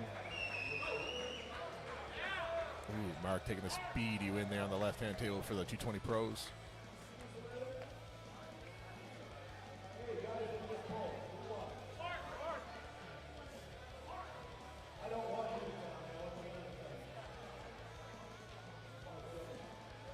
Mark forgot to tell the people at the table that he won, so they just called him back up there, but got the answers there.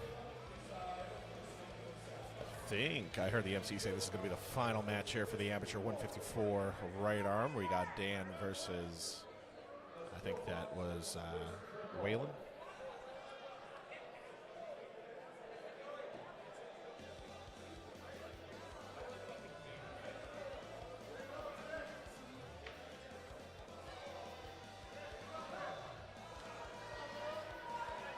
Dan making him work, taking the win. Oh.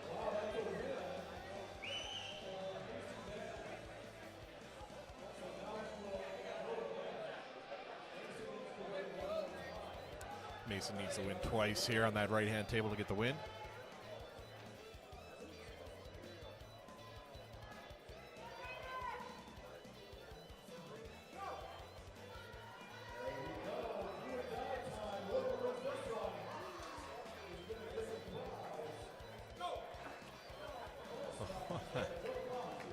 Joe Fox with a quick pin there on that left table. Resetting here for McAllister and Dan here on the right.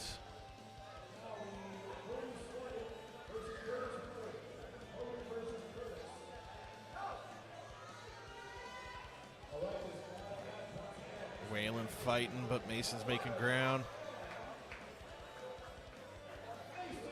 Mason, Dan takes the win from Chetwynd.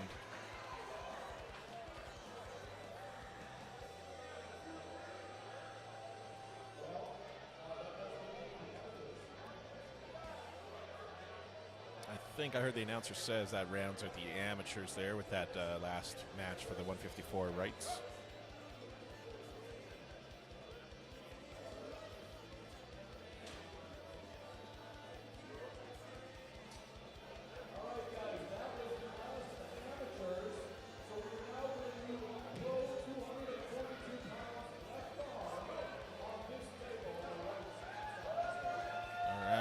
Taking the win there for that left.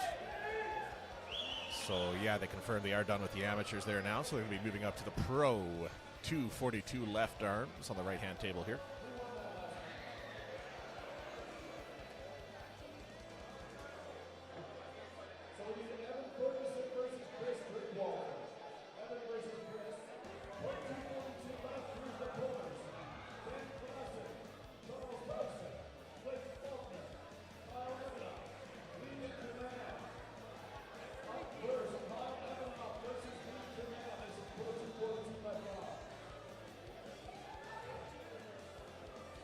We got Evan here on the left-hand table.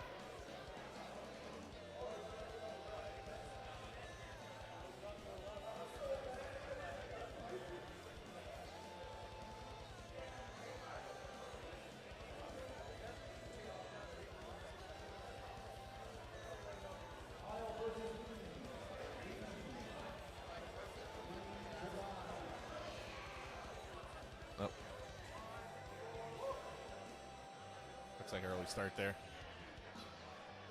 Got Team Edmonton Extreme going against Twistmasters here with Kyle Evanoff on that right-hand table. My beautiful co-host.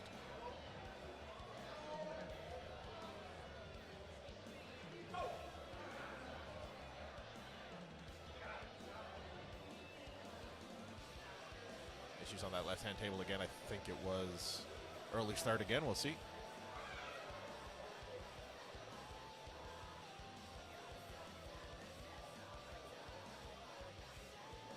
Kyle getting set up here.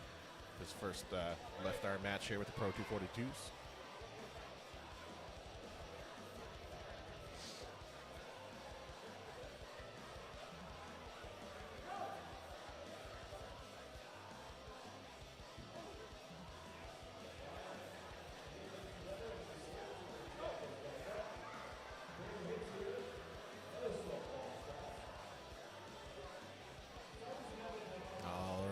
Looks like both tables going to be strapping up here for this these bouts.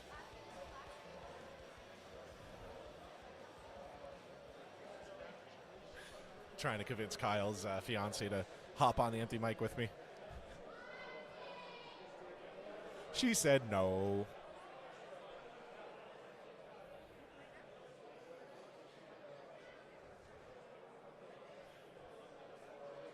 All right, looks like left table's all set up here. Just finishing the straps here on the right.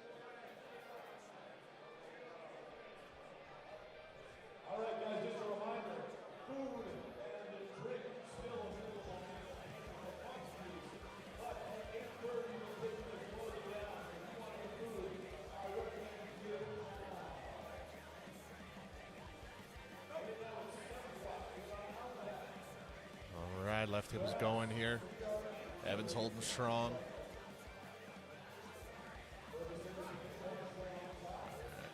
Elbow foul on the right-hand side of the left table. Ooh. Quick work there, Kyle. Taking the loss there on that right-hand table.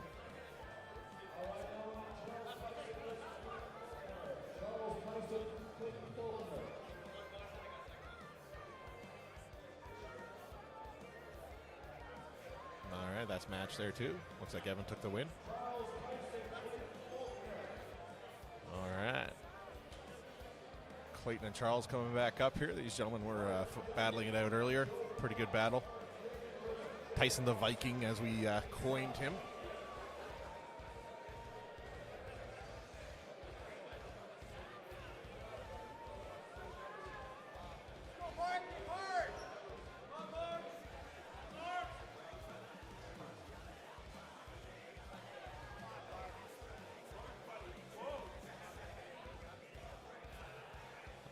Tyson and Clayton just about getting ready to start there on the right. Mark and Joe on the left. Let's see how Mark handles the number one in Canada here with Joe Fox. Tyson and Clayton battling there in the hands, getting ready to start. All right, looks like it's going to be a referee grip.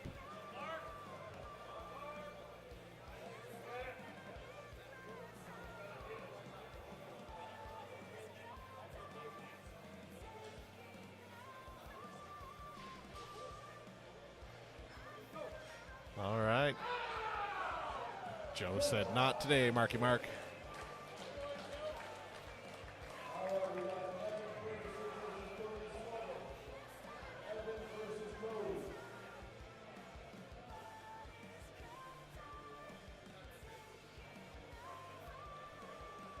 Ref's just trying to get the good position there for that right-hand table between Clayton and Tyson. And they're off. Clayton's putting up a battle, but Tyson's getting the edge, takes the win. All right, Evans back up here now with Mighty Mouse on the left-hand table.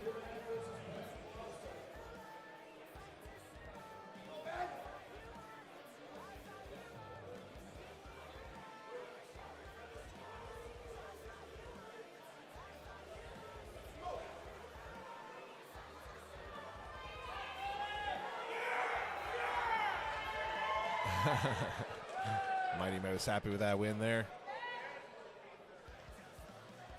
Moving back over here to the Pro 242 table.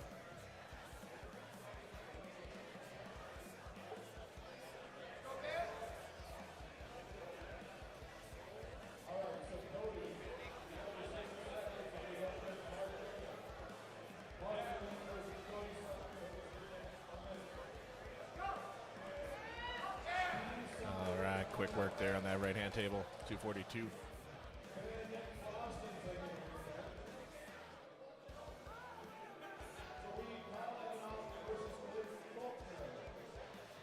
Kyle Evanos coming up next here on that right-hand table with the Pro 242s.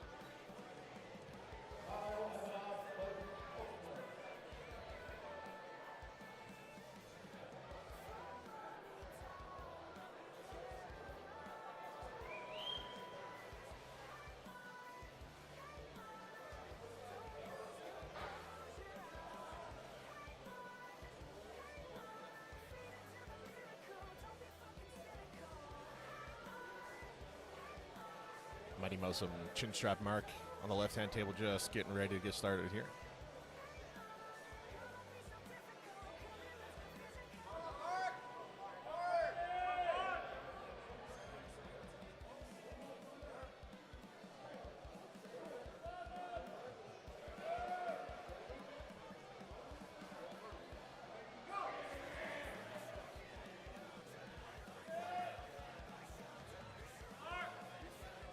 Kyle fighting there. Clayton taking the win.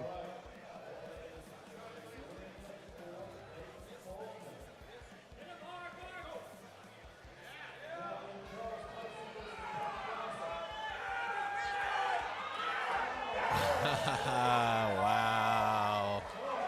What a comeback there for Mighty Mouse. Good pull. Beautiful.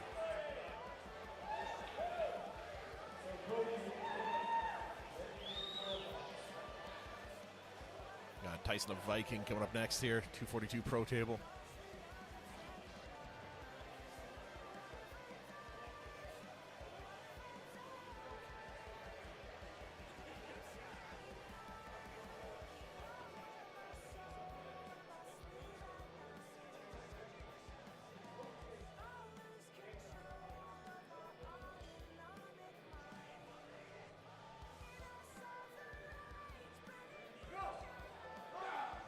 Oh, wow. Made quick work of Tyson there. He's been having a really good day. It was surprising to see.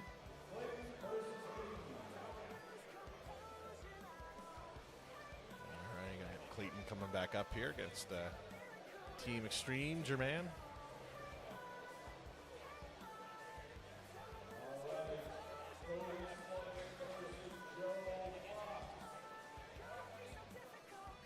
Going to be having Joe Fox come back up here against, I think, Mighty Mouse.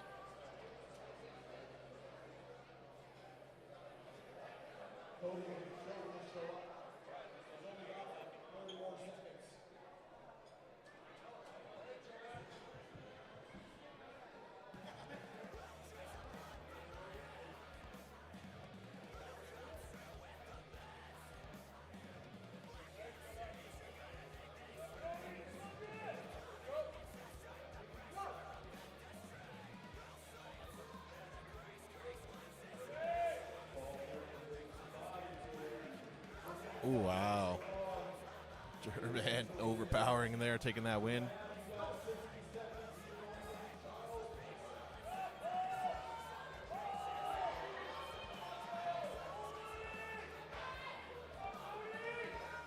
Cody giving Joe some work here. He's just like, oh.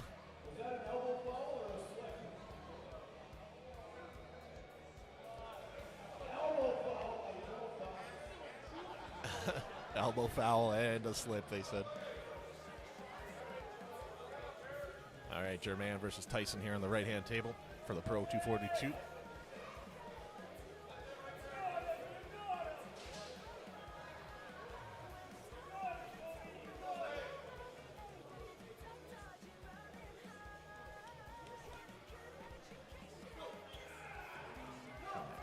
Joe taking the win there on the left-hand table. Oh. Looks like a elbow foul maybe on the right-hand table for Tyson.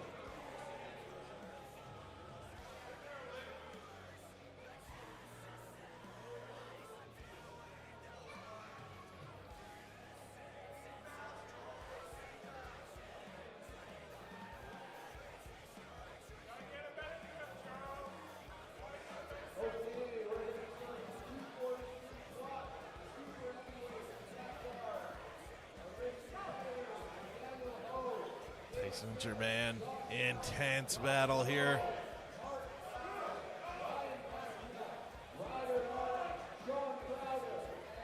What a battle here. Tyson pushing. Nice. Tyson getting the win there. Great effort from both athletes there. Beautiful work.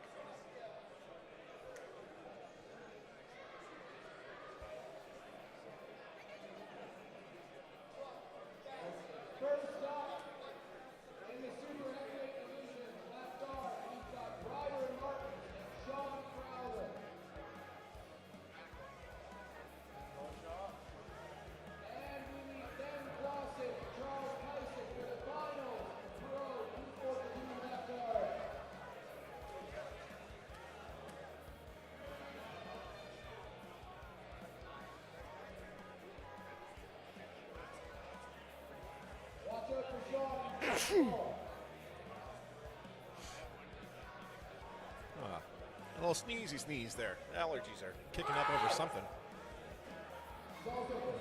But we got Baby Brock here on the left-hand table.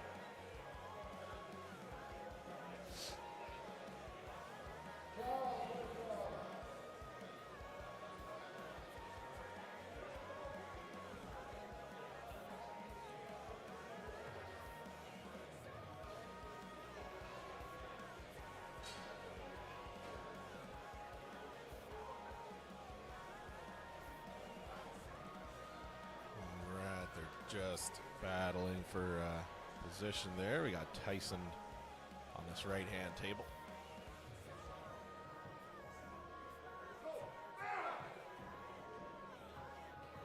All right, Crowther taking the win there on that left-hand table for the Pro 243 plus left arms. All right, Tyson taking the loss on the Pro 242 table. Okay, next up in the super heavyweight division, we need Mark Guy and Josh DeVoe. Mark Guy and Josh DeVoe coming up here for the Pro 243 plus left arm.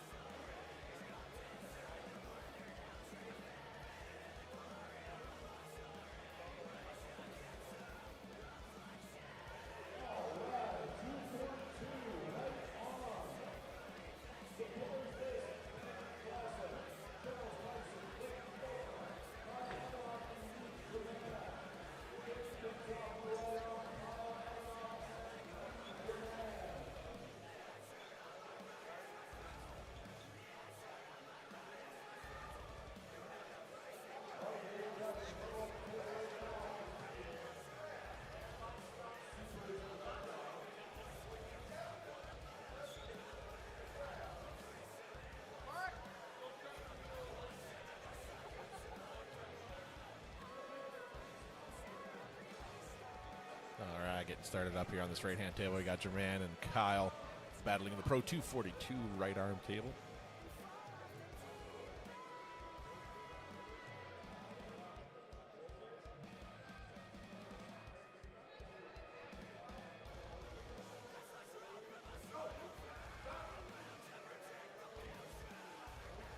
All right, looks like an elbow foul on Josh on that left-hand table. Just about ready to go here with Kyle and Jermaine. All right, Kyle taking a loss there. Josh and Mark still battling to get started here.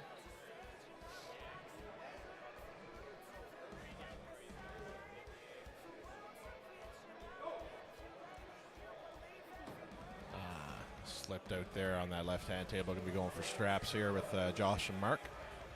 Back over here on the Pro 242 right-hand table, we got Tyson and Clayton.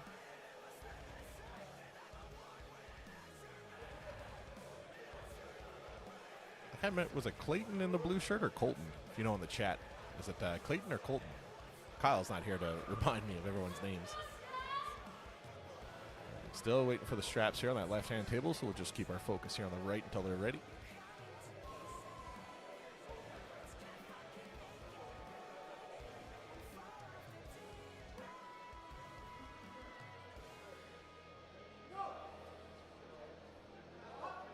Oh yeah, Tyson taking the win there.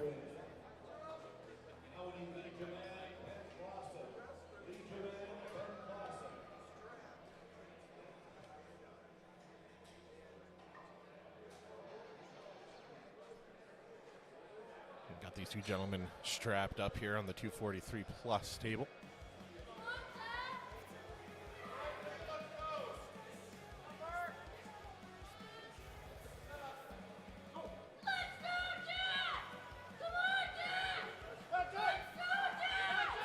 Josh giving everything he's got there. All right, looks like a second elbow foul there. I thought it was the second, maybe it was the first elbow foul for Josh, maybe.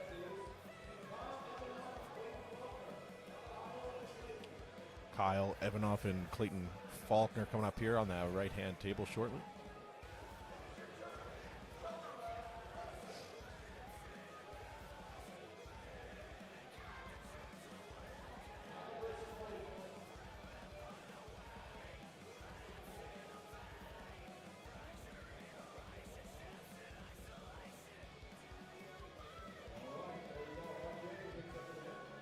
All right, Josh is going to take the loss on that table there. Got Clayton and Kyle here for the Pro 242 right arm.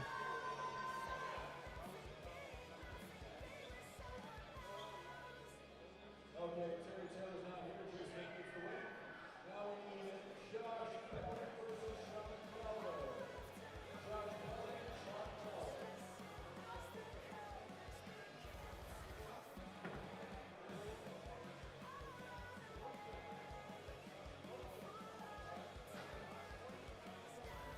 Clayton here getting ready to start. All right, going with the referee grip there on that right-hand table.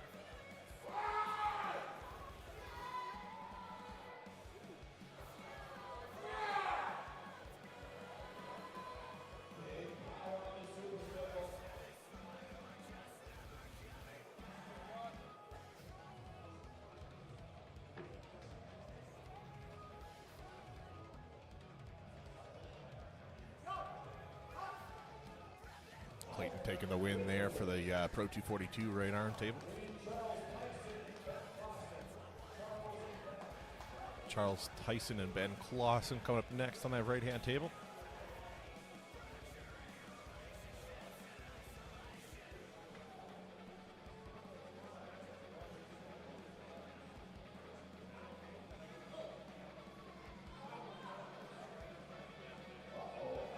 Elbow foul there for Josh on the left-hand table. Got Ben and Charles Tyson here on the left. Sorry, right-hand table.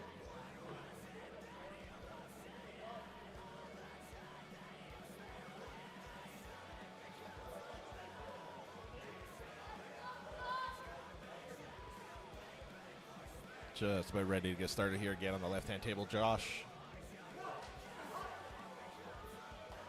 All right, looks like Ben takes the win there on that right-hand table.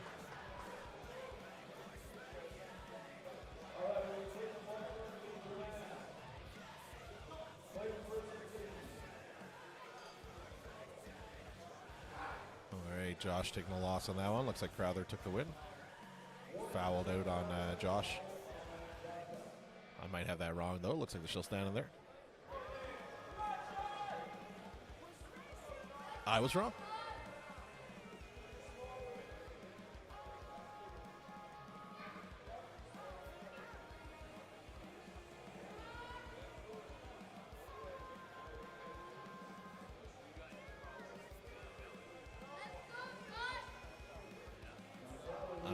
Foul here for Crowther on that early start on that left-hand table.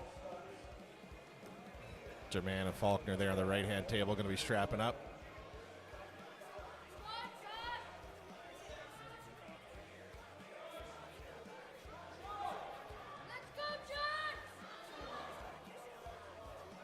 All right, looks like they're going to be strapping up here for the left-hand table as well.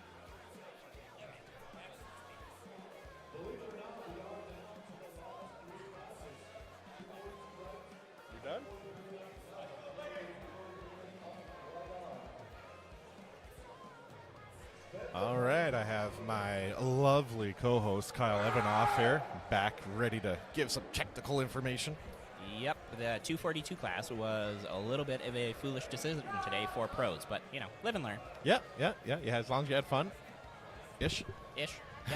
Learning opportunities. I got some good words of wisdom from Todd, so that's the main thing. I don't know if anything he says tonight is going to be wisdom. I don't know. What he told me in terms of what I was doing incorrectly made a lot of sense. Okay. So, but executing is going to require some practice, so. All right, Jermaine solid giving battle Clayton, here. Lee got Clayton there. Yeah. What a barn burner there. Josh and Crowther over here on the left. This should be a good one. Are they in the straps right now? Yeah, they've been having a battle here. Yeah, that's usually how it goes. Sean will fight tooth and nail to get. Oh, Josh making some work of him. Oh, elbow foul on Crowther. Probably. Looks like Josh had the win there, though. Yeah. Okay. Yeah. Did he win by foul, or did Josh? I assume he probably had 2 fouls then. Yeah. I think they were both had a foul each, and yeah. All right, we got Charles Tyson and Jermaine on that right-hand table for the Pro 242 right arm.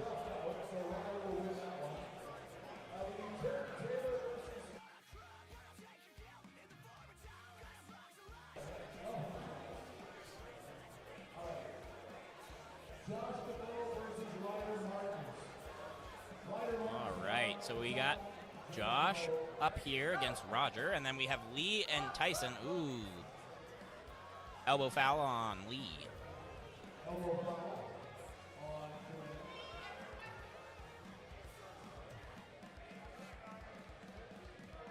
Looking very strong over on the right table, 242s. Their hand strength is very, very impressive. That is for certain. Lee pulling through, got turned right over though. Clearly Tyson's hand on the right arm is much stronger than his left. Charles Tyson.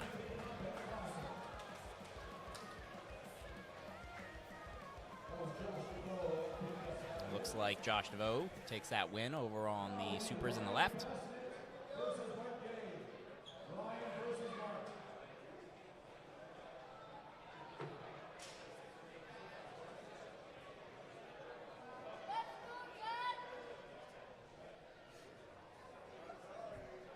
All right, so we have the finals over on the 242 right hand here between, I believe, Ben Clausen and Charles Tyson. So two very large, strong individuals here. I believe they're both from Manitoba. Then over on the left table for the super heavies, we have Mark Guy versus Ryan Bassinet. Mark Guy has actually pulled in the WAL, which was a arm wrestling organization, kind of televised, the start of kind of pay-per-view arm wrestling back before East versus West here.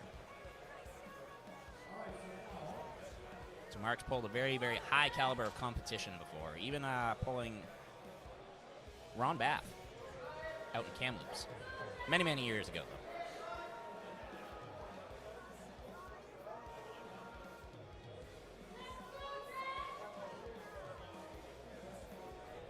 All right, so the table on the right side here is actually pretty much all done. We're just working through the super heavies now. Mehmet just currently is actually ordering some food, though. Ooh, going to the strap, slipping him up.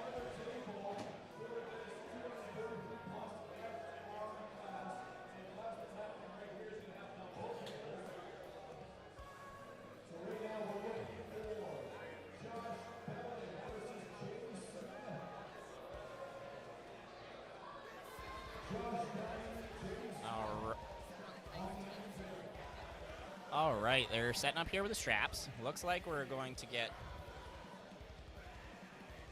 potentially two tables here going, both of the left for the super heavies. There'll not be a boatload of space here. These large, large individuals. We got Big J Smith versus Josh Bellin on the right side, and we got Mark Guy versus Ryan Bassinet on the left.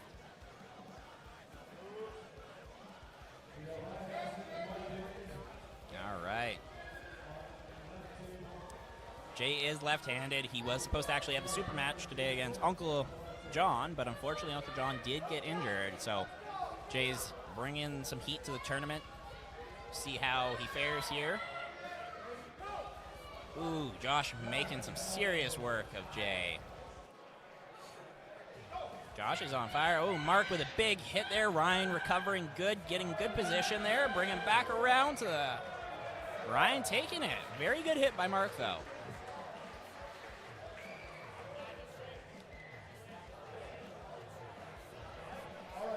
I'm back. Yes, you are. We are pulling both the tables for open heavyweights right now. So we've just gone to both tables for the big boys. And this is the last class to go through today?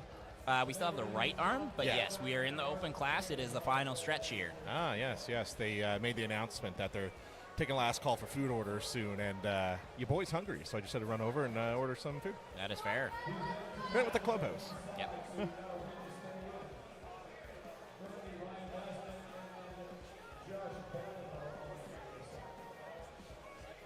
So it looks like the Twistmasters are on the A side here. We got Ryan Bassinet and Josh Bellin staying in the winning column, I believe, here. We got Sean Crowther going up against Mark Guy, and then Josh DeVoe against Jay Smith here. Some serious matches. Yeah, some big boys here. Yep, Sean Crowther is very, very good inside with his quick hitting. He's gotten a lot better at top roll, stuff of that nature. Jay's super strong.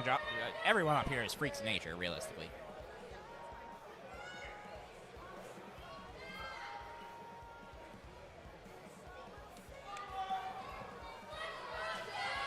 All right, let's see if Josh and Jay are going to have a barn burner like they usually do over on the right table. Jay making some light work of it, though. Mark and Sean slipping. Slipped out, going for straps. Yep, that's pretty typical of Sean. He tends to end up in the straps a fair bit because he does like to go to a flop press, so that's quite reliant on the straps. Makes sense.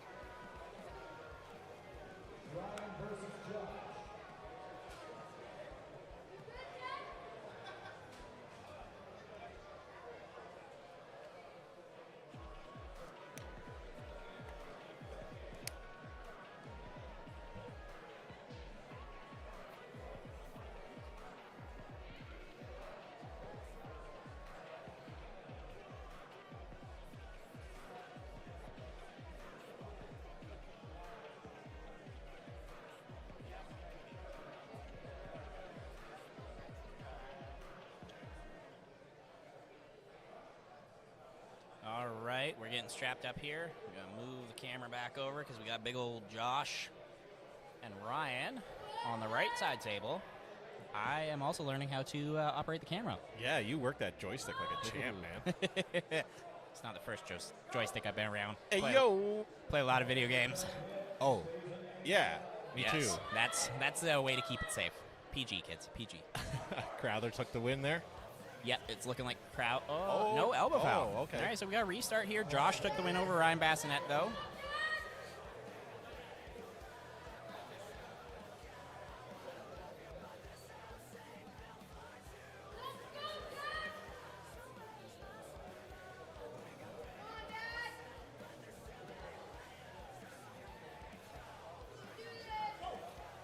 Good hit by Sean again, rolling right through Mark's hand there. Super fast, yeah.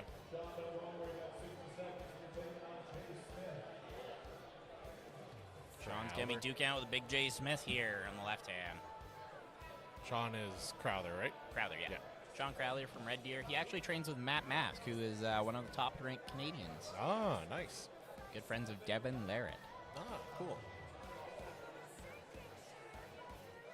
So, I mean, when you are in company that's internationally pulling quite frequently and stuff like that, you're picking up a lot of tricks.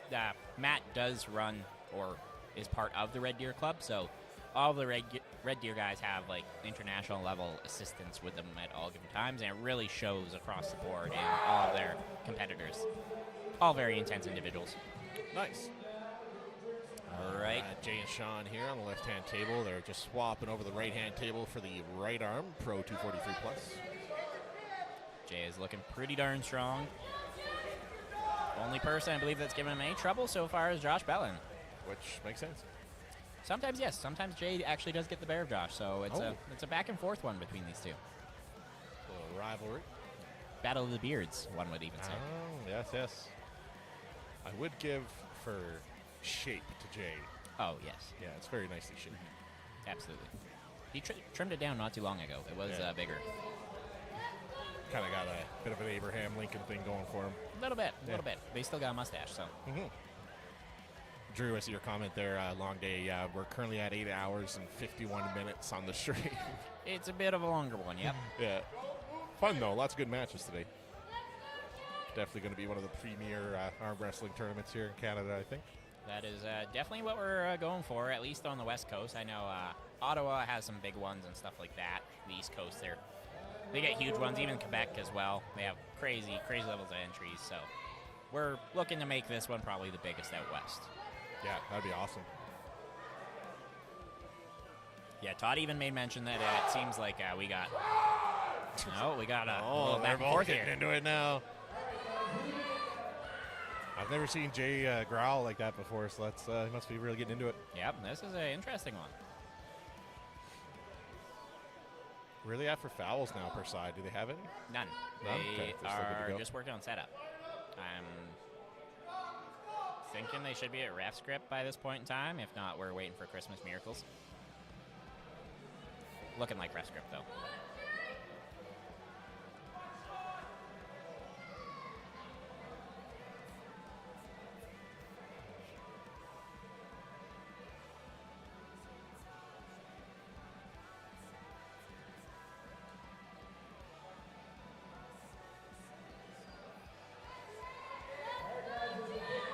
All right. We're getting pretty set. Ooh, Sean was quick off the get-go. Yeah. That's definitely one of Jay's weaknesses. He's a little bit slow off the start. So, unfortunately, Sean's taking advantage of that. Yeah, no, you got to take what you can for sure. Okay, so this is actually the B-side. finals. So Ryan versus Sean, and then whoever wins between this gets to go try and take out Josh twice. Nice. But Josh was the one who made the axes and got all the work done for them, and he really wants one. So Oh, cool. gonna be hard to take that axe from that big man. Like when you say made it, like he actually made No. it? I mean, he like went through the process of getting the axes, Oh, all ordering that, it. yeah. Oh, okay, cool. Ordering and then getting them laser engraved, all of that jazz. Cool. Shout out to our sponsor, Atlas Inspections, who also did the laser engraving for us. Chris Gilly here, local individual. Also, yes, strongman. He sponsors everything strength sports, so Yeah. we absolutely love Chris up here. Great guy. He loves throwing money at anything strength sport related. So Yeah, I remember meeting him when I was up for that strongman show 2 years ago. he's 1 year? country's strongest. Was that last year? 2 years ago. 2 years ago, I've yeah. done Grand Prairie's now twice this year, so Yeah, cool. and his was the year prior. Yeah. Nice.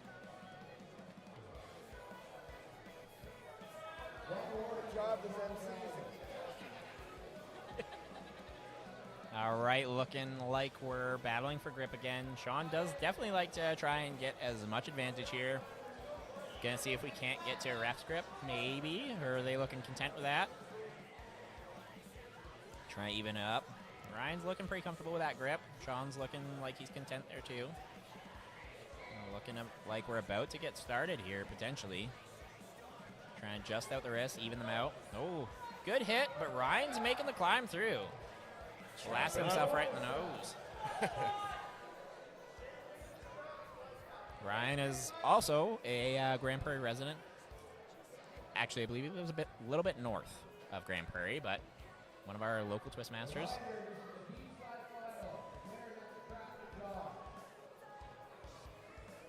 How long has Twistmasters been a thing here in Grand Prairie? Many, many moons. Yeah, like 10 plus years, or I believe so. I mean, Doug Curtis, the ref up here, has been pulling, I don't know, 20-ish years. And so I believe the club in some form has been here for a very long time and gone through different iterations and stuff like that. We've now transitioned to a non-profit organization this last year, I believe. So now we have a board and all of that jazz, president, vice president, treasury, et cetera, et cetera. So looking to try and grow the club, and then also the way for us to get more like grants and government aids in hosting things like this, being able to work easier with the city as we're not a business or anything like that. oh yeah, right? nonprofit. Yeah. Yeah, I've worked with a couple different organizations in sports that are nonprofit. That you get the government grants and stuff. Really Yeah. helps promote these shows. Makes it a little bit easier, that's for certain. All right, we're strapped up. Looking to see if Ryan can kind of put a stop to Crowther's super fast hits here. And if he can kind of work off that B-side, which seems to be Ryan's style. He likes kind of rolling through. Most of the Twistmasters here were a little bit slower off the get-go, but if we can catch you, we try to make do with what we can.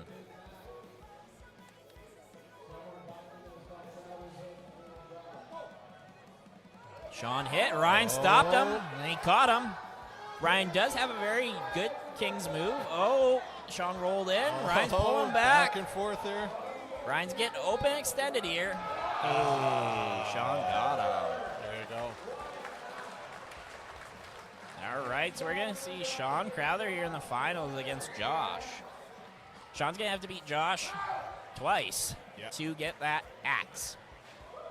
But I'm telling you, this morning when Josh came in, he said he was taking that axe home with him. So he brought them here. He's taking them home.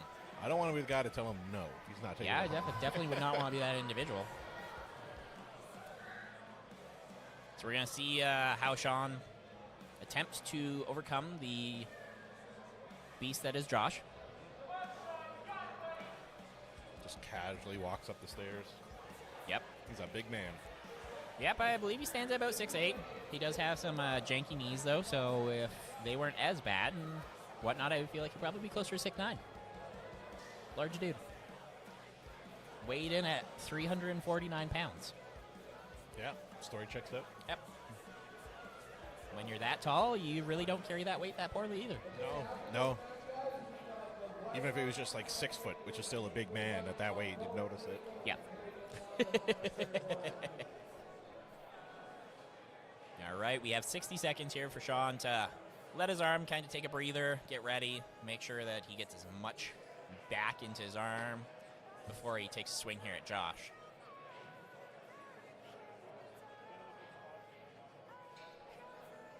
Josh had the advantage of having a little break there on the sidelines the last 10, 15 minutes. That is a very good advantage you do get when you are on the A side, which is the winning side of things, where you're not going back up and getting your butt beat left, right, and center nonstop. So,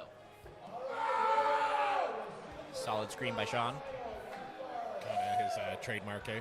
It really is. Yeah. The Red Deer Club, the heavyweights get fired up. Matt Mask, too, is known for his intensity and his colorful language. Okay. Some pay-per-views have to tone him down or bleep him out. Yeah. Yes, he works in the oil field. Ah, makes sense. Yes. Story checks out. All right, we're looking to see how it's going to go. If they're going to try and go to a ref's grip, they're going to slip. Or if Josh is just going to try and grip. Oh. Okay. False start. On Josh's side. Oh. False start from Josh. Yeah, there you go. Wow. A little excited. He's ready to take that axe home. But Sean is very, very quick.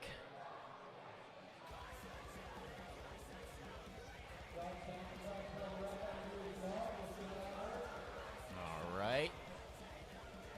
Doug's trying to make sure this is set up nice and fair, getting the shoulders square, getting everything even. And he's going to go check the wrists, then the thumbs. Ooh, Josh taking that axe home. There it is.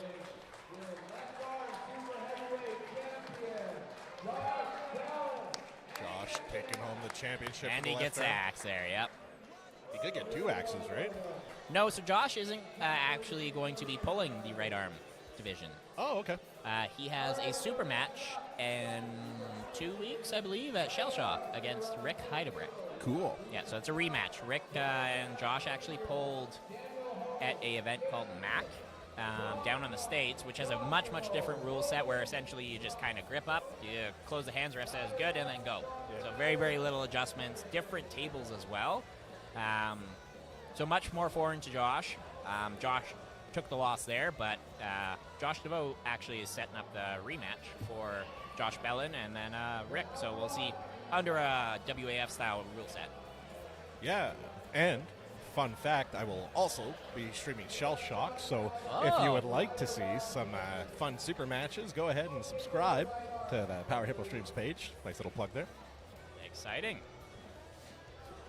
Are you coming out for that one, Kyle? I do not know yet. I have been asked by Josh DeVoe, but I believe it is actually my first weekend in about 6 weeks where I won't have my little one and nothing planned on a weekend. So we're probably going to take a not doing things weekend. That's funny how you finally get a free weekend to do anything you want, and the thing you want to do most is nothing. Yes, that's very, very true. I fully get that. Got Sean and Baby Brock up here. Yep, Baby Brock. I will say, the Jackpot Grill has some delicious gravy. Dude, their food in general is like awesome. These are some of the best fries I've ever had. Oh, absolutely. Fries, gravy, the whole kit and caboodle. Gotta say, huge props to the Jackpot. They've been a great venue for us, and I mean, absolute stellar host for our contest. We'll definitely bring it back here again next year. Have you been doing it here every year? Or? No, this is our first year. We actually ran the Fall Brawl at the mall the last 2 years. Much smaller kind of setup. Wasn't as many arm wrestlers, but I definitely think that we're going to be ramping this one up and putting the gears in it for next year. So, yeah, awesome, man. Yeah, it's a fun show. This venue's nice, so absolutely. And we'll make sure that Power Hippos comes out and does it again. Hey, you know, I know the owner, and I think he'd be into it. Well, and hopefully you can put in a good word. Yep. All right, looking like we're getting set up on both tables here. We got Brand Gabriel over on the right, Sean Crowther. Oh, Baby Brock looking pretty solid there against Sean. Going to be strapping up there on that left table. Brian, right? Gabriel took the win on the right. You are correct. Brian Gabriel did take the... Oh, Uncle John is pulling. Oh, I didn't know he was doing this, too. Neither did I. I kind of forgot. Surprise. Uncle John wants to take home an axe as well. It's a nice axe. I don't think he's going to get it on the airplane, though. That's actually a very, very valid point. I don't know if Uncle John's going to be able to take that axe back home with him. You could probably ship it, though. Can you mail an axe? Yeah, you can mail an axe. Yeah, I mean, that's how we got the axes. Yeah. Mail an axe, mail a sword. Who knows? He's been weirder things mailed. I have no doubts about that. Uncle John is also a few liquor drinks deep, so we'll see if this changes how he pulls. If he loses, he just might punch Josh in the face. You never know. I don't know. We'll find out. This should be a good match, though. Josh is very strong, training under Giannis Amelins, who's known as the Jedi. Yes, Latvian coach, trains some of the best arm wrestlers in the world. Cool. Sean just looking back. Yep.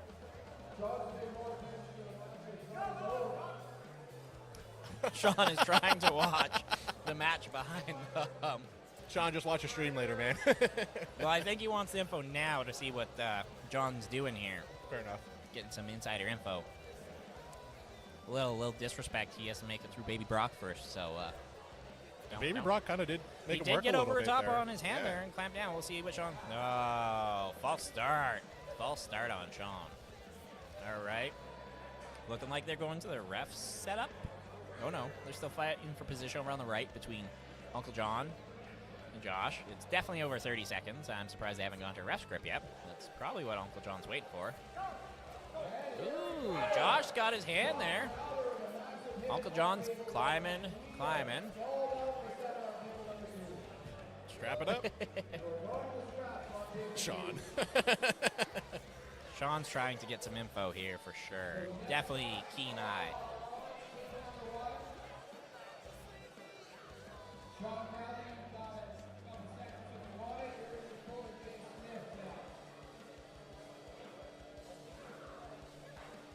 All right, we got Big J Smith, the Ginger Knot. The Ginger Knot. That is one of the greatest nicknames ever thought of, honestly. And for that individual as well, like, whew. Sean They're making both sure just he has a good view up there, right? And so is Jay. Everyone is just casually watching. There's going to be some good info here. Josh DeVoe's right hand is much better than his left, from my knowledge and speaking to him. So it's going to be a good gauging for the other heavyweights of what to do here. And Jay will actually get a chance to pull Uncle John then on the right hand.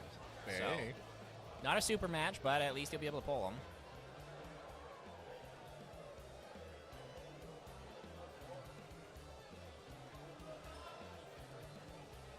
They should probably almost be at that ref script now. Oh, Uncle John rolling through. There you go. Oh, A restart. what did we miss there? I do not know. Oh, no, Uncle No, John it's a won. win.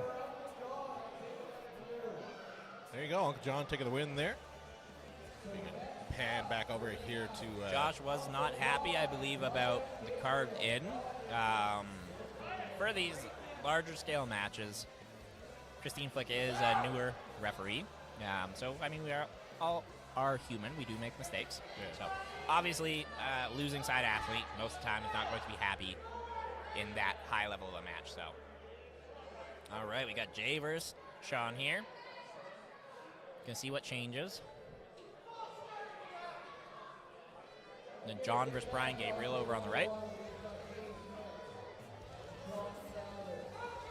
right, let's see how Jay's right's feeling. From my understanding, Jay said his left was actually a little bit injured as well coming into this. So Yeah, he is wearing elbow sleeve. Yep, that's Is the word. That's the word you're looking for? It's been a long day. That is fair. It has been longer. Ooh, Sean was quick as lightning.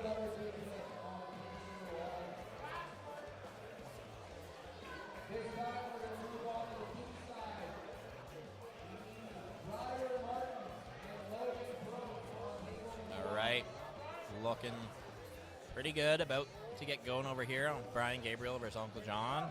Sean's creeping down here by the commentating booth, trying to see. So he found some purchase there. But Uncle John, being the tactician he is, definitely going to make some adjustments going on the strap.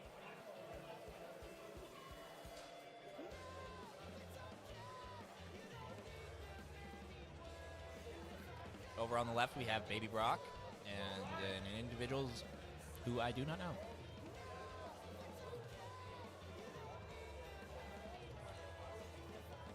All right, strapping up over on the right between Uncle John, Brian Gabriel, and then Baby Brock smashing him.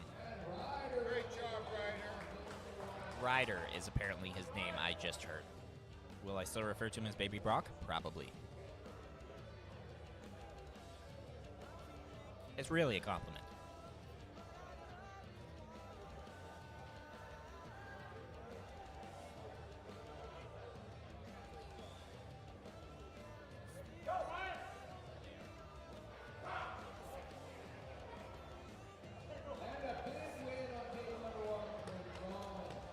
All right, still waiting on the setup over here.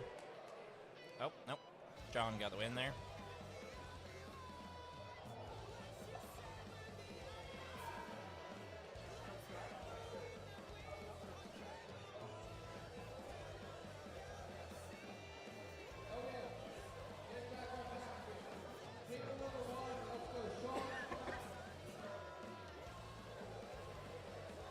So Sean Crowder and Uncle John for the final A-side match. All right, Uncle John versus Sean for the final A-side match.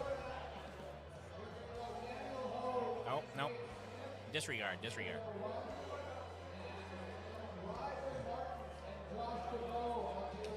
Dan Hogue versus Ryder, Baby Brock, on table 1, I believe, and then Josh DeVoe versus another individual on the other table. So it looks like we're going through the lower portion of stuff. Oh. Okay, so Ryder versus Josh over here on the right. Who's Ryder? Ryder's Baby Brock. Yeah, it's just Baby Brock. All right, let's see what kind of adjustments Josh makes here.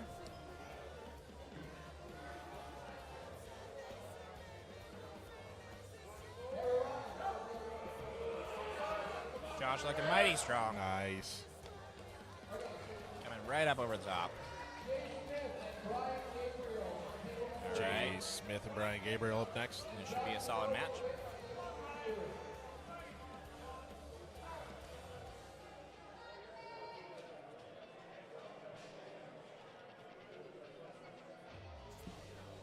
Okay, so table number 1, we need Jay Smith and Brian Gabriel. On table number 2, we need Uncle John and Sean Crowder. Today's the match on table 2. Uncle John and Sean All right. Crowder. We got Uncle John and Sean Crowder on table 2 for the A-side bracket. And over on table 1, we got Brian Gabriel here. Big J Smith. All right. Gonna see how Sean does here if he tries to make sure that John can't get to the strap, because there's a very, very different level of control that he's seeming to have here.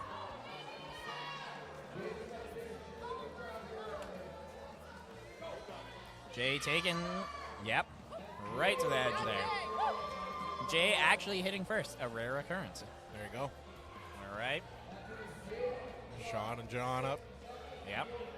This is going to be a very interesting match. I think this is kind of one that should either be quick, or it's going to be one of those drawn-out things where Sean's going to find himself in some interesting positions. Ooh, regrip. Sean feels pretty confident. Sean's laughing at him. Oh, Oh, bobbled foul. elbow foul. ah. They're having John's- fun with it, though. Yep. That is the magic of the sport, going out there, having fun with your friends. And now we got Josh versus Jay. The transfer of athletes. Josh DeVoe being a very high caliber powerlifter, Jay Smith being a very high level strongman. Go, Sean made a good regrip. Oh no, John regrip. Sean's going to the fences with those hits. Uncle John definitely feeling some of that from those hits. Sean feeling like he's got some good purchase here.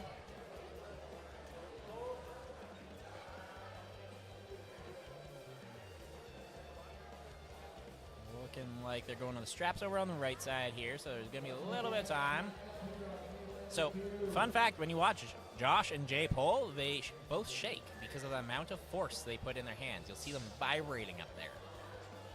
So in ref's grip, it gets real interesting because they're both actually shaking. Not that they're doing anything, it's just they're so strong.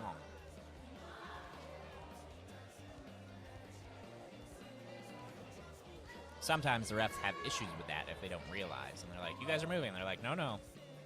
Ooh.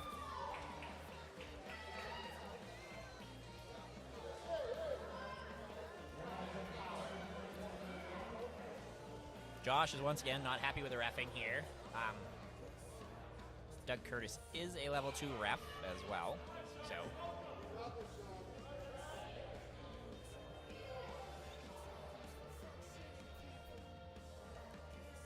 Looks like they're going for a restart here on the left side. Looks like Sean and Uncle John are about to get going here. Trying to fight for position. Sean feeling confident initially in that first interaction, like he found a lane there. We're going to see how that turns out here. Ooh, Sean's got some. Yep, there it is. Oh, Sean got him. There you go. He felt that lane. All right. Over to Jay and Josh. Josh is trying to find something. Josh looks like he's, yep, there we go. He's going for the ref script. I think Sean's happy with that. Sean is very happy with that. That's a very, very large win for Sean. So that's pretty darn impressive. So he won, right? That's Nope. So we have one more still, because that was the A side. So John's now got his first loss.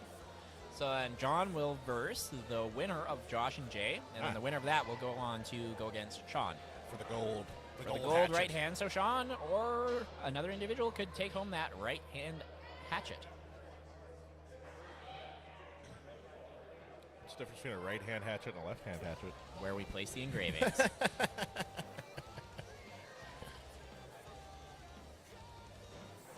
right, going ref script here.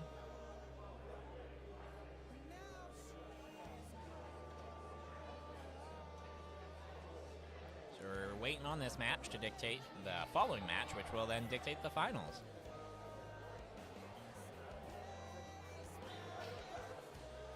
So we are into the last matches of the evening here. 9 hours and 15 minutes into the day. Yep, just a little one. Here. Beautiful. Some of us have been here. Well, I know you've been here since what, 8 a.m. this morning. So 8:15. Yeah. Yeah, so almost a 12-hour day for you. Oh yeah. Yep. I like being early. Gives me time. Like if something's not working, then I got time to run to Walmart and you know whatever. But no, absolutely. Seeing the setup, all that jazz, figuring out. Okay, well, looking like we're closing the hand, so it's gonna get going here pretty quick, and we're gonna see if Jay can repeat that initial. Yep. Josh once again not overly happy with the ref script there. Having issues with it.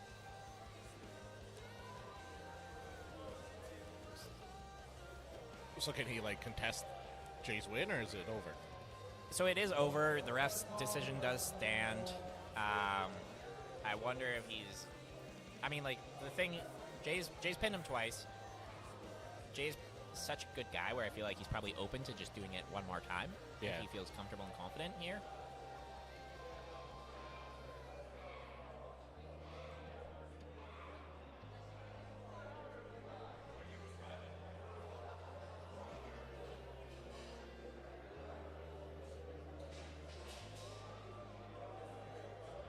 It looks like Uncle John is getting a much needed break while he waits for the outcome of this match.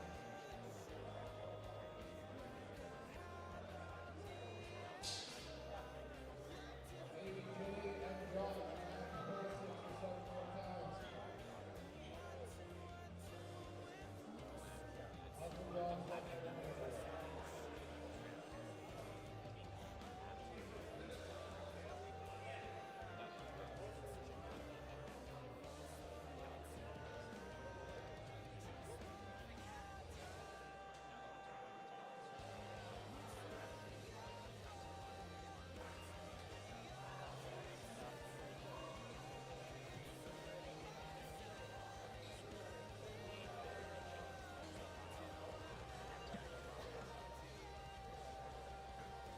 All right, looks like they're still delegating here. We're gonna see who kind of. Oh, looks like they're giving another restart. I mean, like, it is kind of Jay if he's accepting this to be going again. I mean, Josh is protesting here. So, I mean, realistically, Jay kind of is at 2-0. We're almost seeing a super match here between Josh and Jay. Yeah, Jay's the kind of guy that he's just cool and chill enough to be like, I'll go again. I don't care. Like, it's Yep. fine. I mean, it is giving a huge advantage to Sean and Uncle John, though, Yeah. seeing them go back and forth, because Uncle John has to pull one of these guys. And if they're just duking out, gripping up, fatigue in their hand, that's really giving him... Big he's advantage. loving this right now, Yeah, so absolutely.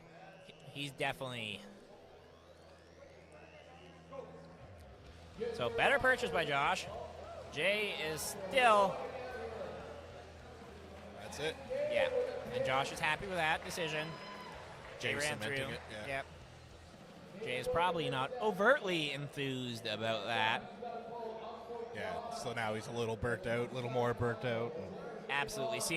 Sealing the amount of effort put into that 3 pins, you could see the power meter going down and down and down. Like, that last one wasn't necessarily obviously as strong and as connected, but I mean, if you look over there, pan the camera to the left right now, Josh is over there helping rub down Jay's arm. So, like, that's camaraderie in the sport, right? They're giving Jay the old rub down. They want to try and make sure that we keep the hatches to in Alberta. So, What do I got to do to get Josh to rub me down like that?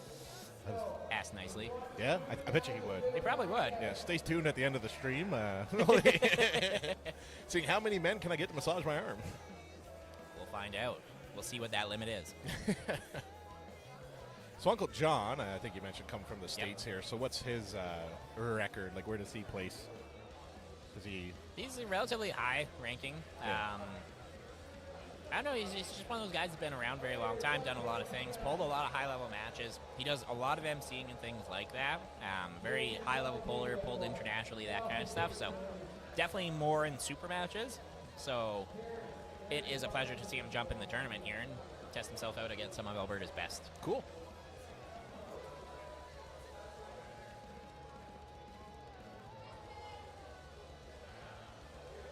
All right, getting set up.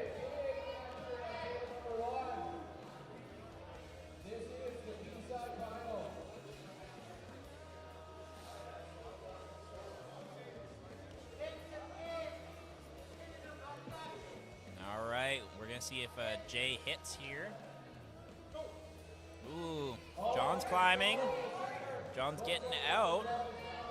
Jay's got to try and get around. Oh. Foul in a losing position. Did you see the chalk flying through the air? Oh, Uncle John pinned him? So no, he got a foul in a losing position, which was an intentional slip. I believe it's a loss there. Okay.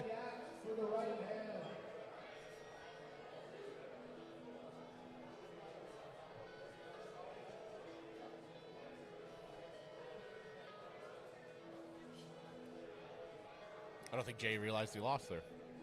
No, Jay didn't realize. He thought it was just a foul. Yeah. Relatively unfortunate for sure. All right, so now this one will be... Yeah, so John has to beat Sean twice. What's the odds of that happening, you think? What's that? What's the odds of that happening, you think? Realistically, fairly well. I mean, it depends. John is a very, very crafty puller. It's going to be how sore his arm is. Like we saw, Sean felt comfortable and confident in that first engagement there. John did get some good purchase on him. But it's going to be, yeah, I think it's realistically just going to be one of those things where we have to watch and see how it goes.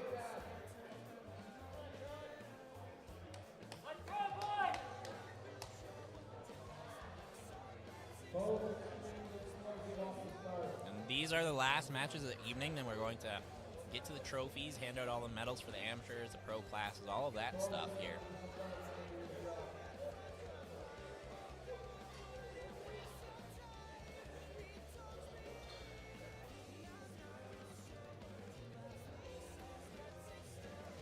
They're definitely both probably looking for a ref grip. Oh, no. Re-grip. Sean's just blasting to the wall. He's throwing it. Oh, he pulled off. Elbow foul. Intelligent elbow foul. He knew what was happening. Once again, Uncle John is a very crafty individual, so... Yeah, he knew it was obvious what he did there.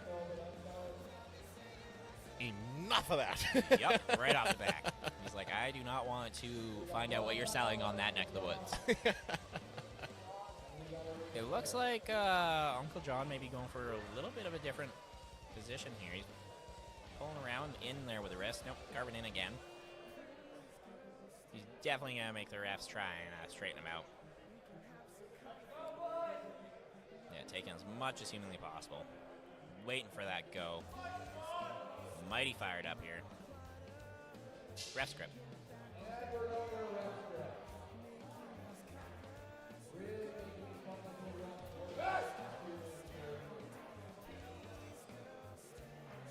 All right, setting up the hands and everything of that nature.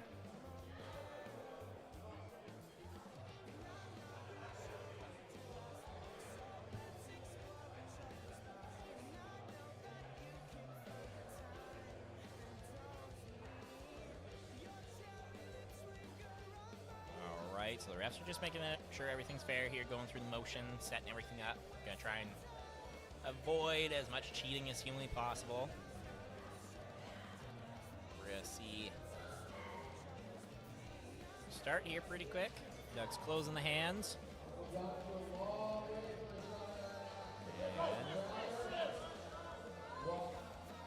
What was Sean yelling there? Yep, so the magic of what Sean does is sometimes he will yell at the refs and get them to change their minds on the fly, just like that. Very intelligent, though. I mean, realistically, like, if you can get the refs to play to that, then by all means, once again, do it.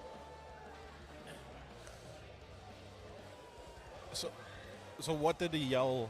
Like what word? Wrist. Wrist. Wrist. So what was he trying to say? So when they went to close, John carved in. In a ref's grip, that'd be a foul. Ah. So he carved, and Sean noticed it right away. The refs didn't call it, though, but Sean called it as soon as he was saying, stop, go. And obviously we saw what happened there. So it's like, you gotta watch it. Once again, refs are only human, too. There's only so many things they can watch. But for matches of this high of a caliber, you have to be on your game as a ref and make sure you're watching all those little details, because these guys are pulling for a hatchet. A left and a right hand hatchet. Just the right. Josh took home the left. Yes.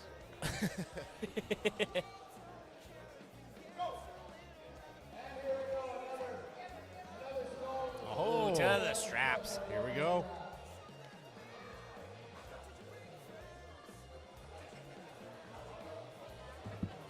Would you say straps would give an advantage to one side or the other for these guys, or do you think they're evenly It looked matched? pretty even the last time. I mean, Sean looked pretty comfortable. If I recall correctly, he did go to the straps with John the first time.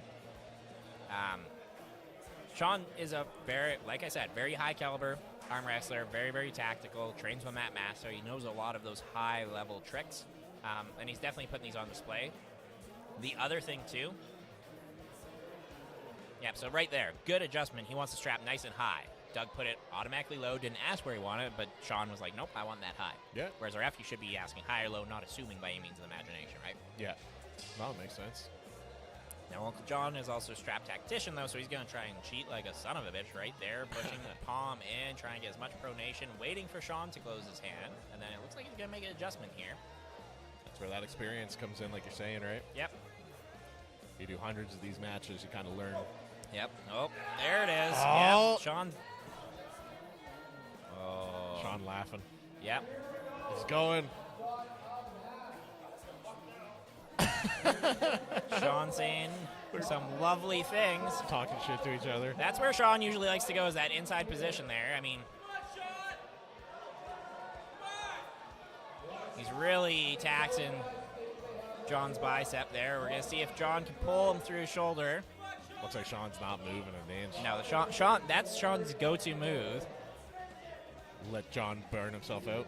So that is a perfect example of what we call a bone lock right there, where he's just hanging out. There's not a lot of stress. Oh, no. Oh, the disrespect. The disrespect. Sean with the "Are we still pulling?" And then he's, oh, no. Sleeping on Uncle John like that. Oh, God, that's mean. Wow. Oh, we're still going here. Let me finish it. What the hell? What an absolute barn burner there. That was awesome. Well, that was a good match. I like that. Like, they could just laugh about that, though. You know what I mean? Like, not too much ego filled where they want to fight now. They're still good. Absolutely. Are they going to be take a little break before awards, or are we going to go Yeah, right into we'll it? probably have to delegate, figure everything out. So it'll probably be about a 5-minute break, get all that stuff sorted, and go from there. Oh. What a tournament, right? Holy smokes, man. Multiple classes, what a tournament. Anyway, I almost thought Uncle John was going to pull that out at the end. I'm sorry, Uncle John's got it. He's got it. Anyway, seminar tomorrow. You want to know how to beat those guys that are blindingly fast, like Chris and Leah? You come tomorrow, and I can tell you how to do that. All right? You want to figure out if you got the shorter arm, and Mr. Blue Hat over here, Sasquatch, has got the dragon arm. How are you going to pull him? We will talk about that tomorrow. Okay? You want to cut weight? We will tell you how to make weight, and then weigh over your limit the very next day tomorrow. Okay? And most of all, our seminar tomorrow will be a review on how Kyle pulled today and how we are going to improve Kyle's performance in the future, because I do not understand how a tournament director goes to amateur classes and does not win. Alright? So, we will talk about arm wrestling, my style, start to finish tomorrow. Please come back. Anyways, a big hand to Kyle and his wife. And who built the table? Roger. A big hand to Roger, who built the table. And when they play, he fixes them in the tournament. Alright. I love you all. Come back tomorrow. Thank you.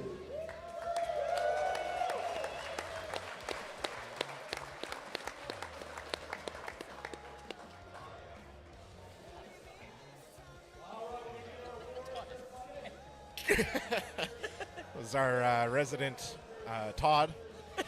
Uncle Todd. Todd.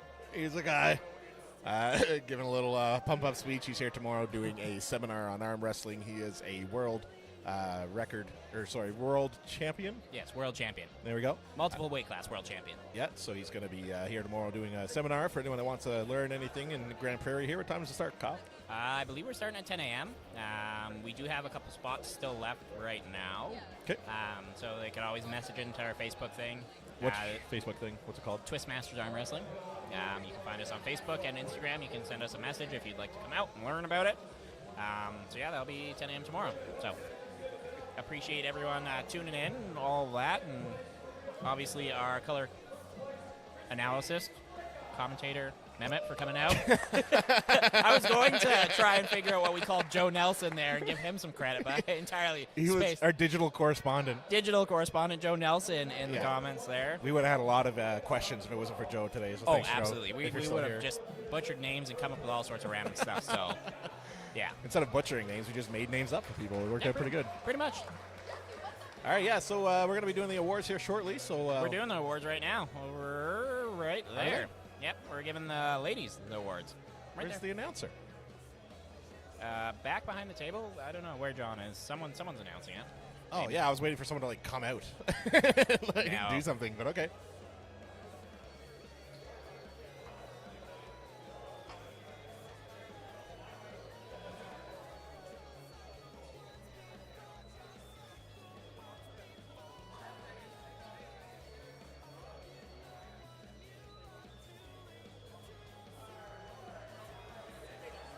Our women's category here. Christine Flicka and Maria Peterson. Christine getting both of the hatchets.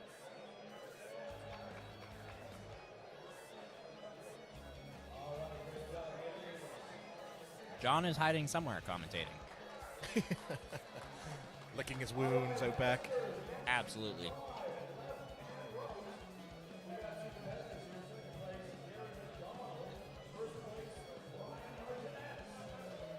I think, is that the top of his That head? is no, that's Alex, the scorekeeper there. Big shout out to Alex. Thank you for coming out. And that is the top of Uncle John's head, There he is, our award presenter. hiding behind the computer monitor after the casual butt whooping he received from Sean Crowler. Pulling But- Jesse right now, just hiding behind the monitor. That's true. But big thank you to Uncle John as well for coming out, making the trip out. Yeah. I mean, doing a great job here with the live commentary for everything. We'll definitely try and get him back here next year as well. And once again, just kind of level up this tournament.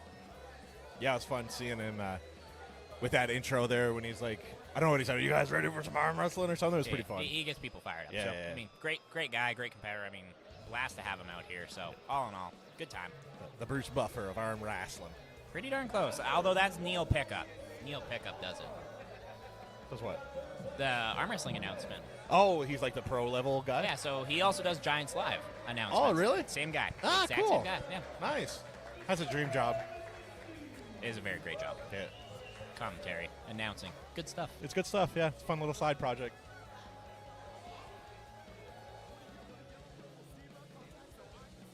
The old people category. Masters, I believe, under 200. Fair. Stone Cold Steve Austin.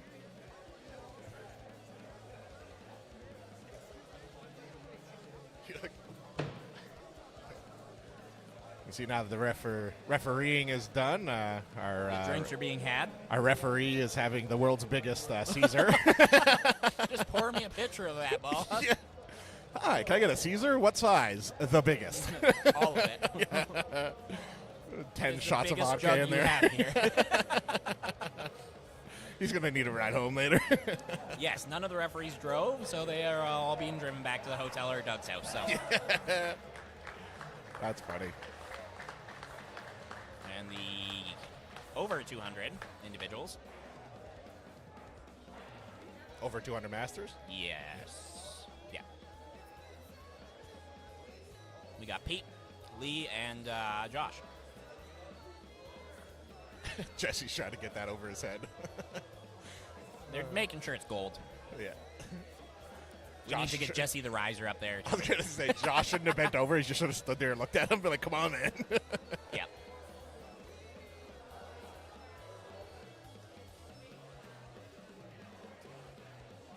Jesse, getting some casual pictures up here of the fellers. The boys. I'm just laughing at this referee with the world's biggest Caesar over there. That's Oh awesome. yeah, he is. He's gonna live it up and probably do some pulling himself. Nice. Has he competed? Yes. Yeah? Terry has been around. I'm pretty sure he's one of the highest level referees we have in Canada. So he Ah. does like national stuff like that. Yeah, he's high level. He's not Master. local, is he? No, we had to fly him in from I don't know, somewhere. Ah, Not yes. here. Yeah, it's So- a nice place there. Yep, Great I beach. think it's Ontario. Just, and now that other referee is over there with Yep. a normal size Caesar. Yep. He's there with the The big regular people Caesar versus the pitcher Caesar. one. Oh, I love it. Different levels of refereeing require different levels of Caesars.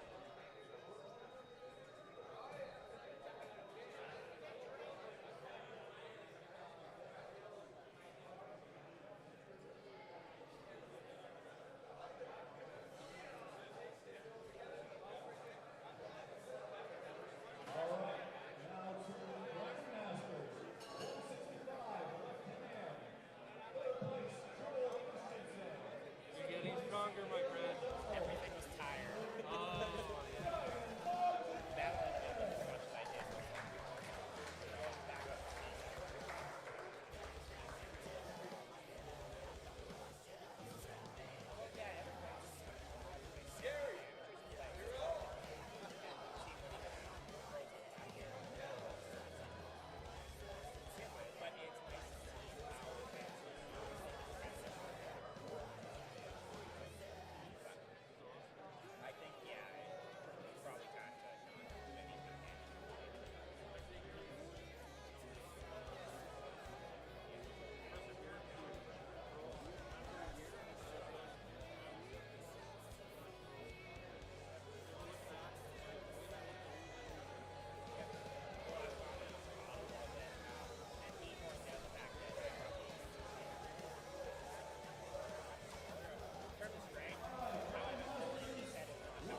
third place, Thomas Ford.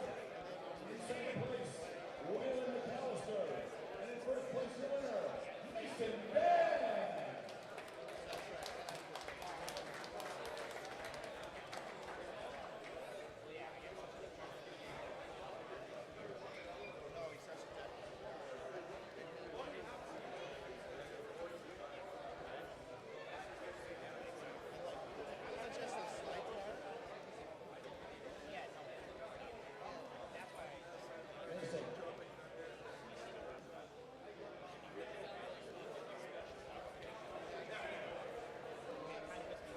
All right, amateur 198 left arm. In third place, Porter McAllister. Second place, Darren Reed. And in first place, the winner, Giuseppe Steve.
Curtis Murray.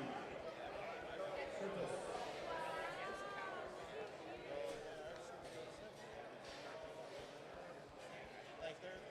Amateur 242 pounds. Third place, Pierre Baroud. Second place, Alana. First place, Evan Ferguson.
Super heavyweights.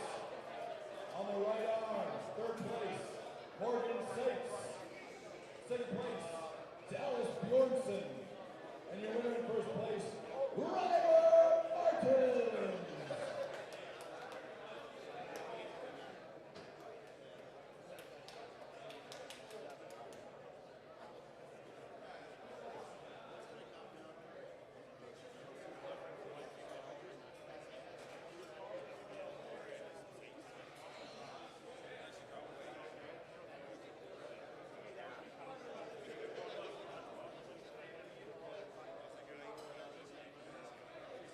Moving on to pros, everybody. Pro 154 left arm. Third place, we got Zach Monroe. Second place, John Griffith. And first place,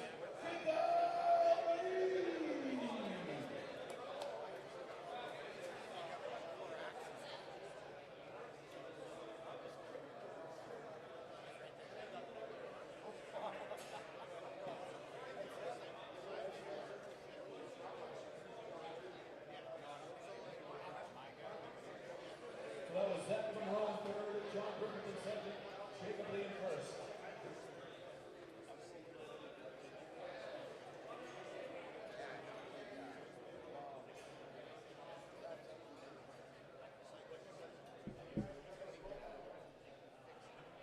All right, 154 on the right arm. Third place, Daryl Johnson. Second place, Brian Martinet. And your winner in first place, Jacob Lee.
I get that.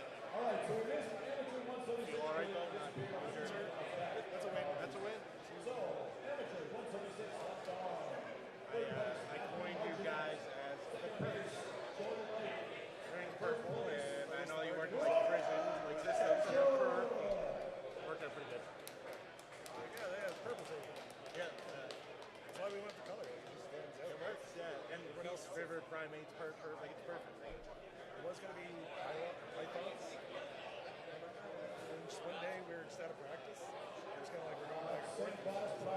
Someone said something that was just like being dumb on purpose. And I was like, babes together strong. And I was like, these are the primates. That's perfect. And we're like, actually, yeah, that sounds pretty good. Like, we do like a fucking like gorilla. We do like one of these. And like, Group hug, I'm so excited. oh, man. That's awesome. Oh, it's good. It was a fun day, long day. We're at 9 hours and 58 minutes on the stream. Is it going to be like 2 YouTube? Yeah. Yeah, so once I hit stop, it takes like I think like an hour, maybe a half hour to do its thing, and then it's available to watch. That's pretty funny. Kyle was like my technical commentator, not just the color commentator. It's mostly just me being like, oh shit. This is fun for you? Well, yeah, man. It was good. It was a long game, but it didn't feel like it. Kyle screwed over.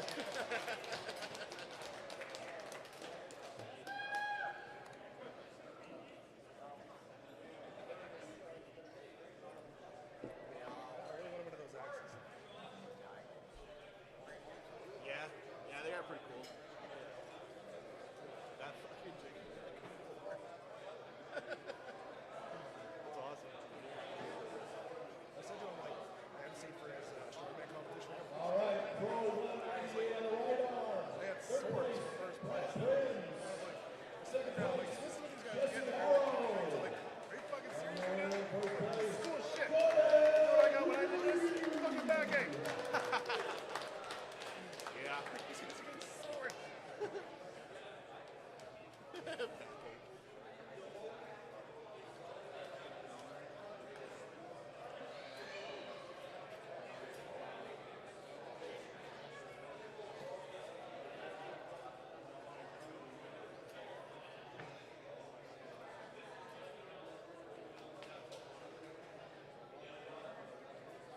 All right, pro 220 left arm. Third place, Mark Youngin. Second place, Evan Ferguson. And the winner in first place, Curtis Lookman. Yeah.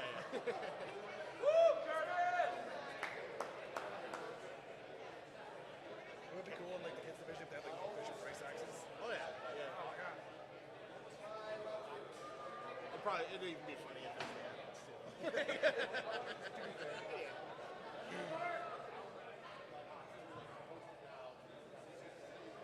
Some of us we don't have Yeah, most of us. Everyone had like nicknames too. Like that guy, his name's Mark, but I called him Toe Shack Mark the whole time. All right, pro 220 Then I had fun with it. in third place, Mark Youngin. Second place, Cody Sloggett. And the winner in first place, Joe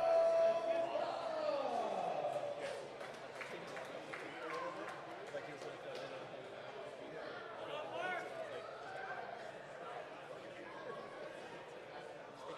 a lot of beers here. Yeah. It's like number one, number two, my idol. So I was like, it seems like not that he doesn't want to get approached, but like he's not even people. So I was like, I want to get a fucking picture with this guy. So I waited a few beers in, saw what he was drinking. I'm like, okay. Went and bought a beer. I was like, hey. So I put it in front. I didn't want to reach, so I put it kind of in front of his wife. All right, pro I'll ask for a picture, but I figured I should present a beer that's only fair. Free. Is that okay? He's like, yeah, man, that's awesome. And my wife, his wife, would you mind taking a picture? He's like, you want a picture with me or her? I'm like,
sure to get somebody to watch the dogs. I mean, work that out. Worked out. All right. Last two classes. When is it? So 2 weeks. Okay. That would be the super heavyweight Yeah. on the left. What's Kalen's last? In third place, What's Kalen's Ryan last? Gasnett. Free ball. Second place, Is he out there? When I went from all and you're in first place. I mean, I know that. Big, slightly more biking than the rest of the team.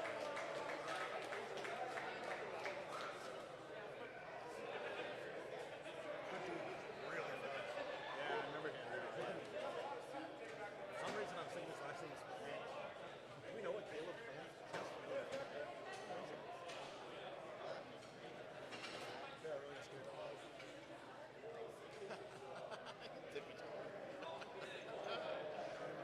That's funny.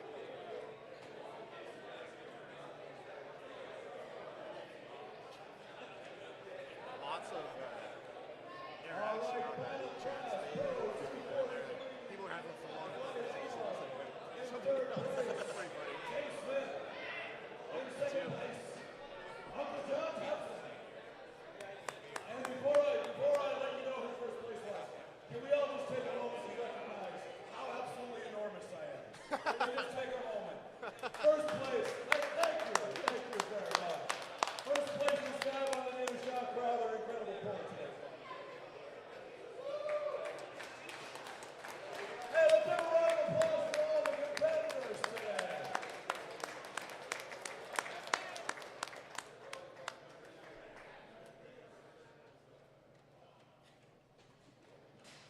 All right, guys, it's party time. It's pulling time.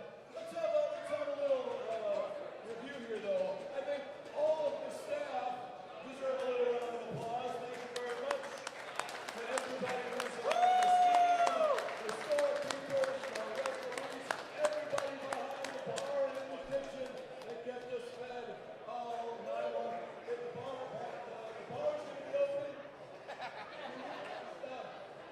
Food is done, bar is open. I'm ready to arm wrestle. Ladies and gentlemen, if nobody else wants to speak, this has been Full Brawl. Thank you very much. All right, that's going to wrap things up here at the Fall Brawl Arm Wrestling Tournament here in Grande Prarie, Alberta. It was presented to you by Twistmasters Arm Wrestling, so thank you to all of them. Thanks to Kyle Evanoff for booking Power Hippo Streams out here for the event. It was pretty fun. Shout out to all the sponsors here today as well. You got Sniper 23 Services, Fountain Tire, Supplement World, Parts for Trucks, Solution Services, Leave It Machinery, Encore Suites, The Service Plus Inns, Sunburst Graphics, Marginette, Freedom Machine Co., Elevated, Wireline, Cybertech, and Atlas Inspections, as well as Jackpot Grill and Event Center for hosting here today. And I will say, the food was actually really good. If you're in Grande Prarie, definitely check this place out. The fries were literally the best fries I ever had from a restaurant. I had chicken fingers earlier in a clubhouse recently. It was all really good, so check them out if you're ever in the area. Until then, thanks for tuning in, everybody, and hope you all have a good Saturday. Stay safe. Don't drink and drive.